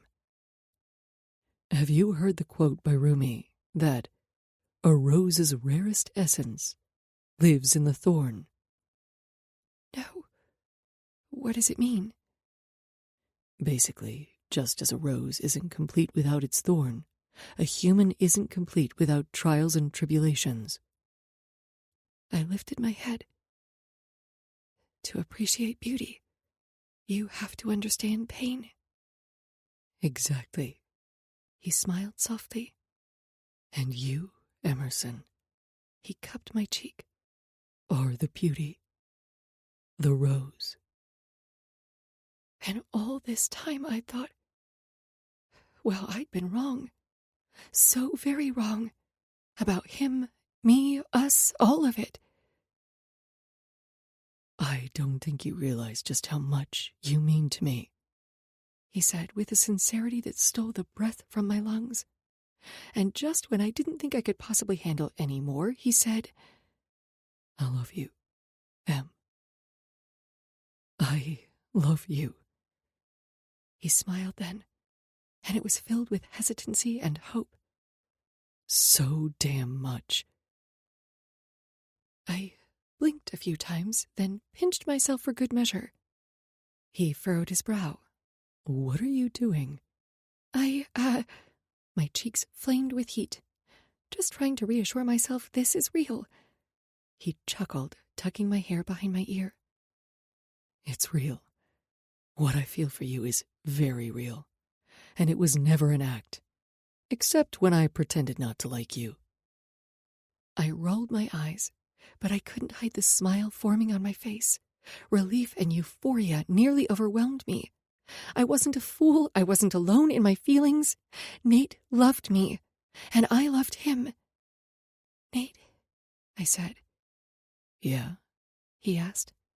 I draped my arms around his neck, smiling up at him. I love you too. He smiled back, genuine, dazzling, earth-shattering. Say it again, he rasped, claiming my mouth. I love you. I gasped as he pulled my skirt up over my hips. He smoothed his hands over my thighs and groaned when he came to my ass. He spun me around, and I glanced over my shoulder, loving the crazed look in his eyes. Fuck, Em. This ass. He gave it a slap, just enough to sting, but not enough to leave a mark. And then he ran a hand lovingly over the material of my silk thong, smoothing his hand down my ass. He pressed gently on my upper back, forcing me to grip the back of the banquette. He knelt to the floor and kissed his way up my leg, first one, then the other. Your legs are my favorite part of you, besides your heart. He slid his finger over the silk, making it even wetter, if that was possible. Then he followed the same path with his tongue. He was the perfect blend of sweet and dirty. Don't you... I closed my eyes as my core clenched on air. I needed more. Have somewhere to be? What about the safety shot? And I vaguely remembered Kat saying something about the cast having dinner together. This is the only place I want to be. He kept licking and sucking, making it his mission to make me come. I loved how thorough he was, how determined. I'd never been with someone so obsessed with my pleasure. So determined to make sure I came first, and often, as if my orgasm was a coveted prize. Look how wet you are for me, he said. You're dripping. Your pussy wants my cock. Yes, I moaned. Please. He didn't even have to make me beg. I was doing it all on my own. Come for me, and then I'll let you have my cock. I shuddered with pleasure at his words, at his dark promise. His mouth met my sensitive skin once more, and I rocked against him, clutching the back of the banquette until the pleasure overpowered me. Good girl. Nate gave my ass a playful slap. I wanted to be offended by the term, but he didn't give me much time to think about it, the sound of his zipper hissing in the air. Do you want to see how many more times I can make you come? Yes. My voice came out throaty, almost needy. Yes, he said in an expectant tone, sliding on a condom. Yes, I swallowed. Please. Tell me what you want. I want you to bend me over this bench and fuck me. Good girl. He slapped my ass again. I glared at him. Stop calling me that. I would, he said, sliding his fingers through my arousal. But you seem to like it. I growled at him, but he merely nudged me forward, a sexy smirk in place. Now, be a good girl and hold on tight. He lined himself up with my center. My legs were still shaking from the first orgasm when he plunged inside me. His strokes were hard and fast, ruthless. I caught sight of our reflection in the window, and my breath caught. He looked like a man possessed, his hair tousled in the sexiest way, eyes unfocused, and I was bent forward, my mouth open as if on a scream, my skirt rocked up over my hips. We looked wild, uninhibited, out of control. Look at us, he said, holding me to him. Look at your pussy taking my cock. He rubbed my clit with one hand, the other cupping my breast beneath my shirt. If he kept doing that, I was going to fucking explode. This was what I'd always wanted. Connection, playfulness, devotion, love. So good. I turned back to kiss him. I love you, he panted, our kiss sloppy and my heart full. I moaned, both from his words and what he was doing to my body. I love you. With those words, it was as if something was unlocked, or perhaps unleashed. Nate must have felt it too, because his movements became erratic, and he thrust deeper, harder. I gasped at the intensity of it, and then I screamed his name, riding out my release as he unloaded inside me. Nate stumbled a little, and I flopped forward on the bench, unable to stand. He sank to the floor, sitting beside me with his head resting against the edge of the seat. My body kept shaking, letting out these little aftershocks of pleasure. That was... he panted. Wild. I laughed. Come here, he said, tugging me down onto him, holding me in his arms. In that moment, I knew I was exactly where I was meant to be, and that all the trials I'd faced, all the struggles, had led me to this man. Chapter 22. Nate. I finished my coffee and placed the mug in the dishwasher. My body was still adjusting back to L.A. time, now that we'd returned from Abu Dhabi, and I needed the extra caffeine. especially with how busy Emerson and I were at night. My body wanted more sleep, but all I wanted was her. Emerson was curling her hair when I walked into the bathroom. Her dress dipped low on her chest and showed off a big swath of her toned stomach and back. She was so fucking gorgeous. So fucking mine. Pierce would have told me this was a mistake, but I didn't care what anyone else thought. He didn't know Emerson. Regardless of what happened between us, I trusted that she'd always put Brooklyn first. And with the court date set for the custody hearing, hopefully we wouldn't have to have that hanging over us much longer. I leaned against the counter, watching her get ready. "Keep looking at me that way, and we won't make it to dinner," she said. I laughed, but when she set down the curling iron, I slid my hands over her ass, pulling her into me. "I have something to tell you." "Oh, yeah?" she asked, her eyebrow arching, her breath catching. "My agent has an opportunity for us. Well, it's more for you." I felt bad about the fact that I'd ruined her nannying career, even if I still thought she'd be using it as a crutch. "What is it?" she asked. "Peloton wants you to teach a class." "They do?" She seemed surprised, though I didn't know why. She'd be a natural. "That could be fun." "I think you'd be great at it," I said, and I meant it. It was right up her alley. She had great energy, she was captivating, and she was good at motivating people and pushing them out of their comfort zone. She certainly had me. "Would you join me?"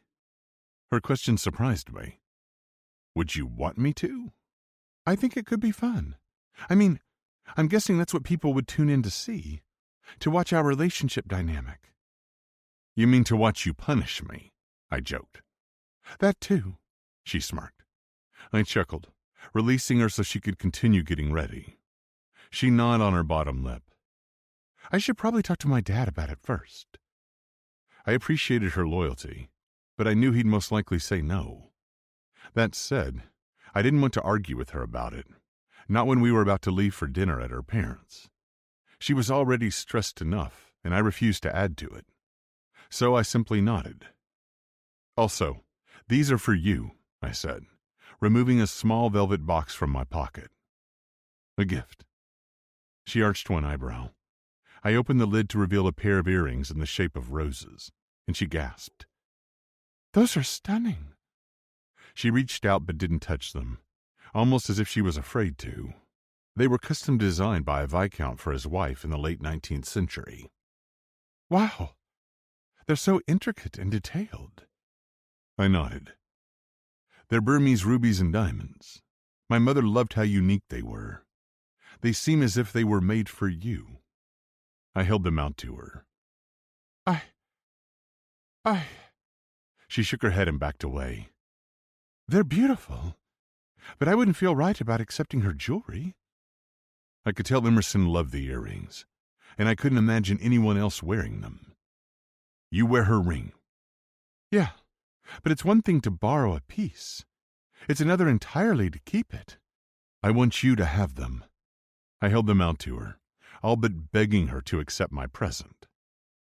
"Are you?" She tilted her head, evaluating me. "You're sure?" "Yes," I said with confidence. "It's just..." She shook her head. "I know how much your mother's collection means to you." I was touched by her hesitation and her words. Trinity would have never done such a thing. "I was hoping my gift would show you how much you mean to me," I said, dipping my head to meet her eyes. She nodded, finally accepting the earrings from me. She put them on with shaking hands, pinning her hair back to showcase the gift. I slid my arms around her waist, loving the sight of us together. She was my match in every way that mattered, committed to family, especially my daughter, able to withstand the pressure of public life while preferring privacy. Polished, refined, and sexy as hell. "You look beautiful." "Thank you." She met my gaze, and she looked as if she was going to say something but stopped herself. "Jackson and Brooklyn are ready whenever you are," I said. "Great." She smiled at herself in the mirror as she applied her lipstick, but it seemed forced. Come on, Em. I dropped a kiss to her shoulder, then her neck. I know your dad's not my biggest fan. I rested my chin on her shoulder, but I promise I'll do my best to charm him. And having Brooklyn there will help. She nodded, though she didn't seem convinced. I wasn't going to admit it, but I was surprisingly nervous about meeting Emerson's family. Maybe because I felt bad for lying about our engagement. Maybe because I knew it weighed on Emerson. Or maybe because I was afraid it might blow up. I might blow up. Her dad's attitude pissed me off. Not just the way he'd handled her hospital visit, but everything about her career and her training.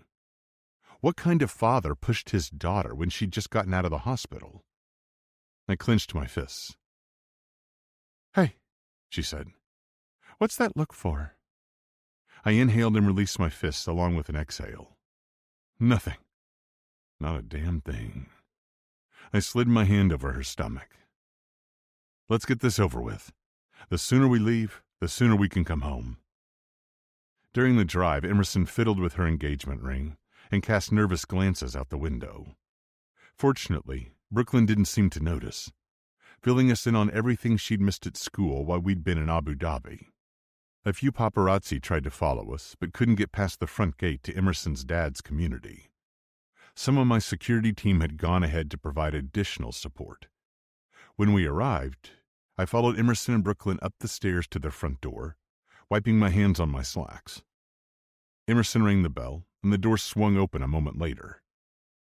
"Hi, Papa J." She gave him a hug and then turned to us. "Nate," his smile was warm as he shook my hand, "and Brooklyn, this is my dad, James." He smiled down at Brooklyn. "It's nice to finally meet you in person." Brooklyn preened. "I've never had a grandpa before." And then she threw her arms around him. He looked stunned at first, but quickly hugged her back. "I've never had a granddaughter before, and I'm so glad it's you." Emerson glanced at me over her shoulder, panicked. I placed my hand on the small of her back, trying to reassure her. I had to have faith that this would all work out somehow. I didn't know how, but I had to hope that it would. "Declan is inside," James said, leading us through the house. "And Astrid." We were introduced, and while Declan was friendly to Brooklyn, I got the feeling I had my work cut out for me. Since he was her coach and her father, I already knew we weren't going to agree on a number of things. He viewed me as an obstacle, and I didn't like how hard he pushed Emerson. "It's so nice out," James said. "We thought we might eat outside." We'd barely made it through the back door when a chorus of voices shouted, "Surprise!"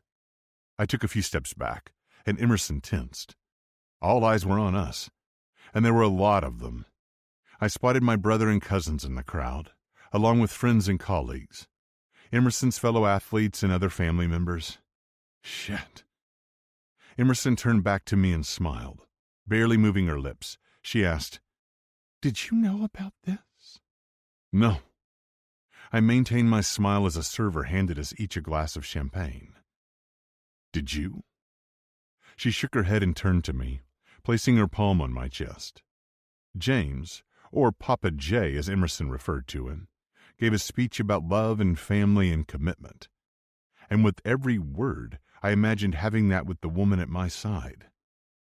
I might not be ready to marry again, but the idea no longer seemed as abhorrent as it once had.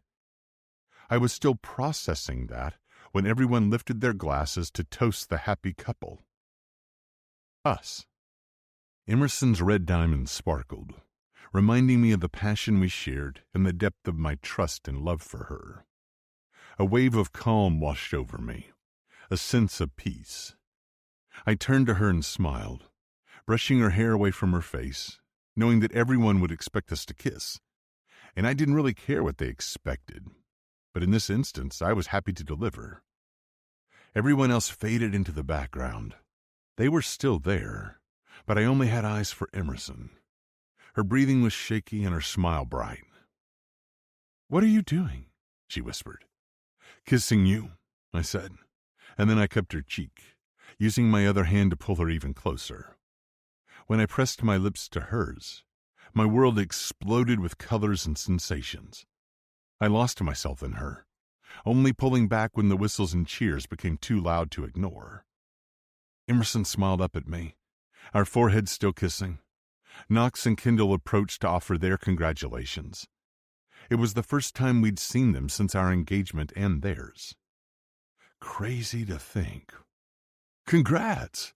I'm happy for you," Knox said while Kendall and Emerson hugged. "Surprised?" He winced, and I wonder if Kendall had pinched him before he finished his thought. "But happy." Kendall smiled at me with tears in her eyes. "Congratulations." "Same to you," I said, genuinely pleased for my brother. "I mean," Knox rubbed a hand over his beard, "what are the chances?" Was he asking for real or just making idle conversation? I wasn't going to answer. Declan glared at me from across the yard. He'd stayed in the background. His displeasure was clear, even if he was a gracious host to everyone else. "Thanks," I said, shaking my brother's hand and then embracing him. Apart from Sloane's unexpected visit, I'd only had short phone conversations with my family since the engagement. I'd blamed it on my hectic filming schedule, and I assumed they all had questions, especially Knox. Even if they were surprised, surely they could see how perfectly Emerson fit into my life. From her relationship with my daughter to her interactions with the rest of my family. The way she supported me and challenged me, and on the evening went, everyone wanting to talk to us, to admire Emerson's ring, to hear about my proposal, to wish us congratulations. It was exhausting when all I wanted was to be with Emerson.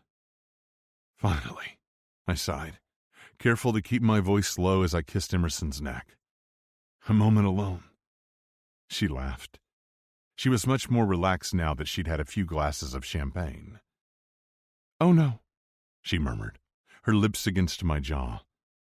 "Papa J looks like he's on a mission." I arched an eyebrow and turned in the direction of her gaze. James was approaching, a familiar blonde in tow. "Nate," James said, "I'd like to introduce you to Juliana Wright. She's an event planner." "Yes," I said, shaking her hand with a smile. "Nice to see you again." Juliana and Emerson hugged. I gestured at the flowers. "I should have realized you were behind this." Juliana smiled. "Surprise! And congratulations." "Thank you," I said to both her and James. "It's beautiful."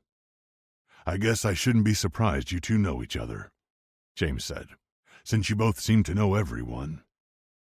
Juliana has planned several of Brooklyn's birthday parties. I peered over at Brooklyn, who was sitting with Knox and Kendall, grinning from ear to ear, as well as a number of events for my studio. "Oh, good," James said. "Then hopefully you won't mind that I reached out to her about the wedding. With how busy we all are, I thought it might be good to get the ball rolling. I hope I didn't overstep." "Not at all," I said, because what else could I possibly say? Meanwhile, Emerson clenched my hand in warning. "And of course, we'd love to work with Juliana." "Do you have a date in mind?" she asked.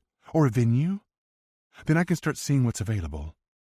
I opened my mouth to feed Juliana our standard line about enjoying our engagement and not being in any rush to the altar. I loved Emerson, but our relationship was still new. I wasn't sure when, or even if, I'd want to get married, and I didn't know what that would mean for our future. Emerson wanted marriage, children, and while I wanted to give her everything her heart desired, I didn't know if I could. I hoped I'd have a clearer head about the situation after everything was resolved with Trinity. But the fact that I was still dealing with her bullshit nearly a decade after our divorce definitely made me hesitant to walk down the aisle again. James said, "Emerson's always wanted a spring wedding." Emerson's mouth gaped open and closed. She tilted her head. "Yeah. Now is the perfect time to start planning for next spring," Juliana said. "I can have my assistant reach out to schedule a meeting." "Great," I said, not really sure what else to do. I hadn't expected James to put us on the spot like this, But if I were getting married, Juliana would have been my first choice to plan the wedding. So for now, I went along with it. You should enjoy tonight, Juliana smiled. My office will be in touch. Congratulations again. Thank you. Declan and Astrid joined us as Emerson took another glass from a passing server. Are you sure that's a good idea, Emmy? Declan asked. Don't be a buzzkill, Dad, Astrid said, as Emerson downed it in one gulp. I mean, can't we just take a minute to revel in the fact that Emmy is engaged to her celebrity crush? I turned to Emerson, brow raised. Is that so? Emerson glared at Astrid, and I tried not to laugh. I liked Astrid. Oh, yeah, Astrid said with a smug grin. She used to have a poster of you on her wall. And one year for Christmas... Okay. Emerson covered her sister's mouth with her hand, dragging her away from the group. I think that's enough. Thank you very much. Oh, I was definitely holding on to that information for later. James was pulled into another conversation, leaving me alone with Declan. Great. Walk with me, he said, clapping a hand on my shoulder and giving it a squeeze. I forced a smile and walked with him to the house. He led me inside, closing his office door behind us. Take a seat. His tone was commanding. This wasn't a request, and I wasn't going to cower. He wanted to talk to me man to man? Fine. I slid my hands into my pockets and remained standing, cool, calm, unaffected. Declan leaned against his desk, crossing his arms over his chest. Why do you want to marry my daughter? Because I love her, I said. I might not be interested in marriage, but I did love Emerson. He scoffed. Cut the shit. You may be able to fool everyone out there. He gestured to the backyard. But I know something else is going on. Oh, shit. What did he know? I tried not to let my panic show. Nothing is going on except for the fact that we want to spend our lives together. No. He shook his head, wagging his finger at me. Nope. She's different since she met you. She pushes back about doing her training. And she was never this stressed. He was right. Emerson was stressed. And while I understood where he was coming from as a father myself, it felt like he was looking for someone to blame, when he should be shouldering part of the responsibility. Still, I didn't want to antagonize him. I didn't want to cause even more tension for Emerson. I needed to disarm the situation. Ideally, I'd charm him and disengage before he tried to delve too deeply into our relationship. I know that being engaged to me comes with a certain level of attention, I said. I've tried to shield Emerson from it as best I can, and when I can't, I've given her tools. Did you know the paparazzi and your fans have been harassing her at training? Whatever expression I made must have shown my surprise. Emerson hadn't mentioned anything about it. I had to kick one of them out of her locker room. I jerked my head back. What? Why hadn't she told me? He nodded. She's putting up with a lot of shit just to be with you. I know, I said, thinking it was even more true than he realized. The invasion of privacy, the lies. But that was true even before you were engaged. I mean... He smoothed a hand over his hair. She used to despise you. I cringed, but tried to not let it show. For months, he continued. She was miserable. You, he pointed at me, made her miserable. I knew it was true, but it was even worse hearing it from Emerson's dad. I hadn't realized just how unhappy I'd made her. And then, out of the blue, a mere 6 months later, we find out you're engaged. He shook his head. It doesn't add up. Why would an infamous billionaire bachelor suddenly change his ways and decide to get married again? And why her? Why, of all the women in the world, did you choose my daughter? I wasn't sure whether he was questioning me or merely lamenting the situation. He'd almost said the words as an accusation, as if I were trying to punish him or something. We chose each other, I said, because we love each other. And you, of all people, should realize that love isn't always convenient or easy or simple. But when you find the right person, the person who you're meant to be with, it's worth it. He nodded, contemplating my words, and then he started clapping, slowly, the sound echoing through the room and mocking me. You know, he sneered, I have to hand it to you. You put on a good performance. And for a minute, I almost believed you. But everyone knows your reputation. You can believe me or not. Regardless of what you think, Emerson and I are getting married. Shit, shut up. You're only digging a deeper hole for yourself.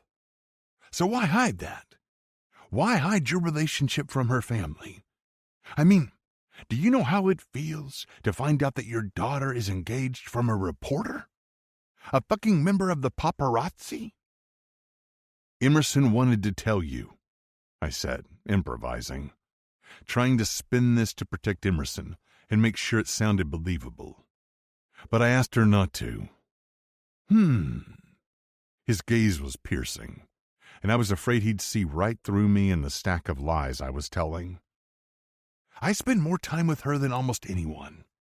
I know her better than anyone. And she never mentioned anything. Not about the fact that you were dating, not about her feelings for you, nothing. I'm sorry we kept it a secret from you, I said, knowing I'd let this conversation get more out of control than I should have. We didn't want to, but she was worried you wouldn't approve. And clearly she was right to be concerned. If only she'd... Would you have listened even if she had? I asked, thinking of all the things Emerson had told me about wanting to retire and Declan pushing back, pushing her to keep going. I do listen to her, but I also know what she's capable of. The look he gave me screamed, she's worth so much more than you. Do you want to know the real reason she's been stressed? I asked, unable to hold back. Without waiting for his response, I said, it's because you push her too hard. He slammed his fist down on the desk. What do you know about hard work? You probably had $1 billion in your bank account before you could walk. I'm her father. He jammed his chest with his finger. And I know how hard to push her. I ignored his comment about my wealth and asked, do you? Yes, I've been her coach. Maybe that's the problem, I interrupted. You're thinking more like her coach than her dad. And if she's stressed, I said, clenching my fist in my pocket, it's because she doesn't want to compete anymore, and you aren't listening. A muscle jumped in his neck. You've known her all of, 6 minutes? And you think you can make her happy? You think you can give her what she wants? I didn't balk. Hell, part of me had been bracing for this conversation from the moment our engagement had been announced. And yet I was still unprepared.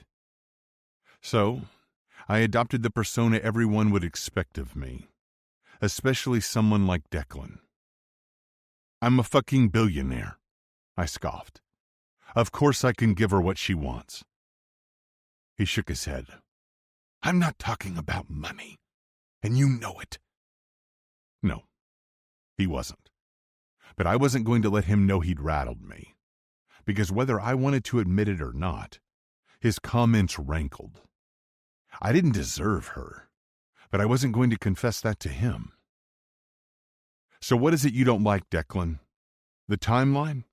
The fact that I'm rich? That I love your daughter? Everything, he roared. Because I know Emerson. And from what little I know about you, I'm afraid you're going to hurt her. Or maybe, I said, angry and beyond giving a shit.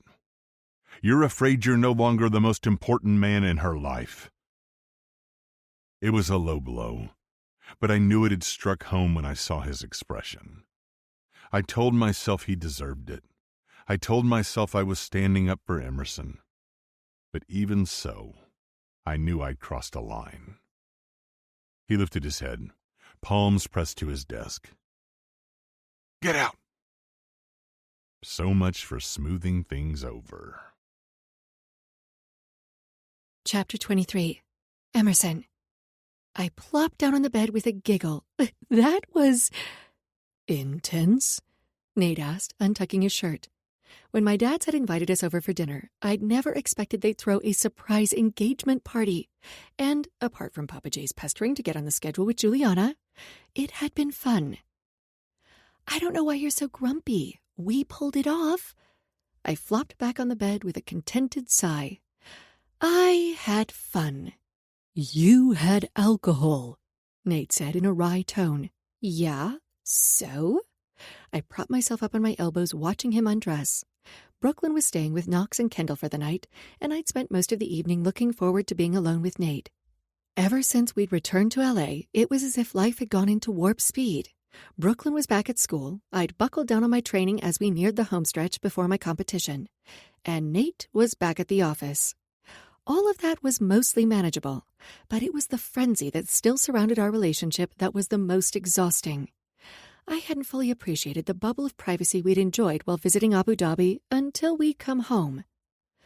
So, nothing, Nate said. Now that I'd thought about it, he'd been quiet on the ride home. Distracted, sullen even. He chuckled and shook his head. What? You're cute when you're buzzed. Cute? I scoffed. I did not like being called cute, especially by the sexiest man alive, literally. He'd been awarded that at least 2 times. 3? He smirked. 3 what? The number of orgasms you're going to give me. I stood smoothing down my dress, determined to show him just how not cute I was.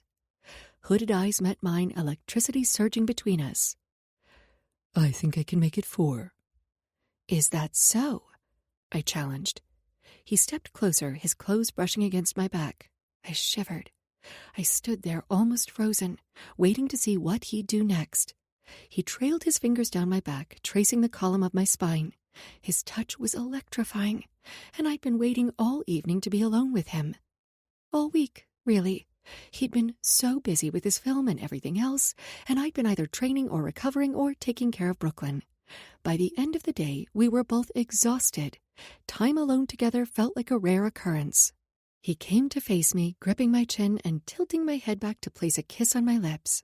He led the kiss, his touch demanding and insistent, yet controlled. Nate was always in control, at least until I made him relinquish it. But this time, he wasn't giving anything up. He was taking my lips, my mouth, my body, my heart. He pulled back and asked, "Is this what you imagined?"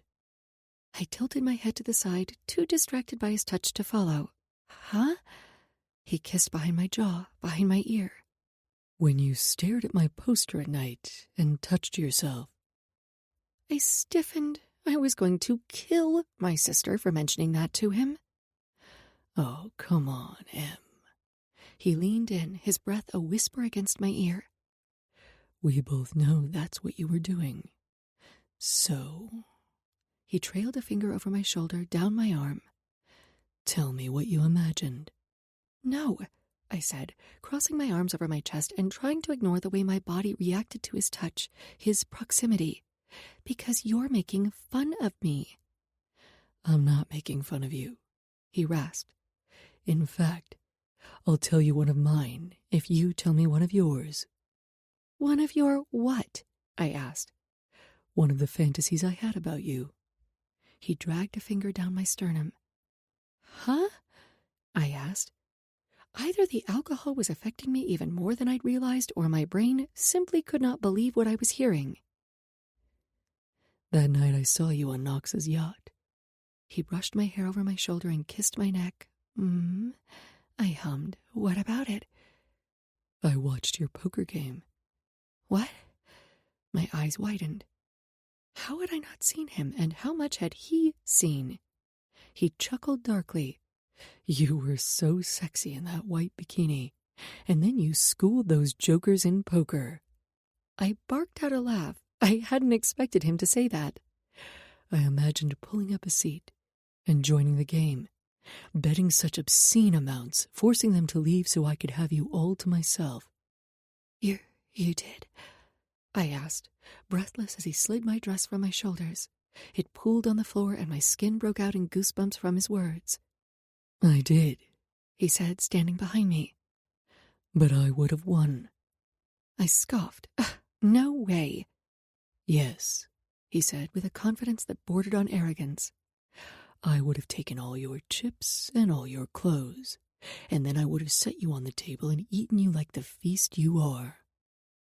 I gulped, incredibly turned on by his words, by the scenes he'd described.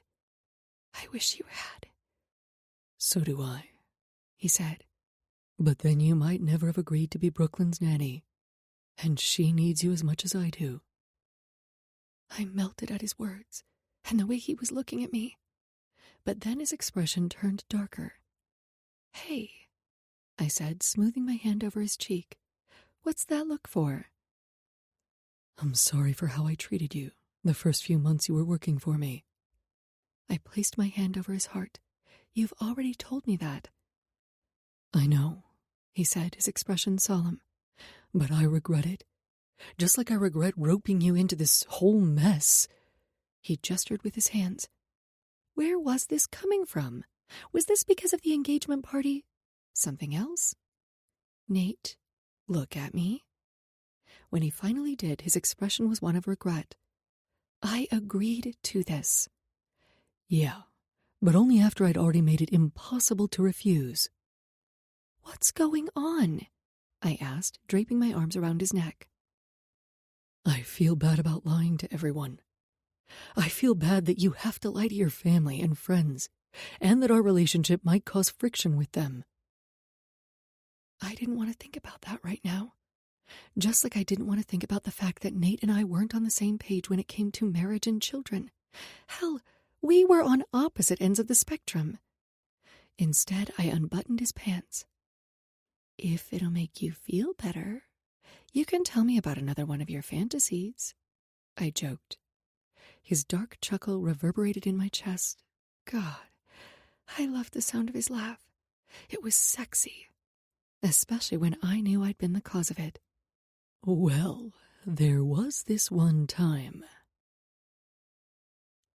Brooklyn skipped up to Knox and Kendall's front door, her dress fluttering around her. This is so exciting! I laughed, thinking of how nice it was of Kendall to include Brooklyn in her search for her dream wedding gown. Kendall had asked Brooklyn to be her flower girl, and she was beyond excited. Before we could even knock, the front door opened and Kendall's mom beckoned us in. She gave us both big hugs, and I was glad to see her looking so well after everything she'd been through. Congratulations, Emerson. Thank you. I smiled, and we followed her to the living room. I hugged Kendall, then surveyed the space. It had been turned into a private showroom. There were racks and racks of designer gowns, gorgeous shoes, veils, all waiting for Kendall to try them on. And in the middle of the room stood Jay, a huge grin on his face. I'd seen him twice since I'd returned from Abu Dhabi, once to help with my overall wardrobe and another time to finalize my looks for the awards shows Nate and I would be attending. He was fun and stylish and elegant. Wow! I shook my head. That's a lot of gowns. Not all these dresses are for me, Kendall said, flashing me a secretive smile as Papa Jay and Astrid entered the room. Brooklyn ran over to Astrid and gave her a big hug. Then she turned to Papa Jay and did the same, tugging them both over to join her on a sofa. Dad wasn't here, and I tried not to dwell on the potential reasons for his absence. He didn't support my relationship with Nate, which stung, even if it had started out as a lie. Dad was pissed that I'd flown to New York last week to teach a Peloton class when I should have been focusing on my training. Hell, he was probably mad that I was going to potentially blow my calorie budget with this party, even though I was the maid of honor. That's right, Jay said. These, he gestured to the racks on the left side of the room, are for you. What? I jerked my head back, hoping my panic didn't show. But this is Kendall's special day. I'm the maid of honor, not the bride. You are a bride, and, she took my hands in hers, I can think of nothing better than trying on wedding gowns with my best friend. I scrambled for an excuse, a way out of this. Nate and I might be in love, but we weren't getting married, not now, and maybe not ever. I tried not to let that fact bother me, but then something like this happened, slamming the truth of my situation in my face. "Our girl is so shocked she's speechless," Jay said, clapping his hands together, clearly pleased. What was I supposed to say? Kendall's surprise was so sweet, and I didn't want to disappoint her or draw unnecessary attention on a day that was supposed to be fun. Knox's chef handed out champagne to everyone, sparkling water for Brooklyn and me. Kendall raised her glass. "To playing dress-up with my best friend." Everyone drank to her toast, and then Jay rubbed his hands together. "Let's try on some dresses." "Yes!" everyone said in unison, their excitement definitely outpacing my own. Astrid shot me a concerned look, and I knew I better start acting like the blushing bride everyone believed me to be. I smiled, pulling Kendall into a tight hug. "Thank you for being so thoughtful." Jay guided me toward my rack of dresses. "Come, gaze upon these beauties." This should have been a dream come true. Trying on designer wedding gowns with my best friend, a room full of dresses hand-picked for me by my favorite stylist, and yet I was overwhelmed. I could already feel the anxiety creeping in. For any other bride, wedding dress shopping was supposed to be fun, and maybe if my engagement, my whole relationship, weren't based on a lie, it would be. But at the moment, I was filled with nothing but dread. Dresses would only lead to more questions, more lies about our plans for the wedding, the season, the venue, I sighed as I perused the gowns, carefully admiring their delicate lace and hand-sewn beading. Lying to everyone important in my life was exhausting, especially my best friend. "Kendall was sparse with the details about your wedding," Jay said, "so I brought a range of styles." "Thank you, Jay. You have exquisite taste, as ever." He smiled, clearly pleased by my compliment. "If you could tell me more about the venue or time of day, it would help narrow down some of the styles, though, really, you can wear whatever you want. It's your day." I laughed, hoping to hide my discomfort. Nate and I have been so busy, we haven't had much time to discuss it. "Not at all?" Papa Jay asked with a frown. I lifted a shoulder, at a loss for words. "Just a general idea, then," Jay said with an encouraging smile, and it felt as if everyone else was listening in. "Where do you envision yourself getting married? Beach, backyard, hotel?" Brooklyn laughed at something Astrid said, and I glanced over at her. The sight of Brooklyn made me remember why I was doing this. Hell, I was being paid $10 million to play the role of Nate's fiancée, and it was time to sell it. Outside, somewhere. Maybe at one of the Huxley Grand Hotels, but not the LA one, I said, seeing it all come together in my mind. Nate, standing at the end of the aisle, his eyes on me as I walked toward him. Somewhere warm, but not hot. Luxurious and elegant, but still welcoming. Like Morocco. I blurted the first place that had come to me. It was never going to happen, so what did it even matter? "Would you want 2 dresses? One for the ceremony and another for the reception?" "Yes," Kendall said, nudging me with her shoulder. I laughed. Yeah, she's right. "Okay, let's focus on the ceremony one first," Jay said, and Kendall returned to her rack just as the house alarm chimed. Knox shuffled in, covering his eyes with his hand. "Hey, everyone, just pretend I'm not here." "Knox," Kendall chided, "you're not supposed to be here." "I know. I'm sorry, mi cielo." I melted at the way he called her my heaven in Spanish. He adored my best friend. "I forgot my laptop." "I'll get it, Uncle Knox," Brooklyn said, jumping up from her seat and running down the hall to his office. Kendall turned Knox so his back was to the living room and all the dresses. Knox wrapped his arms around her waist and kissed her. They were perfect together, partners in every sense of the term. Unlike Nate's and my relationship, nothing about their love was fake, and I was so happy for them, even if it was another painful reminder that nothing about my future was settled. The bridge of my nose stung, so I turned away and made a show of looking at the dresses. All the while, I tried to ignore the doubts plaguing me. Nate and I had never discussed the future. We'd been so focused on getting through my competition and the custody hearing and everything else, but I kept wondering what would happen after the hearing, after we satisfied the terms of our contract. What then? I was too afraid to ask. Knox soon left. Papa J and Astrid joined me, while Kendall's mom and Brooklyn stood with her. Dad couldn't make it? I asked, wanting to know if Dad's disapproval of my engagement was as obvious to everyone else. Papa J and Astrid's faces flashed with concern before they quickly smoothed their features into smiles. My stomach clenched. You know fashion is my thing, not Dad's, Papa J said. Can you even imagine? Astrid laughed, though it sounded strained. Dad would hate sitting through this.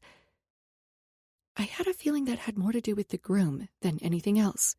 Dad might have attended the engagement party, but I doubted he'd changed his mind about my relationship with Nate. These are stunning, Papa J said, and I got the impression he was trying to distract me. You should try this one. I nodded.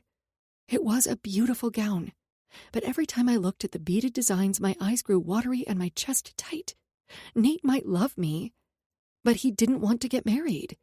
Was I really willing to give up what I wanted most, to be with him? It wasn't like I expected him to propose for real. It was a little premature for that.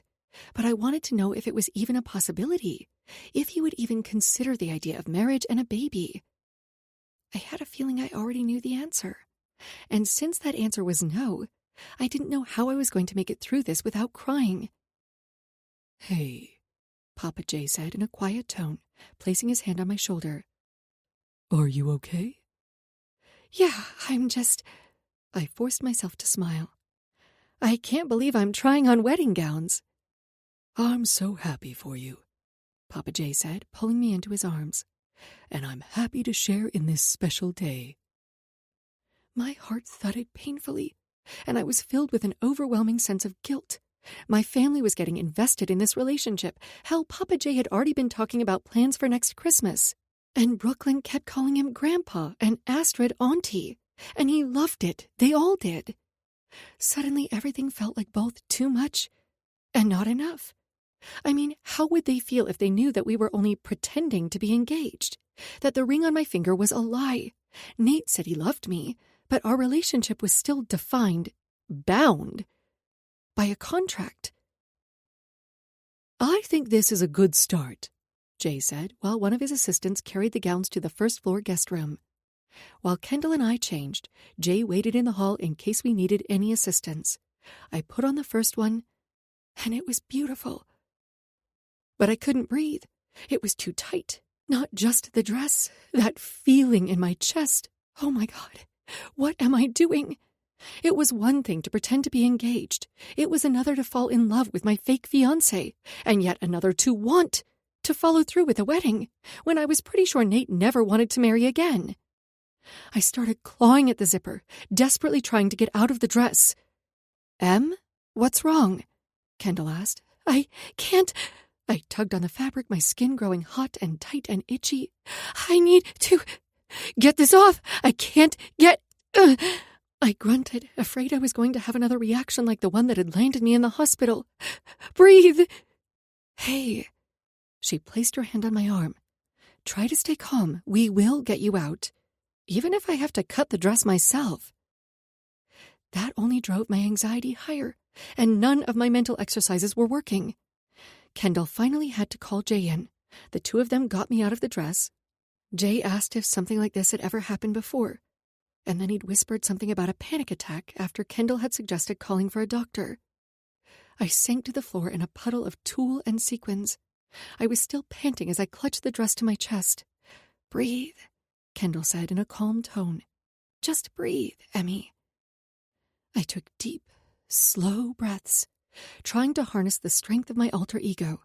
She was a badass, calm, cool, in control. She always wore the perfect red lipstick and a sleeve of tattoos that looked like a maze of thorns with roses woven throughout.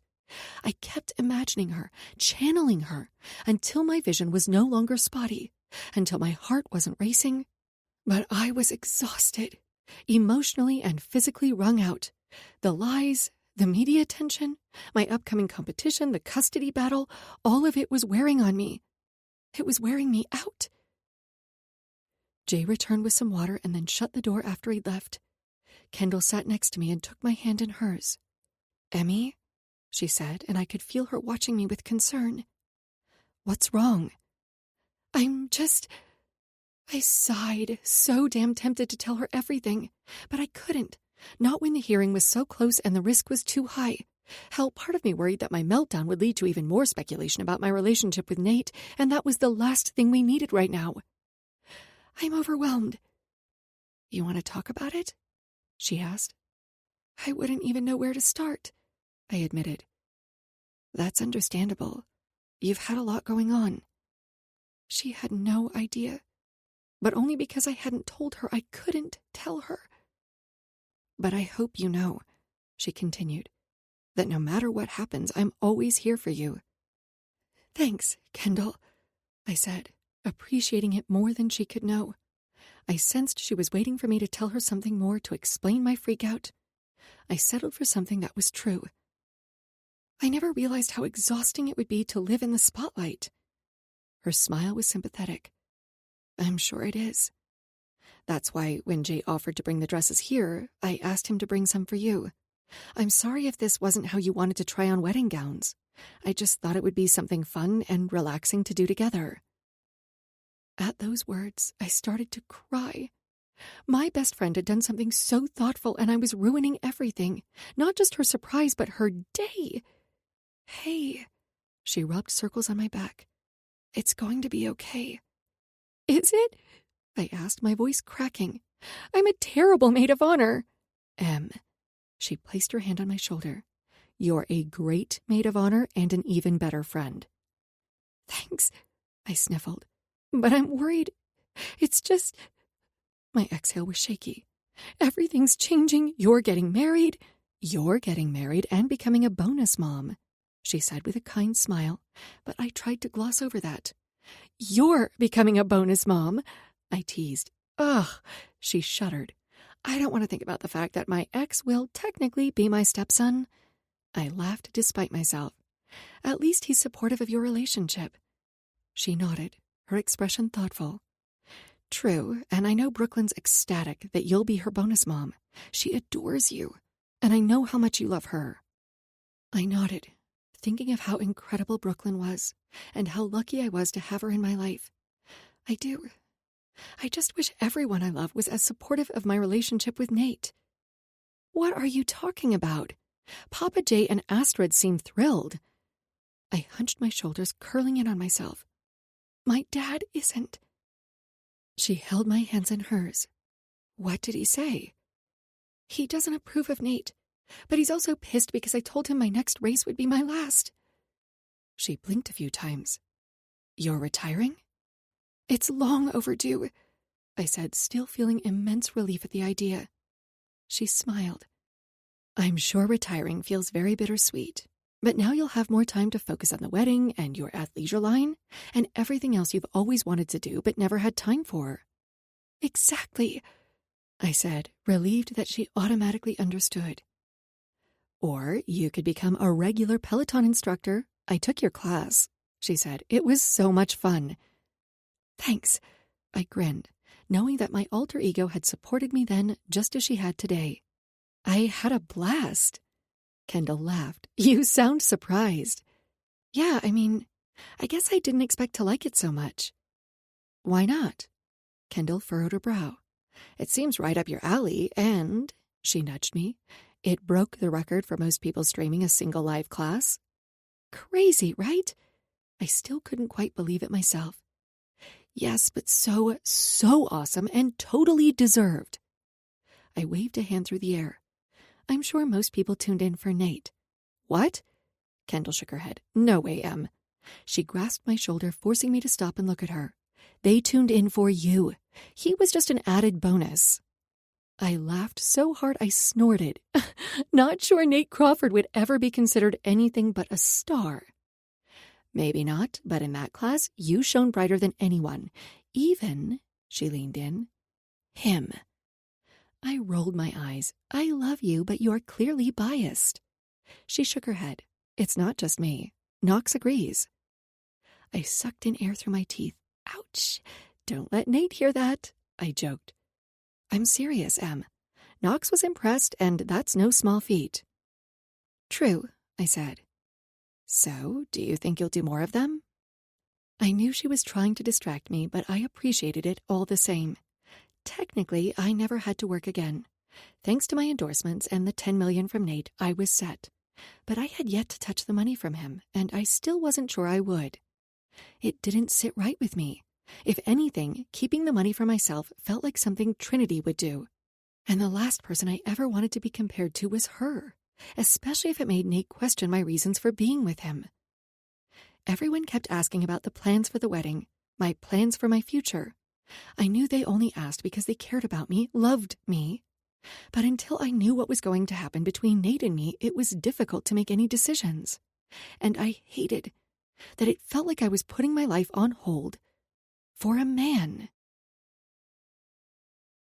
Chapter 24. Nate.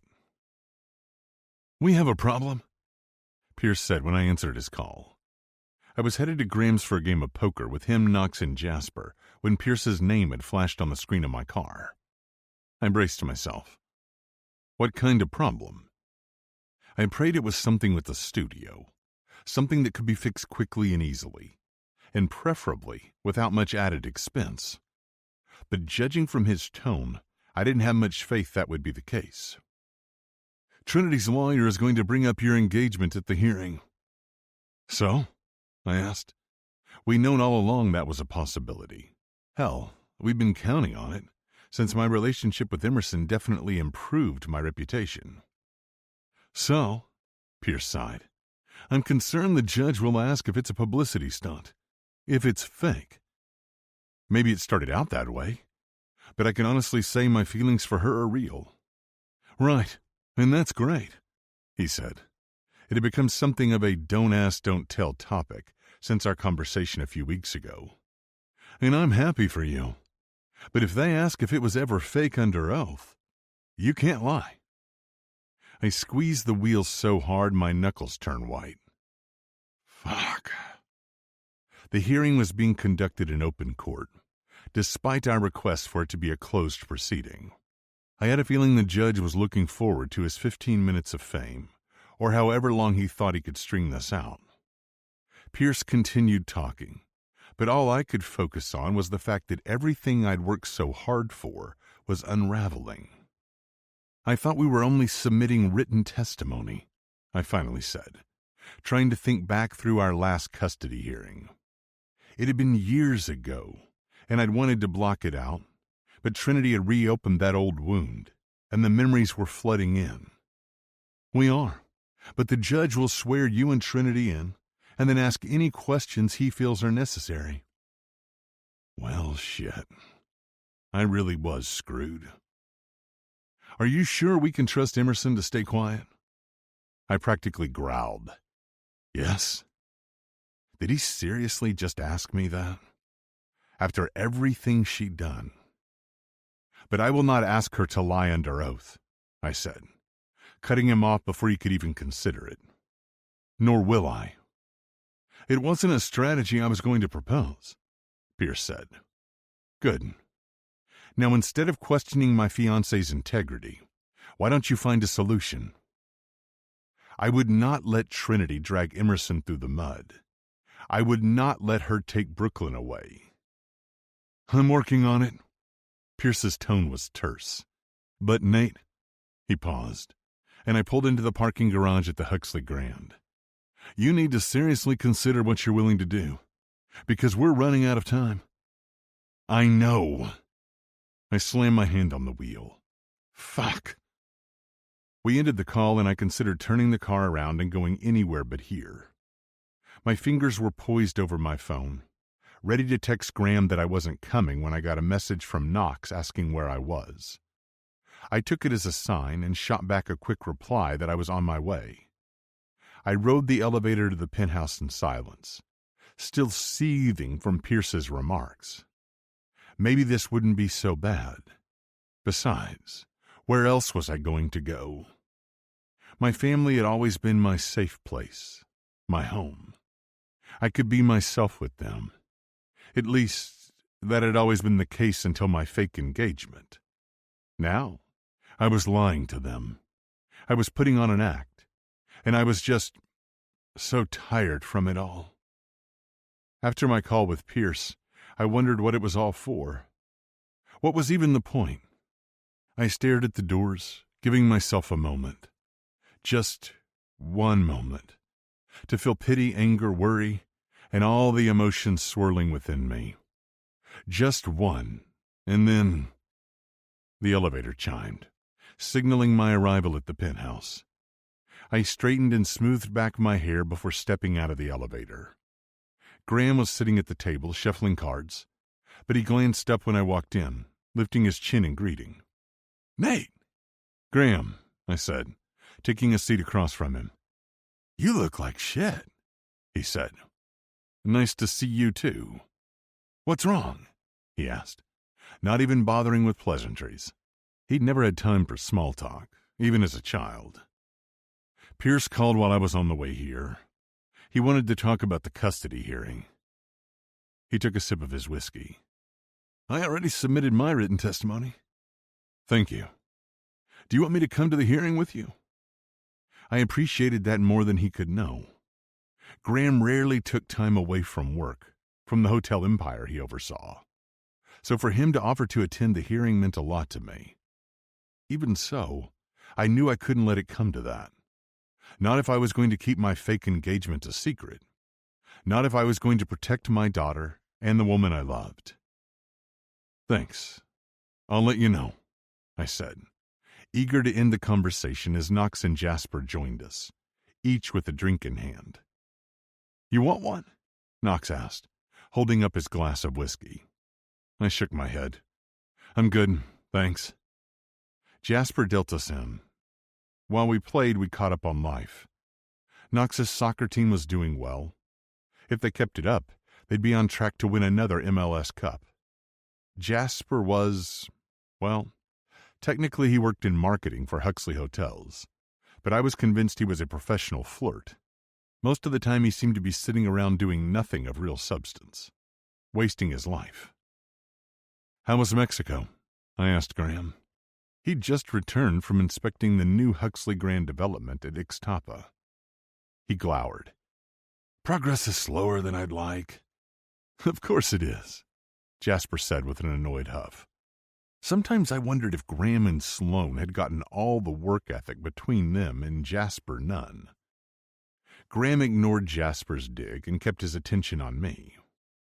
"It's going to be a beautiful property, and we're planning a soft opening for influencers and travel bloggers." Knox and I weren't involved in the day-to-day operations of the Huxley Hotel empire anymore. Besides, Graham and Sloane were better suited to running the family business. And to a lesser extent, Jasper. I was more than happy to take more of a behind-the-scenes role. "Even Lily?" Knox asked, referring to a popular luxury travel blogger who had a site named Gilded Lily. After she'd given a negative review to one of the Huxley Grand locations months ago, Graham had been on the warpath. Graham gnashed his teeth. "Jasper insisted on putting her on the invite list." "Yes," Jasper said, dealing another round of cards. "But I didn't think you'd agree." "Is that wise?" I asked. Graham straightened. "Maybe it will be a chance to show her how wrong she is about the Huxley brand." When they started arguing, Knox turned to me. "Is Emerson okay?" "Yeah," I frowned. "Why wouldn't she be?" He cleared his throat. "Never mind. Perhaps I misunderstood." "Misunderstood what exactly?" I asked. I checked my cards, then glanced at everyone else to get a reading of what had been dealt. Jasper frowned, though I wasn't sure whether it was about his hand or what Knox had said. Graham arched an eyebrow and took a swig of his whiskey. "Kendall mentioned something about a panic attack?" Knox said. "A what?" I gaped at him. "When? And why the fuck had no one told me about it?" "The other day, when she was at our house looking at wedding dresses? For Kendall, I said. For both of them, Knox said. Kendall thought it would be a fun surprise.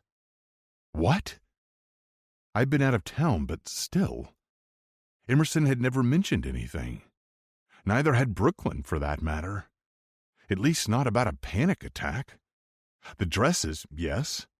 Brooklyn had gushed about them. But I didn't realize Emerson had been trying them on too. Yeah, you know. Jasper gave me a pointed look. Wedding dresses? For when she walks down the aisle to marry you? Great. Papa J was already making plans for Christmas, and now Emerson was trying on wedding gowns.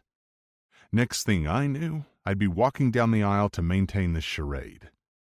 Though the thought of marrying again no longer terrified me as much as it once had. But it was too soon, right? Besides, there was too much going on with Trinity's custody claim to think about the future. Yes. I rolled my eyes, trying to ignore his tone and the insinuation that flowed from it. I know. Graham leaned back, resting his arm on the empty chair next to him. Is she pregnant? What?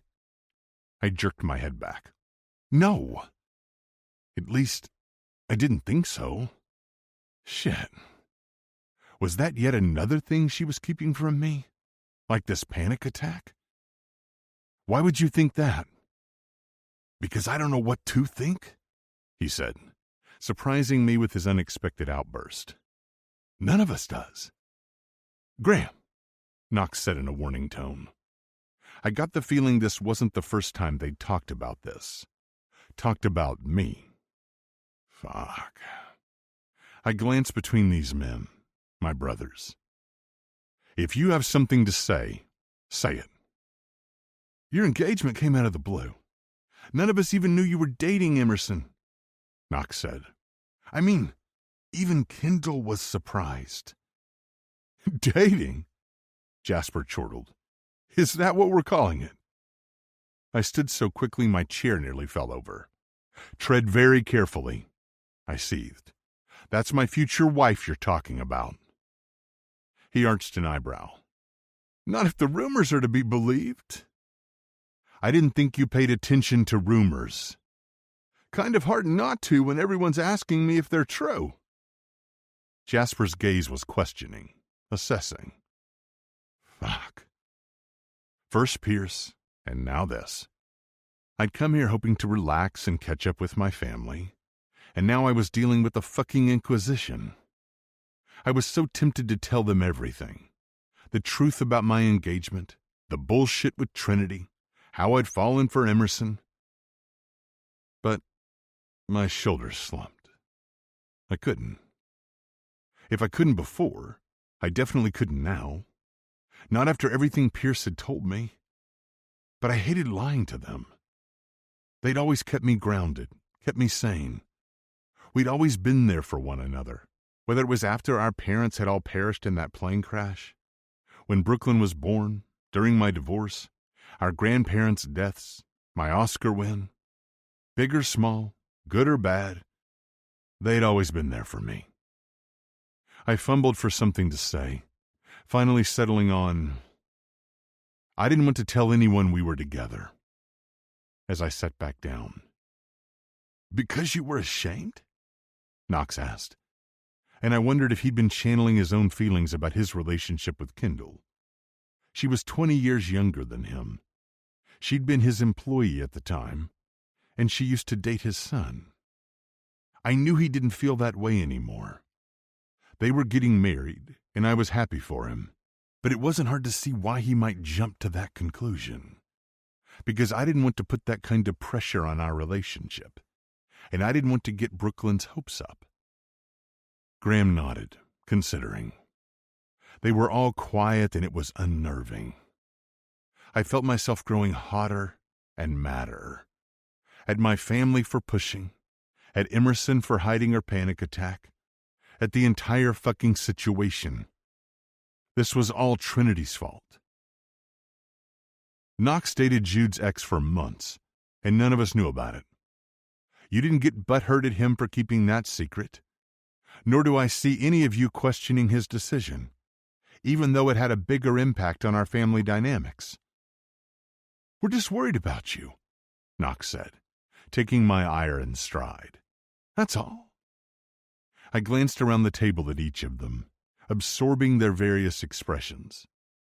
Talk about being ganged up on. I scoffed. Why can't you just be happy for me? You've had a lot going on, Knox continued, ever the protective older brother. I always have a lot going on. And so did Emerson. Fuck. I dragged my hand through my hair. I was supposed to be minimizing her stress, especially with her upcoming competition, not exacerbating it. To hear that she'd suffered a panic attack and I hadn't been there for her, that she hadn't even told me. I held a hand to my chest, pain lancing through me. It hurt. And to know that this was my fault. I was the one who'd put us in this position in the first place. Knox shook his head. This is different. A tell-all, a new film that's generating tons of attention, Trinity's bullshit, and an engagement. That doesn't mean you should jump to conclusions. I mean, how would you feel if I insinuated that you were marrying Kendall because she was pregnant? I asked, knowing Knox didn't want more kids. He lifted his shoulder. I'd be fucking thrilled if she were. What? Jasper and I blurted at the same time. Even stoic Graham raised an eyebrow in question. She's not pregnant, Knox continued. But if I have my way, that won't be the case for long. I gaped at him, repeating, What? Because I couldn't think of anything else. He nodded, a wistful smile forming on his face. We want to have children. You do? I nearly choked. He was 47. He had a son who was almost 30. Was he seriously considering starting over again? Yeah, I do. He smoothed his hand down his beard. I didn't know what to say. I sure as hell hadn't been expecting that. You don't? Graham asked me. I sighed. I don't honestly know.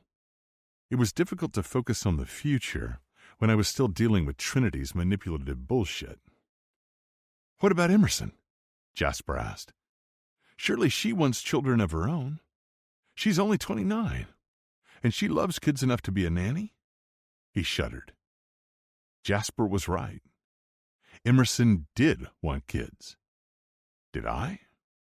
And how would Brooklyn feel about becoming an older sister? Well, Jasper asked, and I realized everyone was staring at me. Shit.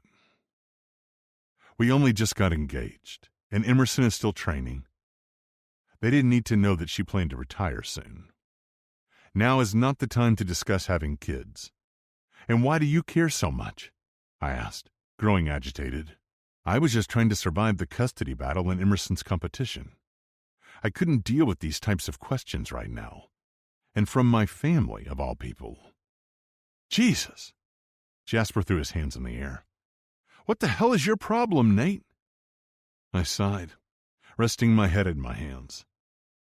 I was overwhelmed, exhausted, and afraid. Afraid I was going to lose Brooklyn, lose Emerson. I'm afraid I'm going to lose everything, I said into my palms. What are you talking about? Knox asked.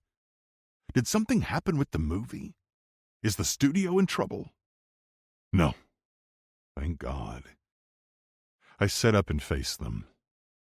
I'm worried about Emerson. She's pushing herself too hard, and Pierce is concerned that Trinity could win this time. What? Graham jerked his head back. How? She never calls, she never visits, rarely sends birthday or Christmas gifts. I could go on and on about what a shitty mother she is.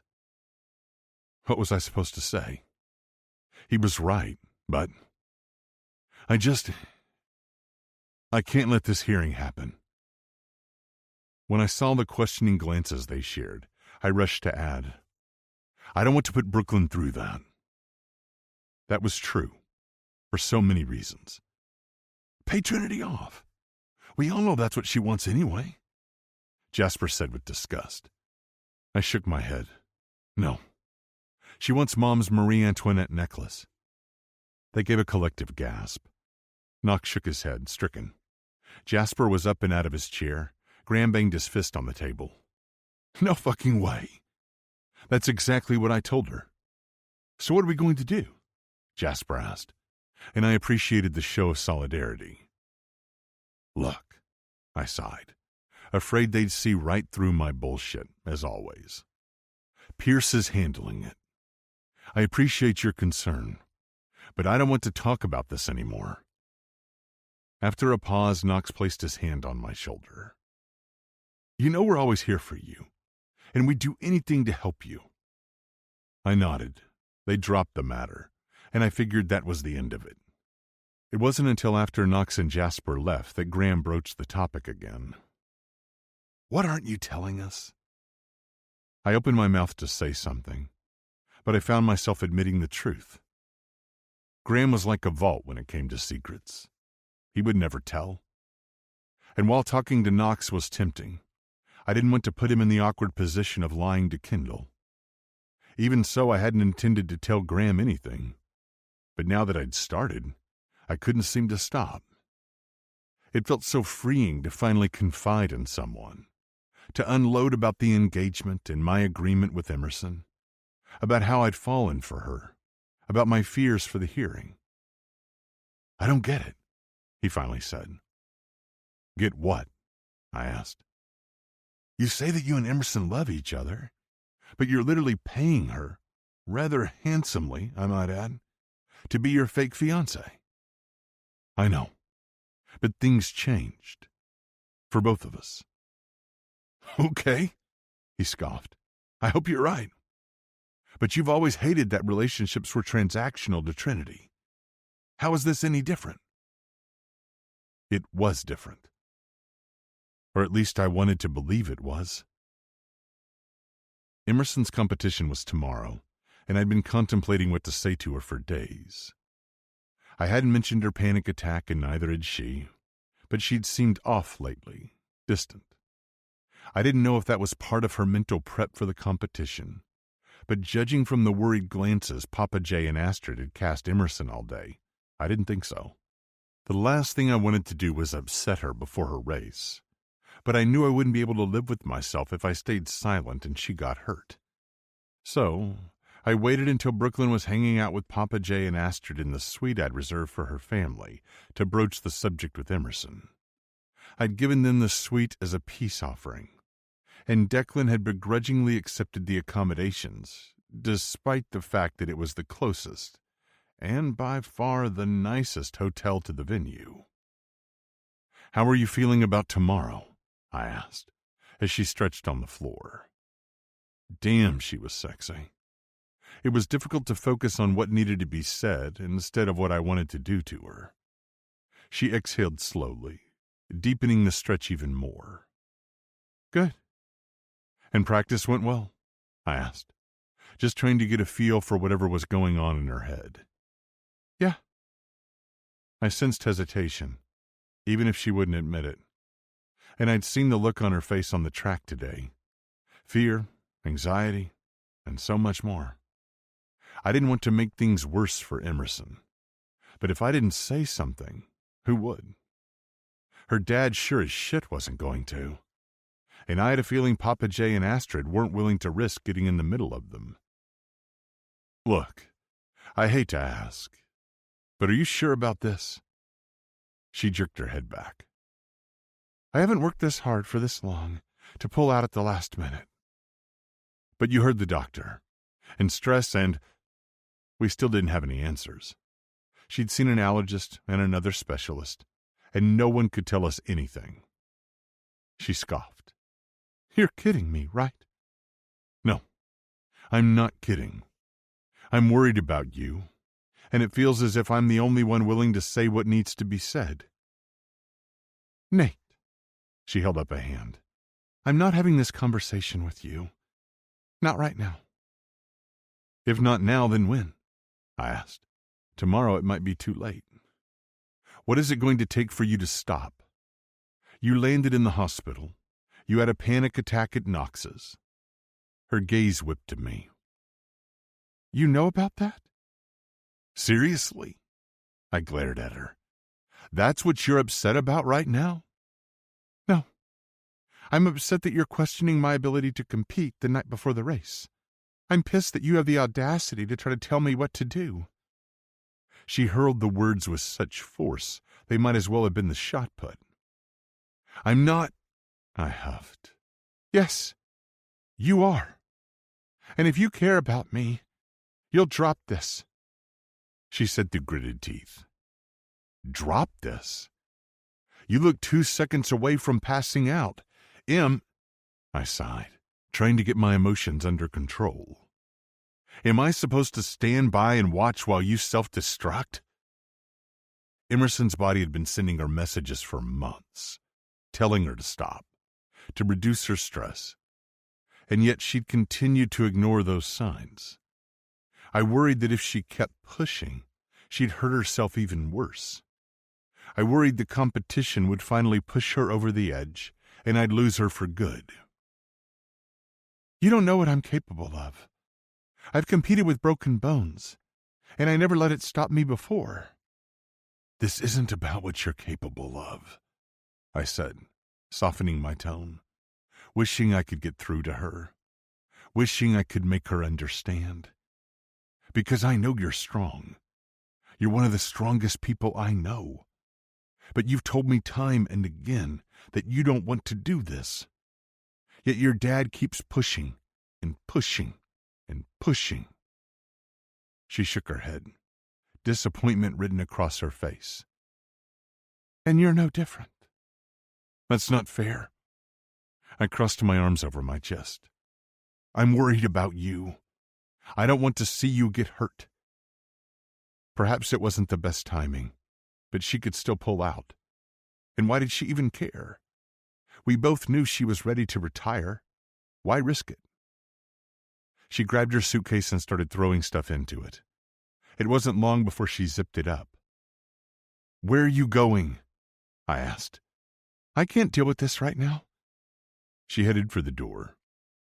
I need to focus. Tomorrow's my last race, and I can't afford to have any distractions right now. I wanted to blame her outburst on a case of pre-race nerves, but it felt like more than that. It felt as if she was slipping away. I pleaded, rushing to catch up to her, to stop her. I wasn't trying to upset you. Really? Because right now, it feels like you're more concerned with proving my father wrong than caring about what I want. It wasn't the first time we'd argued about her dad, but I tried to keep my opinions to myself. He was her coach, but not for much longer. I gnashed my teeth. Seriously? How am I the bad guy here? He's the one pushing you to do something you don't even want. It's my last event, she said. I made a promise, and regardless of the outcome, I'm going to give it my all. This is my decision, and if you can't accept that, don't bother coming tomorrow. What? I choked on the word. Emerson, wait. I grabbed her wrist. I'm sorry, okay? I huffed, pulling her to me. I held her close once more, wishing I could change her mind, protect her, wishing I could know that she'd never leave me. I hated feeling like this. So out of control. I sighed and kissed the top of her head. Don't go. Please. I love you and I'm worried about you. Then say that. She pulled back to peer up at me. Instead of trying to tell me what to do, and trust me to know what's best for me, to decide what's best for me, even when you may not agree. Because I want a partner, not another parent. I nodded, hating that I made her feel that way. I want to be the kind of partner you deserve. And of course I'll be there, supporting you, cheering you on, and not because she was my fake fiancé, or because it was part of our contract. but because I loved her. Chapter 25. Emerson. Tell me what you need from me, Nate said after Brooklyn had gone to bed. We'd spent a quiet evening in our suite, opting for room service. There were too many paparazzi lurking around, too many fans desperate for a glimpse of Nate or our family. Nate was determined not to let his presence at my side interfere with my performance tomorrow. I draped my arms around his neck. All I need is you. I appreciated his support, especially considering his earlier concern. Deep down, I knew he loved me and was there for me. He'd shown me that again and again. And while I didn't like what he'd said, I respected him for sharing his concerns with me. Nate wrapped his arms around me. You have me, Em. I leaned into his touch. I'm not sure I ever thanked you for suggesting the idea of an alter ego to me. Yeah? He kissed the end of my nose. Yeah. Whenever I start to feel out of control, my alter ego helps me calm down more quickly, and I've been channeling her in practice. That's great, Em. He smiled. I'm so glad you found it useful. He kissed me, but when he tried to pull back, I held on, dragging us deeper into the kiss, into his touch, our mouths and tongues and hands eager and seeking. But when I tugged on his waistline, he placed his hand over mine. I frowned, but he shook his head. You need your rest, he said, bringing our joined hands to his heart. And I don't want to do anything to jeopardize your success. I considered pushing him, but he was right. I did need my rest. There would be time for sex after the competition, even if it might take the edge off now. I'm going to check my stuff again for tomorrow and get ready for bed. That usually helped me calm the night before a competition and put me in the right frame of mind. I verified our timing for the morning with Jackson and my dad. Nate had insisted that I take Jackson with us, and my dad had agreed. I double-checked my backpack, laid out my outfit for the race, took a shower and did some light yoga, and by the time I'd washed my face and brushed my teeth, I still wasn't tired. Even so, I told myself to lie down, to get in bed and stick to the routine. Nate kissed me goodnight and then turned off the light. I'm glad you stayed, Nate said in the darkness, his body wrapped around mine. Me too, I said, snuggling into his arms. I couldn't imagine sleeping alone tonight, even if I had been upset earlier. I'm sorry if I overreacted earlier. I'm just... I blew out a breath. Stressed. I know, Em. He kissed my neck. But you've got this. You've trained for this. And no matter what happens tomorrow, you should be proud of yourself. The bridge of my nose stung. I hadn't realized how much I'd needed to hear that. I appreciated Nate's words of encouragement more than he could ever know. I sniffled at his kindness, his support, the sound magnified in the darkness. Hey. His voice was gentle, reassuring. What's wrong? I just really appreciate you. I sniffled again, warm, fat tears falling down my cheeks as everything caught up to me. I can't believe this is my last race. He handed me a tissue, then stroked his hand up and down my arm. He didn't say anything, just waited, giving me the space to sort through my feelings. I dried my eyes. I've been looking forward to this for a long time, and now that it's here... I trailed off, not even sure what to say. I felt too much, and I hadn't realized how hard it would hit me to say goodbye to the sport I dedicated so many years to. I mean, yes, I'd known it would be emotional, but for so long, I'd been so focused on the future, what would come after retirement, that I hadn't really stopped to consider what it would be like to cross that finish line knowing it was the last time. You don't have to retire, Nate finally said. And you also don't have to make any decisions tomorrow. I know. I sighed. At this point in my career, I had more options than I would have ever dared dream of, and many of them were thanks to the man beside me. But, he prompted, but I have decided, and I want to retire. I know it's not the same, but this reminds me of the process of watching Brooklyn grow up, and how sometimes it just creeps up on me, and then hits me out of the blue with a big wave of emotions. Yeah? I asked, turning in his arms. Yeah. He smiled at me, his face shadowed in darkness. There's that mix of excitement about the future, joy in the present, and grief over the past, over the stages you've already lived and will likely never experience again. I loved hearing his insight as a dad. His relationship with Brooklyn, his love and devotion for his daughter, was one of the things I loved most about Nate. Because no matter what else was going on or how busy he was, his first thought was always of her. And now, well, me. I get that, I said. That's been one of the hardest parts of being a nanny, taking joy and pride in seeing the kids mature, but also knowing that they don't need me as much anymore, or that when I leave a job, I won't get to continue to watch them grow. I can't imagine pouring so much love and care into a child while knowing the entire time that you'll eventually have to walk away. It's hard, I said, praying I would never have to walk away from Brooklyn. And you know who's probably struggling with some of these same feelings you are? I tucked in closer to his side. My dad, I grumbled. Nate stroked my hair, and my body relaxed even further beneath his touch. Yep. I mean, if Brooklyn told me she was making a major life change and it meant I'd have less time with her, I'd probably be putting up a fight too. I didn't consider that. I pulled back momentarily, attempting in vain to read his expression. Though I am surprised to hear you take his side. Nate had never shied away from sharing his opinion about my dad in the past, and the two of them had always seemed to clash when it came to me. I hoped they'd eventually be able to move past that, especially now that I was retiring. But I worried that my dad would never fully accept Nate, and while I knew I wouldn't let that stop me from being with the man I loved, it would certainly affect some of the most important relationships in my life. Nate chuckled, holding me even closer.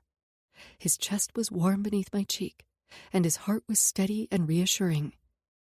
He's not a bad guy, and he does love you, even if he's not always the best at showing it. I know, and honestly, that's a big part of why I want to retire.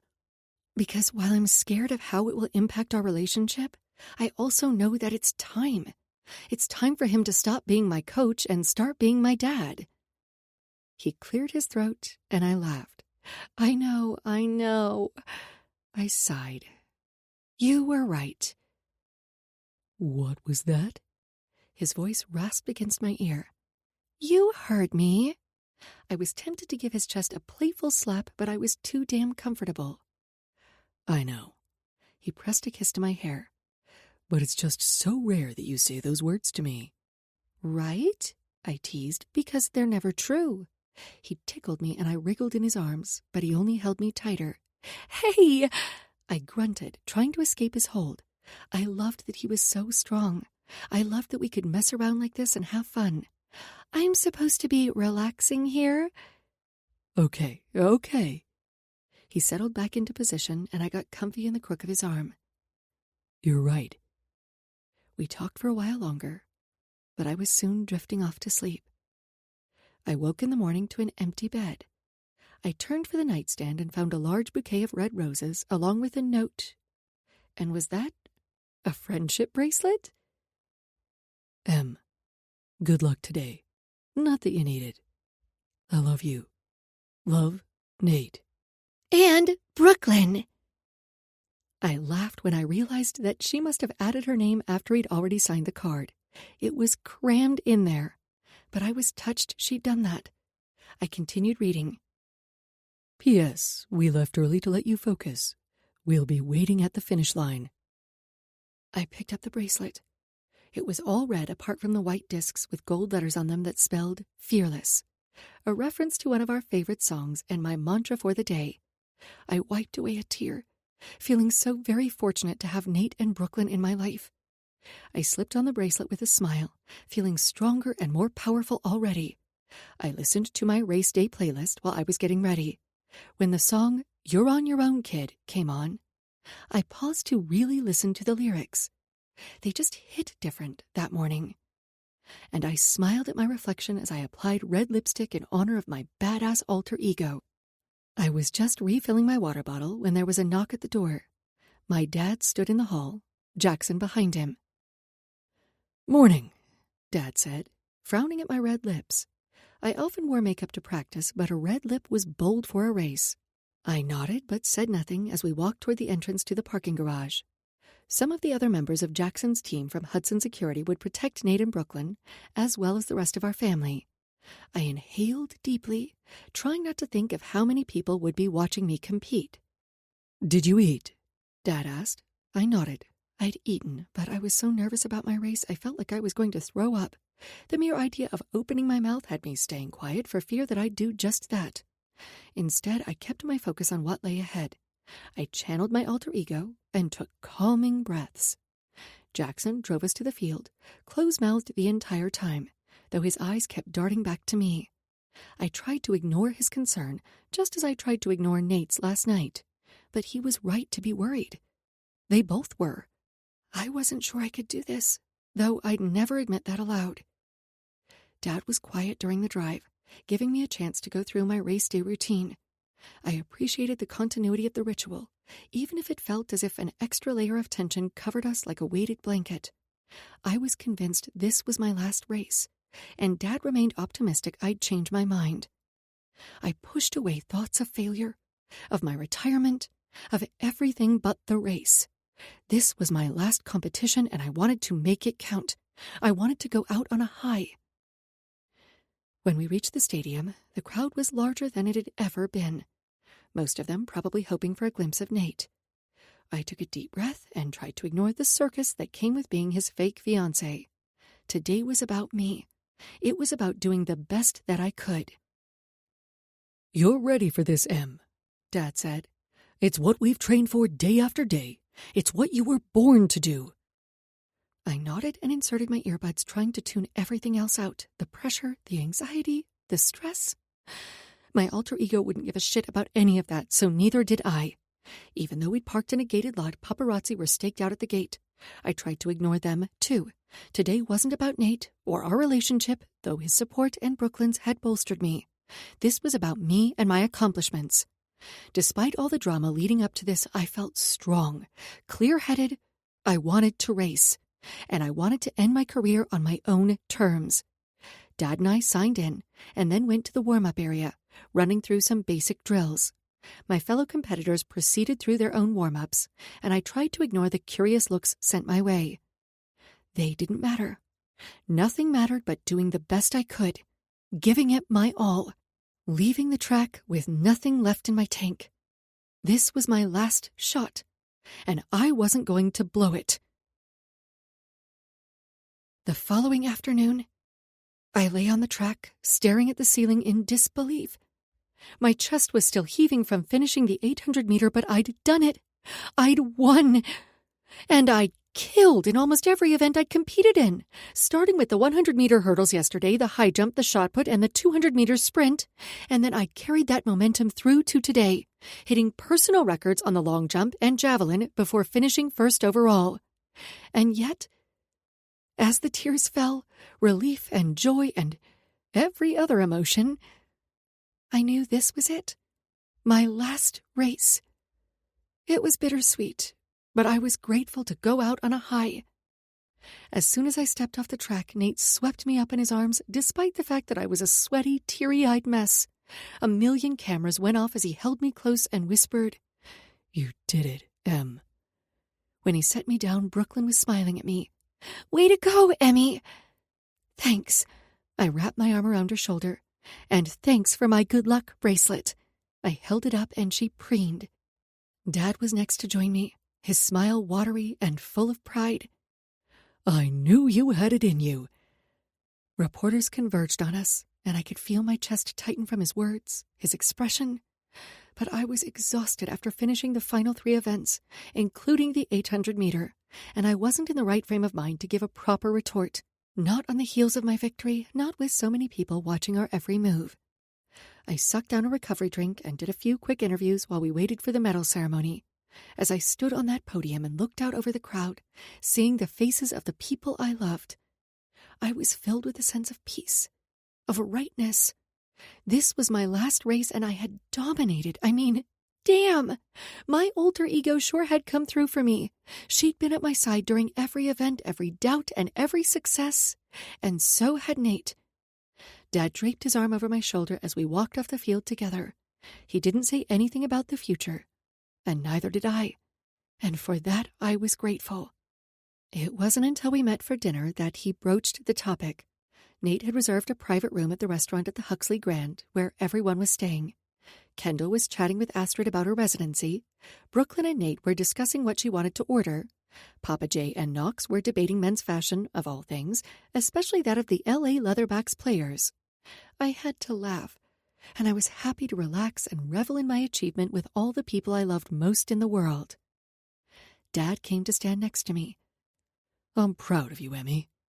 I know you wanted to quit, but I hope you're glad you didn't give up. I am. I sighed. It had been a long road to get here, and I couldn't have done it without his support. Thank you for believing in me, for pushing me even when I wasn't happy about it. He hugged me to his side. Always. That said, I haven't changed my mind about retiring, I said, wanting to get it out of the way. It feels good to go out on a high. I felt as if a weight had released from my shoulders. I have nothing left to prove. You don't need to make any decisions tonight. Not when you're still coming down from the race. These are big decisions. Retiring, getting married. I just want to make sure you think things through. That you're making the decision that's best for you and for the right reasons. I shook my head. It doesn't matter whether it's tonight or in a week or even a month. I'll still want to retire. I know you might not want to believe this, but I'm doing this for me. This is what I want. What I need. He nodded, considering, and I braced myself for a fight. Finally, he said, I'm not happy about your decision, but I will respect it. You will? I blurted, surprised he wasn't trying to stall for more time for me to reconsider or talk me out of it. Don't you remember what I always said about quitting? I furrowed my brow, trying to recall his words. Whenever I tell you I wanted to quit, you'd say, okay, you can quit, but only on a good day. Exactly. And today was a good day. He smiled. It was, but I still want to quit. He nodded, his expression solemn. What about Nate? What about Nate? I asked. Oh, Emmy! Papa J interrupted in a chipper voice. You did amazing today. He hugged me to him. A muscle in Dad's jaw twitched, and I sensed there was more he wanted to say. He opened his mouth, but Papa J cut him off. Declan? Papa J chided with a shake of his head as he released me. Not tonight. If not tonight, then when? At the wedding. What's going on? I asked, glancing between them just as Nate joined us, placing his hand on my lower back. You okay? Nate asked. Dad turned to me, ignoring Nate's warning glare and Papa J's plea to let it go. Is this really the life you want? Declan! Papa J hissed, clearly horrified. I shook my head, close to tears. I was physically and emotionally exhausted from 2 days of intense competition, not to mention wrung out from the sense of finality that had come with crossing the finish line and deciding to retire. Nate didn't speak. He deferred to me, and for that I would be forever grateful, because even though I knew his instinct was to jump in to protect me, he'd given me the space and the support to stand my ground, to fight my own battles with him at my side. I straightened.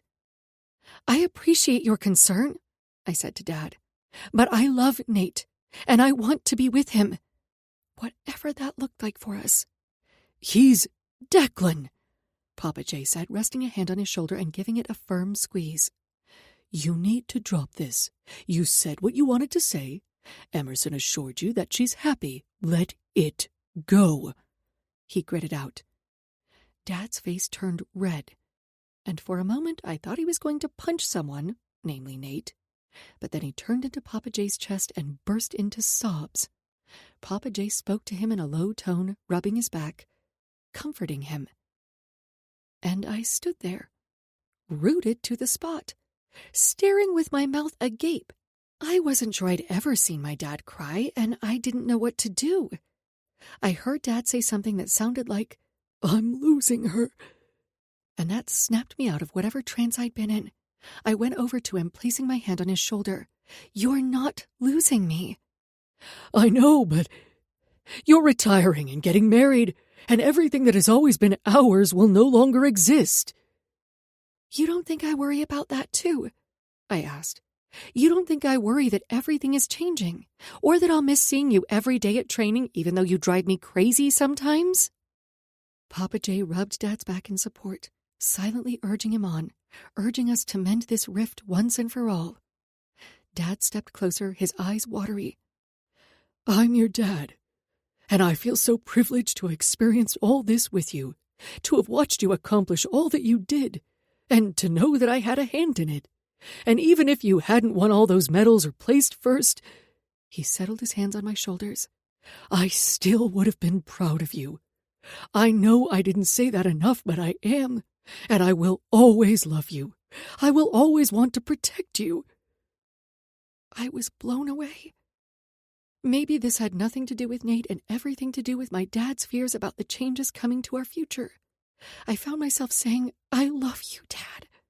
And I'm so grateful for you.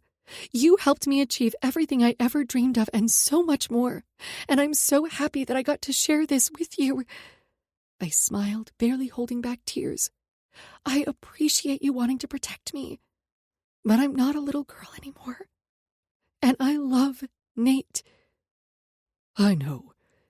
He dropped his head. I do. I see the way you two look at each other. He lifted his head, his attention on Nate. I'm sorry I've been such an ass. Nate's expression was thoughtful.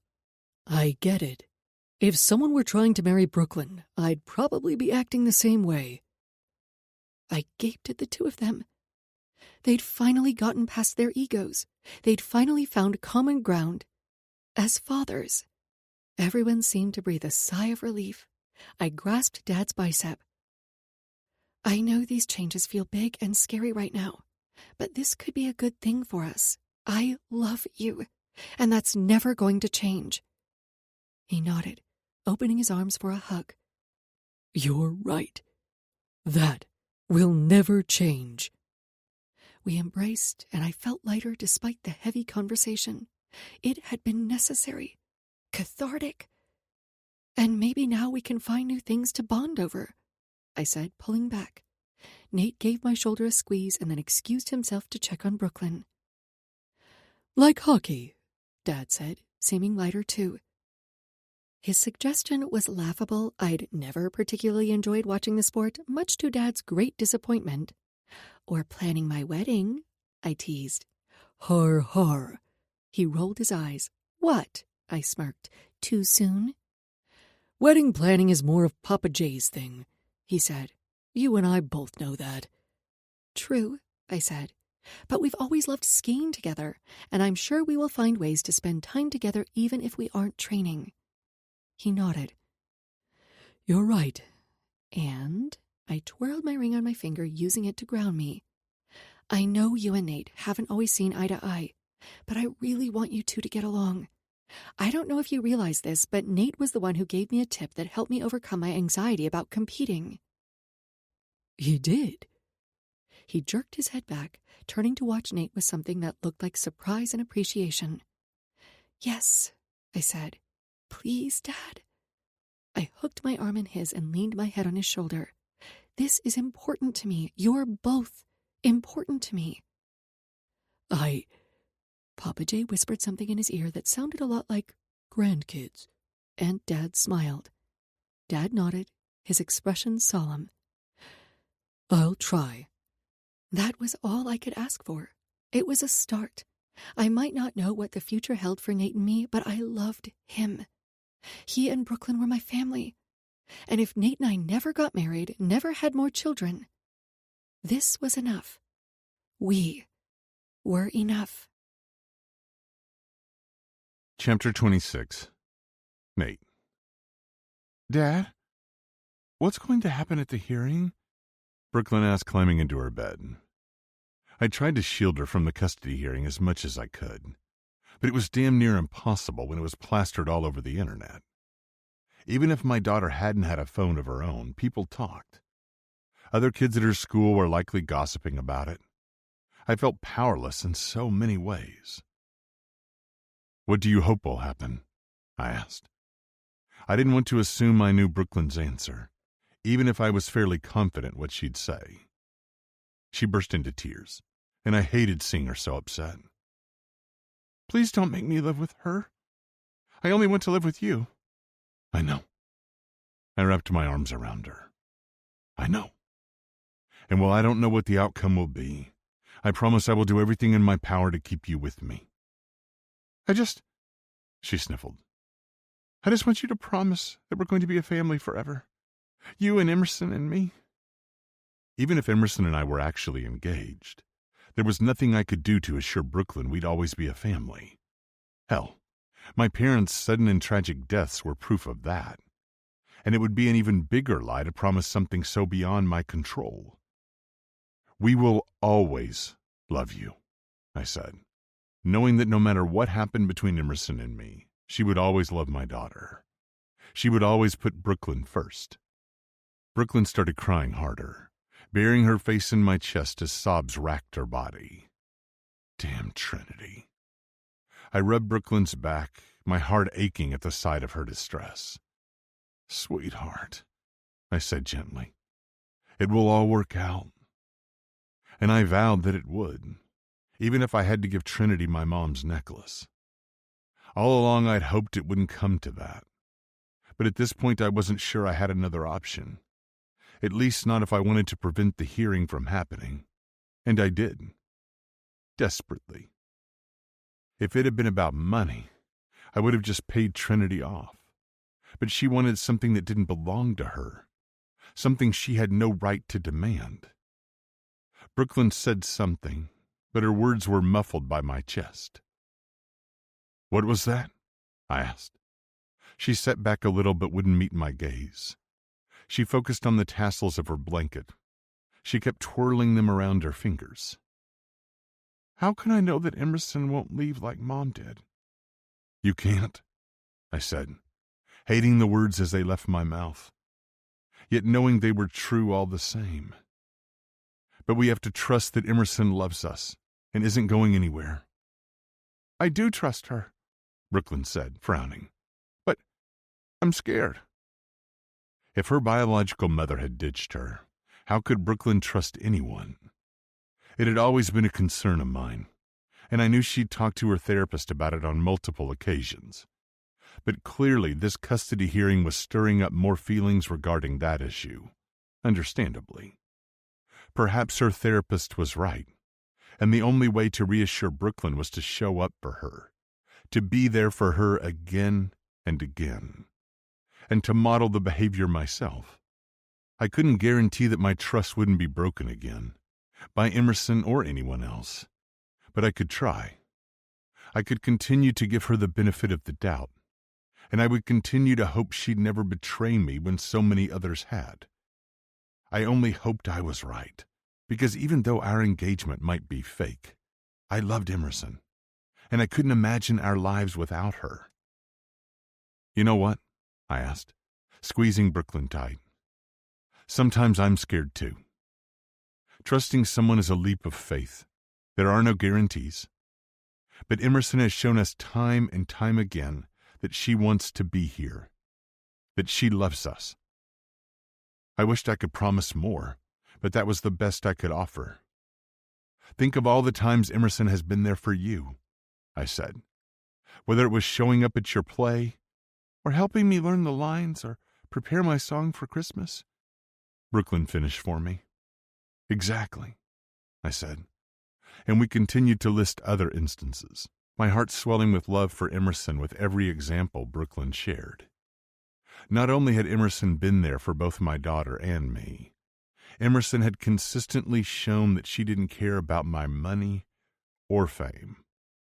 I thought back to Brooklyn's birthday party, when she tackled the paparazzo, and even more recently, to the way she defended me to her dad, plus so many other instances, large and small. She might love designer clothes and luxury handbags, and I'd seen the way her eyes gleamed any time she looked at her engagement ring. But she didn't need those things to be happy. And I knew well enough that if she wanted a Birkin or anything else, she was determined and hardworking enough to buy it for herself or to find a way to pay for it. She was nothing like Trinity. I stayed with Brooklyn a while longer, talking and reading books, hoping my presence would calm and reassure her. Eventually she fell asleep, and I watched her for a minute, marveling at how grown up and yet how young she still seemed. After a long while, I forced myself to leave, pressing a kiss to her forehead before tiptoeing to the door. I found Emerson in the kitchen, busying herself with Brooklyn's backpack. "You don't have to do that," I said, our shoulders brushing as I took the folder from her and signed it. "I like to," she said. "I like taking care of Brooklyn, and it feels normal, when everything else in my life is anything but."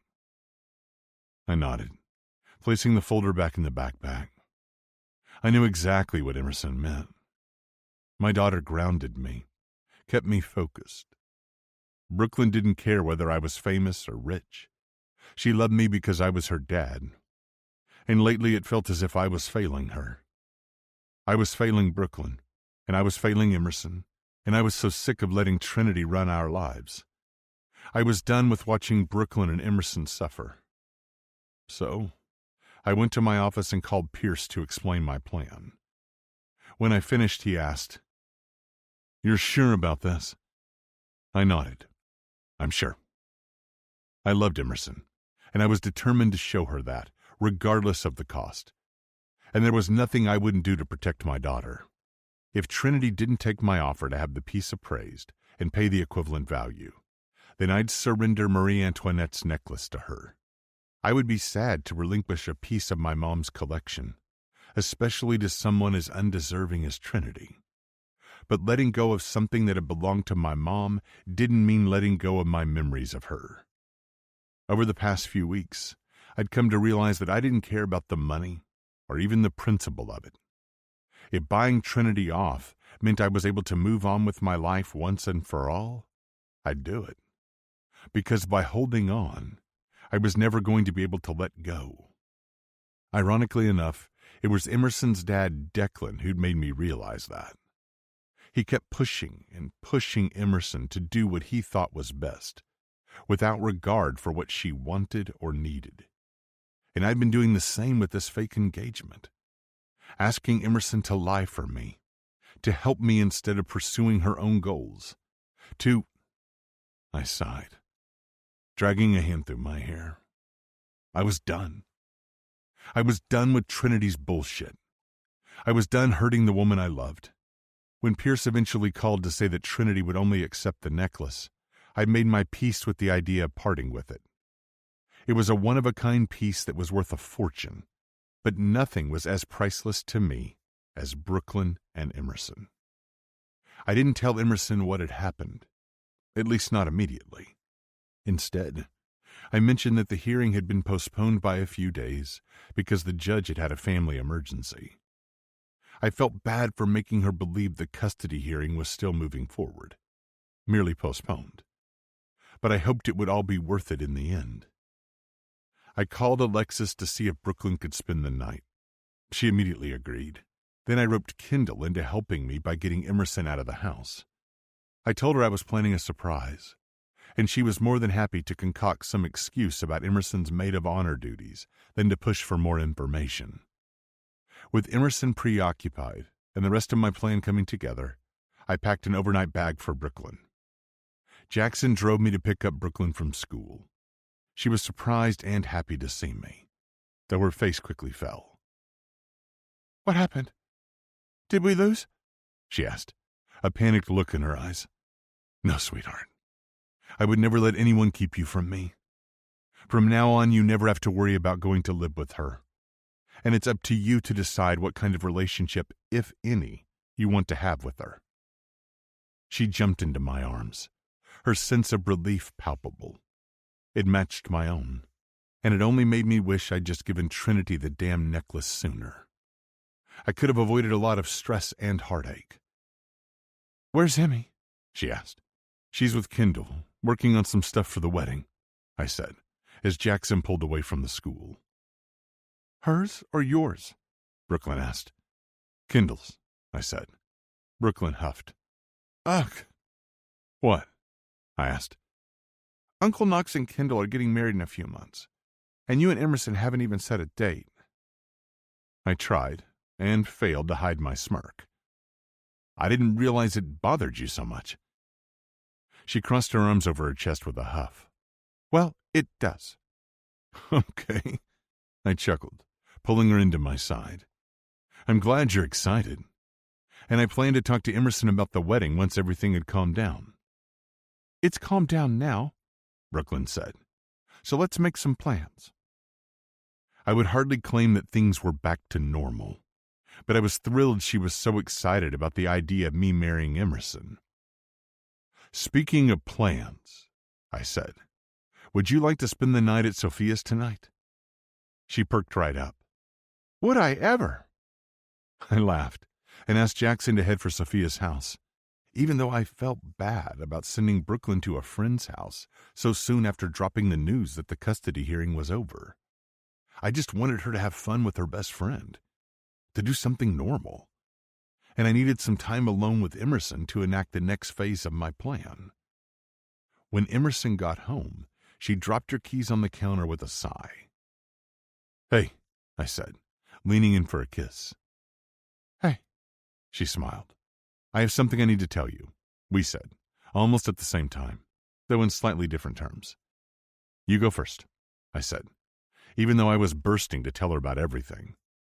I'd been sitting on so much big news for days, and Emerson was always the first person I wanted to tell. I'm still figuring out what retirement looks like for me, but I've always wanted to give back, and I finally found an organization I'm excited to partner with. Girls Run the World. Their mission is to empower girls and their communities by building their confidence, kindness, and decision-making skills through running. And it's aimed at promoting both the individual and the team at any ability level. That's great, I smiled. I'm proud of you. And I'm sure Brooklyn would love to be involved. I'd be happy to help too. That's the thing, she inhaled. You sort of already did, albeit anonymously. She slid a piece of paper across the counter to me, and I read the letter. The organization thanked Emerson for her donation of $5 million and expressed their gratitude and excitement for her support. I jerked my gaze to hers. But that's the exact amount you paid me, she said. I never spent it, because I never felt right about accepting it in the first place. And you can keep the other $5 million. If there'd ever been any question in my mind that Emerson was with me for the money, that would have dispelled it. She'd given up $5 million that she'd earned because she hadn't felt right about it. That's incredible, I said, still trying to process the fact that she'd donated the $5 million I'd given her. Not part of it, all of it. And I have a confession. What's that? Graham knows about us. Her eyes widened. What? How? I admitted it to him one night in a moment of weakness. Why are you telling me this now? She asked, brow furrowed. Because it means that I breached the contract, and I owe you $10 million. She blinked a few times, then shook her head. Nate. She placed her hand on my arm. You don't owe me anything. That's not how love works. I smiled, her words merely confirming what I already knew. That Emerson loved me for me. And while trust would never come easily to me, I wanted to try again. Because Emerson was unlike any other woman I'd been with, and I would never take that for granted. And now for the next part of my plan, telling her about Trinity. I have something else I need to tell you, I said. Okay, she said, stretching out the word. She fiddled with her ring, her nerves showing. There will be no custody hearing. Trinity dropped her custody claim. It's over. She stared at me in shock. It's what? I nodded, a smile spreading across my face. It's over. But she sputtered. But that doesn't make any sense. Why would she suddenly decide to let it go after all these months? Unless... She held a hand to her mouth. Nate, you didn't. I did, and it was worth it. Because she gave me something priceless in return. She not only dropped this claim, but her right to any future ones. She signed away her parental rights. Emerson gasped. She's a fool. I nodded. That she is. I'd never pushed for Trinity to sign away her parental rights in the past. It had never felt like the right thing to do to me. But I'd given her numerous chances to connect with Brooklyn, and it was painfully clear that she didn't care. It was clear that it was harming Brooklyn more than helping. So when Pierce had suggested pushing for that as a condition for giving Trinity the necklace, I'd agreed. How do you feel about it all? She finally asked. Mostly relieved. My mom never met Brooklyn, but I think she'd say I did the right thing. I'm sure it wasn't easy to part with a piece of her collection, but I think you're right. Her shoulders slumped. I can't believe it's over. Yeah, I chuckled. I can't quite believe it either. What about Brooklyn? She asked. I know she's spending the night at Sophia's, but have you told her? I already talked to her, and she was relieved. What did you tell her? She asked. That going forward, she would always live with me, and that she'd only have to see Trinity if she wanted to. She smiled. I bet she was happy about that. I nodded. She was. She also keeps pestering me about when we're going to set a date for the wedding. Emerson laughed. Yeah, same. Which meant there was only one thing left to do.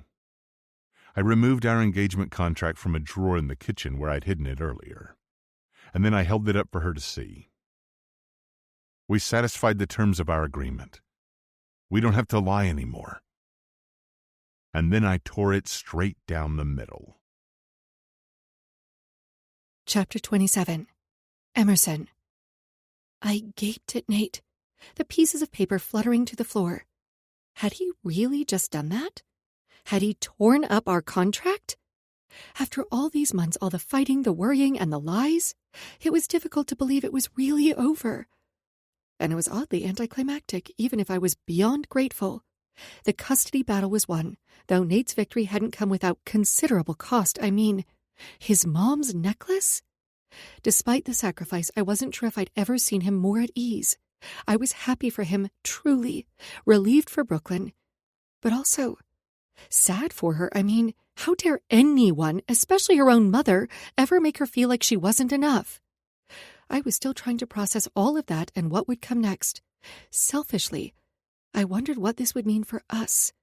I'd always known this day would come. It had just come sooner than I'd expected. If Nate had torn up our contract, then we were no longer going to be fake engaged. I stared down at my engagement ring, knowing what needed to be done. I tried to ignore the tightness in my chest and the way the bridge of my nose stung. I slid my engagement ring off my finger, even though I loathed to see it go. It wasn't about giving up the ring, though it was a stunning piece of jewelry. It was about what it represented. Because even though our engagement had been fake, my feelings for Nate were very real. I suppose you'll be wanting this back now? I said, holding it out to him. Please say no, please say no. Yes, he said in a strong, clear voice that made my heart drop. But then he added, but only so I can propose properly this time. What? I whispered, afraid I'd misunderstood. Come with me, he said, but I merely stood there in shocked silence. He took my hand and gave it a tug. Come on.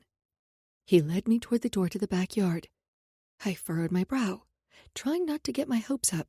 I knew Nate loved me, but he didn't want to get married, right? What is all this? I asked, trying to take it all in. Fairy lights gently illuminated the backyard. An acoustic version of Paper Rings played softly in the background, the piano giving a playful and romantic feel to the love song. Candles and red rose petals floated on top of the pool, and on the grass were what looked like thousands of red roses, and more candles in various heights, all forming a U shape. Nate grinned and guided me to the roses, stopping once we were in the center of them. Emerson. His voice was thick with emotion. The first time I saw you, I was enchanted. He paused to meet my eyes as he said, enchanted. There was an invisible string pulling me to you, and yet I was scared because I knew all too well, he said, pausing again to look me in the eye, what it felt like to be haunted by the past. Then you became Brooklyn's nanny, and you were fearless and happiness personified and completely untouchable.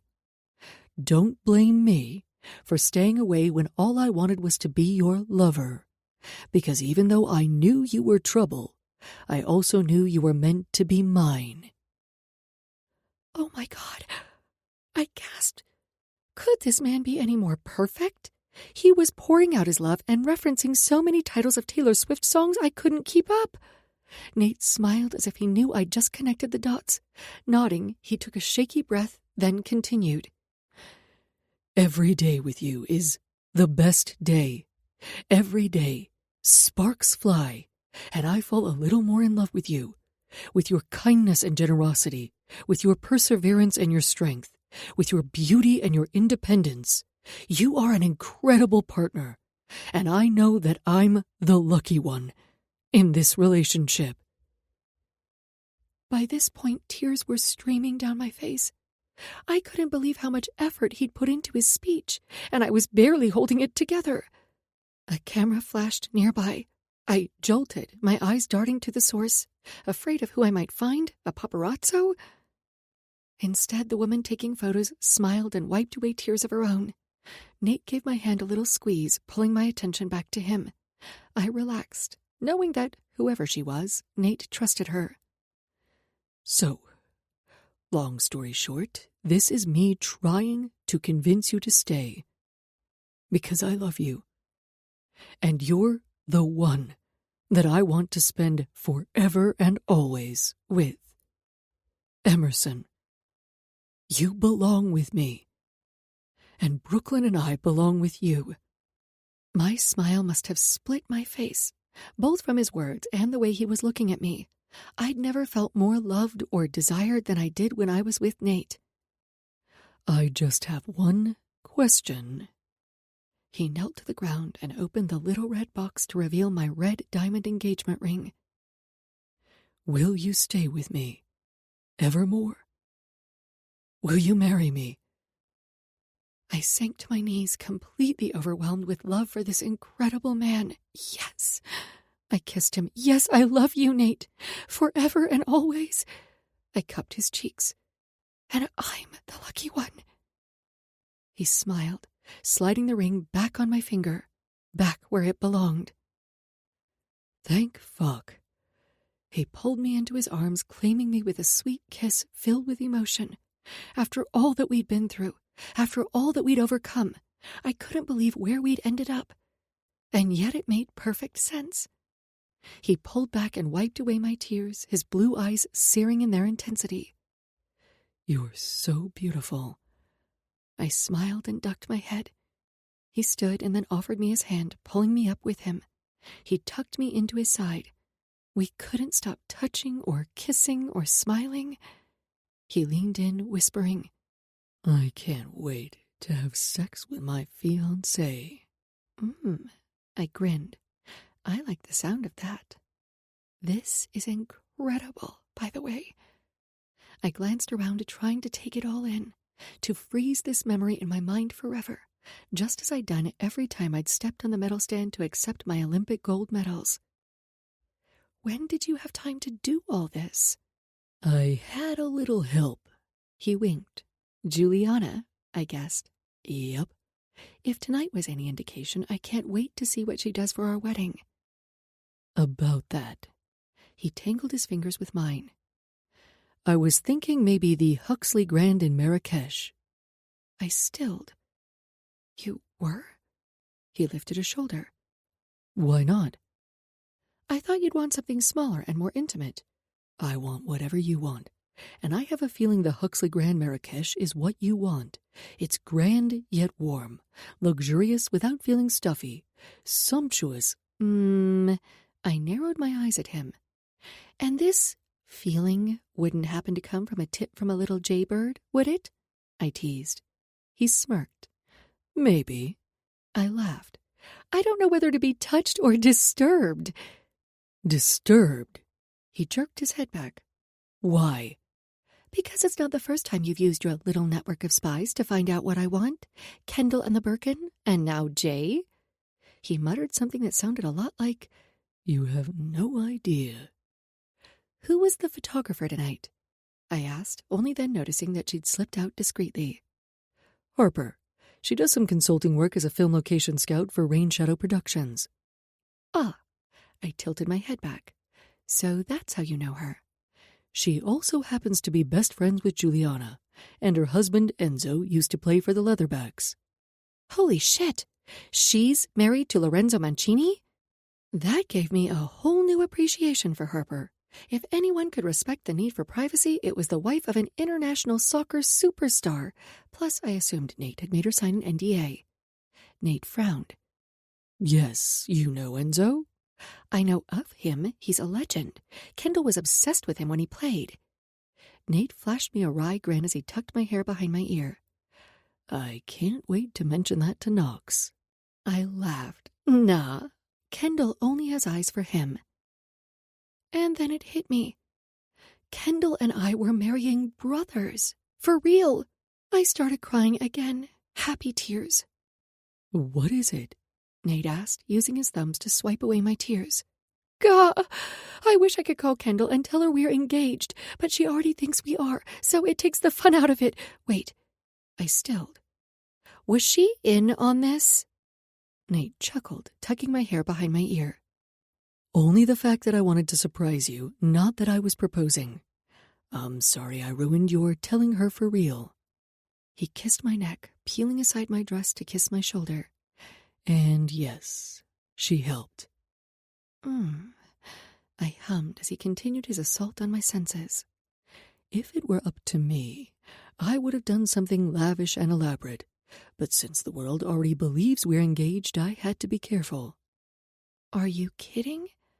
I faced him. Nate, this is exactly what I would have wanted.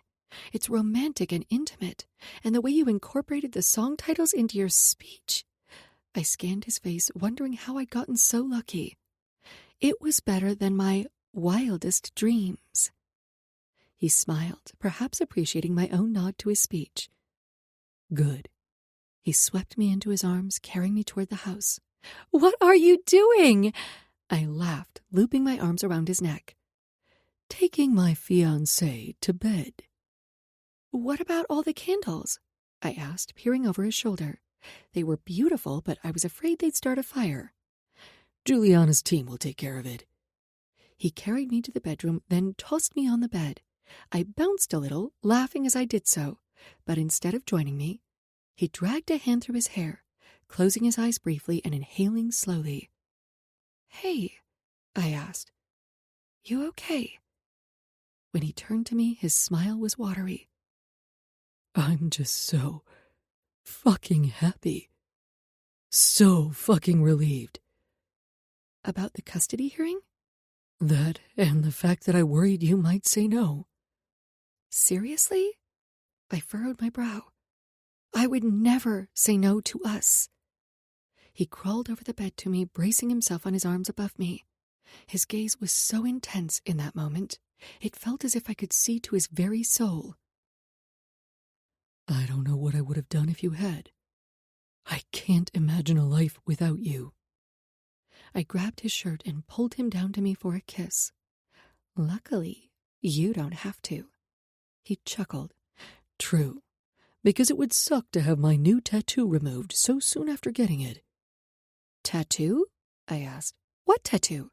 What the hell was he talking about? He claimed my mouth, his hands roaming my body. I stripped off his shirt, eager to feel his skin, to have nothing between us. And then I saw it. Right there on the inside of Nate's forearm in a small, handwritten font was a tattoo. M's version. I gasped, running my fingers over his skin. You didn't. I did, he grinned. You like? I love it. I can't believe you did this. He'd proclaimed his love where anyone could see it, and he'd done it by showing everyone that I owned him, owned his heart. Good. He kissed me like I was his everything, and I kissed him back just as passionately. Nate was everything I'd ever wanted, him and Brooklyn. He was a partner in every sense of the word, and I couldn't imagine spending my life with anyone else. He flipped us so that I was lying on my back, and I watched as he lined himself up with my entrance. He paused, silently checking in with me. We'd never had sex without a condom, and I loved that he wanted my explicit consent. I nodded, more than eager to feel him inside me, to become one. I love you, he said, thrusting into me. I couldn't form a response.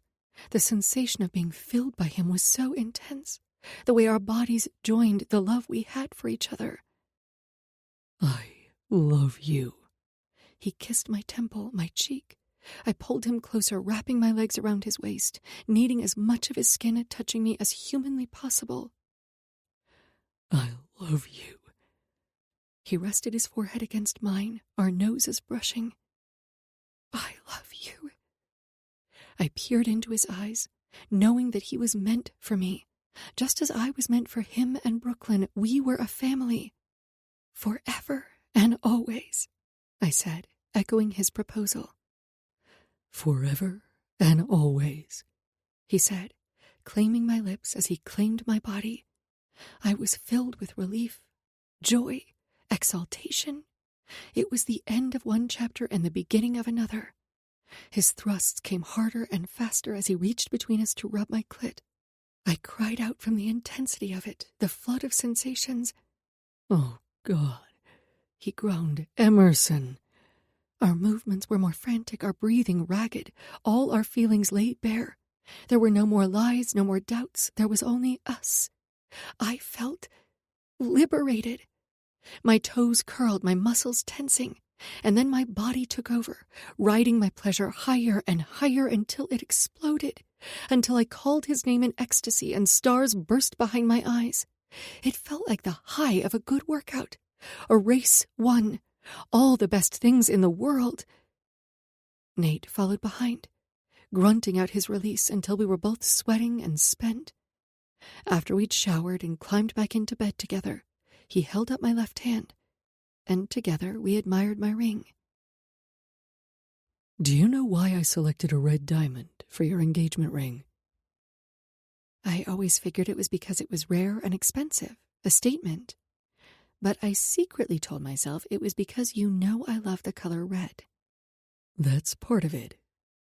Red diamonds are so rare. There are less than 30 true red diamonds in existence. My jaw dropped, and I stared at my engagement ring with even greater appreciation. And as you know, this diamond was part of my mother's collection. His voice rumbled over me, his chest warm beneath my skin. She always said to find a woman who was like a red diamond, incredibly rare and able to withstand intense pressure. He took a deep breath. You're the woman she envisioned for me. You're the only woman worthy of this ring. What? I asked, propping myself up on his chest to look at him. His eyes were full of such love and devotion that it overwhelmed me. Oh my God, I was going to start crying all over again.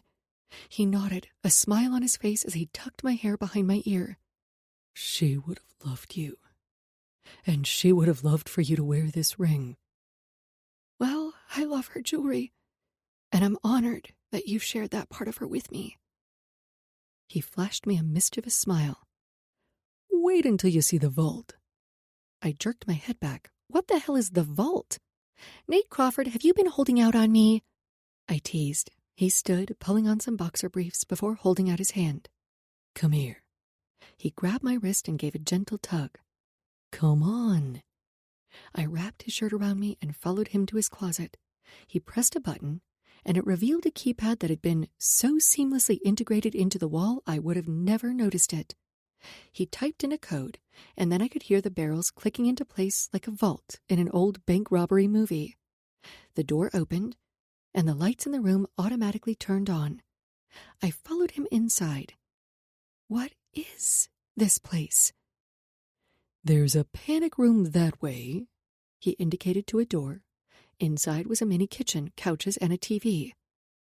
I tilted my head. I thought the panic room was in the gym. It is, but that's mostly for staff or as a backup to this one, he said. Wow. I nodded slowly. 2 panic rooms. That was concerning. Have you ever had to use them? Only once, he said. It was a false alarm, but Jackson doesn't like to leave anything to chance. I nodded. I'd seen how thorough Jackson and the team from Hudson Security were. They guarded this place like Fort Knox, even if they were excellent at keeping a low profile. And this, Nate opened the second door, is the vault. The shelves were covered in black velvet, necklaces and bracelets and rings and even tiaras on display, all glittering beneath the spotlights that illuminated them. It was like an art gallery for rare gems, a treasure trove. It had been here all this time, and I'd never had a clue. I walked over to one of the necklaces, afraid to even touch it. Rows and rows of diamonds, and that was just one necklace. One of many. Beneath them were even more drawers of jewels and gems, all of the highest quality, and holy shit. I couldn't even fathom how much this was worth. Assuming there were other pieces like the Marie Antoinette necklace, priceless seemed like such an inadequate term. Knox has a few pieces, but I got the bulk of her collection. I'm saving some of them for Brooklyn. He smiled. But my mom would have wanted these pieces to be enjoyed. I want them to be enjoyed by someone who appreciates them. By you. I stopped when I came to a framed picture. It was of a woman and a little boy, who had to be Nate. He was sitting on her lap, and she had her arms draped around him. Her wrist was covered in diamond bracelets, and they both wore the biggest smiles. Nate came up behind me, pulling me into his chest. I wish she could have met you in Brooklyn. So do I said, setting the frame back down and turning in his arms. I wrapped my arms around his neck, playing with the hair at his nape. Any other hidden passages or secrets you need to tell me about? I teased. He considered it a moment, then said, I love you. I laughed. That's not a secret. I kissed him, and I love you too. He swayed us from side to side. I can't wait to marry you. I pressed my lips to his. Neither can I, but... But what? He asked. I guess I'm just surprised. I had resigned myself to the fact that you might never want to marry, and I'm still trying to wrap my head around this change of heart. He clasped my hands and placed them over his heart. Haven't you realized by now that I would give you anything? I shook my head, stunned. Yeah, yes, but I don't want you to marry me because you think it's what I want. I want it to be something we agree to, something we both desire. I wouldn't have proposed if I didn't want you to be my wife. I was afraid to ask, but I couldn't hold back, not now, not after all we'd been through. And kids? He lifted a shoulder. If you want to grow our family someday, I'm open to it. Open to it? I'd never expected him to say those words. I was still stuck on that when he backed away, looking through the drawers until he found whatever he'd been searching for. Face the mirror, he said. I turned and he draped a large, multi-strand diamond and sapphire necklace over my chest. My nipples immediately pebbled, and he dragged the stones up my chest in such an erotic way. Goosebumps broke out along my skin, and he pressed his hips into me, letting me feel his desire. He secured the clasp, then smoothed his hands over my shoulders. It suits you. It's beautiful, I said, delicately fingering the necklace. The setting was an older style, something that looked like it had once belonged to a monarch. And this, he said, adding a few bracelets, a ring to my right hand, a tiara, a real tiara. What a set, I breathed. Incredible. it's called a parure, a matched set of pieces intended to be worn together. The word comes from the French verb parer, which means to adorn, and it once belonged to the Queen of Sweden. Holy. I would have felt like a girl playing dress-up, but it was all real, and his touch was so tantalizing. He slid the shirt from my shoulders, leaving me naked, apart from all the gems adorning my skin.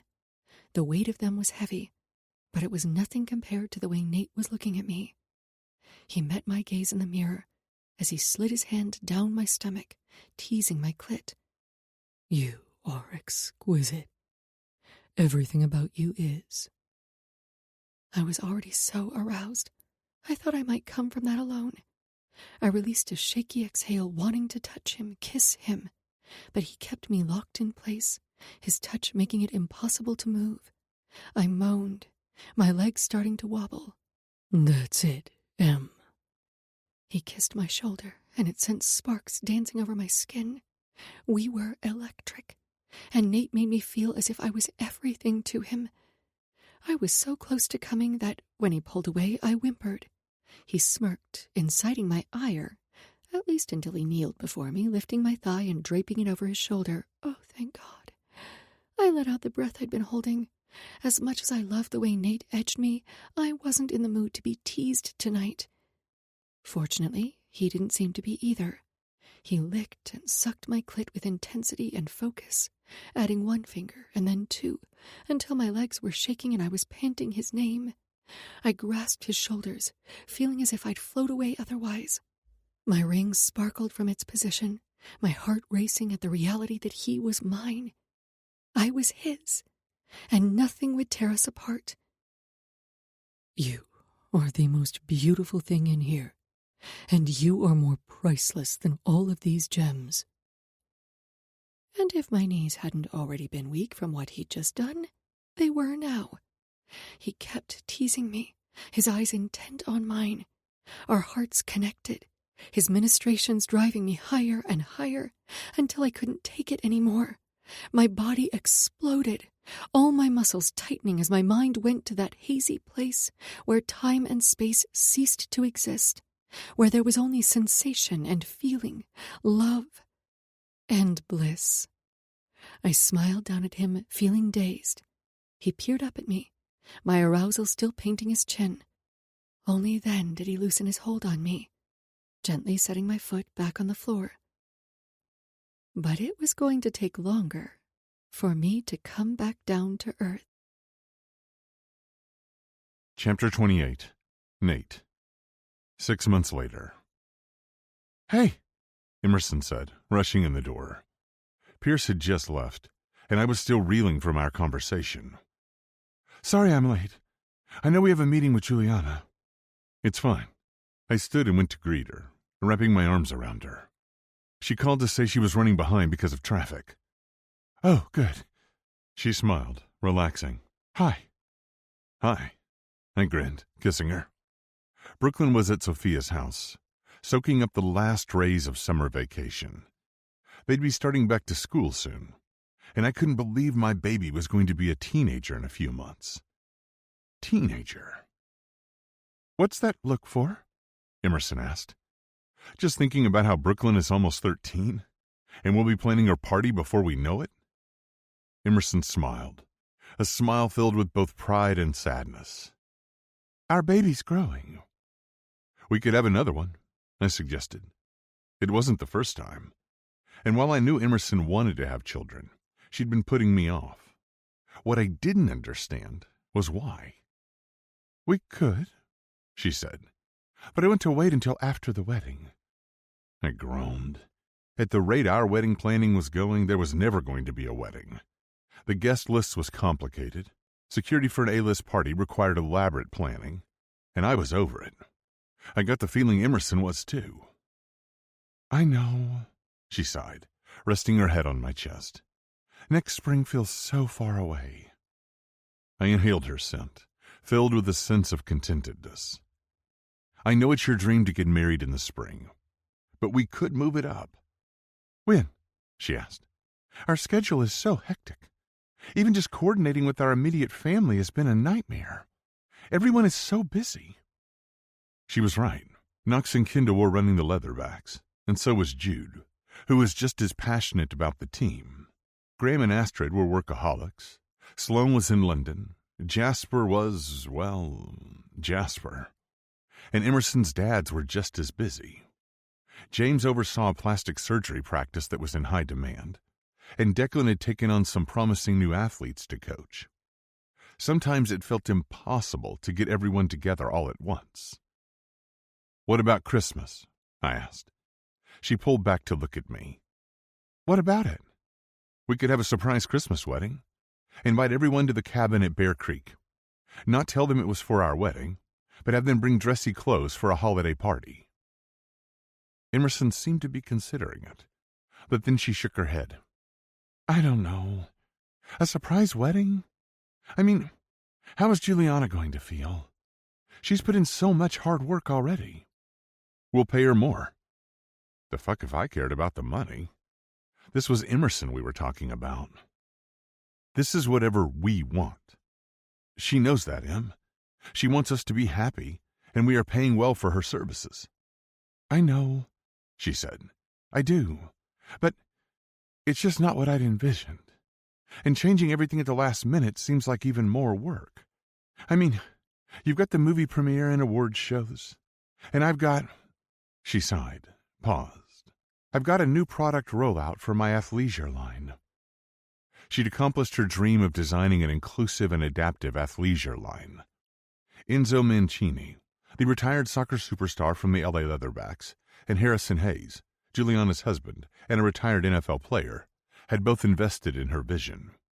And all of Emerson's hard work was paying off.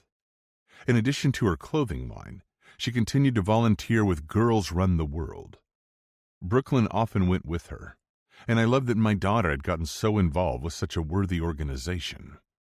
Emerson had taught 2 more Peloton classes, and she'd been hired as a mental strength coach by 3 of LA's biggest pro sports teams: the Hollywood Heatwaves football team, the Hollywood Hawks hockey team, and the LA Leatherbacks soccer team.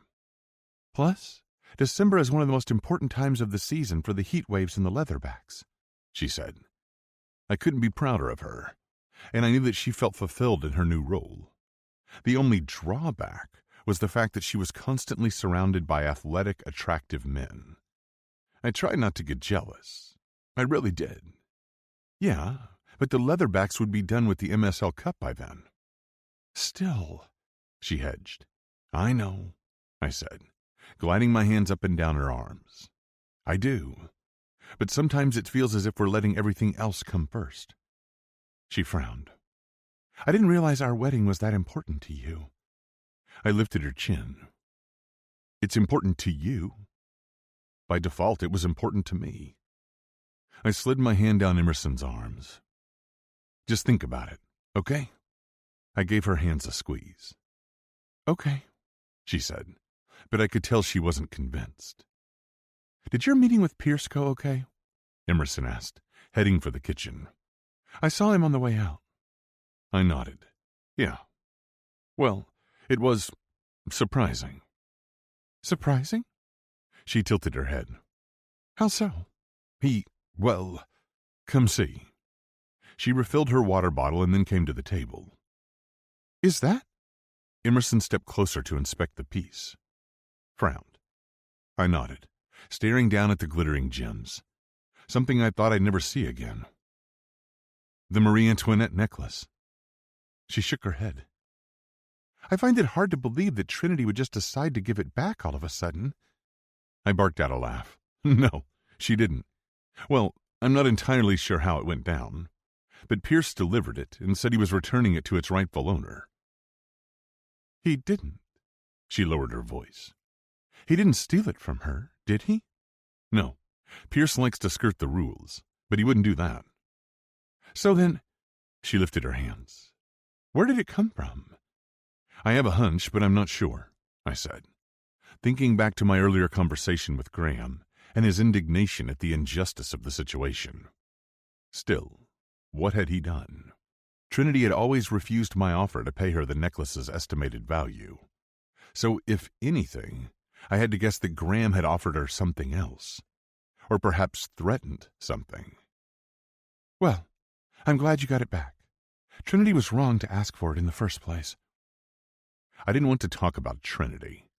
She was no longer part of our lives, and she wouldn't be unless Brooklyn chose to have a relationship with her. Does this mean she wants her parental rights back? She asked. I shook my head. No, the documents were signed and finalized. She can never have those back. Emerson's shoulders relaxed. Good. I nodded. I couldn't agree more. I want to talk to you about something, I said, getting to the point of my meeting with Pierce. That sounds ominous. And if it's about signing a prenup, I already told you I'm fine with it.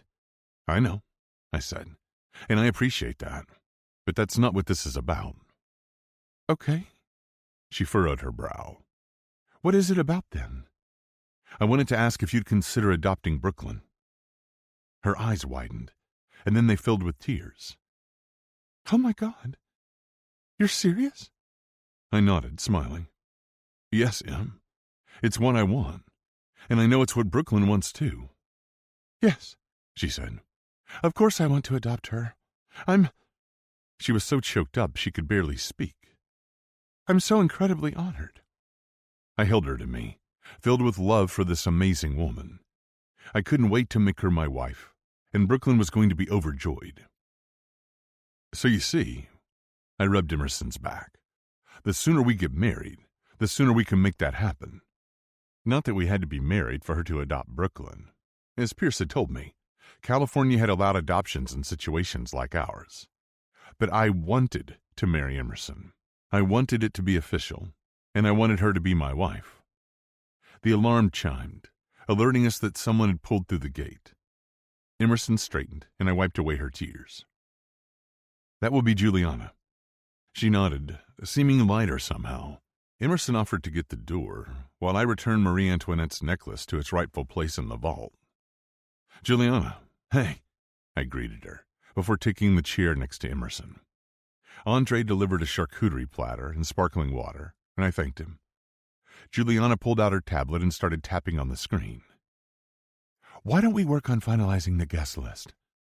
Sure, Emerson said. My dad had a few more people he wanted to add. Just remember that the venue caps us at 300 guests before we have to change the location for the vows. I'm sure the owner can help us out, I joked, because Graham was the owner. Unfortunately, it's a fire code situation, so I'm not sure even the formidable Graham McKenzie can do something about it. If Graham could convince Trinity to give back the Marie Antoinette necklace, I had faith that he could do anything. But I didn't tell Juliana that. I was still too shocked to fully comprehend the fact that it was mine once more. I draped my arm over the back of Emerson's chair. Juliana continued talking, detailing the wedding plans. Emerson was quiet, and I wondered what she was thinking, at least until she asked, What if we changed venues entirely? To accommodate a larger guest list? Juliana asked. Emerson shook her head. Smaller, actually. I know this is a lot to ask, but we're wondering if we could move the wedding up and change the location. I placed my hand on her thigh. Em, are you sure? She turned to me and smiled, cupping my cheek. Yes. She kissed me. You were right. We were letting everything else come first, and nothing is more important to me than our relationship, our family. Em, that's not what I... She shook her head. I know that's not what you meant, but this wedding is turning into something that's less about us as a couple and more about everyone else. I nodded. That was exactly what I'd been trying to say, and exactly what we'd been trying to avoid from the start. What are you thinking? Juliana asked, her tone showing no signs of exasperation despite our big request. She truly was the consummate professional. I have a cabin up in Bear Creek. Emerson laughed. He calls it a cabin, but it's a mansion in the woods. Juliana laughed. Okay, Do you have pictures? I pulled out my phone and showed her the ones from the real estate listing when Alexis had found it for me a few years ago. Oh, yeah, Juliana said. I remember this property. Alexis showed it to Harrison and me when we were looking at vacation homes. It was gorgeous, but we decided to keep renting until we find the perfect vacation home. She skimmed through the photos. Okay, good kitchen, big enough for the caterer, beautiful deck if the weather's nice enough to hold the ceremony outside. Or, she gasped when she came to the image of the living room, this view is stunning. And then you wouldn't have to stress about the weather. But if it snows... Emerson looked at me and smiled. We look like we were getting married in a snow globe. It's a great venue, but you'd have to significantly cut your guest list. What if we invited only immediate family? Emerson said. 15, maybe 20 people tops. That would... Juliana shook her head and stared at the screen again. That would be a big cut. And the wedding would have a very different feel from what we've been planning. But it would be easy enough to execute, and it would definitely be intimate and special. That sounds more like us, Emerson said, smiling at me. She seemed more relaxed as well. I definitely was. But what about the deposits and everything? I waved away her concern, but Juliana spoke first. Some of them we can get part back, since it's still early. And the venue is so popular, they won't have issues rebooking. The bigger question is what the new timeline looks like. Well, Emerson glanced at me, and I took her hand in mine. We were thinking a surprise Christmas wedding. Juliana's eyes lit up. Yes, that sounds beautiful. And we could continue to let everyone believe you're having the big spring wedding. Yes, Emerson said. Exactly. If that's what you want, Juliana said with confidence, I can make it happen. Emerson turned to me, and for the first time in months, she seemed excited about the wedding. What do you think? It would be beautiful, but it's up to you, Em. I lifted her hand to my mouth, placing a kiss on her wrist. Our eyes met, and when she nodded, I didn't sense any hesitation, only joy. Let's do this. 4 months later. It was Christmas Eve and everyone was at our Bear Creek home for the holidays. Declan, James, and Knox were drinking whiskey and talking by the fire. Sloan was admiring the decorations while trying to ignore Jackson. Jasper, Astrid, and Jude were talking about all the skiing they wanted to do while we were here.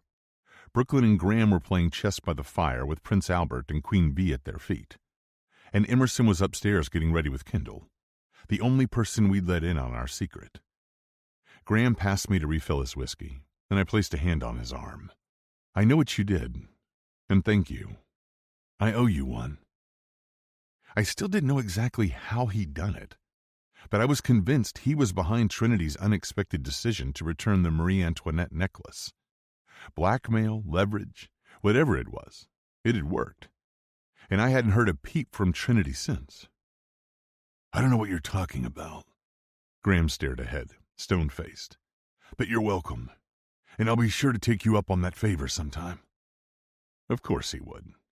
I smirked, letting him go and joining the group by the fireplace. When Emerson texted me, I clapped a hand on Declan's shoulder. Can you go upstairs? Emerson wanted your help with something. Sure, he said, setting down his drink and heading for the stairs just as Kendall rejoined us, flashing me a watery smile. After a few minutes had passed, I gave Brooklyn the same message. Emerson and I had suspected that Brooklyn would be too excited to keep our surprise wedding to herself, but we'd wanted to let her in on the secret before everyone else. So this was the best solution we could devise. If everyone could please join me in the living room, Juliana said, gliding down the stairs. Conversation jerked to a halt. She pushed open the double doors to the living room, where all the furniture had been removed for the ceremony. She'd been here preparing all day. I'd paid her extra, of course, since it was Christmas Eve. But she'd assured me it was no big deal since the wedding was so small, and she was staying just a few miles away with friends. Everyone stopped talking, a variety of confused expressions playing on their faces. I heard people whisper, What's going on? And, do you know what's happening? But as soon as they entered the room, there was a collective gasp as the answer became clear. An aisle lined with chairs led to a floral arch Emerson was absolutely going to love. It was covered with evergreens and red roses and other seasonal flowers, and so many candles. It was so romantic, and I couldn't wait for her to see it. I couldn't wait to see her. A pianist started playing the baby grand piano, all acoustic versions of Taylor Swift songs. It was intimate and perfect. Graham frowned at me, as did most of the guests. What's going on? Surprise, I said, moving to the front of the room where Pierce stood, waiting to officiate the ceremony. Emerson and I are getting married. Wait, Knox said, pausing mid-stride with his hand on Kendall's back. What? He turned to her.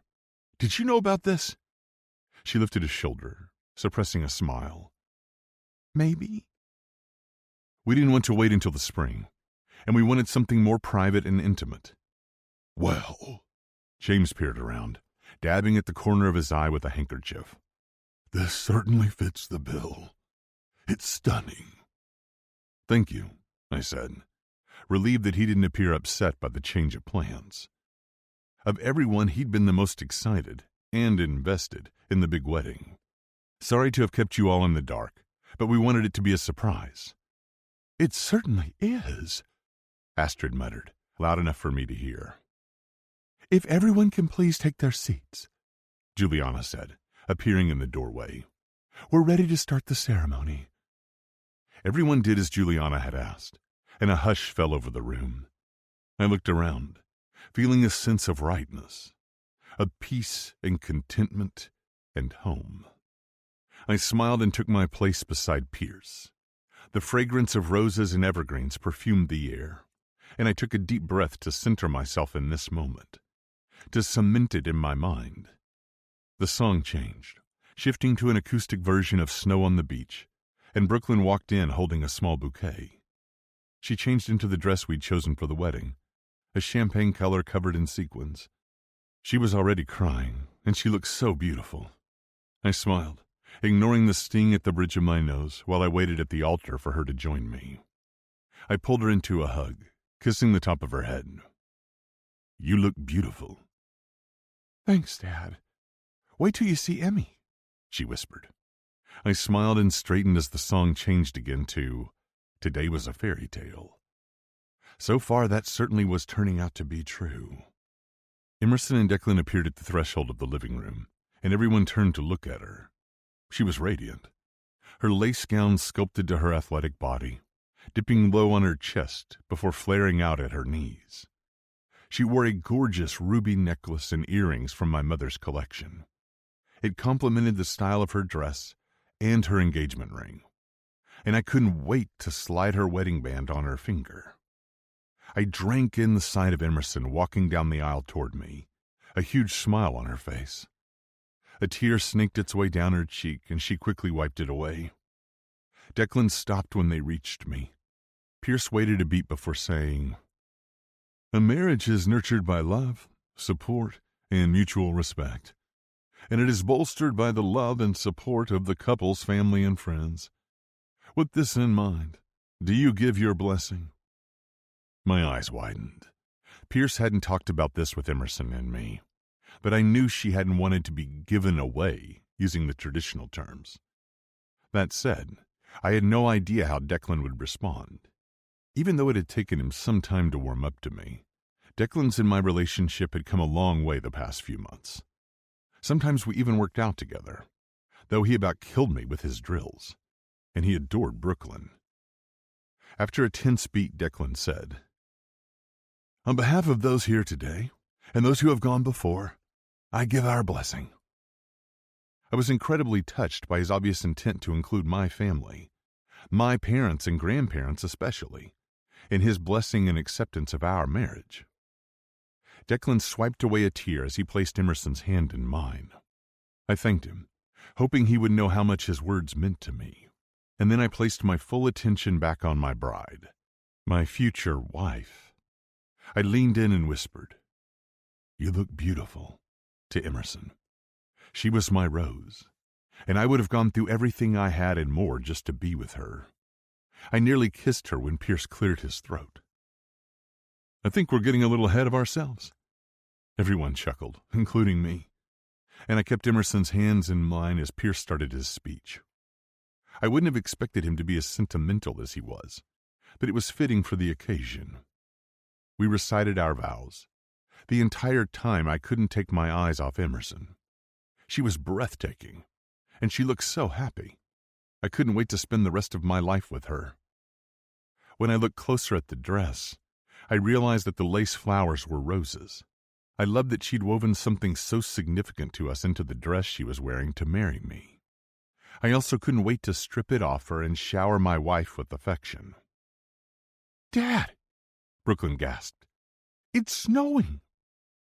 Emerson turned to look outside, but my eyes never left her. She delighted in the snow, the fat flakes falling softly to the ground outside. Emerson took a breath and then held out her hand to Brooklyn, inviting her to join our circle.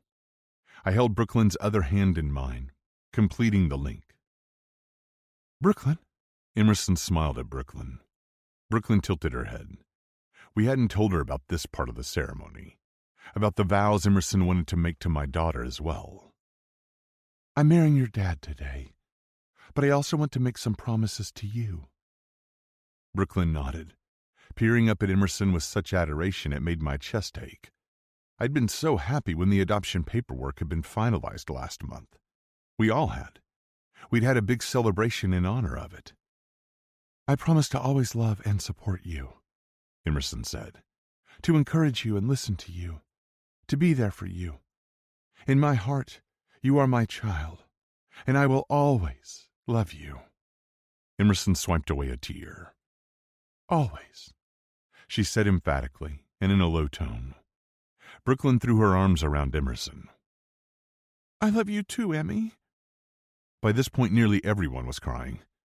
After everything we'd been through, losing my parents at such a young age, Trinity's betrayal, her abandonment of Brooklyn, this happy ending was long overdue. I hugged both of them, filled with so much love and happiness.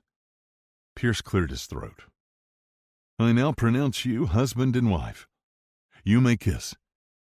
I wrapped my arms around Emerson, bending her back in a dramatic bow. And then I kissed her deeply, passionately, trying to convey all the love I had for this woman and all the hopes I had for our future. Everyone cheered, Brooklyn loudest of all. I'd always loved Christmas, and this was one I'd never forget. What Emerson had given Brooklyn and me was better than any gift I'd ever received. Encouragement, trust, love, hope. I smiled and grabbed Brooklyn's hand, and the three of us walked back down the aisle as a family. Because that's what we were. This concludes Reputation by Jenna Hartley. Narrated by Lucy Rivers and Tortom. Copyright 2024 by Jenna Hartley. This unabridged audiobook is published by arrangement with Jenna Hartley, care of 2 Daisy Media, LLC, and was produced in the year 2025 by Tantor Media Incorporated, a division of Recorded Books, which holds the copyright thereto. Please visit Tantor.com for more information on our growing library of unabridged audiobooks.